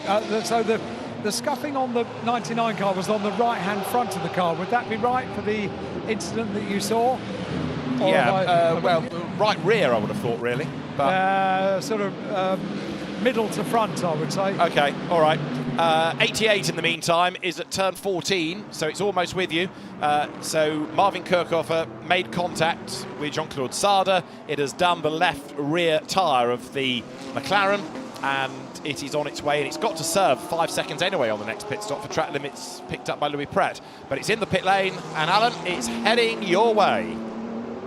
Most certainly is, yeah, with the lights flashing. It turns right now, comes up towards the board, and the berth in front of the garage. They are standing by with a brand new Pirelli, and now the nod goes from the stopwatch that they can work on the car. They do. They change the right front. They then go to the left front. On goes the wheel. They are so well drilled, these teams down in pit lane. They handle these big tyres and rims as if they weigh nothing at all, and it was the left rear that now comes off and is taken over to a place of safety. So all four corners, new Pirellis on that car now. So with the driver's door open, we're doing a driver change as well. I might have taken my eye off that, but they are strapping a driver in, so I think a driver change has happened at the same time. Yeah, absolutely, yeah. The team obviously electing on the basis they lost a little bit of time with Marvin Kirchhoff limping back to the pit lane, so why not tick off another one of the pit stops that you have to complete, the 10 pit stops that are imposed over the course of the first 11.25 hours of this race. So sensible thinking from the team there. Yes, disappointment that lightest of touch between the Ferrari of Jean-Claude Sauder and Marvin Kirchhoff caused the problem, but to try and negate some of the problem there, why not do a driver change and tick off another one of those imposed pit stops, David? Sensible thinking. Yes. No? Go on. Well, I'm not totally sold on the driver change idea. Because you've taken arguably the quicker driver out of the car, the quickest in that car. Leave him in. Let him get the time back. Yeah. You know, the imposed pit stop is the time. How long had he been out for, Kirchhoff? Oh, not long. I want to say about 20 minutes. Oh, right. So, no, in which case I agree then, yeah. So it was kind of cool. The young lady that's looking after some of the drivers down here in the garage just pointed to me, and Marvin looked at me, nodded, and then walked off. So, so it's a reaction that I've got used to over the years, but he is returning to me now. So he's got a bottle of water, he takes a sip, and we've made our He'll come over to me in a couple of moments. Right, okay. Back to your Mercedes scuffery. Number 14 was front left against right rear of the yellow one. I've just had another look at a photograph of it. So 14 is the one we're concerned about. Fabian Schiller is 63 minutes into a stint, so he's not going to be that far away from coming in. As in is 46, so that was Dries van Thorp, and another driver change cycles through there as well.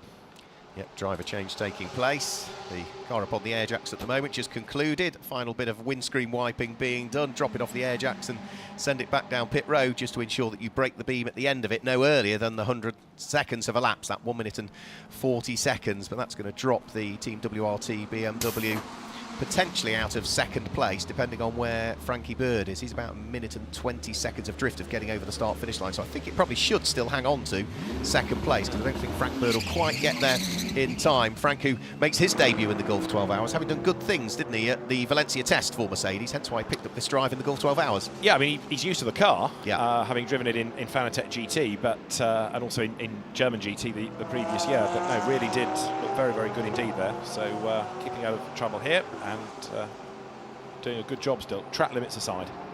We've also got Issa Abdul Al Khalifa into the pit lane as well in the number 3 2Cs Motorsport car. That's the car that was running second in the AM category. The change for driver in the 88 goes back the way of Alexander West, who has replaced Marvin Kirchhoffer following that puncture, so he has rejoined directly behind the second of the two Team WRT Mercedes in the hands of Philip Eng. So Philip Eng should just ease his way away from Alexander West, who we've seen racing in a raft of different things. We also see him out racing in things like Corsa Cliente Ferrari, don't we, as well? Yeah, he came really initially from Ferrari Challenge, yeah. And he's got a lovely collection of very nice cars, historic racing cars, or not that historic, which of course include Mercedes, McLaren Formula One cars from the era when they were sponsored by West. Right. So you can have your own Grand Prix car with your own name on it as a legitimate sponsor. How cool is that? That is very cool, isn't it? That's very cool indeed. So he appears at the occasional track day with those cars, and brings the Formula One Garage 59, looks after. So, right, pit stop done then for Mercedes number 3.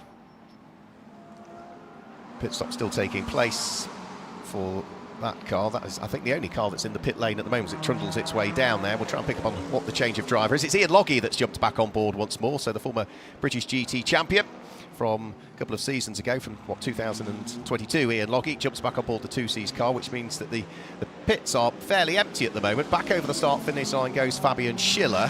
As for his lap times at the moment, he is just at a 1 minute 53.489, which means that he's back onto the pace again. So the sort of concerns-ish that you had around that car all seem to be fine for the moment. Yeah, I'm content, if nothing else. Right, we've talked a lot about pit stops during the course of the race. We're delighted to be joined up here by Matteo Braga, the circuit activity manager for Pirelli.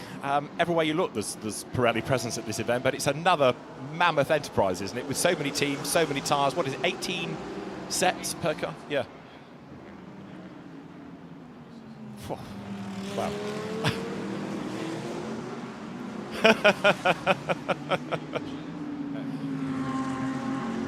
Pirelli and GT3 have been this amazing sort of partnership for a long, long time now.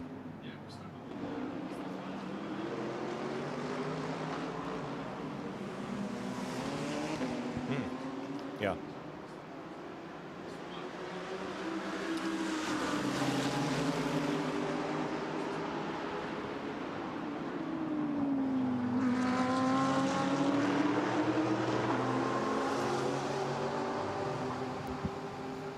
Right, apologies, Matthew. We were talking, nobody could hear us. We'll start again. Everywhere you look, Pirelli has this amazing presence here, and you were saying something like 3,000 plus tyres you brought? Yeah, we have 3,220 exactly. Wow, okay.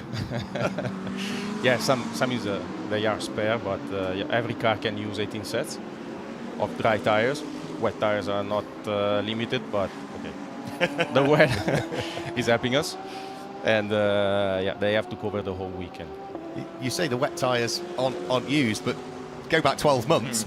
Yeah, we had rain, didn't we? Yes, we had rain, and I think that as well that affected the performance last year, because we had the rain just before the race or at the start of the race, something like that. So the track was not in very good conditions, and we can see as well that from the lap times this year we are much better than last year. This partnership between Pirelli and GT3 goes back a long, long way now, and yet, last year you brought a new tyre into GT racing. How hard or otherwise is it to find a tyre that will work on so many different types of car and at so many different types of circuit? Yeah, let's say that when we started with SRO in 2013, with Spa 24, we supplied our first generation of products for GT3 cars, and since then we never stopped, because we had to keep continuing developing the tires, because the cars are evolving, the race formats are evolving, the professionalism of the teams is evolving, and at the end we have to follow. So every time our target is to find the right range of products that can match with all the different brands, because if we think about a Porsche and a Mercedes or BMW, they are completely different, but we use exactly the same product. And do you start by looking at the car, or about a tyre that is going to be user-friendly for the driver? Because a lot of GT drivers are AMs who will take a different way of getting a tyre up to temperature, maybe. Yeah. We start from the architecture of the car, trying to find let's say, an average product that can work well on all the cars, or at least to have all the cars in the right window for the product. And then when we test, obviously, all the products are validated by professional drivers, but we always try to find a solution that is more suitable for amateur drivers, because at the end, we have many amateur drivers in GT3. Sure. But again, one of the things we see regularly, of course, are incidents in GT racing, full course yellow or safety car, and then there's always this need to have, 1, 2, 3 laps while tyres come back up to temperature. How hard is it to make a tyre that switches on quicker, if you like? Yeah, let's say that it's not only that, because we have to design the same product for sprint races, endurance races, preheating championships that are still using preheating devices, championships that are using tires cold, and with pit stop after half an hour or pit stop after 75 minutes or what it is. So we have differences between Sepang and Spa or Silverstone. And we use worldwide the same product. So let's say when we design the product, we always think about the versatility and a very wide range of use. How much of the racing activity can you take for a road tyre, ultimately?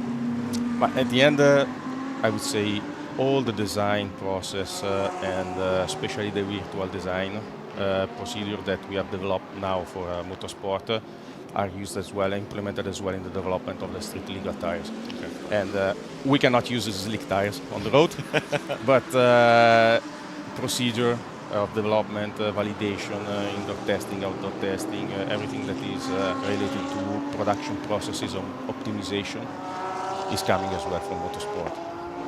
And every year you presumably look and evolve, move on.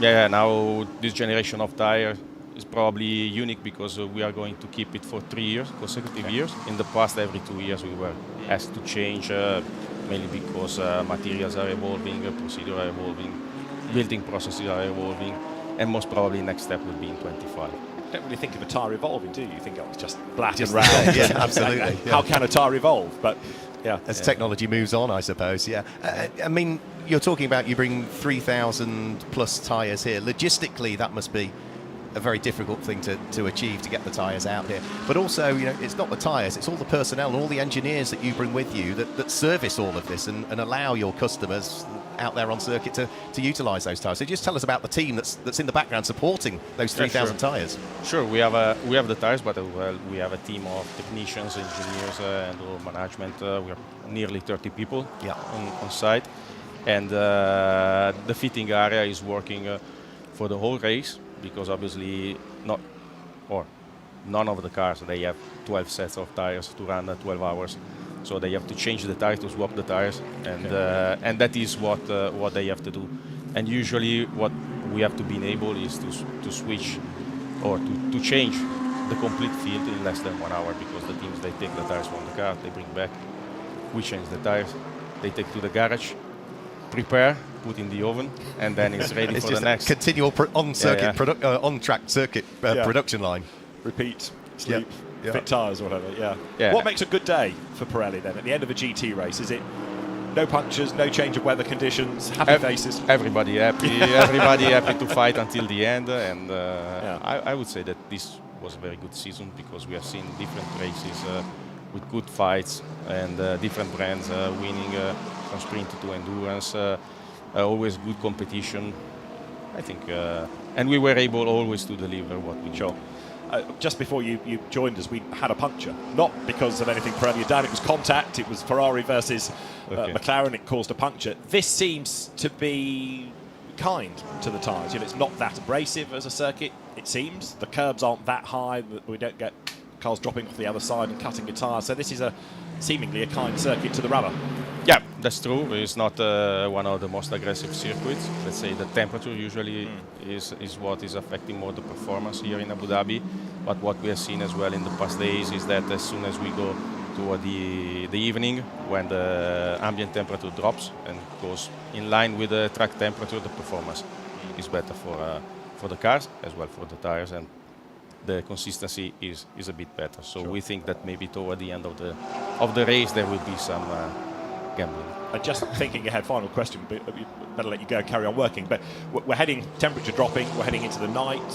What difference will there have to be in the tyre from the way that you set the pressures, for example, for the final part to what we've had just recently in the peak of the temperature of the day? Yeah, usually what the team they have to do as soon as the temperature of the day goes down, they have to compensate with a bit more air into the tires because obviously the growth of the pressure is a bit lower when it is cooler. Sure. So at the end, to reach exactly your target pressure where you want to obtain the best performance, you need to put a bit more air. And that is a job that is quite important for the teams, and they have to be very clever to match the point. Otherwise, if they lose the performance for 1 hour, then it's going to be important. Yeah. It's going to matter. Yeah. Excellent. Matteo Braga, thank you very much. But thank you. Go look after your happy customers. And, thank you. Enjoy the rest of the race. Matteo Braga, who is the circuit activity manager for Pirelli. Thank you very much for joining us. And we'll see how things pan for the remainder of the race. So we've got still Mercedes in charge, despite the fact that there was that contact. Jules Gounon has taken over number 14 while we've been talking tyres, and it did look as though there was a little bit of damage on the front of that car as well. Now, also just to mention, if you're watching this race via the YouTube stream, we are going to get to a point where one stream stops because of the amount of time you can have on a stream, and we'll go to a separate one. So we'll head to that point. So don't think, oh, they've given up and go off and put the kettle on. We're just going to change to a second stream, and you can carry on watching all that. We'll let you know when it's happening. Yeah, I think it's about 3 hours away, isn't it? There but there will be a point where we go to a second stream, just to warn you. And it's already set up there, so you should be able to see it. Yeah, absolutely. Yeah. Absolute science, isn't it, tyres? Absolute science. I spent some time with Matteo in the Far East the other week over dinner, and yeah, I mean, tyres are, I sound awful saying this, they don't strike me as the most interesting things, but actually the more you learn, the more interesting they get. You just look at them as this black and round thing, but the more you delve, the more you learn, and the more interesting, the more relevant it becomes. So yes, it is intriguing, it is interesting, and there's so much more to it than you first think. Whether it's pressures, whether it's how they react, whether the construction of the tyre. There is a lot more in it, and that, and a couple of weeks ago I've learned quite a bit.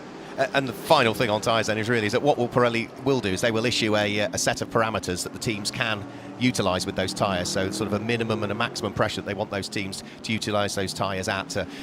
And they have to sort of abide by those. That will be checked by the teams as well. The tyres will be pre-pressured, but they can make the subtle adjustments in the garages. But there's only a certain amount that they really ought to be doing, otherwise it just won't suit the tyre. Right, let's just go back to the leading car, because on that last pit stop, it was able to be identified that the bumper was deformed and a dive plane cracked. Oh, right. So there is, it was more than just scuffery, it was proper damage, and that does explain why the lap times of Fabian Schiller's stint had been dropping away.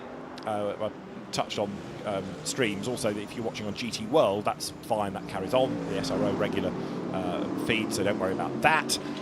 But do get worried in a sense about number 14. Thank you, Matt Harvey, for pointing out the damage while we were talking tyres. But yeah, it just looked like a tiny little rub, didn't it? And yet, with all the aero flicks on a modern-day GT car, it was clearly more serious than we first thought. Yeah, just the lightest of little touches, and any damage to a dive plane, or you end up taking a dive plane off a car, then yeah, it absolutely hampers the car. And particularly around some of the fast-flowing sections that we get on this circuit as well. That really will affect the car. I'm just having a quick look to see if I can spot that little bite out of the dive plane. And yes, I think I can. Yeah, absolutely. left I think front. left front. There's only a tiny, tiny bit, but you know, it's there for a reason. Absolutely. Mercedes have spent a lot of time and effort in developing the shape of that dive plane, and any change to it is going to be a negative effect. Antares Au back into the pit lane in number 33 as Matteo Cairoli awaits a second stint in that car. So Antares Au, who effectively now is out of the hunt for winning independence. Jonathan Hui only has to finish in order to win that championship, but they still want a good result out of the car. And Frank Bird's in as well at the wheel of the third place Mercedes AMG Team Grouper M car. Now, Frank had been behind the wheel for a chunk of time. It comes to a halt at the moment. There's fuel going in, and it does look as though again there we are poised for a further driver change in that car yet. So Frank gets out of the car. He is done with driving duties for the moment, and we'll wait and see as to who's going to jump on board that car. But as I say, Frank is involved in this race because he was doing so well in the Mercedes AMG Young Driver Test at Valencia a few months ago. So that's the car that Lucas Auer and as the second driver, Lorenzo Ferrari, have been sharing with Frank Bird. And fuel goes in. The other Gripper M car, sixth, Lucas Stoltz taking it over on that last pit stop. And therefore, for the moment, is off the lead lap. But again, that's a baton pass on the pit stops of 99 versus 14. Yeah, such a shame that they didn't quite on their second pit stop get in time, did they? That one didn't count towards their 10 pit stops that they needed to do. That was the car that just missed out, wasn't it? No, 77 was the one that just missed out. Yeah, that's what. Yeah, sorry. Oh, no, 99 is the one I'm talking about, which is sixth, trying to get that lead lap back. Done it, but the baton passes as the two of them make their pit stops. 33 rejoins. So Antares Au brought the Porsche in. Where does he drop to? It also has a transponder glitch, that car, so it takes a while for the next driver to be identified, but it'll be down outside the top 10. Yes? I know I said earlier that Frank doesn't necessarily like talking on camera or microphone that much, but I am going to try and get a quick word with Frank because it's great that we've got him here, and that was a solid stint, wasn't it, for Frank? It was, very good, yes. The car fourth when it came in. Lorenzo Ferrari is taking it over, Ferrari Mercedes, but no, it's a good solid stint by Frank Bird, who I'm scratching my head to remember if he's raced here before. Don't believe I've seen him race here before. No, trying to look back on the previous entry list. Yeah, I agree with Alan. Yeah, I don't think he's done that one before. So Lorenzo Ferrari behind the wheel of that car now. On an out lap, it'll drop that car down towards the bottom, maybe just outside of the top six. We're keeping an eye on at the moment what is going on at the wheel of the Team WRT Nick Yellowly driven BMW, who got very, very close towards the tail end of Ian Loggy there and just managed to squeeze his way through as they came out of turn number 14. The BMW, remember, sitting there in second place overall at the moment. Nick is only about 17 minutes into his stint, so he's still sort of settling in and just trying to make sure that he hits the deltas that the team want to do. 18.8 seconds off the lead car of Jules Gounon, who last time through had a fairly traffic-free lap and was down into the 1:52s, whereas for Nick he had a bit of traffic to deal with. That put him up into the 1:53, so he lost about half a second to the race leader on that occasion. Going to get a quick replay of just how close that was. You can see how close he was to the tail end of Ian Loggy. Crumbs, there was almost contact there between the front of the BMW and the rear of the Mercedes. That was close. Yeah, Ian Loggy, British GT champion overall, as well as a Pro-Am champion. But very, very experienced driver, getting out of the way as best he could. So we've now done 185 laps by race leader Jules Gounon, who is edging, of course, towards the Intercontinental GT Challenge powered by Pirelli Championship. 46 hustles on behind Nick Yellowly, whose last lap was a 1:53.2. So Gounon's pace was better. That stretches the margin out once again. Yellow flag at turn 9, we are being told. Alan, yeah? I've got Frank down here in the car, so Frank Bird fresh out of the car. I'm not sure the word fresh is particularly appropriate to this race, because it is incredibly hot and incredibly hard work, isn't it, Frank? Yeah, exactly. Car's a bit like a sauna, to be fair. It's been a long 4 days, really. We've done a lot of driving, and then now is the hardest part of the race. So, yeah, it's going okay so far. Our strategy is a bit out of line so far, but we tried to box at the start, but we were a bit too late coming in with the same. Just that little problem at the start of the race, wasn't it? Yeah, we were 2 seconds too late crossing the line, so now we've got to do another mandatory stop, so we're a bit out of sync, but we've got some okay pace when we're pulling it back. Your pace is really good. You're putting in some solid stints. Yeah, I was happy, to be fair. We've kind of struggled the first 3 days, but we kind of seem to pull it around now in the race, so that's the important bit. So, yeah, all good so far, and we'll see how we end up at the end. Are you enjoying the circuit, Frank? I mean, it's the environment, really, isn't it? It's a totally unique event, this. Yeah, I really enjoy it, to be fair. Thank you to AMG for allowing me to come with the opportunity. I won the Young Driver Test in Valencia, so big thanks to them and Group M, and yeah, really enjoying it. And I was going to come on to that, because that was really very well done. This year has been a difficult year for you, and that's dare I say, that's something the old man would be very proud of. Yeah, I wish he was here to see it, to be fair, but yeah, just trying my best as always, and it's nice to get a bit of recognition finally, so yeah, I'll just keep pushing.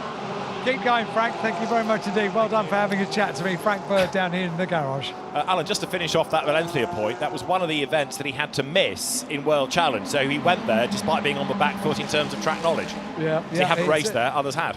It's impressive stuff, isn't it? Yeah. And like I said earlier, he's never that comfortable.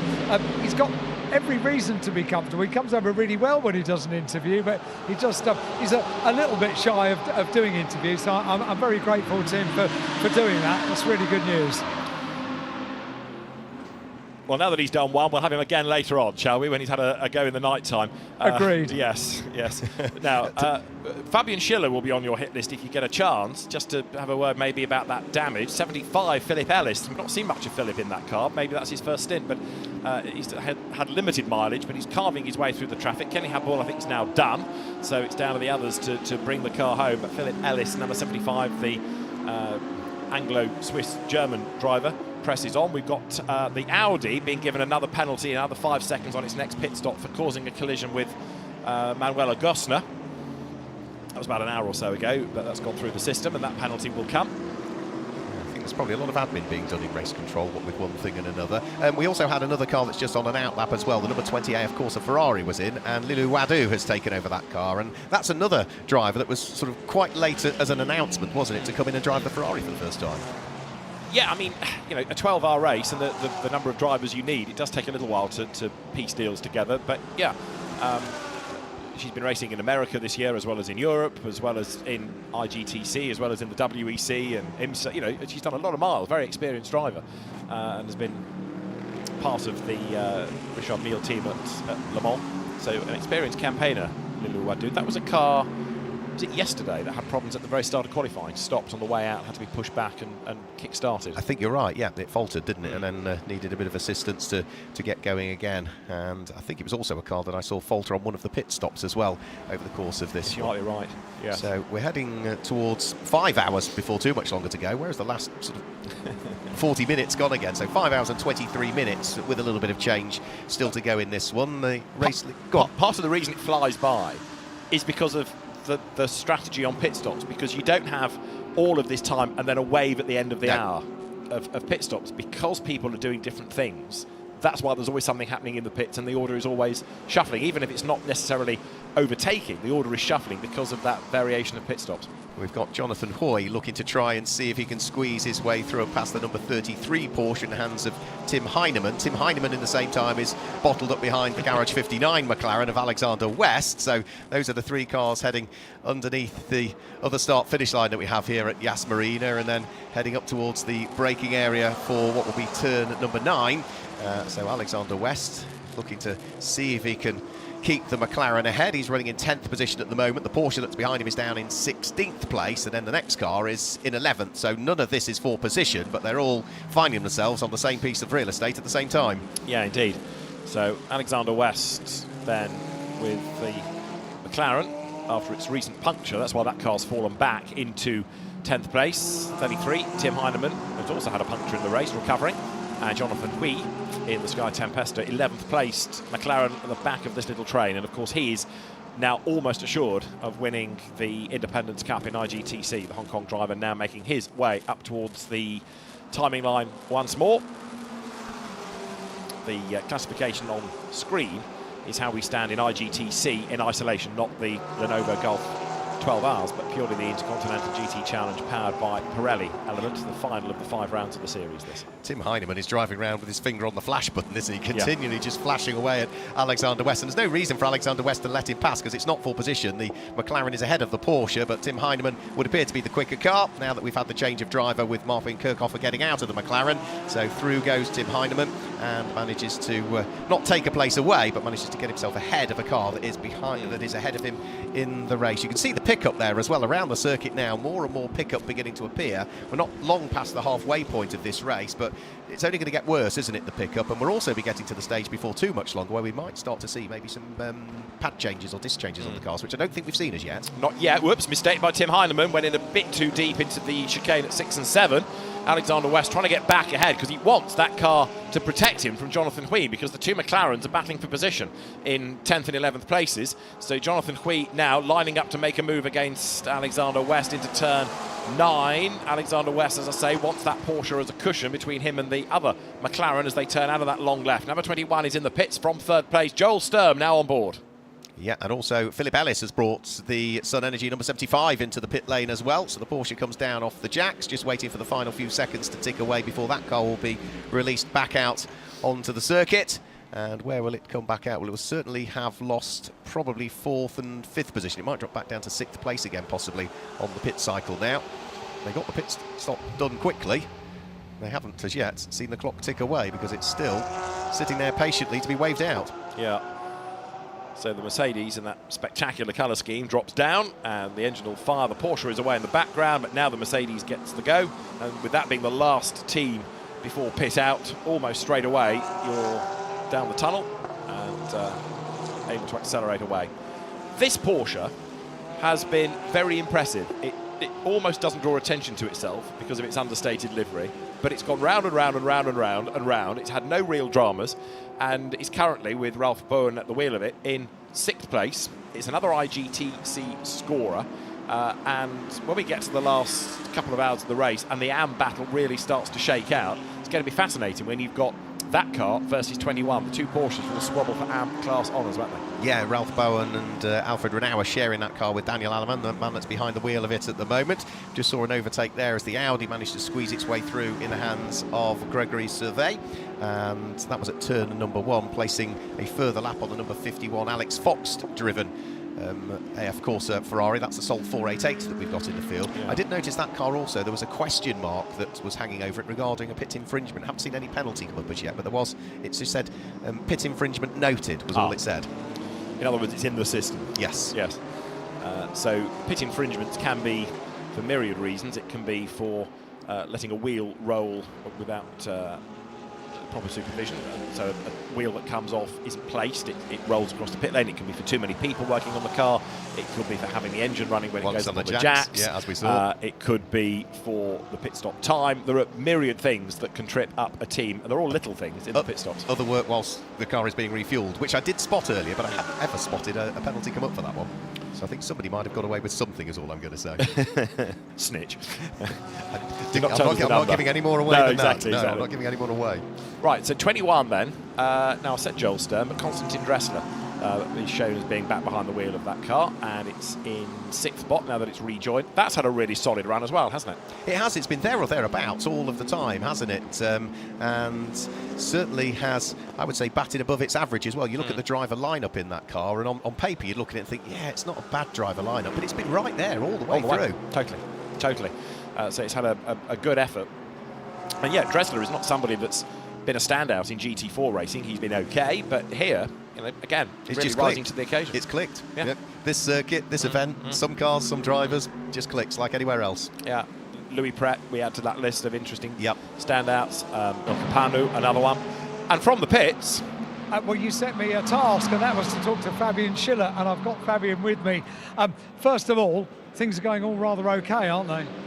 Yeah, to be honest, the race is running quite smooth for us. So we had quite a good strategy to begin with, and that made us lead the race for the last couple of hours. And yeah, from that point of view, everything good. Even though in my previous stint there were one or the other little incident, but luckily the car is fine. Everything is running smooth. I think we are not the quickest out there at the moment, especially the Group M Mercedes seems to be very, very strong. So yeah, it's still a long race ahead. It was that little incident that I was going to ask about, because when you're a championship deciding race, you don't want anything to go wrong. What goes through your mind when you realise something potentially could go wrong? Yeah, it's obviously never ideal, especially when it's two cars from the same brand. We don't want to see that. And I saw the car coming, I saw Mick coming behind me. He was pretty quick, and we didn't have the time the pace at the time, as I said before. So I left the door open. I think he outbraked himself maybe a little bit and then went a bit deep. And unfortunately, we made contact, you know. But luckily, everything is good. It seems like both cars are still running fine, and obviously, we will look at it after and discuss it. But as you said, it's never ideal, yeah. Yeah, that was going to be my next question. That we could see a little bit of damage, but nothing that's upsetting the pace of the car. No, for now, nothing. It has no impact on the car for the moment, which is good, you know. It seems to be as quick as it's been before. But yeah, hopefully with a bit of a condition change going into the dark, we can find some more pace today. And Fabian, I'm sorry I interrupted your sort of chill time, having got out the car just in front of the monitors. Can I ask what the recovery time is from a stint? The recovery time for the stints roughly 2 hours. So we do single stints this race here. Usually in endurance races we do double stints, but the way strategy works out here, it's better to do single stints. So it's just 2 hours of resting time, but it's enough. And you need that time? You need 2 hours, would you say? Well, after 1 hour of driving, we don't necessarily need a break, you know, because we are used to do double, triple stints in other races. But obviously it's nice to have a 2 hour break. Especially in my case, it's nice. I can trust my teammates. I know they will do a good job out there, and you can relax a little bit. You know, it's always helpful for an endurance race. Yeah. Is the biggest challenge here the heat of the day? Well, I wouldn't necessarily say so. I mean, it's for sure not hot, but we had hotter conditions before. Especially in our Mercedes, we have a lot of air coming in, which is good for the driver, and it keeps us fresh behind the wheel. But I would say traffic is quite difficult this year.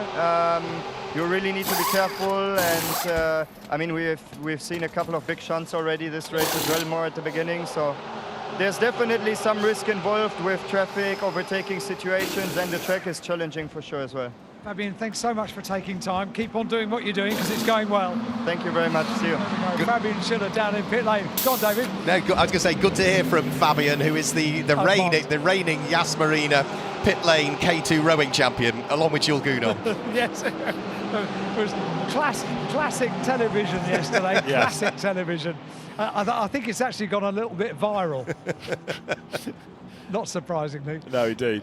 Just had a bit of a rub between the Alex Fox Ferrari and Rob Bell's McLaren, which could have ended a lot worse than it did, but that was down at turn 5. Remember, Frank Bird got a track limits penalty. Well, 77 is already with Lorenzo Ferrari at the wheel getting driving standards flags for track limit abuses. So here we go again. It's all been reset for the second 6 hours, but now people are getting a bit D-Bob happy, I think.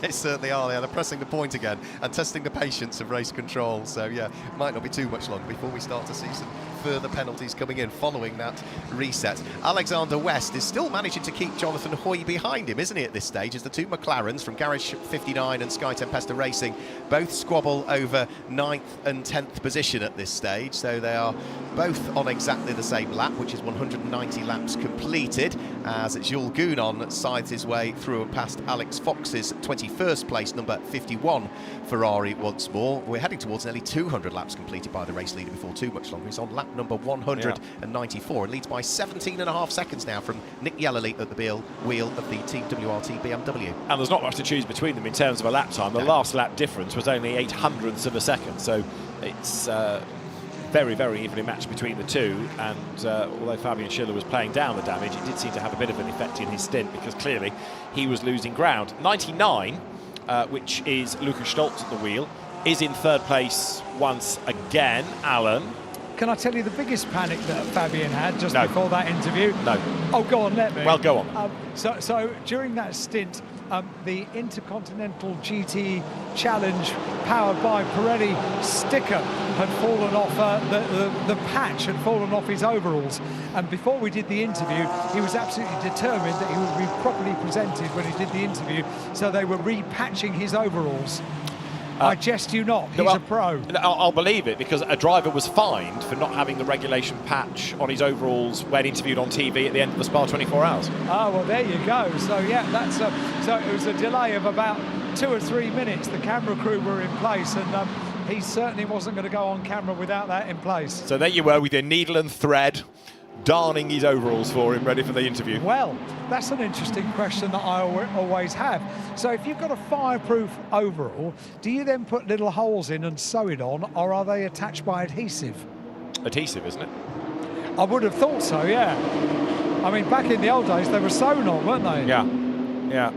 Fascinating conversations that we have with 5 hours and 11 minutes to go. Yes, let me know when one starts, won't you? Socks, darned, everything. I can do the lot. Crochet, whatever you like. Seamstress Hyde are down there in the pit lane. It looks like racing. Certainly not seamless. Thank you. Ramez Asman has just brought the Racing 1 number 26 Ferrari in towards the pit lane. Driver change going on there, so we'll have to wait and see as to who jumps on board that one for this one. Omar Jackson, Axel Jeffries and Zamin Jaffa sharing the car. It's been a while since we've seen Axel Jeffries in it, so it wouldn't surprise me if it were him next. Yeah, he's interviewed quite a bit early on, didn't he? Yeah. Yes, you're right. But again, this is what the teams are doing, where you've got one really rapid pro like him. Okay, give him a stint early on in the race, but then keep him for the later part, because you'll get some of the AMs that don't want to race at night, like at Spa or at Le Mans, or even the Nürburgring. You'll have, again, you need the fastest driver in for the last couple of stints, come what may, just in case there's a safety car. You would really be on the back foot if you didn't. So you've got to have your fastest driver available for the last couple of hours. I get the AMs not wanting to race at somewhere like Spa or Le Mans at the dark. Here, it's almost like daylight still, isn't it? The floodlights here are so good.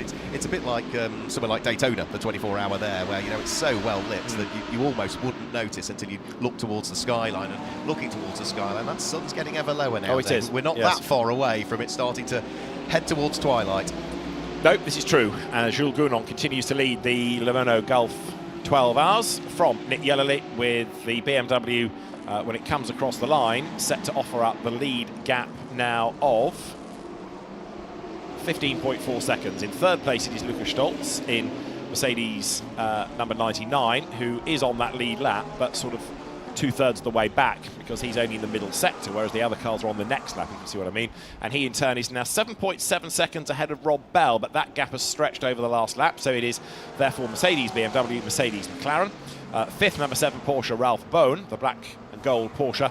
And then in sixth spot, number 21, Konstantin Dressler, in the Car Collection Motorsport Porsche, which has been there or thereabouts all day. There it is. Yeah, it is. It's second in AM at the moment. The Ralph Bowen Porsche is the car that leads the AM category at the moment in 5th position, so just up the road from it. Don't know what the relative gap is between the pair of them as things stand. I think there might be pretty much a full lap between the pair of them. Konstantin Dressler is about 10 seconds away from coming over the start-finish line, and as he goes through now, it's going to be about a minute and 40 seconds between the pair of them. Just heading past me now and over the start-finish line is Alexander West, who has now been passed by Philip Ellis over the course of that lap, so the number 75 Sun Energy Mercedes now up ahead of the Garage 59 McLaren, but Alexander West will have lost out maybe to one Pro-Am car, because that's gone through and ahead of him. He'll still be focused on trying to keep Jonathan Hoy behind. Those two cars, which are both prepared by Garage 59, but one runs as Sky Tempesta Racing, are still pretty evenly matched for pace. Flash of the lights for Lorenzo Ferrari as he starts to try and close up on Konstantin Dressler, and this will be 4 position, those two, so this will be for 6th and 7th place. The Porsche that is second in AM, getting caught by the Pro Class car. We've got a spin there, and that is Tsunami Racing and Davide Scinaccio that's gone round and quickly recovers the car. That was at turn number 5 and gets it pointing in the right direction. No obvious signs of any damage to it. I think he probably did that on his own, but I only caught the tail end of exactly what happened there. But that's a car that's running a fair way down the order, really, Tsunami. They're running in 20th position at the moment. They are 7th of the AM cars that we've got out there at this stage. So 196 laps completed. We're not far off 200 laps chalked into the book, and we're heading towards 5 hours to go, Alan. Gentlemen, I've just received a message about our seamstress questions. So you have to guess who it's from. It says, Alan, the product sponsor logos are stitched on with fireproof thread. We are missing you all. Lots of love from... And you have to guess who that's from. That will be from the Eventide home, Orpington. No, oh. no, well, far from it. Okay, I can give a clue on this one. Go on. It is from someone that all three of us said, I think this morning, it's a shame he's not here this year. Oh, crumbs. Now you've got me thinking. Okay, I can move this on. He's going to be getting more and more upset. We haven't got him from that one. Somebody that we interviewed last year, and we said he's always good value. David Fairbrother. Ah, right, okay. Who? Well, you could sound a little bit more enthusiastic. He's taken the time and trouble to write in. He's the other half of the David and Norman show, isn't he? Yes, that's right. Yes, that's right. Okay. Fairbrother and Burgess, available for one night only. Thank goodness, one night only. And the message came from both of them, so there you go. Hello, Norman. Hello, David. We missed them. Yes, like a hole in the whatnot. Yeah, I was going to say, you're not very enthusiastic. Maybe it's just me then. I've been conditioned to them for so long. Thick-skinned. Rob Bell's in the pit lane. Thank you, Alan. The Optimum Motorsport McLaren heads into the pit lane. That was circulating in 4th position. We saw that close moment with him with some lappery of the number 51 Ferrari a few laps ago. Well, that has actually come into the pit lane as well in the hands of Alex Fox. So the two of them that were rather close to each other on circuit both head into the pit lane. And we've also got the number 11 Kessel Racing Ferrari that was in the hands of Anton Diaz-Pereira heading back out of the circuit. I think there was a driver change there, and indeed there is. It goes back into the hands of the American Scott Andrews, who jumps on board the number 11 car. So with that car back out on circuit, over the start and finish line, two Porsches squabbling together. That was Ralph Bone, who was being hounded up towards turn number 1 by the number 33 Tim Heinemann driven car. Those two cars are not on the same lap. There's a couple of laps between the pair of them, but the work's still going on down at Optimum Motorsport to conclude the pit stop. Rip the tear off the windscreen, just to make sure it's a nice clean windscreen then for incoming driver to look through. So Rob Bell doing a good job. I've got to say, Optimum Motorsport, you know, good job from all of them. You know, Mark Radcliffe, first time racing here at Yas Marina. You'd always expect good things from Ollie Milroy and Rob Bell, but Mark Radcliffe has been another driver I've been very impressed with this weekend so far. Two good stints, that double stint to start with, and then back in for a solo stint. He did say he would be back in for one further stint. So is this the final Mark Radcliffe stint we're about to see? The car's being released down the pit road. It won't be long for it to get towards pit lane exit. And is it Mark Radcliffe in for the final stint? Car heads over pit lane exit, and it is, yep. So Mark Radcliffe back on board for what should be, we think, according to what he was saying earlier on, the last stint for him. And that gets his minimum drive time of, 4.5 hours out of the way as an AM. And then Ollie Milroy and Rob Bell can go to the end. Good little fight on track here as the Audi of Greg Gilbert tries to sort out Davide Scanicchio in the Porsche, and that's through. And I'm guessing that the damage on the front corner of that Audi, the front left corner, was because of the Gosner contact. I assume so. I've not seen it hit anything else. Yeah. The CLRT Porsche, which Scanicchio we've had in already, of course, once. The one driver that I know has driven it but hasn't done many laps relative to the others, seemingly, is Marco Cassara, who has driven for the team in the CLRT bit of the team in Fanatec GT this year. But the Audi, despite the fact, as we say, it's not really the vogue car anymore, is going nicely, and the very rapid Greg Gilbert currently behind the wheel. We've just got going over the line, number 7 Porsche, so Ralph Bone up into 4th now with the recent Radcliffe pit stop, and number 2 Audi going out of turn 9. It would be a real shame if these cars disappeared altogether, because they remain competitive and they remain AM-friendly, don't they? And also they sound good as well. The Audi has a very unique noise to all of the other cars. There's a few others you close your eyes and you can't quite tell which one it is, but you know absolutely when an Audi R8 goes past you. And a Porsche. Yes, and a Mercedes. Yeah. It's the McLarens and the Ferraris that sound reasonably close to each other, I would say. largely because of the engine configuration and they're turboed. Yeah, and the Ferrari, I think, is one of the quieter as well. It's very slightly quieter, yeah. There are some that really, like the BMW and the Mercedes, they sort of boom past you. And you're right, the Audi's always had that distinctive Audi note, but yeah, the others are a little bit quieter. It's a bit like we know when you know what the Lamborghini is, you always used to know what the Bentley was as well, just because of the thunderous noise that's coming out of the thing. Yeah. And go back even further, you always knew when the Penalties would come past because the ground would shake. Or the Lister. Well, yes, exactly. Yes.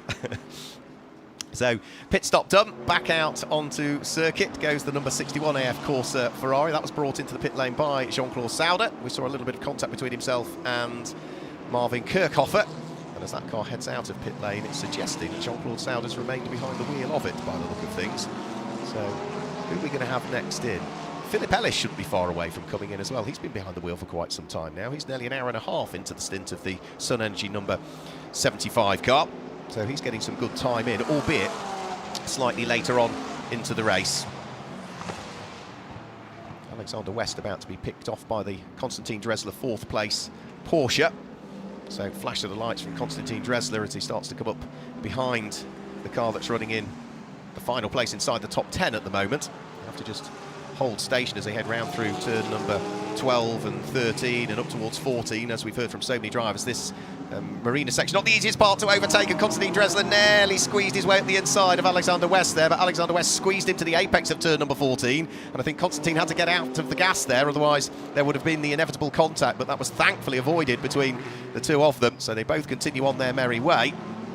And as they come over the start-finish line now, there's still further flashes of the lights going on. And this is all because Konstantin Dressler has got to get on with it. He looks in his mirrors. Lorenzo Ferrari is behind him, and Porsche are fighting for position with the number 77 Mercedes. And they're both being held up by Alexander West at the moment, who's not making things easy because he still hangs on to the front of this little trio as they head round through turn 3 and turn 4. And Konstantin Dressler is going to start to get a little bit impatient soon. He's there in 5th place. He should have the inside line as head up towards turn number 5. Alexander West will surely let him dive up the inside at the wheel of the McLaren. So for a brief moment then, Konstantin Dressler can breathe a sigh of relief. There's a car between himself and the Mercedes behind, but on the exit of the corner, Lorenzo Ferrari gets a good run coming off the corner, and now he is starting to close in to try and see if he can also make the overtake count as they head down in towards the braking area for turn 6 and turn number 7.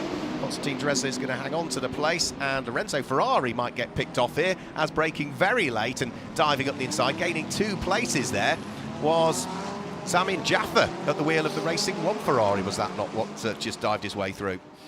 Gosner's on their way back down the pit lane, so the rather troubled Mercedes, but like last year, doing its best to persevere in the race, and we look for the next battle on track. 16 seconds splits the race leaders, and Scott Andrews further back in the Ferrari, another driver to keep an eye on, as through the traffic, 25 Ferrari up the inside line, goes through, but it's on a different lap, that car, in the hands of Alessio Rovera from Konstantin Dressler, but Rovera remains an absolute star in a Ferrari, so that car's just now come alive, hasn't it? Yeah, he was the car that gained the 2 places. So yeah, Alessio Rovera, we always know when Alessio gets behind the wheel of that car, it is really going to come alive, and every single session that he has been in, you just see the car take on a different sort of aspect as it heads around the circuit. So yeah, 3 places gained on 1 lap, I think, as into the pit lane comes Alexander West this time through. He's not been behind the wheel for long, about 50 minutes this stint is going to be, as he brings the garage 59 McLaren in towards pit lane. But it was a sort of involuntary stint, wasn't it? Yeah, because of the puncture. After that puncture, for the reasons that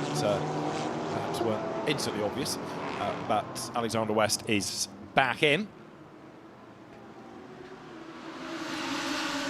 Now, in terms of where we stand with pit stops, we've got 5 hours to go, and some crude maths offer you that number 14, the leading Mercedes, has done 6 stops, and 99 has done 7. So it's a stop ahead. In other words, it's got notionally 100 seconds worth of an advantage over number 14. So that idea of trying to get them out of the way early on and yet still be in 3rd place looks like it's paid dividends for that car. It certainly has, doesn't it? Yeah, it got so many of them out of the way early on. What did I say it was early on? What, an hour and 40 seconds. Yeah, an hour and 40 minutes. So yeah, that really did work. And one of those was time to perfection, was it? Just getting it in before we went full course yellow. Yeah. Otherwise, it wouldn't have counted. So it was over the safety car line, but not really even in the pit lane. Just the right side of the line. Yeah.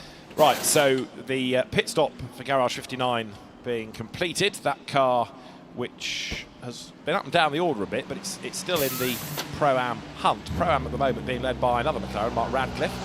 Second in Pro-Am currently Philip Ellis, and then Jonathan Queen is third in Pro-Am. The doctor looking on from down there in the Team WRT pit. Some good stints put in by Valentino Rossi. Alternate lights flashing on the McLaren tell you that it's on the pit lane speed limiter as it heads towards the end of the pit lane, and the driver change sees Alexander West get out of the car, and the rather rapid Louis Perret gets back in. Yeah, Louis Perret has, again, just looked so good. I keep saying the fact that he's not really driven the car that much, but has been very impressive. And it's a shame, of course, with the Sean Balfe car retiring early on, that we never saw either of the Goethers. Oliver Goethe particularly would have been in his first GT3 race, and it would have been fascinating to see how he shaped up against brother Benjamin, who's driven the car for the last couple of seasons. It was not to be. You had a communication, didn't you, from Sean Balfe, and he was a bit bruised and battered, I think. Yeah, because he lives quite locally to me, so I know Sean quite well, so I sent him a little message earlier on just to check that he was okay, and he very kindly sent a message back, but also called me from the ambulance or from the medical centre. Really? Yeah, video call from him. He said that, yeah, you could see that he'd got his ankle and his leg was all strapped up, so it's his right leg that he was limping with when he got out of the car. He looks a little bit fed up. You can see that there's some probably gas and air there that he's having to breathe on to kill the pain, and he said that he was hospital bound purely to check out his right ankle, but also have a look at his ribs as well. He said, call me walking stroke hobbling wounded. So he was, and again, you know, the quick video call that we had, which was so sweet of him to do that. Again, he just said gutted for the team, and it was exactly as we thought. The wheel, he said, just went just slightly beyond the curb line, and that was enough to unsettle the car. And he said from there, just nothing I could do. Yeah. I was a passenger. And it's a quick corner, as we said at the time, so hard hit. So, yes, if it's a damaged ankle, I do sympathise with him hugely. How could you possibly do that with a damaged right ankle? It says Mr. Addison with a big boot on his ankle. Boot on his ankle for the still. 6th week. 93 then, Jonathan Queen out of the car. It blasts back, driver change done. And this, again, we touched on it a little while ago, but it's in the top 10, and remember, it was last over the line at the end of lap 1 after a spin. They fought back really well. Because they have stayed out of trouble. They've not, touch wood at the moment, had any real issues. Has there been a penalty for that car in any way, shape or form? Yes, track limit 5 seconds here and there but on, that's it. On pit stops. That was Eddie Cheever that came in, wasn't it? Yeah. But other than that, that's it. Well, Eddie Cheever's back behind the wheel now. It's the first time he's back behind the wheel since the clock reset at the 6-hour mark. Good. So this could be an interesting stint. Crack on, Eddie. Yeah, off you go. Yes, but it's very, very rapid, as we know. And another of those drivers that's able to jump from car to car to car. Now, we've just had Lukas Stoltz across the timing line, and he is effectively 1 minute and 35 seconds back from the leader, and a lap is 1 minute and 52. So he's on the lead lap, but clinging onto that lead lap. But Stoltz's time through was a 52.6, Gunn, the leader, a 52.9. So the Grupper M car, well, it's third on the road, but it is a pit stop ahead. So although it is 1 minute and 35 seconds behind, it's really 5 seconds in the lead, isn't it? Because it's got a 100 seconds benefit over number 14 because it's done an extra stop. We keep coming at all of these drivers that we are or have been rather impressed with. The driver I'm impressed with at this stint at the moment is the number 21 Car Collection Motorsport Porsche, Konstantin Dressler, who doesn't have huge amounts of experience driving that car, is keeping Lorenzo Ferrari behind him. Lorenzo has been trying to get past for lap after lap after lap. Just can't do it at the moment. So good stint again by Konstantin Dressler at the wheel of the car. It's currently in 4th place, trying to keep the aspirations of the 6th place Mercedes behind him. Yeah, and it's not an isolated stint either, is it? No, for Dressler. He was good early on in the same way that Dustin Blattner was. That was a car I wasn't really giving much credence to in their hands with respect, but Joel Sturm, yes, and yet those two have kept it up there for 7 hours, effectively now. And I think that's what's probably been more interesting this year with the Lenovo Gulf 12 hours than in previous years. You look at some of the driver combinations on paper and think, yeah, they'll be somewhere in the middle, but they've just not been this year. No, it's true. I think you said at the start of the race, it's a bit of a guessing game because we don't really know the true pace of cars or indeed driver combinations, and we're still at that point to an extent right now.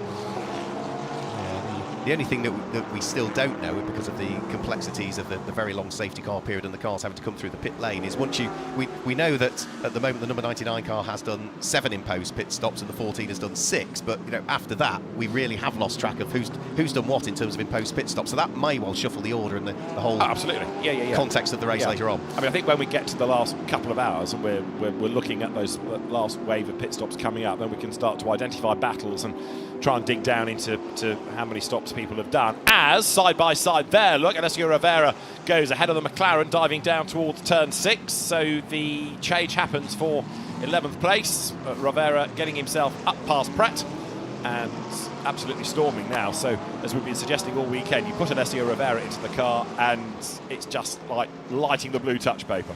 It just works, doesn't it? Yeah, Alessio Rivera and a GT car just works as a combination. So he is having to work terribly hard at the moment, and he'll want to make sure that he can hang on to where he is on track and make sure that he keeps the car of Louis Perret where it is now that he's gained the place from him. It's a Pro-Am entry, the number 25 Ferrari, and it's a proper Pro-Am entry, if you like. You've got 2 bronzes, a silver and a platinum in Alessio Rivera, so pretty much almost one of everything you could possibly have in that car, but he is absolutely the pro in that, and you can see off the lap times just how good he is. And more problems for the Gosner car there, because David Gosner was going rather slowly round through turn 13, 14. He'd got a raft of traffic, and it just looked as though he was either being very, very kind to the traffic, or that Mercedes might be destined for the pit lane with a problem, because he really did seem to be overly kind to them. There was a bit of a mistake there heading up to turn number 1 for the number 3 car in the hands of Ian Logie. Not quite sure what happened there, but all of a sudden the car, for me, when I looked up, was on the wrong side of the road, heading in towards turn number 1, and looked as though he was almost going to do a Stephen Grove there briefly. Maybe just getting slightly outfoxed in the traffic, because you had Rivera storming through as well, and maybe Ian was just in the wrong part of the racetrack at the wrong time. 88 up the inside, but they're on different laps. I just saw a cloud of dust where he hit where Stephen Grove's coolant had been placed down following his incident very, very early on into the race. Look at what's going on between the 2 cars fighting away for position. Lorenzo Ferrari, I think, has managed to get through and ahead of Constantine Dresler over the course of this lap. No, he hasn't, and now queuing up right behind them is the Sky Tempesta racing car, as finally up the inside goes Lorenzo Ferrari in towards turn number 6, puts the Mercedes ahead of the Porsche, so that is a change for position, and they're both now getting caught by a car that is a lap adrift of them, which is the rather rapid Sky Tempesta number 93 McLaren in the hands of Eddie Cheever. Alan. Oh, it's Chris. Oh, Chris, hello, you made it to the pits, well done. Yeah, I eventually made it, but a little bit late, and of course I've come straight down to meet the team that's the United Emirates, of course, and with Omar Jackson. At the moment, how does it feel to be representing the UAE? You're here on home soil as well. Oh, it's unbelievable, the 4 of us, we're all residents here. A couple of us were born here. And to be the only team representing the UAE for drivers, and we're all really close friends as well, and we're actually friends off the track before teammates. So it makes it quite unique. So what's the big picture now for the team? And I know you're currently within the top 10 at the moment. Obviously, you're clawing your way slowly back up. Like I said, Zeman is currently behind the wheel. You look like you're not getting back behind the wheel. I know that you did 2 mammoth stints earlier today, so what's the game plan here? Yeah, I mean, we didn't plan for one after the start of the race. I was planning to do just 1 stint, but after the incidents on track, we did a long double stint, 2.5 hours nearly. So I may get back in towards the end, but we went completely off course with the strategy. So we expect to be in with a podium fight towards the end, and obviously we've got our trump card in Axel, who's still got 3 hours left to do. So that'll be helpful to us towards the end. Well, great. Thank you so much, Omar, for talking to us. Good luck, of course. They are the home team here, essentially. We'll see Axel Jeffries back in the car later on, but for now, back up to the booth. Thank you very much. With 3 wide heading down the straight as Lorenzo Ferrari is trying to squeeze Eddie Cheever. Eddie Cheever is trying to get past Ian Logie at the same time, who decides he doesn't want to play with all of this, so just backs out of it. So it looks as though Ian Logie might have lost 4 places there, maybe 5 places on track. Eddie Cheever shortcuts the chicane for no real obvious reason. He was trying to get past Lorenzo Ferrari, but decided things were going to get a little bit tight, and therefore, to avoid contact, backs out of it. But we're still 2 wide, heading now, in fact, nearly 3 wide, heading down in towards turn 9. It is Constantine Dresler that was busy fighting away with Lorenzo Ferrari, and has now made his way back through and ahead of the Mercedes again. So they've swapped and swapped back for 5th and 6th position, and they're all now being caught by the Mercedes-AMG Team Group M car of Lukas Stolz, the number 99 car that runs 3rd overall. So we've got cars trying to lap cars who are trying to lap cars at the moment, and that was why nobody was wanting to give up position there. They're all still well aware that there's plenty still up for grabs, both in terms of the Lenovo Gulf 12 Hours and, of course, the Intercontinental GT Challenge powered by Pirelli. Chris is down there in the pit lane. We've got 4th place currently in the pit lane right now. Herbert Motorsport are in, currently refueling. There's a fresh set of Pirelli tyres as well, ready to go on the car. So obviously, as we know in the rules so far, you cannot do a driver change while the car is being refueled. The driver's side door is open, the driver gets out, but of course the next driver cannot get in the car until refueling has been complete. So I did get a brief shot of who was getting into the car, and now the name escapes me because they've just run across. Allman is getting behind the wheel by the looks of it, if that's correct there. So the new set of tyres are being put on right now. The previous driver helping, strapping in Allman here as he's about to get ready. This is now, I was trying to check how many pit stops the team has done so far. This one is pit stop number, it looks like they're on pit stop number 12. So they've done, I presume they've done their mandatory 10. And actually, the brake discs have come off on the left-hand side, so a brake change as well here for the Herbert Motorsport team. And the team just preparing that car to ensure everything is well here for the driver. And it's taking obviously a little longer than usual to have those brakes changed. Well, they've got the caliper back on as well. New tyre now comes in. It's a bit of a rush. Try my best to stay as far away as possible. Jacks go down. And now the engine will refire. It seems to be the calamity's already kicked in, but off the Herbert. And that will certainly drop them outside the top 5. Yeah, that's Ralph Bowen has just given way then to what we believe will be Daniel Allman as that car heads out of the pit lane. Now, that is the 12th time that the car has been through the pit lane, but remember, most of the cars clocked at, what, 5, 6, maybe 7 pit stops during that long safety car period. So, whilst it's been in the pit lane 12 times now, I'd imagine that's probably only 6 or 7 of its imposed pit stops. Yeah, because that tally is not a stop, it's how many times it triggers the pit-in beam. And when they were using the pit lane as part of the racetrack, of course, everybody's tally was going up and up and up and up. So they're not necessarily stops, some are drive-throughs. Drive-throughs, yeah, but under safety car. But deliberate drive-throughs, yeah, not penalty drive-throughs. Yeah, which was the point we were making at the time. So Jules Gournant and Nick Yellerly, the lead situation still. Mercedes-AMG ahead of BMW. And we're waiting for the BM to come across the timing line to then reveal the gap. It's at turn 16 right now with the second place BMW, as into turn 5 goes 21 Porsche Konstantin Dresler, still under attack from Lorenzo Ferrari. So that's a proper battle for position. 4th and 5th together, and the lead gap 17.1 seconds, another 10th only pulled back on that last lap by Nick Yellerly. Just have a quick look to see as to what the record number of laps that we've ever achieved in the Gulf 12 Hours, particularly under this configuration. We got to 359 back in the 2022 edition of it. Those extended safety car periods are probably going to preclude us from getting up to that kind of number today, because we had only 1 safety car period back in 2022, so, and that was only for 25 minutes in total in the first part of the race. So that was the IGTC race? Or? That was the... No, that was the January one. The two-parter. The two-parter, right. Yeah, so it was, yes, 1 safety car period in the first part of the race for 25 minutes and 55 seconds. So we're not likely to be breaking a record distance because of the large incident we had earlier on, the circuit furniture that needed repairing. So now this battle still for Konstantin Dresler and Lorenzo Ferrari. As I say, Lorenzo Ferrari did get through when we had that brilliant battle where Ian Loggy was holding everybody up and they went 3 and 4 wide nearly, and Loggy decided he didn't want to buy into it, but Lorenzo did get past Konstantin Dresler.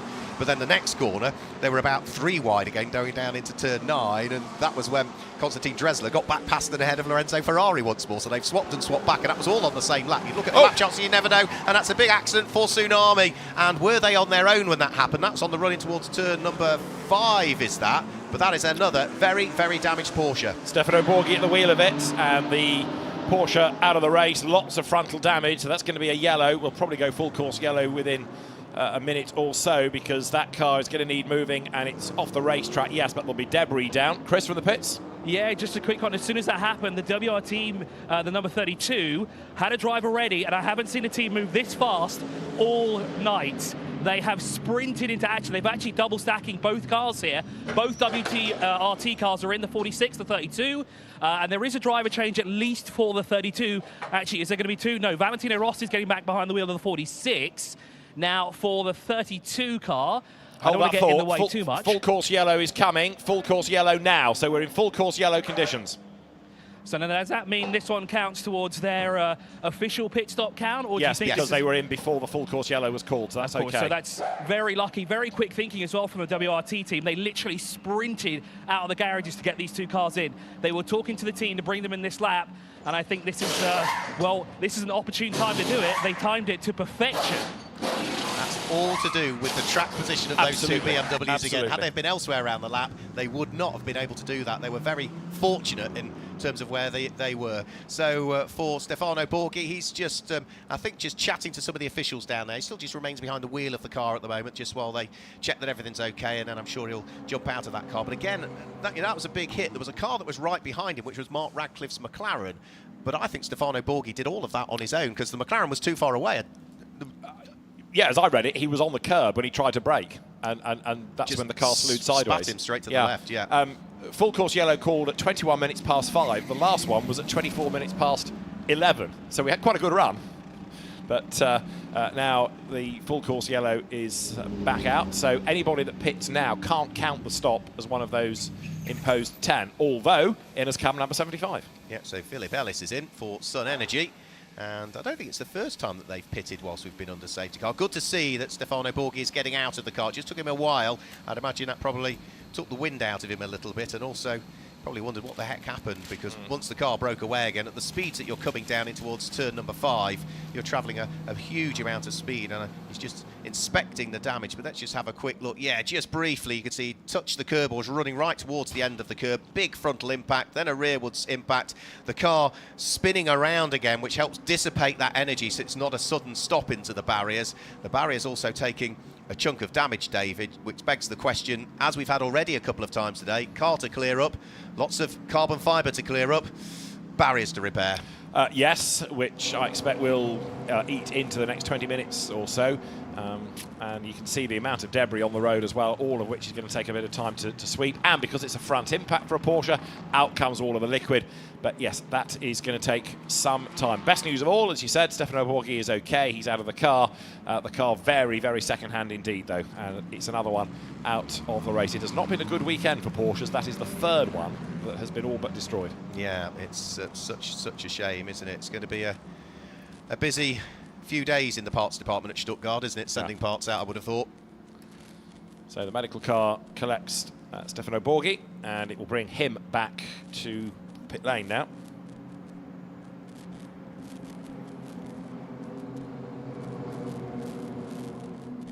So Valentino Rossi, as we say, is now taken over the number 46 car. The other Team WRT car has now got Sheldon van der Linde back behind the wheel once more. So he's back on board for another stint. We mentioned that we'd also had into the pit lane Sun Energy, which has now got Philip Ellis behind the wheel, so he remains behind the wheel of that car, and he's heading towards nearly 2 hours of stint now, but also into the pit lane. We also saw the Audi come back in again, in the hands of Gregory Guilval. There it is, Greg Guilval getting out, driver change going on. But why you would do this when you can't count the pit stop can only be that the teams have misread the rules, can't it? There's no, as far as we can work out, there's no real gain to be doing this. That's the second Porsche incident of the sort, isn't it? Because that's very similar to Stephen Grove. You know, wheel on the curb under braking, and it just completely spits the car like it's got a ABS issue or something. Yeah, absolutely. Or maybe, you know, in the hands of drivers. Well, Stefano Borghi is, you know, a long way into his stint, so he should know what the car is going to be doing now. So maybe just got caught out, as we mentioned earlier on, with the pressure that you're under as a driver to keep going in these very, very warm conditions. Maybe just caught out a little bit, Stefano Borghi there. He's a driver that has done a chunk of Porsche racing in the past, hasn't he? In Porsche Carrera Cup Italy, amongst other things. So, you know, he knows the brand. He knows about the weight transfer with all of the weight over the rear and what it's going to do under braking. But, yeah, clearly just got caught out. There was a sort of generic ABS can I call it an issue or a situation at the start of the year? But it's sort of echoing that. And similar incident, wheel on the curb, and then the car just snaps. Anyway, the bad news is it's another damaged car, and the CLRT car out of the race. But what it does give us for the moment is then the barrier repair will be needed. The car needs to be moved. The debris needs to be moved, and so. Might sit down for a bit. It was a good job that Mark Radcliffe was behind, because he could react to it there, and what was unfolding. Had he have been ahead, then that could have cannoned into the side of him as he was turning into the corner. May not have even known the car was there. All of a sudden just feels the impact. Yeah, exactly. So we keep saying it. You just do not know, do you, what can happen? And out of nowhere, all of a sudden, a car has a huge accident like that on its own, and now team strategy is upside down again. Team strategy is upside down, but does this help the number 99 Mercedes Group M car of Mauro Engel, Michael Grenier and Lucas Stolz, because they did all the hard work to get the lap back, but were still nearly a lap off the lead not long ago, and now all of a sudden from full course caution we may go back to safety car for a period of time to build those tyre temperatures. If they do, they're back in the train and have caught right up. It helps when we go safety car. Doesn't help yet. Once we go safety car, car, when we go safety car, which we're bound to get the speeds up, temps up and everything else, that's when it works. So they've rolled the dice, and at the moment it's looking as though it's going to work for them. It's been a long sort of 6 hours trying to get that lap back, chip away, and now they've done it, and this is well, it benefits twice in a sense, doesn't it? Because they're on the lead lap and they'll catch up under safety car, but they're already 100 seconds ahead of number 14 anyway, because they've done an extra pit stop. Winner. Chicken dinner. There you go. But that doesn't just happen. You have to roll the dice with that being the ultimate aim, and have to work hard to get there in the first place. You look at that stint from Michael Grenier, where he didn't leave a lot on the table, did he? No, and nor in fairness of Mauro Engel nor Lucas Stolz. They've all been absolutely for that chat all the way through. So at the moment we're under full course yellow. The car, you can see, or what's left of the paint splatter Porsche, that's out of the way by default, but it's all the debris that needs sorting. I think we're going to get another quick look at this Stefano Borghi incident there. We can see the remains of the car at the exit of turn number 5. But let's just have another quick look, David. It just breaks away, doesn't it? Yeah, it's just under braking. As Stefano Borghi tries to brake, it just grabs, spits him across the road, and the car almost detonates, doesn't it? Bodywork flies, coolant flows, and bits everywhere disintegrate. Yeah, and you could see the reaction that Mark Radcliffe had to do to try and get out of the way and try and avoid some of the big bits of debris that were flying off it. Can I pose a question to you as well? We're talking about the number 99 you just car have. And their strategy. Was that it? Can I pose another one? Yeah, you just have. Keep going. Right. I've got 4.5 hours of this. Here comes the question. Right. The number 99 car and their strategy. Yes. They led the first lap of the race, and at that point Mauro Engel came into the pit lane. They have not led another lap yet, have they? No. But they are arguably, if, and surely we will at some point, go from full course yellow to safety car, arguably they're perhaps then in the strongest position of anybody. Yes, quite right. Yep. Indeed. Yep. You concur? I do. Yep. You're absolutely right. And yeah, with the combination of the strategy and the fact that now they're a pit stop ahead of their nearest rival. Yeah. Yes. Definitely. Right, great work as ever by the marshals and the recovery crews. First thing is get the car out of the way, then lots of collecting of the large bits of carbon fibre that have strewed themselves around the circuit. Then we'll need to sweep up the smaller bits. We'll then need to address all of the coolant that's been spread around. And the barriers didn't look as though they were absolutely in perfect condition either. They weren't the most upstanding, were they? They were a bit deformed. The other thing that might well happen by the time we get green is that we could be looking at darkness. Yes. So the drivers in the cars now will potentially be going through that fading of the light, and is it worth therefore keeping them behind the wheel for the resumption of the race, because they will be used to what the feel is like around the racetrack. But there is an indication of how much liquid has been put down at the approach to turn 6. That's going to take a long time to brush in. All across the circuit, isn't it? Because it hit the barriers on the inside, then went to the outside. So yeah, all that coolant. There's no way once we get back racing you can avoid it. You've got to at some point cross across that line of coolant, which hopefully by the time it's all been dressed won't be too slippy. It'll just take a while to get rid of the excess dust that's on there, and in these conditions It's going to take a while, I would have thought, just to dress all of that. Yeah, it's a huge amount, isn't it? Big It's been patch spread there. everywhere, yeah. I know it's flippant to say we're in the right place for lots of sand, but it isn't just sand that you need, is it? It's the sort of speedy, dry mixture that can soak it all up. So there'll be lots and lots of that being brought to the incident zone. And sadly, that's another car out. We'd lost 2 very early on. We then had that really good phase of everything other than the odd puncture here and there going to plan, and a couple of tiny little bits of contact. But that's now 2 cars that we lost in qualifying, and now 3 cars that we've lost in this race so far. And if you take the number of retirements, 3 Porsches now gone, which is really disappointing. Whether Stefano Borghi was trying to stay ahead of Mark Radcliffe on the road or was trying to overtake him, that replay does not show. And I was just wondering whether he had so much speed because he was trying to get past. But would you do it on the outside line? No, but Stefano Borghi earlier on was not exactly making it easy for other cars to pass, No, was he? that's So true, he might have actually. been trying to keep Mark Radcliffe behind, because earlier on he was, he proving looked more difficult. Like that last glimpse, it almost looked more like he was trying to race than be lapped. And in that respect, maybe that's why there was the speed. Now, 99 in, but that stop ain't going to count, is it? So, number 99 down the pit lane. How long was the pit stop time for it? Does it come Hasn't up? come up yet. No. Strangely. Neither the pit in nor the pit out time. So, that's a bit of a puzzler. So, did it just drive through the pit lane? Chris might be able to shed some light on it. Yeah, it was a 51-second pit stop there for them. I think they just took on fuel. Okay, right. Judging by that time. Thank you very much. Yeah, good information from Chris there. So, and it's not the only car that's in the pit lane at the moment, because we also have up on the air jacks what is the race leading car. So Jules Gounon in the AMG 2Cs Mercedes number 14 car, in and up on the jacks. Now, could this be for brakes? I think it is by the look of it. And if it's over 5 minutes, happy days, because you can count it. And you've done your brake stop. So that's a good stop from them. That's going to equate things, possibly with 99 now. That's going to bring them back into the mix. It might lose them time in the short term, but if they can... What are we looking at? A lap under the full course yellow from that car into the pit lane was 4.5 minutes. Yeah, hang on for another 30 seconds and you've changed your brakes for the last part of the race. Yeah, which, that's what which they're will doing. surely then speed up the next pit stop again, back to it being a full 100 seconds. Exactly, and it's also going to equate that to 99 on the number of pit stops. Yep, because 99's in, but it won't count. If they, number 14, leave it 5 minutes, it will. It will. 7 each. Right. Race is on. Absolutely. 4.5 hours to go, or at the moment it is. We'll see what race time we have when we go green. Depends when that lollipop comes up, doesn't it, and when the car exits pit lane. If it's less than 5 minutes, this pit stop will not count. If it's more than 5 minutes, it will.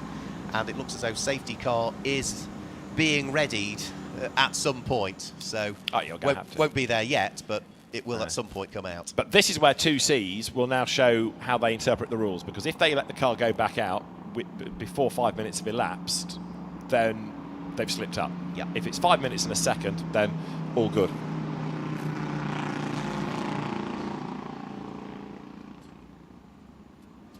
So there the road being sorted. Still a good chunk of shards of carbon fibre that need picking up. The leaf blower is blowing some of the lighter bits away, but there's still some big chunks of Porsche lying down there on the circuit. Every single one of those will need to be removed. And yes, just waiting rather patiently behind the wheel of the car. Jules Gounon brought it into the pit lane. Who's going to bring it back out is the question, because of course Fabian Schiller and Maxi Goetz all sharing that car. Not sure, David, whether you can tell from the crash helmet as to who might be behind the wheel of the 14 when it goes back out. It's being held. There's no obvious signs of activity. They've serviced the car. They're waiting for the clock to tick, that's for sure. It does look as though they're aiming for the 5 minutes, doesn't it? Yeah, which therefore they can count as one of those regulation pit stops. And that's what comes down to knowing the regulations, isn't it? You know that. They'll have factored that in. They'll have been on the radio straight away to Jules Gounon saying, look, bring it in, we'll do the brakes, we'll let it sit there for 5 minutes, and that could be another one that ticks away. So right now, the cars have this slow period of circulating. Looks as though we're in the process of repairing the barriers down there as well. You can see the treatment of the coolant going on. And another car heads into the pit lane now, which is going to be Lilou Wadou at the wheel of the number 20 AF Corsa Ferrari 296. Splash of fuel. And we are going to see another driver change by the look of things taking place here. Which again, right, it looks as though back out of the pit lane goes the number 14 Mercedes AMG 2C's car that was in the hands of Jules Gounon. Did we see a driver change as well? No, we didn't. Jules remains behind the wheel of the car. And the pit stop time... 3 minutes, 46 seconds. So that will not count. No, not as one of the regulation stops, no. Can't do, can it? I absolutely concur with you. I go back to reading the bit that I read out earlier on. Any pit stop made during full course yellow, which is what we are at the moment, or safety car, will not count towards the imposed pit stop total, and therefore is not subject to a minimum time unless the car is in the pit lane, pit in to pit out, for a time exceeding 5 minutes or 300 seconds. Which that isn't. No. But they seem to leave it up there on the jacks for an inordinate amount of time before they released it. There's a time penalty going the way of Christoph Ulrich's Ferrari for a refuelling infringement. Eagle-eyed people have spotted on Stefano Borghi's car when it landed chassis damage, so that's well and truly a goner, that car. Which is not unsurprising given the severity of the impact. So the barriers have been dealt with already, actually, so good work by the circuit staff to bring those barriers into a full upright position once more. The JCB helping with that. Still some more quick dry being put down and lots of leaf blowers still to blow away the remaining fragments of carbon fibre. They'll probably also blow away the excess powder that's been put down as well, just to stop that being a huge cloud when the cars head back round there at some point at full racing speed. But that may still be 3 or 4 minutes away whilst we're still in the process of sweeping things up. So whilst we're doing it, let me just run you down through the order. We'll pick out the class category leaders at this stage. Of course, we did have the number 14 Mercedes leading the way, but because that's come into the pit lane to conclude its pit stop, it will put Valentino Rossi in the number 46 BMW into the lead of the race. So that will also be leading the Pro category and will be the first car that is registered for the Intercontinental GT Challenge powered by Pirelli. Up to second place now should come the number 99 Team Group M car of Luca Stolz. Third, depending on where third, depending on where Jules Gounon feeds back out, may well go the way of the number 21 car collection motorsport car of Konstantin Dressler. But even if he doesn't get third, he would still be fourth and would be leading the AM category as well. And Pro-Am at the moment is being led by the car that almost got tangled up in that incident in the Porsche, which is the number 27 Motorsport McLaren of Mark Radcliffe. So he can breathe a double sigh of relief because he's still in the race, he avoided the incident, and still leads Pro-Am. Just going back to 99's sort of drive-through stop, doesn't reset your stint time because it's the same driver in the car, so it counts as one continuous stint. The only thing it really does is gain them track position over 14, but then 14 had its long stop anyway. But it does certainly help now, collectively, number 99 in the overall order.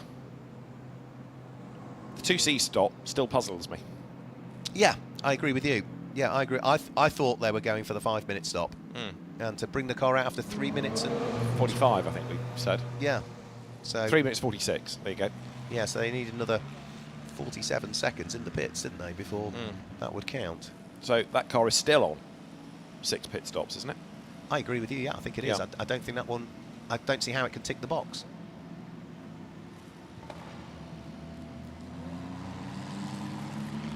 So we also saw a quick splash and dash stop for the number 33 car, which was the Herberth Motorsport car of Antares O,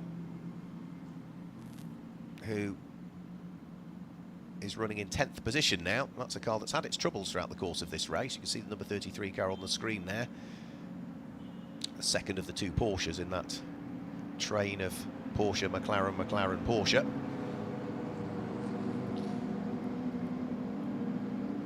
The one thing they might have done at 2Cs in that pit stop is sort out the damage, such as it was, that was affected by the clash with number 99. Yeah, the aero damage on the dive plane, yeah. But you've still lost 3 minutes and 45 seconds because you've still not counted that as a regulation stop. Now, okay, you've not lost as much while it's full course yellow.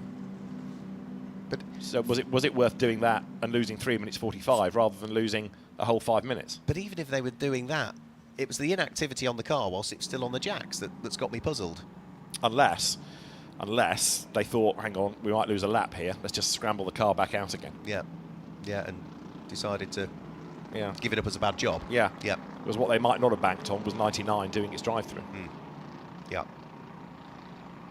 That's why we're up here and they're down there, isn't it? Absolutely, absolutely. There'll be rationale behind it. It's just that we haven't worked it out yet. Yes. Yeah, indeed.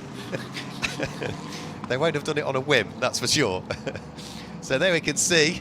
They've treated some of it. You can still see there's bits of coolant around there. You can see the darker pieces of tarmac that haven't quite been fully dressed as yet. And that's going to be slippy.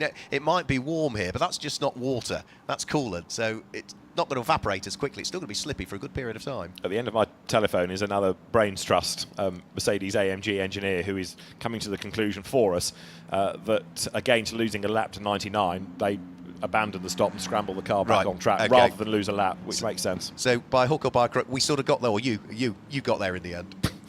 I won't take credit for that one. Well, I think collectively it's a team effort, but people that run these cars regularly and have to think on their feet as to what they do rather than lose a lap, a better place to judge all this, because they're watching their car, but also the immediate car they're fighting against and what everyone is up to.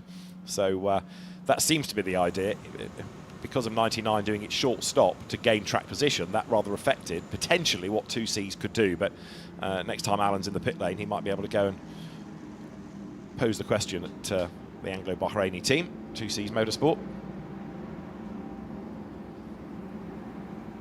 So now, because we are starting to head in towards dusk, we've got 4 hours and 21 minutes to go. All the cars being told they've got to have the lights on. And this is where the Yas Marina Circuit takes on a whole different look, isn't it? Absolutely, absolutely.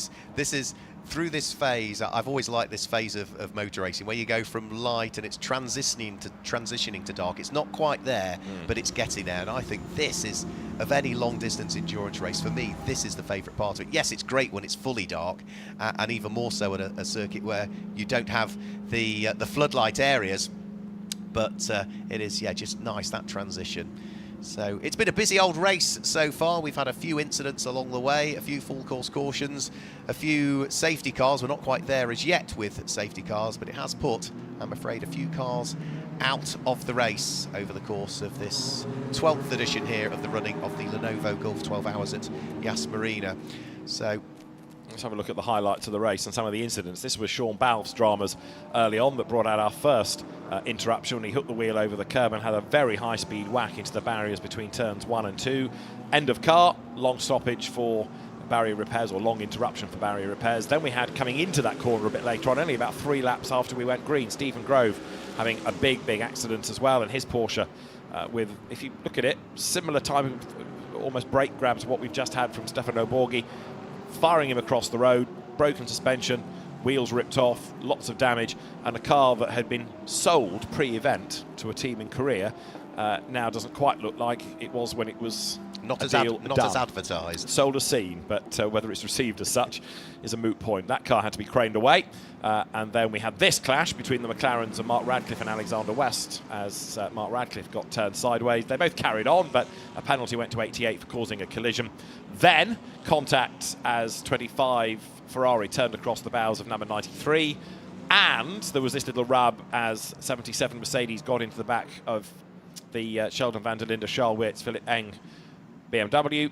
Around went Manuela Gossner, courtesy of Audi number 2, although that car was able to rejoin without too much damage. Then there was this little bit of contact as Mikael Grenier dive-bombed Fabian Schiller, and dive plane affected. Contact between Marvin Kirchhoffer and Konrad Grunewald did for a tyre on the 88 McLaren. That had to limp into the pit lane, and then the most recent drama was that big whack into the barriers. Stefano Borghi's Porsche out of the Lenovo Gulf 12 Hours, and because of that we are currently under safety car.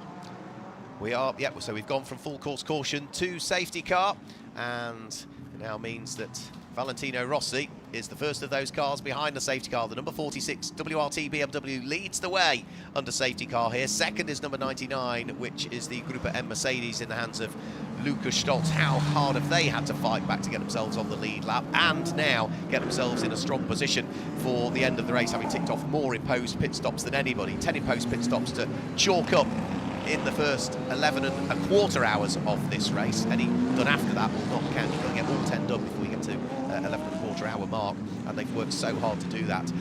Third at the moment is number 14, which is the car that came into the pits for that slightly extended pit stop, which they then decided to abort to C's Motorsport, Jules Gounon.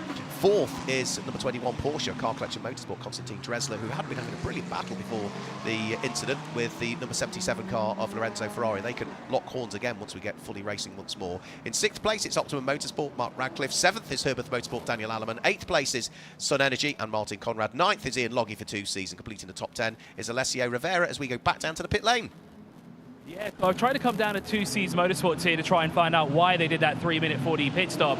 But however, I came at the wrong time because not only is Issa Al Khalifa getting ready, Maxi Goetz is also getting ready, so it looks like we're going to have a driver change shortly as well. Once this is done, once they finish this and it's kind of tidied up a little bit inside here, I'm going to go investigate further as well about this. Alfazar Zubair, I've spoken to him as well. He'll be back in the car later on. I think he's doing the final stint for that sister car in 2C's Motorsport. So once I have an update, I will let you know. Thank you, Chris. So the cars that have been waved past by the safety car are still trying to thunder their way around the circuit to catch up the train. The safety car is only heading now around through turn number 2 and turn number 3, so it depends on how quickly those cars that have been released catch the train as to when the safety car will be in. Probably not the end of this lap, but we'll have to wait and see as to whether it might be the end of the lap thereafter. It's not that quick either at the moment, is it, this safety car part? So the teams will want it to speed up because they'll want the temperature into the tyres. Yeah, even the last time through, it was taking still the best part of only 3 minutes to conclude the lap. Do I hear Chris back in the pit lane? Yeah, I've got a quick update here. You were correct about the brake change going on the 2C's Motorsport. That's why it took so long, and a fresh set of tyres on the car as well. So there was no other plan in place there to go any further with it. They just wanted to get the brakes changed. Okay, mission accomplished in that respect, therefore, for the 2C's car that is now in 3rd place. 1 or 2 teams may have put the aircon on, of course, under that long full course yellow period, because there's no drama about using it in terms of pace. We heard from Mauro Engel that they don't use it because partly of weight, but also it rather saps the power. Yeah. But while you're doing a full course yellow delta, that won't be an issue. So it might be that 1 or 2 drivers have opted just to get a bit of cool air into the car, which would make sense. Yeah, and you don't have to worry about any extra fuel that it might be pushing through to power the electrics to get it to do it all, because you're on the safety car and you're burning less fuel anyway as you would do at race pace. So yeah, a very valid point again, and that helps refresh you as a driver as well. I mean, you might have on something like the McLaren. Have you got a slight slidey window on the McLaren? Never seen on a few of those? I think so. Certainly used to have. Yeah, where they used to have. Which the drivers might just open to get some sort of air in. The problem is that you're still blowing warm air into the car because you're not travelling that quickly. And it's also hard to reach and hard to fiddle about with and close and all of that. You spend whatever you spend on a GT3 car and you are described as having a slidey window. Yeah, I know what you mean though, Mark.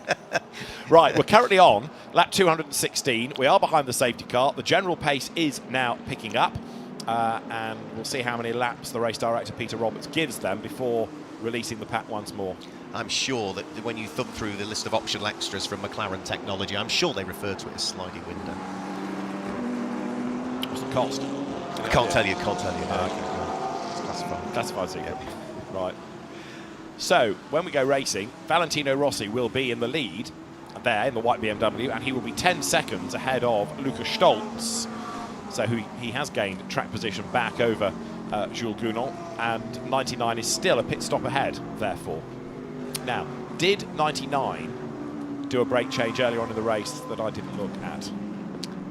I don't think it has. I don't think it has as yet, no.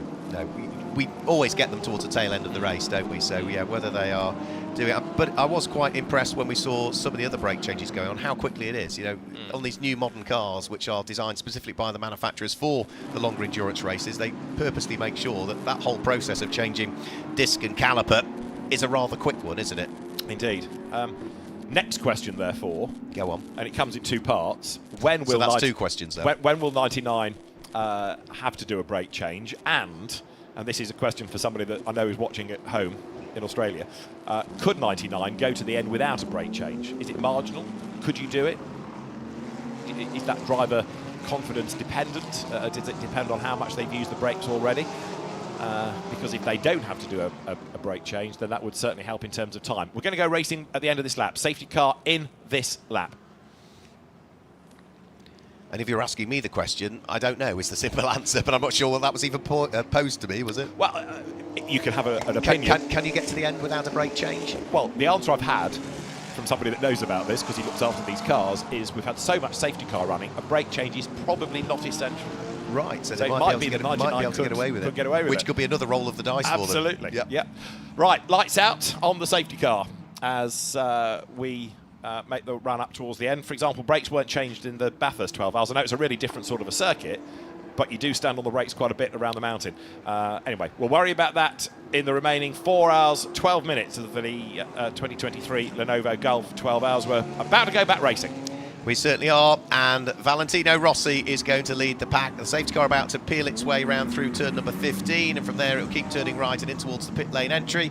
So it's up to Valle as to when he wants to get the race back underway. Last little bit of weaving from side to side, and as they come around through turn number 15 and up towards turn number 16, he's got his teammate to act as rear gunner as well in reality, because it's number 32 Sheldon van der Linde BMW that sits behind at the moment. So we get the race back underway. It's a BMW 1-2 as they charge their way over the start finish line and up to turn number 1. A host of cars though instantly dive into the pit lane, including the race leader, the erstwhile race leading car of Jules Gounon. Absolutely. So 14 into the pits, Chris.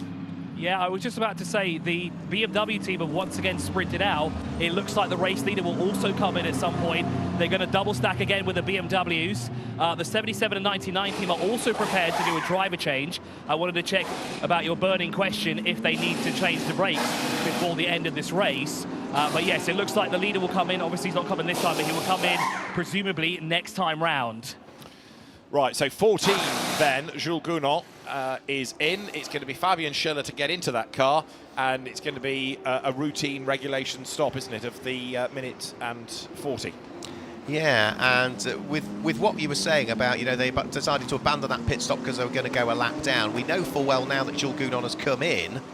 We know from what happened at the end of lap number 1 that they can do that driver change. They probably won't have to put that much fuel in it and get it back out and won't lose a lap, because we saw that happen at the end of lap number 1, didn't we? So that was the trade-off. That was why they abandoned it, because this is the better process to follow now. And there, contact is up the inside, dives BMW number 32. That was against the 25 Ferrari that is Alessio Rovera. He just got ahead of the WRT BMW and then got rather rudely nerfed out of the way. So the BMW did go by. That was Sheldon van der Linde, and Rovera did not like that one little bit. We've got a yellow flag between turns 5 and 6, so on the restart brief drama, the yellow flag has gone back in. Rovera goes back ahead of the BMW, and all of this, of course, is a battle pack, and look who's at the tail end of it, number 99 Mercedes, who does not want grief up the road. Lucas Stolz here, thinking, sort yourselves out, get out of the way. That was proper elbows out stuff from both of them, wasn't it? Neither Alessio Rovera or Sheldon van der Linde were going to give a lot up, and at the end of that lap, who comes into the pit lane?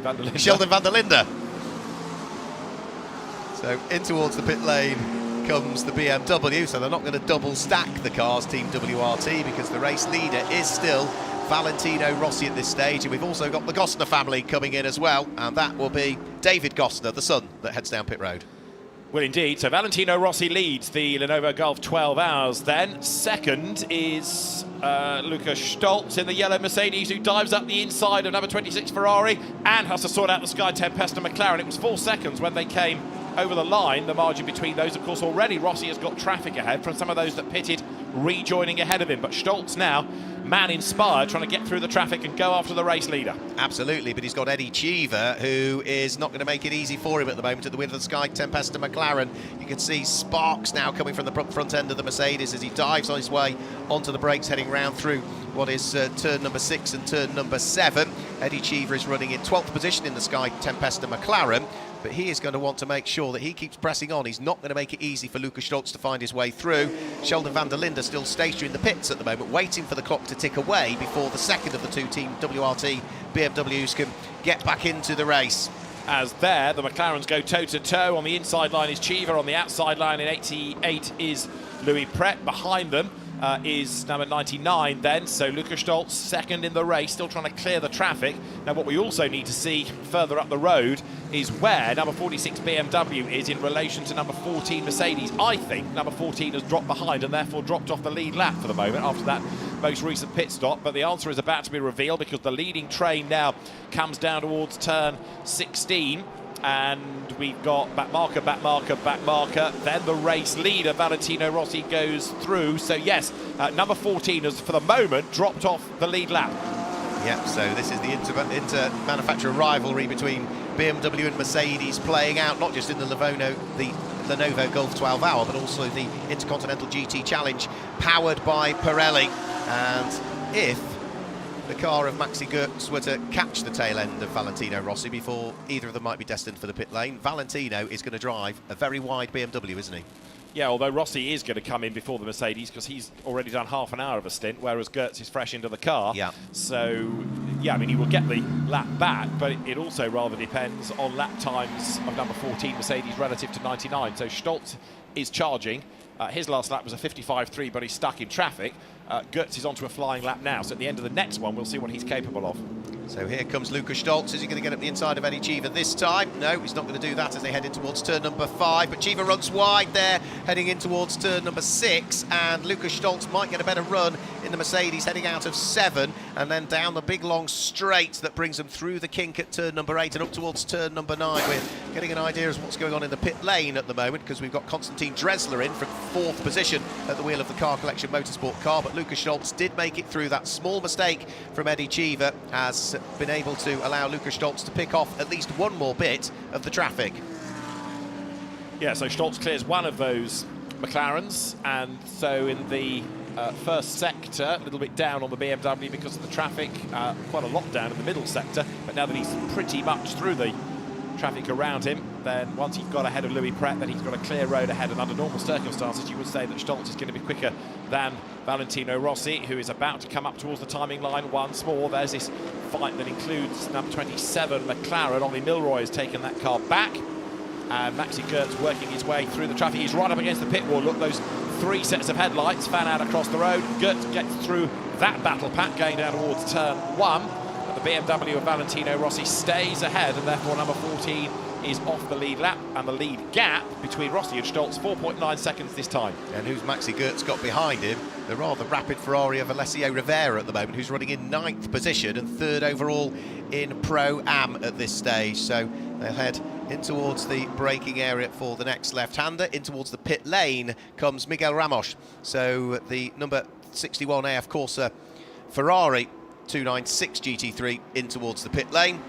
But for Lukas Stolz, he needs to catch up a further almost 5 seconds to close in on the race-leading BMW in the hands of Valentino Rossi. But once he's got through traffic, that should be doable. The trouble is that as Rossi is getting through some of the back markers, it's adding to the list, therefore, that Stolz has got to get through as well. So now, for example, it's not just the McLaren, he's also got number 7 Porsche of Daniel Aleman to clear. So there is Rossi, and then you've got 1, 2, 3, 4, 5 cars still between him and Stolz. And even though they're back markers, their pace is still good, and under balance of performance, it's not a walk in the park to get through the traffic. Stolz really deep into turn 9 there. Very, very deep in towards turn 9. He might get a little bit of that time back on the exit of the corner. He's still got Eddie Cheever right behind him. He's closing in onto the coattails of the car of Louis Pret that lies ahead, which is the number 88 McLaren, but that is also bottled up behind the number 7 Daniel Aleman Porsche at this stage. Aleman running there in 8th position. The car that's behind him is running in 10th position, and then the car that's behind that is running in 2nd position. And that's the beauty of the safety cars, isn't it? They all get bunched up, but they're all not necessarily in the right order because they're all on different laps. As Louis Pret dives up the inside of Daniel Aleman, can't quite make it through, and that will compromise the exit speed coming out of turn number 16 for the McLaren. So Lukas Stolz think, right, OK, the gap's on the right-hand side. I'm going to have to go all the way around the outside at turn number 1 to make it stick, and he does it. Gets past the McLaren, has to get past the Porsche next. So Daniel Aleman through. Louis Pret is under attack because right up there behind him in 93 is Eddie Cheever. Over the brow they come, the 2 McLarens together. Stolz has cleared them. You've also got Ollie Milroy in the midst of all of that as well. Here comes Stolz round the outside of Daniel Aleman. He's done it. He's ahead going into turn 5. That's only lappery, but it is absolutely vital to get it done as quickly as. Absolutely, and you can see there was a little touch there also between Louis Perret and Eddie Cheever as they headed over the top part of the circuit at turn number 3 and turn number 4. Lightest of touches between the two McLarens. Chris is down there in the pit lane. Yeah, with two Seeds Motorsports, excuse me, and I found Ian Loggy, who decided to go off to the screens. Ian, you had a rather eventful stint now. Easter's behind the wheel. Talk us through it. So we started okay, first 5-6 laps were all great, and then my foot was stuck to the pedal with the pickup and the heat off the pedals. So every time I wanted to come off the pedal and go to the brake, my foot was stuck to the throttle. So I had to lift 20-30 metres before, pull my foot off the throttle, and then go to the brake. So the whole thing was a mess. So you and Issa have the most amount of driving time with this, because obviously Alfredo Zubair is not doing too much of the driving here. Are you getting back in the car later on? Is that your stint done? 4 hours to go now, I'll be back in. How long till you go back in the car then? I would say an hour. Okay, so we'll look forward to seeing Ian Loggy back behind the wheel. Good luck. Of course, back up to you guys. More boot repairs required. The teams, as part of their kit these days, have this amazing glue that repairs boots. It is a regular thing that over the course of long distance races with the abuse they get on the pedals, the sole starts to peel away, and as soon as you're out of the car, the glue goes on, and they, in about 15 minutes, are as good as almost new. Once again, Ian Loggy may well have had to do the same thing. You're talking from first-hand experience there, are you, this weekend? Yes, because I've got one good shoe, one good leg, and one of the teams has been looking after trainer repairs to keep me on track. Yeah. It's amazing what you learn, I tell you, being in a pit lane. I could tell that had come from your experience and conversations this weekend. I just knew that's where that was coming from. Axel Jeffries is going well, isn't he, now at the wheel of the number 26 Ferrari. That's the light blue and red machine, the Revel and Carrera back cars. So if you collect models, I'm sure Carrera and Revel will probably be producing one of this car before too much longer. And that's another car again that you know when Axel Jeffries is behind the wheel of it. It's a bit like the Alessio Rivera Ferrari. Straight away, the body language changes in the car as soon as that driver's behind the wheel. Just comes alive, doesn't it? Axel Jeffries, the Zimbabwean driver, who's made a name for himself in GT racing, having got as far as GP3 in single-seaters. Right, through underneath the gantry there, just goes Lucas Stoltz, but he's lost time on this restart thanks to the traffic. We had the gap at about 5 seconds. It's now just under 7. So while he's been trying to get through back markers, so that gap has widened. And then, as the McLarens come into view, we need to have another look at what Valentino Rossi has got ahead of him and maybe between him and Stoltz. Rossi, who is now 40 minutes into a stint. And the light still fading, just about from our vantage point, see what's in the distance, but it will get darker before much longer. But of course it tricks you a little bit, this place, just because of the brightness of the floodlights all around it. Yeah, you can just see in the background of the shot there, there's still sort of an orangey hue in the sky at the moment. Not much, but there's just that tinge of orange as the sun is slowly disappearing over the horizon. Of course, in this part of the world, it doesn't take long. When the sun starts to drop, it disappears from daylight to full darkness rather quickly. Well, we are now just about 2/3 of the way through this race, so we've got 4 hours and a few seconds to go still in this 12th running of the Lenovo Gulf 12 Hours here at Yas Marina, and 223 laps now have been completed by our race leading car of Valentino Rossi, who is, over the course of that last lap, about 0.2 of a second slower than Lucas Stoltz, who has largely dealt with all of the traffic now. The car that you can see just up the road from him should now be the race leader, but looking in the distance, there's going to be another raft of traffic to deal with before too much longer, including the number 75 Sun Energy car in the hands of Dominic Baumann, as we go back down to Chris in the pit lane. Yeah, you asked me to find out if the AMG needs to change brakes at 99. Maro's answer was, let's see. There's no definitive answer. It's a 50-50 shot. We've got 3 hours to figure that out, I think, or just over 3 hours to figure out if they need to change brakes. So I guess it's a waiting game for us. Cards close to chest. Indeed so. Yeah, 4 hours to go, just under by 40 seconds. 4 hours of the race remaining, therefore, and we will see. But 12 hours of Bathurst you can get away without changing. There are some races where you can go 16 hours without needing to worry about brakes. So, yeah. I think Mara might actually have given us the answer there in his own way. Team manager of car number 61 is being ushered to race control immediately. That does suggest there's going to be a conversation to be had before too much longer. Yeah, 61 currently is Laurent Demise, but we've seen that in the odd scrape over the course of the race. Here comes Valentino Rossi, then down toward turn 16. Just up the road ahead is Dominic Baumann in number 75 Mercedes. So BMW goes through. Now the margin that Valley has over Lukas Stoltz this time has gone up again, markedly, in fact, 7.3 seconds. So that was another half a second lost by Lukas Stoltz. Now, is that purely traffic? Is he absolutely stuck in a raft of traffic? I think he's stuck in a little bit of traffic at the moment, isn't he? Yeah, and Valentino Rossi, whilst he's got traffic ahead of him, it's not slow traffic, is it? Because the number 75 car is in the hands of Dominic Baumann, who is, without question, probably one of the stars in the Sun Energy number 75 car. And so down the straight goes our race leader. The car that's behind him is Maxi Goetz, who is, of course, looking to try and get the number 14 2Cs Mercedes back on to the lead lap of the race. So that will be what he is fully focused on at the moment. He's now, I suppose, in a similar position to the 99 was earlier on, wasn't it? You know, need to get back on the lead lap at some point. Still loads of time in which to do it, but the longer you leave it, the more difficult it will become. We've got all the other pit stops to factor into it, and what's to say we might not get another safety car as well. So if you get it done, and then you get the safety car, you're in a much stronger position. If you leave it late and don't get one, you're stuffed. So Valentino Rossi leading the way, 7 seconds clear of Lukas Stoltz in number 99, who on the most recent lap was a little bit slower in sector 1, a little bit slower again in sector 2. And number 46 BMW also on 7 imposed pit stops right now. So it's 7 apiece between the BMW and the 99 and 14 Mercedes AMGs in terms of the regulation stops. So they've all done 7 out of the 10.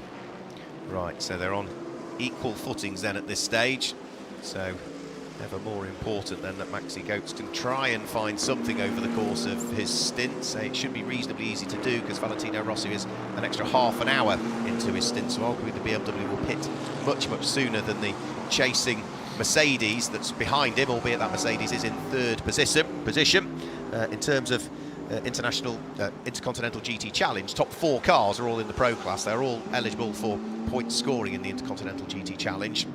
So Valentino Rossi, Lukas Stoltz, Maxi Goetz and Lucas Auer. We've still got the leading AM car in 5th place at the moment. Car Collection Motorsport have always been right at the sharp end. They are not on the lead lap, but they are still ahead of all of the Pro-Am cars at this stage. And they've still got the trump card of Joel Stern to play. Yep.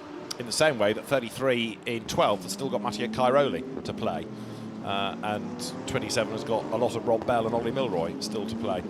So the way the teams divide this out, especially where you've got to incorporate AM drivers, really is fascinating, and you can see how they attack it so that you've got your faster drivers for later in the race, which is when you potentially will need it. You've also, of course, then afforded the AM the track time for which he's probably done the paying. Yes, that's the thing, isn't it? Yeah, trying to, where you've got the paying customer, try and equate the track time as much as you possibly can, whilst also meeting the minimum requirements of the regulations. So let him be happy, he will get his drive time in, and the pros will, if you like, be paid come what may. But a happy customer will come back. The Gosselin Mercedes goes over the line. They're also being summoned to race control, so their travails continue. But up front, Rossi to Stoltz, 7.5 seconds, with Maxi Goetz in 3rd place, and he is lapping quicker than the 2 ahead of him. Getting an idea of what's going on at the moment with Ollie Milroy, who is now behind the wheel of the number 27 Optimum Motorsport McLaren. He is not far off these 2 McLarens that are still busy squabbling away. We saw a bit of contact between them a few laps ago. Louis Perret driving for Garage 59, the Sky Tempesta car of Eddie Cheever directly behind. They're pretty much nose to tail, but look behind them, there's another good little squabble that's going on. Axel Jeffries, who isn't a slouch, at the wheel of the number 26 Racing 1 Ferrari, but he behind him also has another car to worry about, which is another quick car, another car that's now in the hands of David Fuminelli, the Kessel Racing number 11 Ferrari, and just off that, as I say, is the next of the quick McLarens, which is going to be Ollie Milroy in 6th place. So all of the cars that Ollie is catching are cars that are behind him in the race at the moment. Now, Lukas Stoltz is not that far away from another pit stop because he stayed in the car, didn't he? Yeah. And so he's been in it now for an hour and 54 minutes. 2.5 hours is the maximum you can do in one stint. A stint does not reset when you go down the pit lane in these regulations. I know it does at Spa, but not here. It only resets if there's a driver change. So if you're staying in the car, it still counts as one stint. Hence it's an hour and 54 from Lukas Stoltz. He's not been out on track all that time. He has had a pit stop for obvious reasons, but it still counts as one overall stint. Out of the chicane, Axel Jeffries then in number 26, the Ferrari with the Carrera sponsorship. The company, or one of the companies, owned by Stefan Göring, himself a GT racer, avid Ferrari collector and watch collector, and goes then down towards turn 9, out of which there is Stolz, and he's got himself a bit stuck behind Konstantin Dresler, hasn't he, at the moment, and that's not what he wants to be. No, and that's going to be a quick Porsche, isn't it, with Konstantin behind the wheel of it, because it's running there in 5th place overall, whereas Lukas Stolz is there in 2nd position. So there's a couple of laps between the relative Porsche and Mercedes. Last time through, Konstantin Dresler did a 1 minute 53.9. Lukas Stolz was a 1 minute 53.5. So now he's caught the Porsche. It is going to be compromising his pace, and he really wants to just keep cracking on if he can. So out of turn number 16, back over the start-finish line. He's nowhere near close enough still as they head up towards turn 1 to try anything, but it doesn't stop him flashing his lights and using all of the curb on the way into turn 1. There goes Louis Perret. He still sits there in what is 9th position, with Eddie Cheever right behind him in 10th place. So those two McLarens, remember, are still fighting for position. A little bit of contact up here at this part of the circuit, just after we'd got the race back underway following the extended safety car period, because of the problems that befell the Stefano Borghi Tsunami Porsche, which put it out on the spot when it clogged the barriers on the run in towards turn number 5.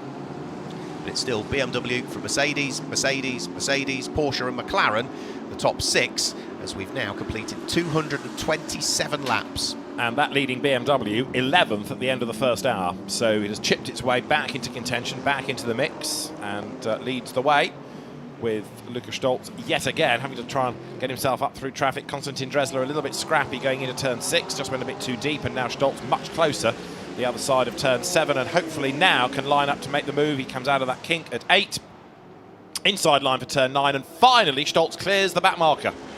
5-second penalty for the number 73 MP racing car next time through, which is going to be the Gosner family.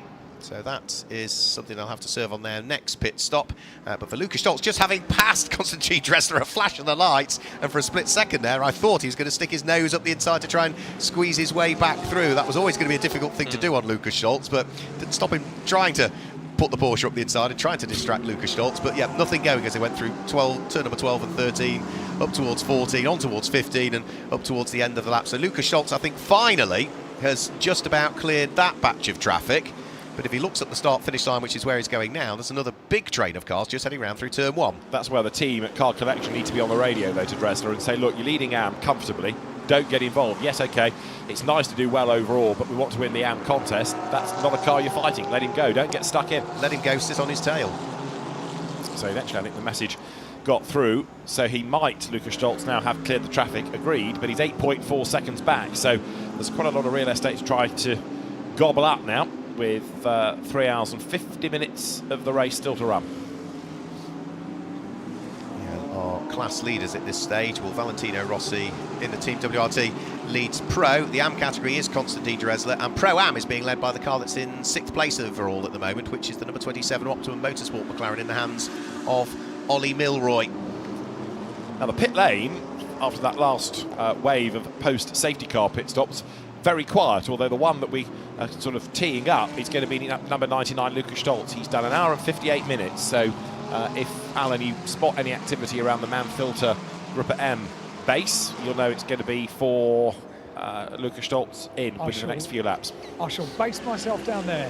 Do you know, it's funny, because as soon as it gets dark at a motor race, everyone starts to get a little bit weary. As soon as the sun goes down, it's a natural thing. The difference here at Yas Marina is you come into the pit lane, it's daylight. I mean, it is absolute daylight. So you are rejuvenated and energised when you get back into the pit lane. It's a really unique place, this. Yeah, it is. Yes. There's a great battle going on out on track, isn't there, between Louis Pret and Eddie Cheever.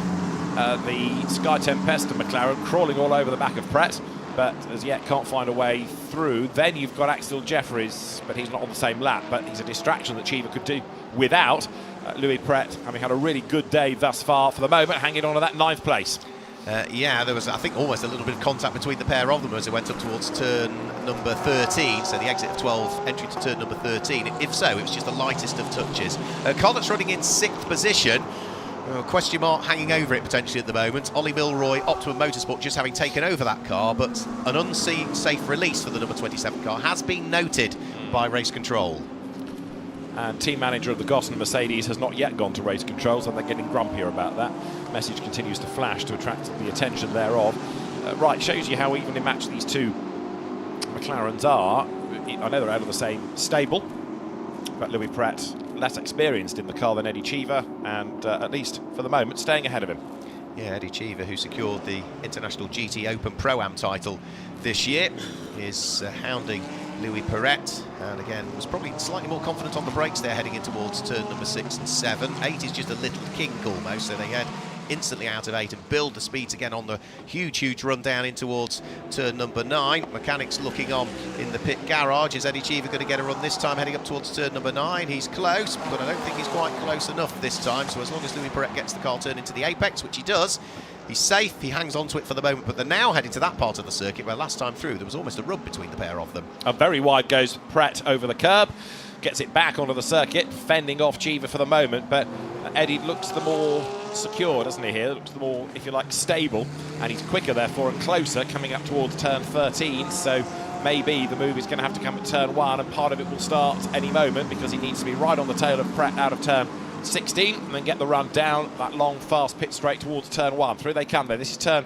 15 out of the right into the sharper right of 16, and this is where Cheever needs to pull the pin and try and get the line all the way down to turn 1. I think he's close enough to do it this time.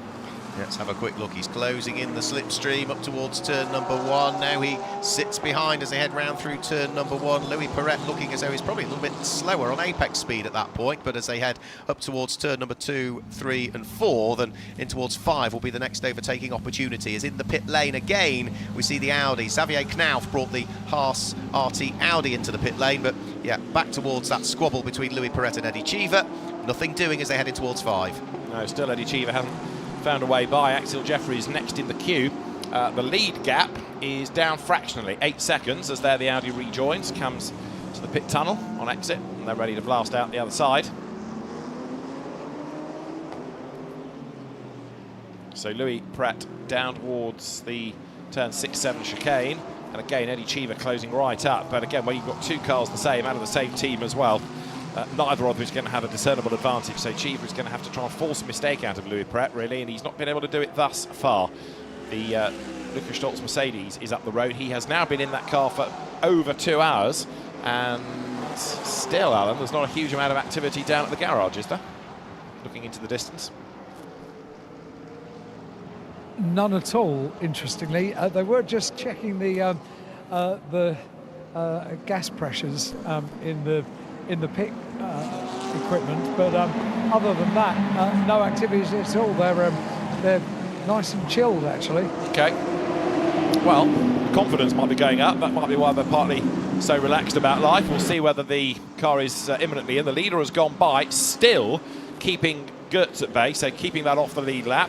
Change of the McLarens as Cheever gets ahead of Pret, finally coming through 15 and instantly gets away. So as the McLarens go through, the lead gap down by 0.6 of a second. Now Lukas Stoltz is getting on with the program here. He's brought it down from 8 to 7.4. So 0.6 of a second gain. This is what we were anticipating. Of course, that's a much lighter Mercedes now, coming towards the end of a stint, so it's lighter on fuel. This might be Stoltz's final hurrah, of course, before he comes into the pit lane. Yeah, so yeah, well, surely can't be too much longer before he heads in towards the pit lane. 2.5 hours is the maximum driving stint, so he could stay out there if they've got the fuel and the tyres and the car underneath them for another 26 minutes or so, but we haven't seen anybody go too close towards the maximum driving time.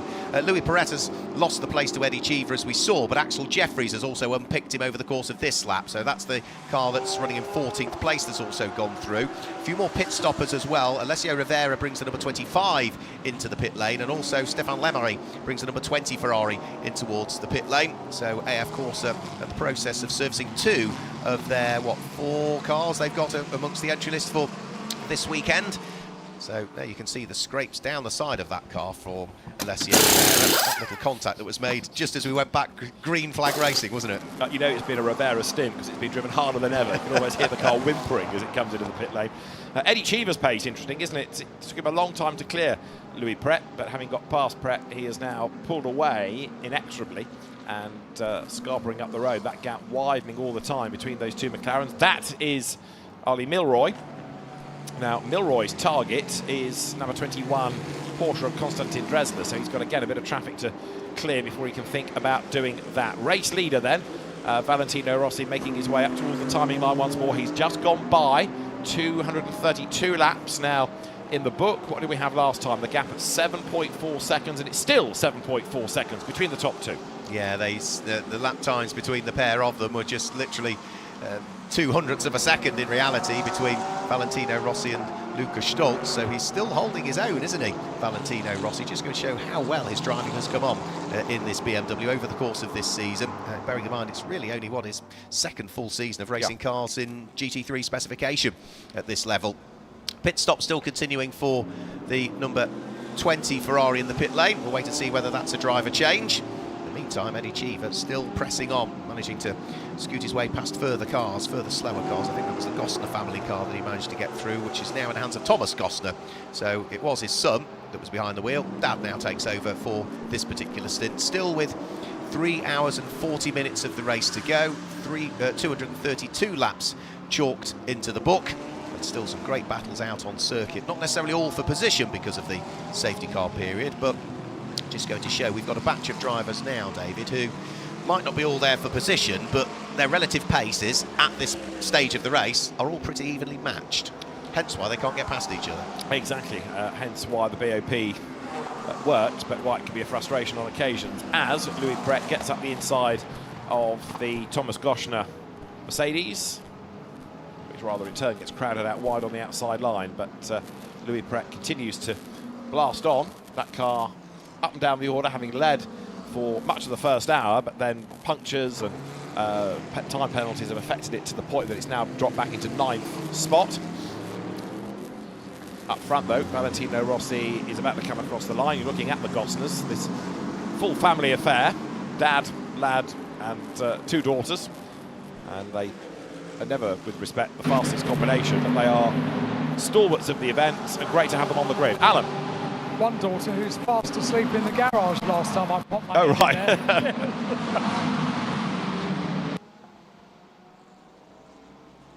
Can't pretend that didn't make me slightly jealous, if I'm perfectly honest, but I'll just have another little look. And no, she's still absolutely fast asleep. Oh, no. One assumes she's not about to jump into the car and have another stint, therefore. No, she's woken up now. Ah. Yeah. Should have kept the noise down, really, shouldn't you? But it's Manuela who has just woken up, and she does have her toucan jacket on. So a great tradition here now. Well, it is. 12 Did we ever get to the bottom of why there was a toucan? No idea. All I know is that she had to take it off to do the interview. Why? So it's I think it's not a standard team issue. I think what the problem is, I think it's a personal choice. Oh, okay. I mean, it's very colourful and very bright. Well, I think you should go and talk to one of the Gosners because they're still going. They're doing better than some, as in they're still in the race. They might not be the quickest combination, but it's good to have teams like that involved in it, isn't it? Do you know, I can organise that. I look forward to it. I don't think our coverage would be complete without it, so I shall organise this now. I'll leave that with you. In the meantime, we're looking at number 46, which is rapidly being caught by Luca Stolz. Suddenly, that gap, 8 seconds, 7.4, now 5.6. So Valentino Rossi's lead is diminishing. Did I just come back in as you gave Alan Hyde the Pelican brief there? Thank you very much. Yeah. Thank you very much. You're welcome. Keep digging. And if you're wondering, rearranging my tumble. And if you're wondering why, it's because the Gosner family suddenly, is it Manuela always wears a shirt with a pelican on, doesn't he? What, it's a toucan? Oh, it's a toucan. Yeah, we made that mistake last year, didn't we? We did say earlier on that toucan play at that game, so we've left Alan to it. You got that one in, did you? Yeah. Right, okay. But thank you for the pelican brief. I'll file that one away and ignore it later. Right, Rossi through, and gap back up again. So Stolz on the last lap encounters a bit more traffic. So from 5 seconds and change, back up to 7.4. 2.6. Interesting. So Valentino Rossi starting to see ever looming larger in his mirror Maxi Goetz as he begins to close in down the straight and in towards the braking area. We go back to the pit lane with Alan Hyde. What you're going to like about this is going to be the television debut of the Toucan jacket, because it is going to air. Manuela is with me. We've been talking about this all weekend. Yeah, it's my happy sweatshirt, and I wear it every time I come to Abu Dhabi because it's sun. And we all love this race. We are here now, I don't know, 5th or 6th time to take part, and it's the race we enjoy most. And we are waiting for so hot all year, and no, we enjoy a lot. Is it? It's the one that you look forward to all year, is it? It's the sort of end of season family event, isn't it? It's a little bit like that, because it's a race not from the championship, so no one it's itself, so it's much more enjoyable, and everyone takes it much easier. So what have been the challenges this week for the team? Because you are just a small team, you're a family team, so what have been the challenges this year? For a small team with a DD3 car, just one car, it's always a lot of challenges. But I have to say, this year we did every year we do one step higher, and the team improves, and we get more experience and a lot of things. And this year everything is going quite well so far. So the thing that threw me earlier on, the thing I found difficult earlier on, was all the team are wearing Ferrari Challenge suits, and we're not in a Ferrari. Yeah, I know. I saw that in the first day. I said, "Oh my God!" That no, we are improving the technical experience, but we have to work on the outfits. Yeah, well, exactly right. To the other things that you drive, how would you describe this Mercedes to drive? Oh, I love the Mercedes. It's a fantastic GT3 car. During the year we are taking part in the Ferrari Challenge Championship, which is a cup car, which is a fantastic car. But the GT3 is one level higher, and the Mercedes is an amazing car, and we love to drive it here around Abu Dhabi. Manuela, I absolutely love your enthusiasm for this event, and the fact the family are here all racing together. There was just one thing I said. Did I see you just having a doze? Were you asleep? I was really asleep. But I had a double stint, then another stint, and but I have to do the last one. You've been working hard and you've got one more stint to do. Yes. So I was repeating the turns of the course. Well, I'm sorry I disturbed the sleep, but thank you so much for talking to us. Thank you so much. Thank you so much. Ciao. Manuela Goetz down here in pit lane, which is absolutely fantastic. A family event and a little toucan as well. There you go. What more could you ask for? Mission accomplished, Alan. Well done. And as you've been doing that, so 73, the Costner Mercedes into the pit lane for its next regulation pit stop. But yeah, the event needs people like the Costners. Privateers, they're not here to win, they're just here to have fun. It absolutely does. Her enthusiasm, when you make eye contact with her during the interview, it was exactly the same last year. It's just a passion and enjoyment. It's an effervescent passion, yeah. and it's fantastic. Now, Manuela Gulf was saying that she needed a little nap after a long stint. Lucas Stoltz might be the same, Alan, because he's still in the car and he has been for 2 hours and 13 minutes and counting. So he can't be far off a pit stop, he says yet again. I'm not that far away, because the Gossler's garage is just a door down from no activity, nothing to see here. Nothing to see here. One of the team actually a little bit earlier on, when resting, was doing something I've never seen before, using a bottle of mineral water as a pillow. I can't imagine it's particularly comfy, but it just went into the sort of into the nape of the neck, and it seemed to do the job. Water to rest your head and go to sleep. That would be like a pill-o. There we go. Right. Give it space to breathe. Listen, it takes skill to be this bad. Don't knock it. Right. Any more aviary-related news from the pits, or can we put the toucan away for now? No. I'm just pleased she had the jacket. We've talked about it throughout the course of this week, and there it is. It makes a colourful and joyful return. What was it? Manuela called it my happy jacket.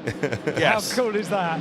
Exactly. She was certainly very happy, and you're right in saying, this event needs people like that. The focus next year, because it's not part of the Intercontinental GT Challenge powered by Pirelli. Next year, the Lenovo Gulf 12 Hours, it returned back to sort of more of a pro-am arrangement, possibly moving away from what is a 12-hour race to a 2-part 12-hour race as we used to have. And also, of course, there'll be extra slots that are available. So the winner of the Winter Masters, which is the Portimao race, which brings the spirit of the Gulf 12 Hours into Europe for the first time, and takes place on the 3rd of February. The winners of that are going to be allocated spaces for next year's running of the Lenovo Gulf 12 Hour, aren't they? Yeah, I mean, in those sort of earlier days, it was, in a sense, a bit of a catch-all, but therefore there was extra opportunities for people to come and race, whether you had a Cup car, a GT3, a GT4, or even for a time there were prototypes. Again, GT3 is so strong globally, there are so many cars available. Some of the AMs thinking, well, it's now a bit serious, a 12-hour Intercontinental GT Challenge race. They might be tempted back without IGTC. Yeah, I don't know what the class structure is going to be for next year, but it may well be back to multi-class again. We might see the Cup cars back, we might see the GT4s back. I don't know, it's not been announced as yet. But I suspect one or two of the teams, or the drivers, that have thought, no, I don't really want to spend my time on the track against all these manufacturer pro drivers, may well say, yeah, great, I'm back, count me in. Where do I sign? And it's going to be interesting to see how the Portimao race fares up again, which is going to be what, first weekend of Feb? 3rd of February, yep, scheduled to be at Portimao, which will be a GT3 and GT4 race, won't it?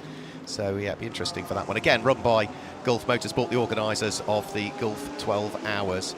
So Lukas Stolz, having got past Valentino Rossi, Maxi Goetz, having got past Valentino Rossi on track, is now starting to pull away. So that important overtake gets the number 14 Mercedes back on the lead lap. Lukas Stolz, who we see heading up towards turn number 1 now in the 2nd place Mercedes, is 6.4 seconds behind Valentino Rossi, but was only less than a 1/10 of a second quicker than him last time through. Yeah, it was hovering around the 8 mark, then it came down markedly, and now it's plateaued again.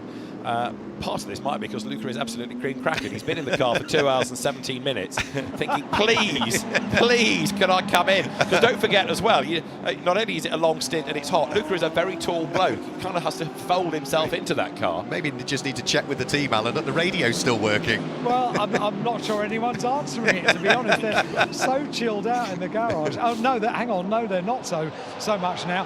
They're having a little meeting.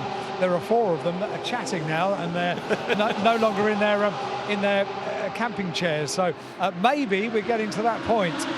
Somebody's noticed that they've not been in for a while. Suddenly you've come in. I think it was Luca that one of the team came up to me yesterday and said, and I think it was in reference to Luca, that said, please interview him when he gets out the car.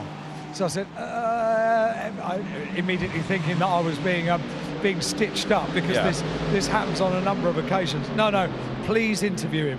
So I said, any particular reason? Yes, he absolutely hates being interviewed. So I said, oh, right, okay, thanks very much indeed. Yeah. Well, it's all irrelevant because you wouldn't be able to reach. No, it would be one of those achy arm moments. Yeah, exactly. Yeah. Borrow the Gosner's ladder that they needed for the fuel churn. Oh, that's a good idea. And you'll be there. What an exceptional idea. The point being that Lukas Stolz is jolly tall. I'm not being hidist. Oh, that's very good. And the other point is that, of course, I'm almost part of the family with the Gosners now, so I'm fully expecting to be invited to Christmas lunch. Well, as long as you wear your toucan pullover, that'll be fine. Yes, exactly. I want a happy jacket too. If you don't appear at a toka meeting next year with a toucan on your chest, then Mr. Gow and I will have words to get rid of you. I look forward to the moment. We've got the 88 car into pit lane. The garage 59 McLaren is into pit lane, and driver change soon to be effected, I reckon. Fuel is going in at the moment, so 88. Louis Pret it was. That time we had a Marvin Kirchhoff stint, I think, again, isn't it? I would have thought so, yeah, because Alexander West was in one just before Louis Perret. So, yeah, if you're following the natural pattern, then you'd expect Marvin Kirchhofer to get behind the wheel, because he's not done that much, has he, as yet, Marvin Kirchhofer? Looks like Alexander West getting back into me. Again, could be. They want to keep Marvin for a double stint to the very end. Yeah. And also, it's not only keep one driver, it's also satisfy the regulations with the other. So if Alexander West hasn't done, or Louis Perret hasn't done the regulation drive time, you need to make sure that box is ticked. Alan? Just to confirm that Marvin is standing by and actually taking photographs of the pit stop. So he's got his overalls sort of wrapped around his waist, and is watching on and talking to the team at the moment. Did we have an update on Sean Balfe, by the way? Only, Alan, that he was taken to hospital for some X-rays on his ankle and his ribs, but no further update from that as yet. Yeah, okay, well, I will give an update in as much as it's nothing official, but I've spoken to him firsthand because he has been back at the circuit, which is good news. He's in a wheelchair. He has done exactly what you did, David, and is wearing a boot as well. And you know, I just felt really sorry for him. What the engineer said about him just constantly apologising, he was saying to me that it was just such a treat to be back associated with McLaren and to be racing here, and he just felt incredibly sorry. And I said, do not worry, I'm not going to put a microphone or a camera in front of you just to know you're okay. And he said, as okay as I can be. His ribs are sore, and unfortunately he's hurt his leg, and it's in one of your Addison boots. Well, you see our stock trends, don't I? Clearly. Everyone's been asking what it's all about, so Sean clearly felt he had to go and get one. Yeah. Wants to be down with the cool kids, does Absolutely. he? Yeah. Absolutely. Yeah. Addison starts a trend. Now, there's a sentence I never thought I'd say. For one night only. Yeah. Oh, well. Get well soon, Sean Balfe. Yeah, exactly. From all of us, yeah, very much so. Yeah. Antares O heads into the pit lane at the wheel of number 33 Herberth Motorsport Porsche. Looks as though he's going to have a driver change here as well. So refuelling is done and dusted. Car goes onto the air jacks. And who's going to jump back inside that number 33 car? It's been a while since we've seen Matteo Carioli behind the wheel of the car, so you would have thought possibly him, and I think it is, isn't it, looking at the helmet? Yeah, I would say that was Cairoli. So Matteo Cairoli into the car. He has had one stint and was very, very rapid, but again, they need to make sure that the other two drivers' regulation times are satisfied, and now they can probably use him to the very end. Luca Stoltz has got less than 8 minutes to come into the pits, and he doesn't come in this time. If he goes over the 2.5 hours continuous drive time, then there's going to be a problem, and he's done 2 hours and 22, and it's going to be about 2 hours and 25, give or take, by the time he completes the next lap. So he's running out of time to come to the pit lane, although there are finally people emerging from the Grupper M garage. So it looks as though maybe at the end of this next lap, Luca Stoltz will be persuaded, cajoled into the pit lane. They'll have to lay a food trail or something to entice him in. Some breadcrumbs. Yeah, He could probably do one more lap there after, but after that, then it'd be getting slightly marginal, wouldn't it? We've also got into the pit lane Eddie Cheever, so Sky Tempesta Racing are in, and that is a change of driver that is taking place. Who have we not seen in that car for a while? It's been a while since we've seen Chris Froggatt, is it not, in that car? It is. So I think I can see Chris standing behind the car, ready to run around and leap in. Alan? Yeah, just to say you're absolutely correct about this pending pit stop, and we do have Michael Grenier standing by. He's suited, he's helmeted, he's ready to go. He's got the little cushion for the seat as well. So, so I guess, yeah, when you've got a really tall driver, everyone else needs to carry a little bit of a booster, because I guess you would put the driving settings at the maximum that they would be as default, because you can add bits into the seat, but you can't necessarily take bits out. No, indeed. So Michael Grenier, I think he's probably the shorter of the three. Will have the extra cushions to help him, and imminently, therefore, Luca Stoltz will be due to the pit lane. 2 hours and 24 minutes on the clock.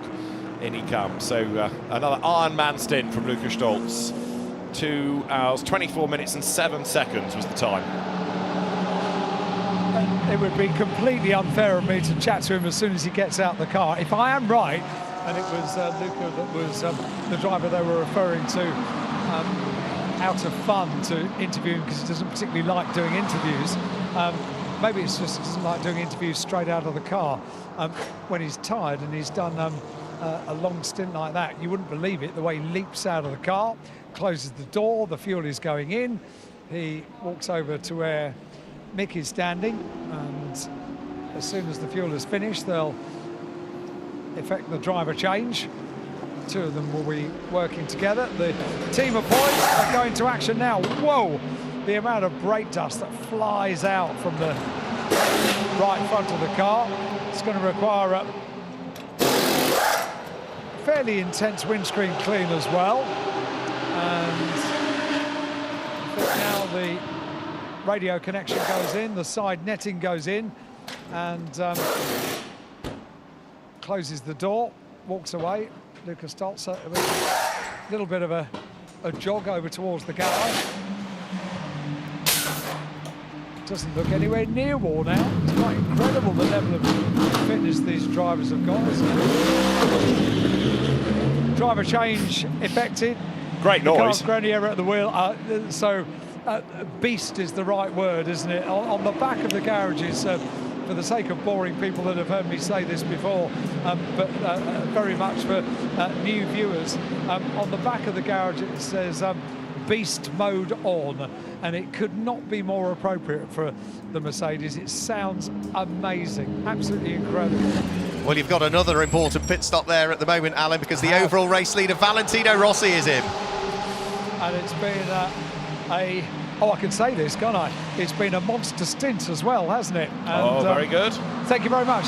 I nearly used that to a driver yesterday that's sponsored by Red Bull, and I had to put the handbrake on at the very last minute and realised it was a very inappropriate thing to say, but I can say it about Valentino because he's done great work, been leading the race here for the Lenovo Gulf 12 hours.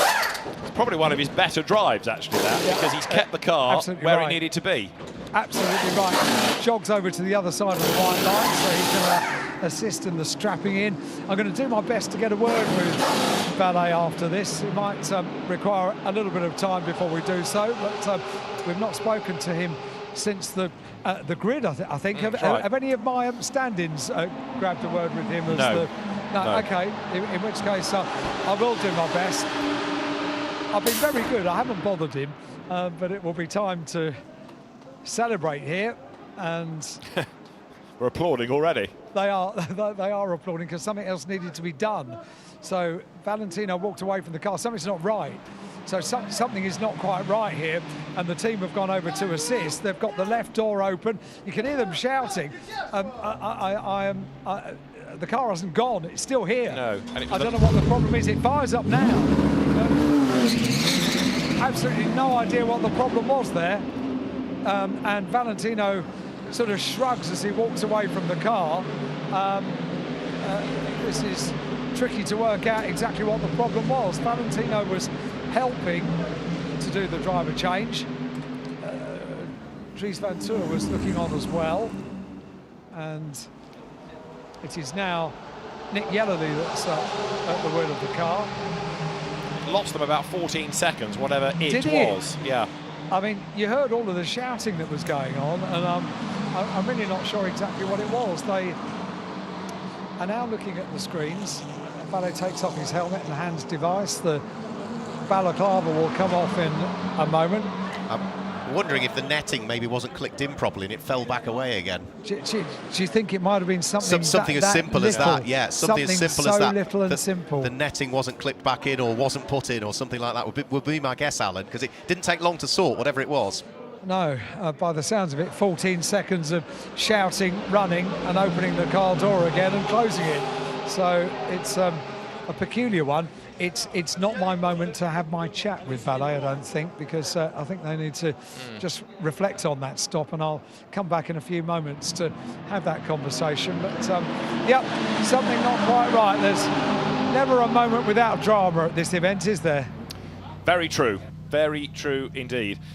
So yeah, we'd like to hear from Vale about his stint. We'd also like to find out from somebody what the problem was all about. Number 14 has just been through the pit lane as well, so that is its 8th stop. So it's on as even now. The top 3 are all on 8 regulation pit stops, so they've got 2 to go. I do notice that the number 46 car's gone back out there, but it's still ticking away as Valentino Rossi behind the wheel, so the stint time is still clocking up at the moment. It did that earlier. Did it? Right, took okay. a lap or 2 for it to correct itself. Tell us it was Dries Van Voor, even though we knew from what Alan had said that it was Dries of the car, behind the wheel of the car, I should say. So, race leader is now Mikael Grenier. So I understand from Dries Van Voor, and he said, I can report this, it's not official. The problem was the pedal box was stuck. And I said, is it okay? He said, we have no idea. We don't know at this stage. So, yeah, that was the problem. So that's more severe than a bit of netting, isn't it? Yes. Absolutely. Yeah. You need to be in the correct driving position, and if you're not, if the pedal box is too close, that's going to be uncomfortable. If it's too far away, you're going to be stretching towards it. You're not going to be able to get full pressure on the brake, which is probably even worse.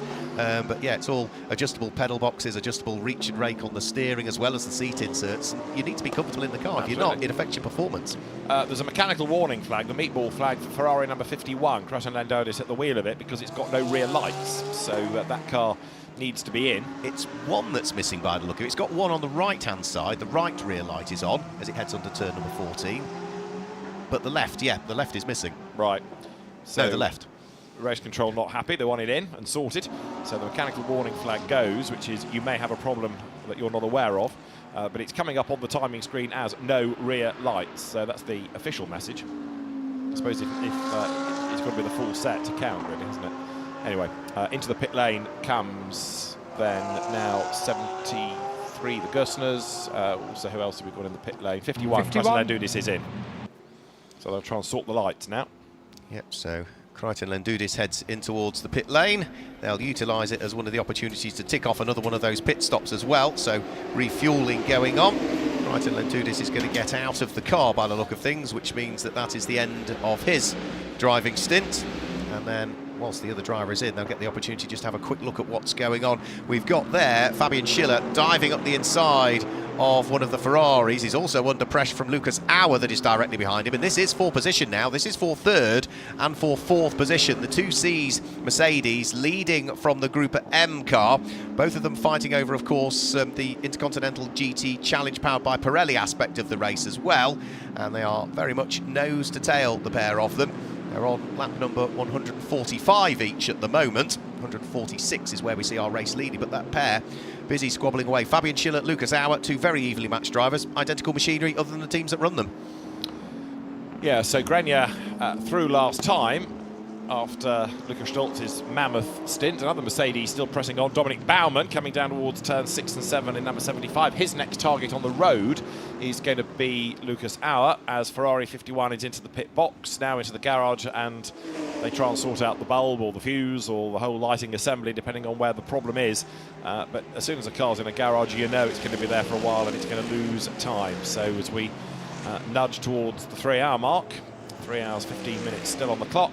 The race leader Mikael Grenier from in 2nd spot Nick Yellerly, number 46. In AM it remains number 21 Konstantin Dresler in 5th place overall, and Pro-Am remains the Ollie Milroy McLaren, but being chased by Dominic Baumann, so that's where the fight's going to be for honours in Pro-Am. But still, there is longer than a conventional, for example, World Challenge Europe Endurance Cup round to go. Yeah, so he might have had, the best part of nearly 3/4 of the race, but still 3 hours of it to go. And even after all of this racing, there's still only, 9 seconds between 1st and 2nd in the race between Mikael Grenier and the Team WRT number 46 BMW that was taken over by Nick Yellerly. Even though it's still showing Valentino Rossi, yeah. So I'm surprised actually that we've not had more noise from the team, because as you made the point, that the stint time is being continued, and that affects the other calculations. Well, not really in Pro, because there isn't a regulation on drive time there. It's only where you've got an AM or a bronze. The only thing it does do is you can't do more than 2.5 hours in one go. Yeah. But we know we've seen Valentino Rossi get out of the car, but I would have thought the team would be trying to identify now with the timekeeping service exactly who is behind the wheel. The scrutineers are having a look at Ferrari 51, and Alan is in the pits. Yeah, just to say, I've been watching Valentino describing to the team and describing as only an Italian can, with huge arm movements and shrugs and all sorts of very demonstrative explanations of exactly what the potential problem was. But bear in mind, he was leading the race and doing a quite superb job. The question is now, this pedal box, if it was stuck, was it causing a certain amount of awkwardness when Valentino was in the car as well?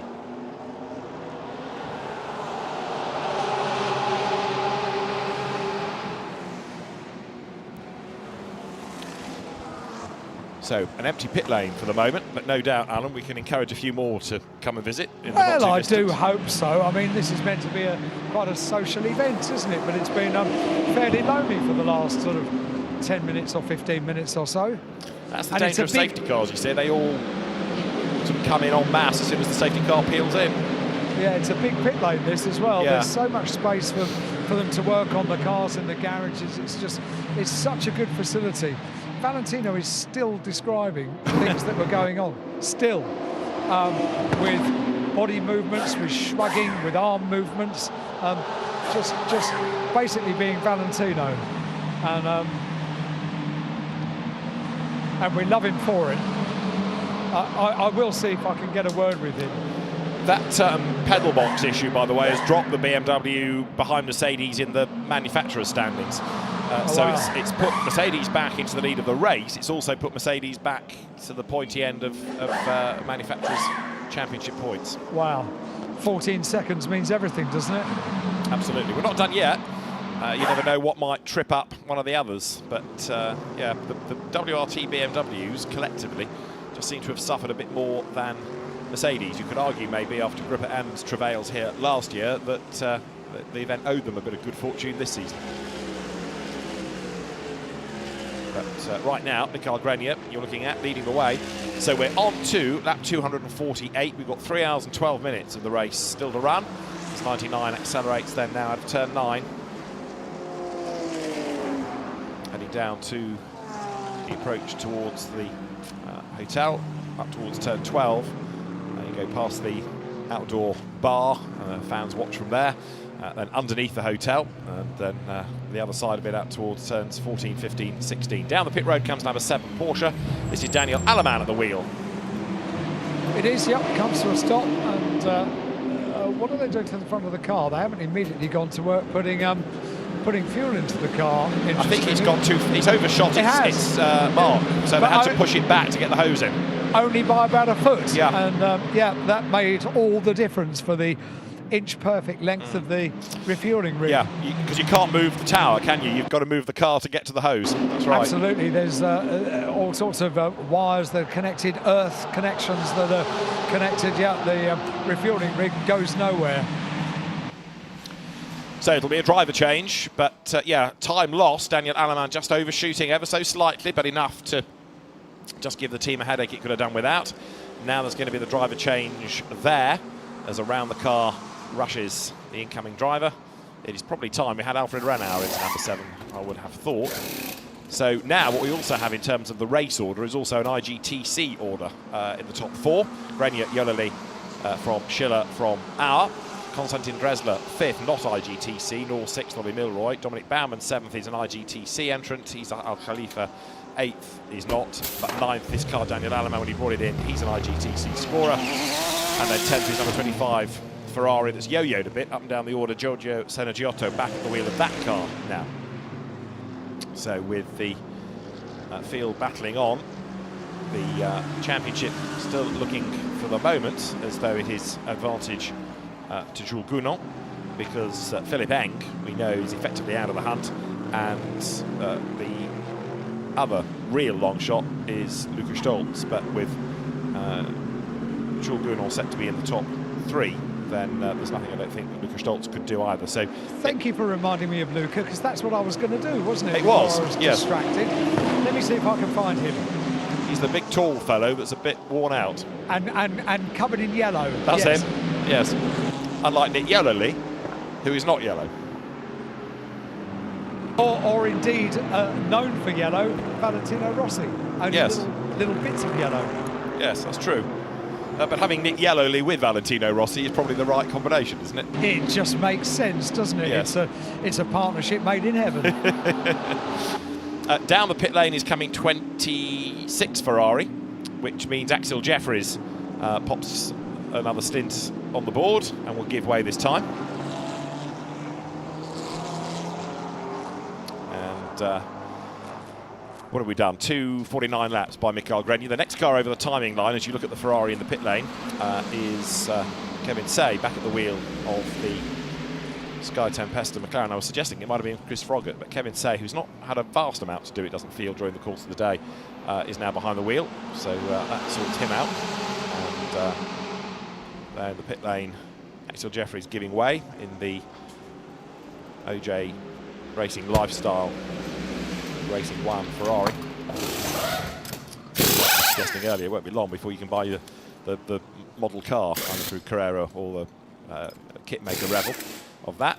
But that's another car, actually, that perhaps has defied expectations, because it's run pretty much trouble-free. It might have had the odd track limit incident, but actually that car has kept out of trouble and consistently had decent pace. It has, yeah. It's been a safe pair of hands, whether it be Omar Jackson behind the wheel, or Rami Asma, Axel Jeffries, or Zamin Jaffer, all with varying amounts of experience, but certainly for at least a couple of them, lots of experience of here racing in the Middle East, and therefore know Yas Marina very, very well indeed. And yeah, it's just a car that when you can't pick out either a highlight or a low point for it in the race, it's just one that's run faultlessly so far. Yeah. But still a long, long way to go as it heads out of the pit lane. And Axel Jeffries was behind the wheel of the car, and as it leaves the pit lane, that car is now in the hands of Axel Jeffries. Did he stay behind the wheel? I'm afraid I wasn't really paying enough attention, actually. I was having a look at lap times of other things just while that was heading all around in the background. I thought I'd seen him get out, but I confess I wasn't paying full attention. No, that's fine. No, I was literally only just coming back in after a very brief amount of respite, so I didn't get the chance to see any driver change with that one. But showing him as still behind the wheel, so we'll stick with that until any further correction has been made, which was made eventually for the number 46 car, wasn't it? Nick Yellowly now showing us behind the wheel of that rather than Valentino Rossi, so that has been corrected by our timekeepers. So we've got the final quarter of the race before too much longer coming off, so we are ticking through them. We have now ticked through 250 laps as well of this 12th running of the Lenovo Gulf 12 Hour, the final round of the 2023 Intercontinental GT Challenge, powered by Pirelli. Mercedes from BMW, from Mercedes, the leading Porsche is there in 5th place, the leading McLaren is in 6th place, the leading Ferrari is in 9th place at the moment, and the sole Audi that we've got in the hands of Gregory Survey is running in 15th place at the moment. And that's one of the cars that started well and has slowly sort of dropped back down through the order, the Audi, hasn't it, as we've cycled through these pit stops. Yeah, and I think that's the key to it, isn't it? Because some cars were flattered early on because you took sort of 6 of the IGTC cars out of the equation because they pitted early, they dropped to the bottom. And then we had that long full course yellow into safety car period because of Sean Balfe's accident. So it was a really odd order for the first couple of hours. We've got a yellow flag at turn 4, but it's just gone back in. So if there was a car off the road, it's all been sorted. And I did see a very slow there, Thomas Gostner, Mercedes, the number 73 car, going very, very slowly. It must have had a spin maybe, heading out of turn number 4, because it's only now just getting back up to pace. Lucas Auer has brought the number 77 Team Group M car in towards the pit lane. This is going to be another one of the pit stops ticked off for this car. I'm not sure for this particular car as to how many pit stops it's done. We know the leaders, the likes of Mikael Grenier, Nick Yellowly and Fabian Schiller have all done 8, but I'm not sure how many the 77 has done. He was always one less than the cars around it, wasn't it? So I'm not sure whether this is now number 8 for it or whether this is number 7. I'll try and get an answer in due course, as Gustner there makes a bit of a mistake at turn 6 and runs deep. Now, you said that car was slow, and even though there was an error there, or it looked like an error to go wide, maybe he was keeping out of the way because there is a problem. He spun and continued at turn 5, we understand, but Thomas Gostner's car clearly is not well. It's a very slow in-lap, this. Yes, it certainly looked as though there was an issue with that car that might have caused the spin in the first place, or it might have gone into some sort of limp mode as a result of the spin. A few more pit stops taking place. And one good thing that Thomas Gostner is doing is staying out of harm's way. So the Gostner family, which is, say, father, 2 daughters and son, who've been regulars here at the Gulf 12 Hours, as we heard from Manuela Gostner earlier on. It's Dad that's behind the wheel. He's, what, 66? Manuela, we spoke to earlier on, she's the elder of the 2 daughters. Karina is just a year younger than her, and David is the relative youngster in the family. So, very much a family affair. We've also got David Fumanelli vacating what I think is the number 11 Kessel Racing Ferrari now, and who is he about to hand that number 11 car over to? Now, is that going to be Antonio Diaz Pereira, or is it Scott Andrews? Couldn't quite tell by the time the camera moved. Scott Andrews, incidentally, we've been calling an American all weekend. He lives in Miami, but he's an Australian by birth, and very quick sports car and GT driver. As quick, if not quicker, than Fabian Schiller, but because he's based in America, he has an American license these days. Okay. And rather tricks the situation. He's racing the UK in things like the Waterhays Trophy for the festival, but he's an Aussie boy rather than an American. He's got an American license, though. Well, we've had some quick Australians and some quick Americans come over and race in Formula Ford in the UK over the years, haven't we? That's absolutely for sure. So it looks as though Thomas Gostner is managing to limp the car back around towards the pit lane. Hazard lights on to forewarn the cars that he was travelling slowly on the circuit. There might have been the odd white flag here and there indicating there's a slow-moving vehicle on track, but he's made the car all the way back round into the pit lane, and the team will go to work to see what's happening with that one. In the meantime, Ollie Milroy's in for Optimum Motorsport from 5th position, the number 27 McLaren, and from 7th place we can also see that Sun Energy 1 are in as well. So that's the car that was driven by Dominic Baumann in the stint that we've just had. He's about to hop out of that car. That's another car that's eligible for the Intercontinental GT Challenge powered by Pirelli. And let's wait and see. So Thomas Gostner out of the car. He's instantly looking around the back of the car, which suggests it was a mechanical issue, Alan. Yeah, exactly that, and looking on both sides at the back of the car as well, while he was walking back to behind the white line, which is what the driver needs to do if they get out of the car while the fuel is going in. I wonder, so it's Manuela who is getting into the car, I think. Yes, it is. So I spoke to Manuela, as Mark was just saying a little bit earlier on, and she hops into the left-hand side of the car. What are the team doing to the back of the car? At the moment they are just popping the new tyres on. Still one tyre left to do, which is on the left rear of the car. So once that goes on, it'll be interesting to see if they can do anything at the back of the car. Let me see.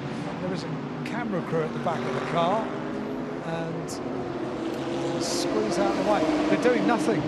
They're doing nothing to the car at all. So other than the regular things that they do during a pit stop, they are doing nothing extra on this. And there is a bit of damage to the under tray at the rear, on the right rear of the car. Other than that, I can't see anything from my vantage point. Yeah, there's some damage on just forward of the right-hand rear wheel as well that the cameraman was just picking up on. There is, and a little bit towards the front on the right-hand side as well, just in front of the exhaust outlet. So, interesting. It's not perfect, but it doesn't look too bad. No, well, it was accosted by an Audi earlier, wasn't it, that car, which caused it to spin, so it may well be associated with that damage that you can see. Is that the legacy? Yeah. Yeah, it could well be. You've got Sheldon van der Linde in towards the pit lane as well. We've also got now in the number 21 Car Collection Motorsport car in the hands of Konstantin Dresler as well. So that's another car towards the sharp end of this race. That was running in 4th position overall. So we're just about to reach the final quarter of this race. 3 hours and a few seconds to go. David Addison's taking a quick break, and rejoining me in commentary for another hour is Chris Milbourne. Chris, we're slowly ticking off the hours. We're getting there, but there's still a long way to go. There certainly is, and I've been talking to a few of the teams racing one. Axel Jeffrey's currently behind the wheel. He's going to actually double stint the car. I think Ramez Azam is going to do the final stint behind the wheel of that car later on this evening. Although we have seen a few of these strategies change up over the course of the 9 hours that we've successfully elapsed. Car 27, unsafe release, no further investigation necessary for that car. So what have they done? It's perfectly fine. No penalty for that. That's taken a while to come to that conclusion. That was a good hour and a half ago that cropped up on the screen. I think the admin is maybe backing up in race control. Car 21, the car collection motorsport car, now making its way out of the pit lane. There was a driver change, so out of the car has got Constantine. Behind the wheel is now Dustin Blattner, who had a fantastic stint earlier today as well in the later part of the afternoon, just before the sun set here. And I think, well, I don't think he's going to go all the way to the end. I don't think they can do a 3-hour stint like this. They're going to continue on, but of course they will have a driver change later on. But with Dustin behind the wheel, he doesn't have much experience compared to the rest of the field, but he's the rest of the team that he's currently with. But he certainly had a fantastic run earlier this afternoon. Also out, well, on the pit lane is Alan. Yeah, just finding out what happened to the Gosner car. Well, I've spoken to Dad.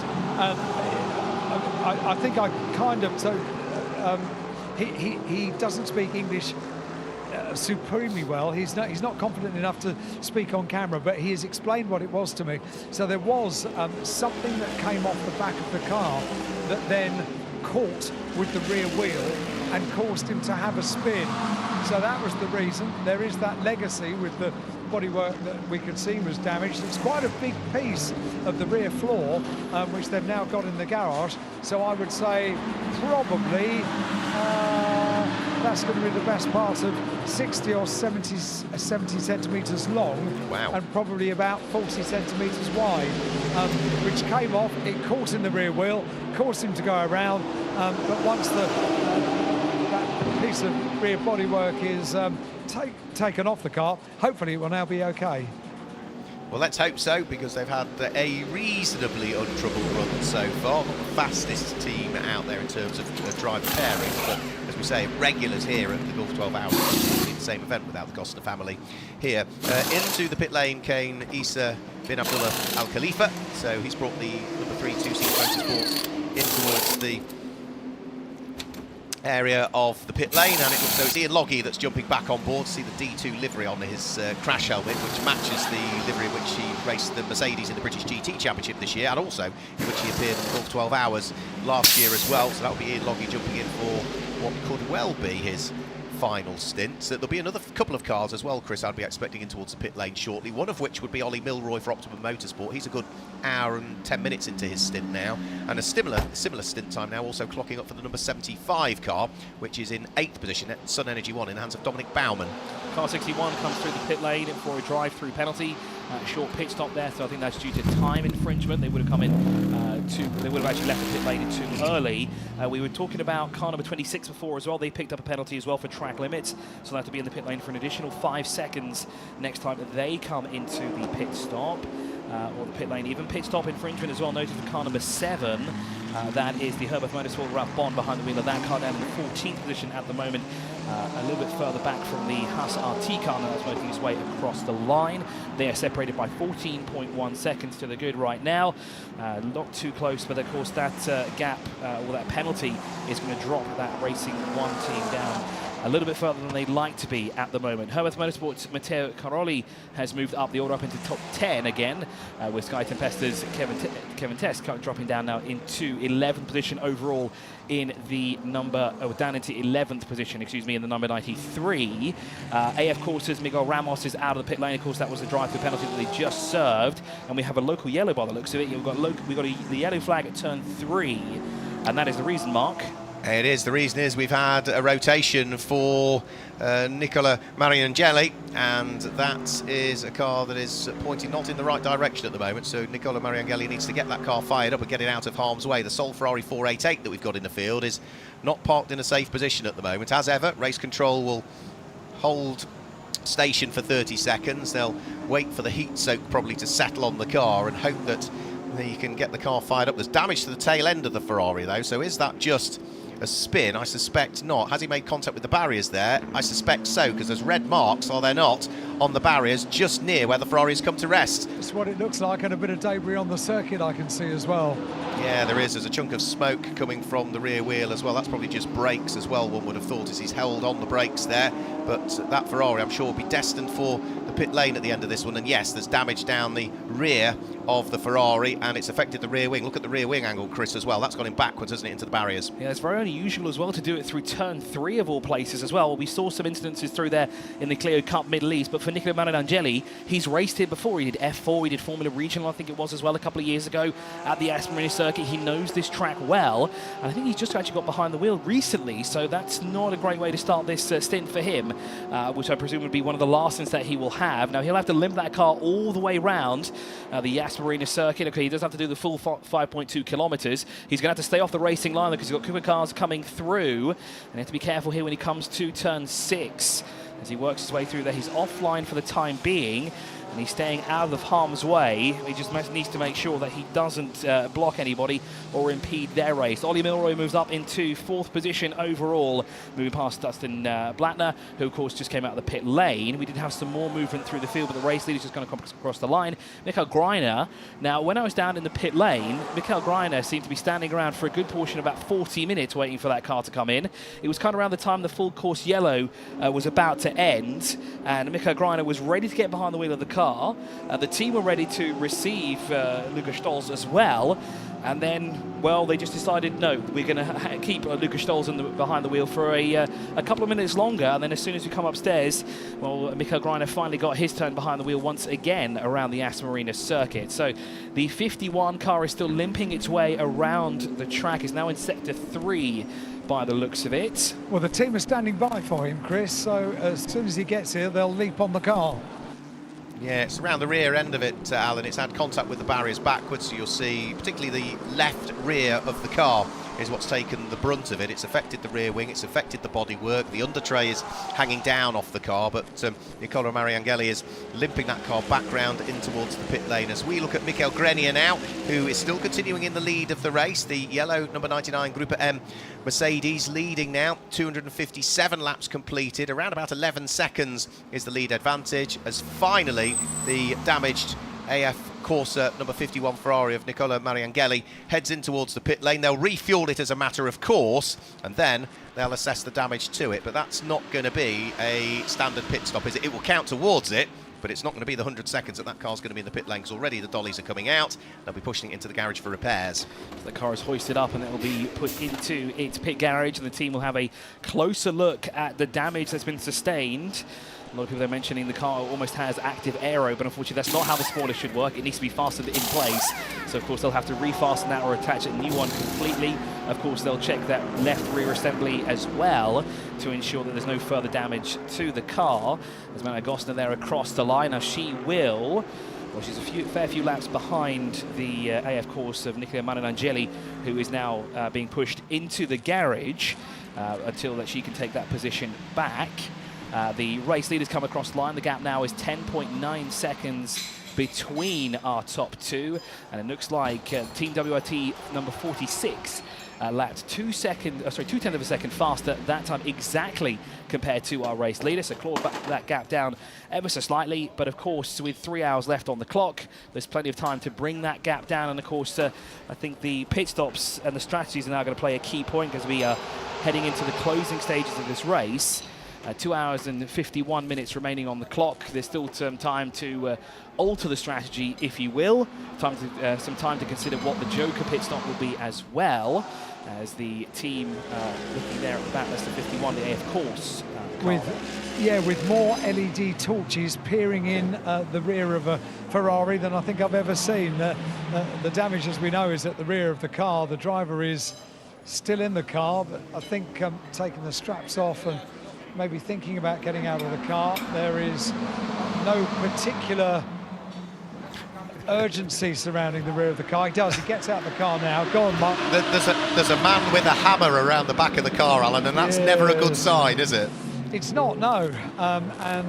So therefore, just judging by the body language of the team, I'm not sure this looks awfully good. They're sort of moving around the car slowly. They look very disappointed. Team now taking off helmets and balaclavas. This really isn't good. Such a shame for them. It was nice to see a 488 back out in the Lenovo Gulf 12 Hours. Everybody else has moved on to the 296 GT3 for this year, but that was the only 488 that we had out. And yes, it wasn't running towards the sharp end, but it had been, on various points, had been putting in some good times, particularly in the hands of the likes of Christoph Ulrich. And also, it's a Ferrari. Yes, what's not to like? Yes, exactly. So inspection going on there. One thing we do need to keep an eye on also is what is going on between 12th and 13th position, because the Haas RT Audi in the hands of Gregoire Silver was getting caught by the number 3 Two Seas Motorsport Mercedes in the hands of Ian Loggy. There's about 3 seconds between the pair of them, so that's something we need to try and keep an eye on. That is important because it is the battle for 2nd and 3rd in the AM category at this stage. The AM leader is a long, long way up the road in 5th place overall, which is Justin Blattner at the wheel of the number 21 Car Collection Motorsport car. So Mikael Grenier still continues to lead the way. He's got about 11 seconds between himself and the number 46 Team WRT BMW of Nick Yellowly. And then in 3rd place, it's number 14 Fabian Schiller, who sits there for Mercedes AMG 2Cs, who'll be rather pleased, won't they, that one of their cars is going beautifully well. It's 3rd place overall because, of course, they are a local team, aren't they? Bahraini-based team. Of course, and Haas RT have just come into the pit lane as well, so Ian Loggy takes that position away.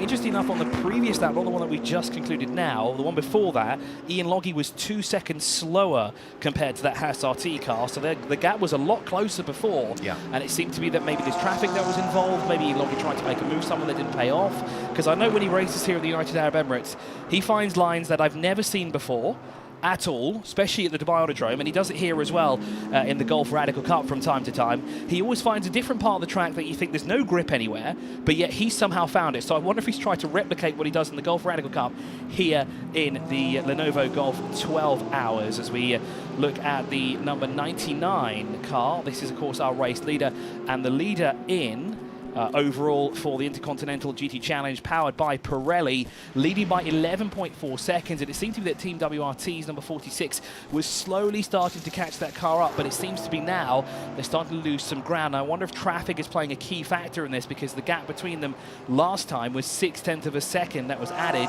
with a 153.187 for the 99 and a 153.747 for the 46 car. Now, if not mistaken, I think those are the only 2 cars. No, it looks like we've got 3 cars that are still on the lead lap, technically speaking. Or is that leading Mercedes AMG Team 2C's car a little bit further back to be on that lead lap? Do we only have 2 drivers?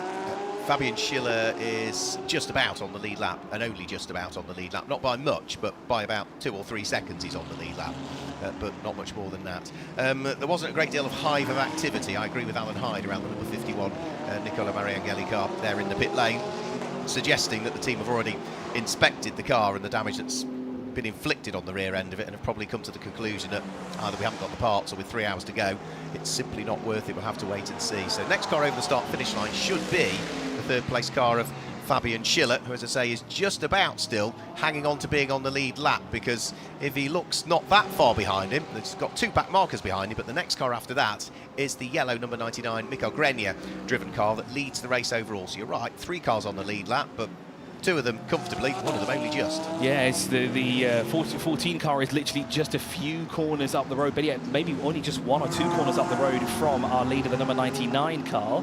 So it looks like we might be on track for another Mercedes victory. However, BMW currently sitting in 2nd. They've never won the Lenovo Gulf 12 Hours in the 13 editions that we've had previously.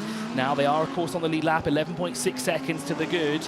Last time round, Team WRT's 46 was only 1/10 of a second slower that time round from the number 99, but still, it's slower. They're not gaining any time at the moment.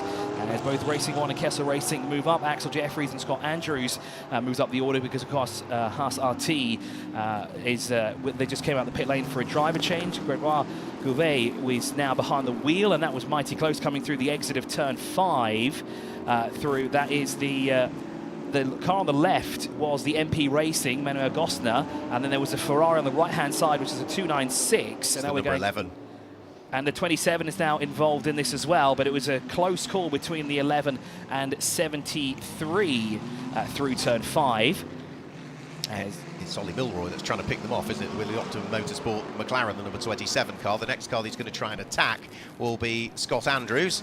and that's the car that runs in 15th place overall. So for Ollie Milroy, this should be reasonably easy for him to catch, Scott Andrews. Thereafter, how long it takes him to get past is a bit of a mute point, but the McLaren going well in the hands of Ollie Milroy. All British driver lineup at the wheel of the number 27 Optimum Motorsport car, with Mark Radcliffe having had 4 good stints so far. Rob Bell has put a couple of good stints in, and Ollie Milroy on board at the moment.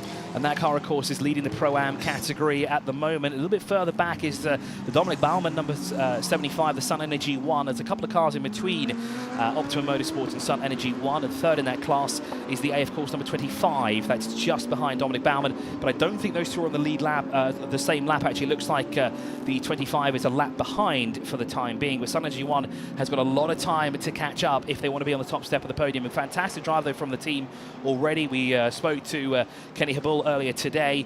Great to see him back in action here, and he put in a mammoth stint right from the very beginning as the Mercedes-AMG Team Gruppe M77 of Frankie Bird now moves up into the top 5, making their way past the number 21. As into the pit lane comes the 33 of Herbert Motorsport, and let's see if there will be a driver change for this car.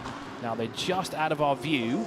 I do not see a driver waiting to get behind the wheel of that car, but I do see a fresh pair of Pirelli slicks ready to go onto each corner of that car, and it does indeed look like there might not be a driver change for the number 33. But we'll keep an eye on that for the time being. Nicola Manangeli is still in the pit lane in the 51. Unfortunately, the Tsunami number 79, Grove Racing number 4, and Garage 59 number 59 out of this race. So a total of 3 cars are officially out. Nicola Manangeli's team are working hard to get that car back out. There is a penalty now for car number 25, 5-second time penalty for track limits on their next pit stop. Car number 25 is the AF Course car that's currently running in 8th overall and 3rd in Pro-Am. Just having a quick look at what's been going on out there at this stage, and over the course of the last few laps, Mikael Grenier has ever more opened up the gap in the lead of the race between himself and the BMW from Team WRT of Nick Yellerly. So the gap that was hovering around 9 seconds is now to about 11 seconds between the pair of them.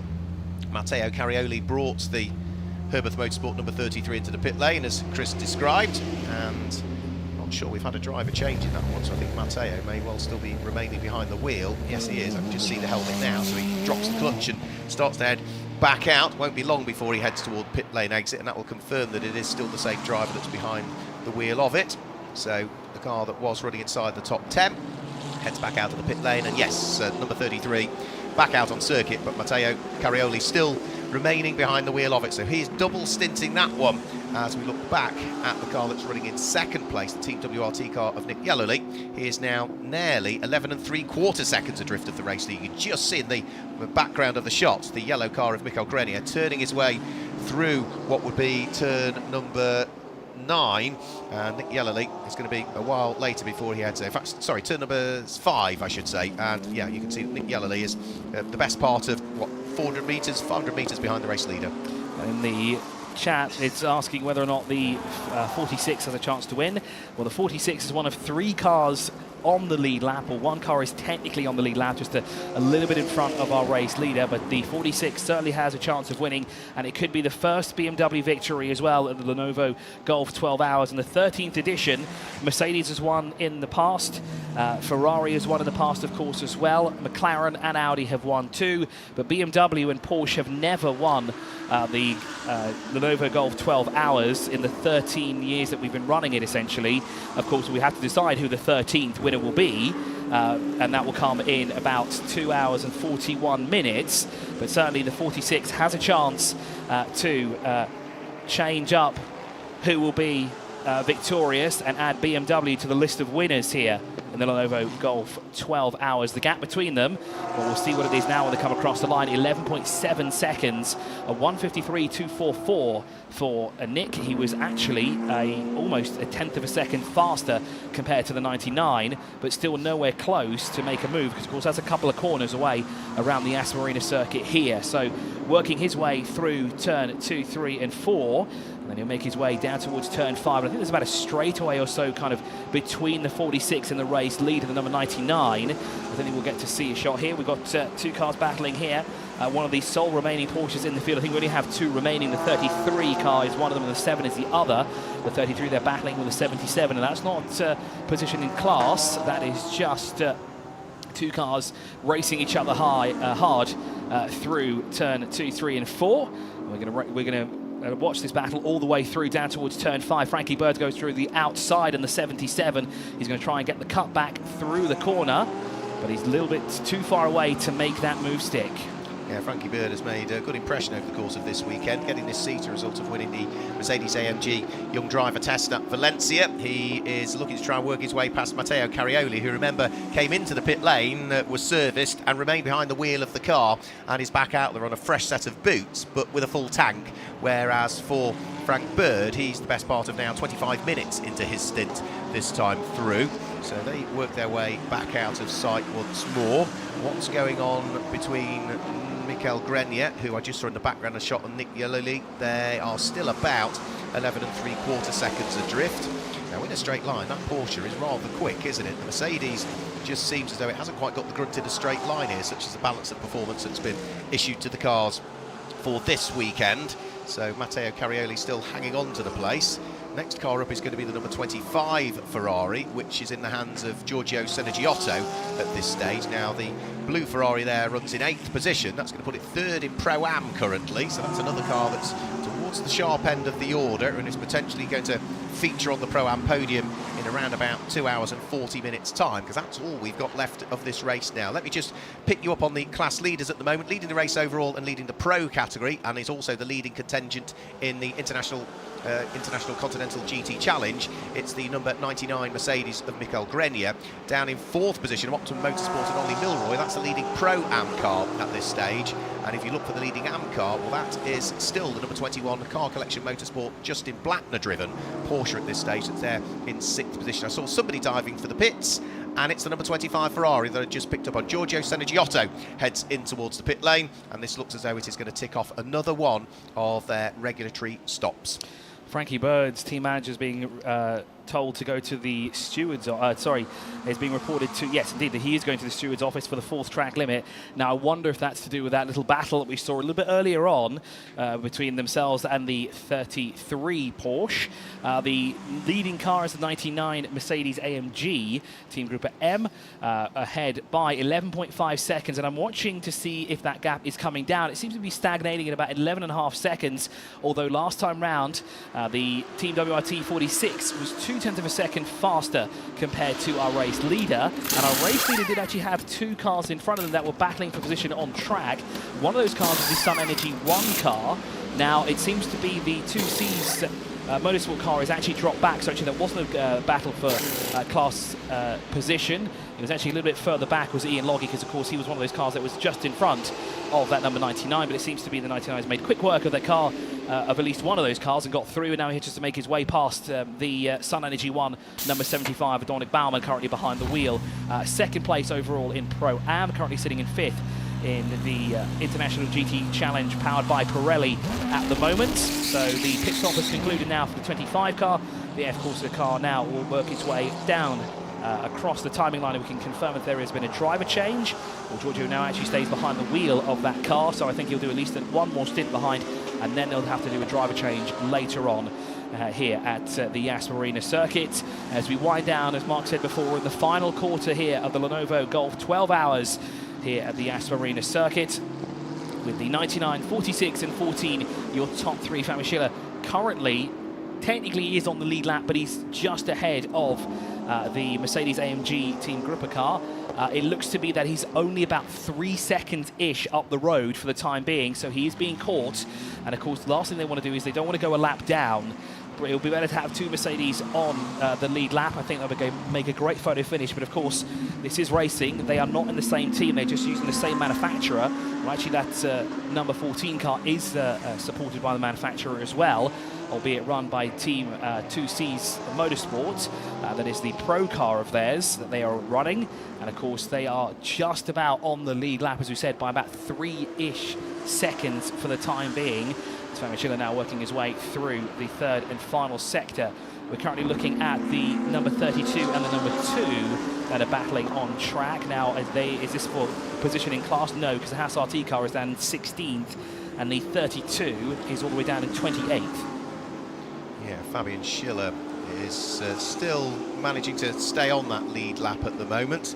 The Charles Weert car, the number 32 Team WRT Mercedes, that's the car that had the problems earlier on in the race and was brought into the pit lane for that exhaust to be sorted on it. That was what cost them all of that time and dropped them well and truly down through the order, pretty much out of contention. It was Philip Heng, wasn't it, that brought that car into the pit lane with the exhaust problem. Vincent Voss was looking very sort of concerned at the time that it came in, but then his mood changed slightly once they'd affected the repairs, and since then the car has run pretty much faultlessly, but it's just all of that time was lost with that pit stop, unfortunately, and that's why they are now the best part of 7 laps off the lead. They lost the 7 laps with that repair and have just never gained one back.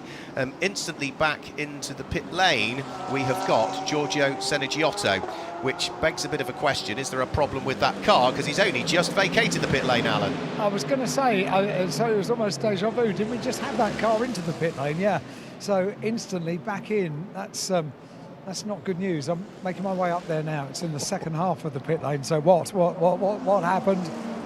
Mikael Grenier, our race leader there, picked off 2 cars in one corner there. Went straight past Dominic Baumann at the wheel of the Sun Energy number 75 Mercedes. Also picked off Alexander West at the wheel for number 59 McLaren. It was like a hot knife through butter, that move.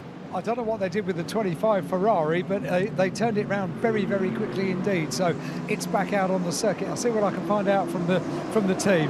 Thanks, Alan. Yep, so racing continues out there. Mikael Grenier continues to lead the way, picking his way effortlessly through the traffic with just over 2.5 hours remaining. So I did notice that they were actually, it looks like they were clipping something on the left-hand side of the car, or at least the left-hand side of our picture, so that would have been the right-hand side of the car towards the front end of the vehicle. But if they're doing such a quick turnaround, it can't have been anything to do with the tyres, it can't have been a loose lug nut or anything like that, because of course they're using the single one here. So that begs the question, what exactly happened and why did they come in after just not even a full lap of racing there when the 25 was released? Because of course they came back in. No driver change, no new tyres, and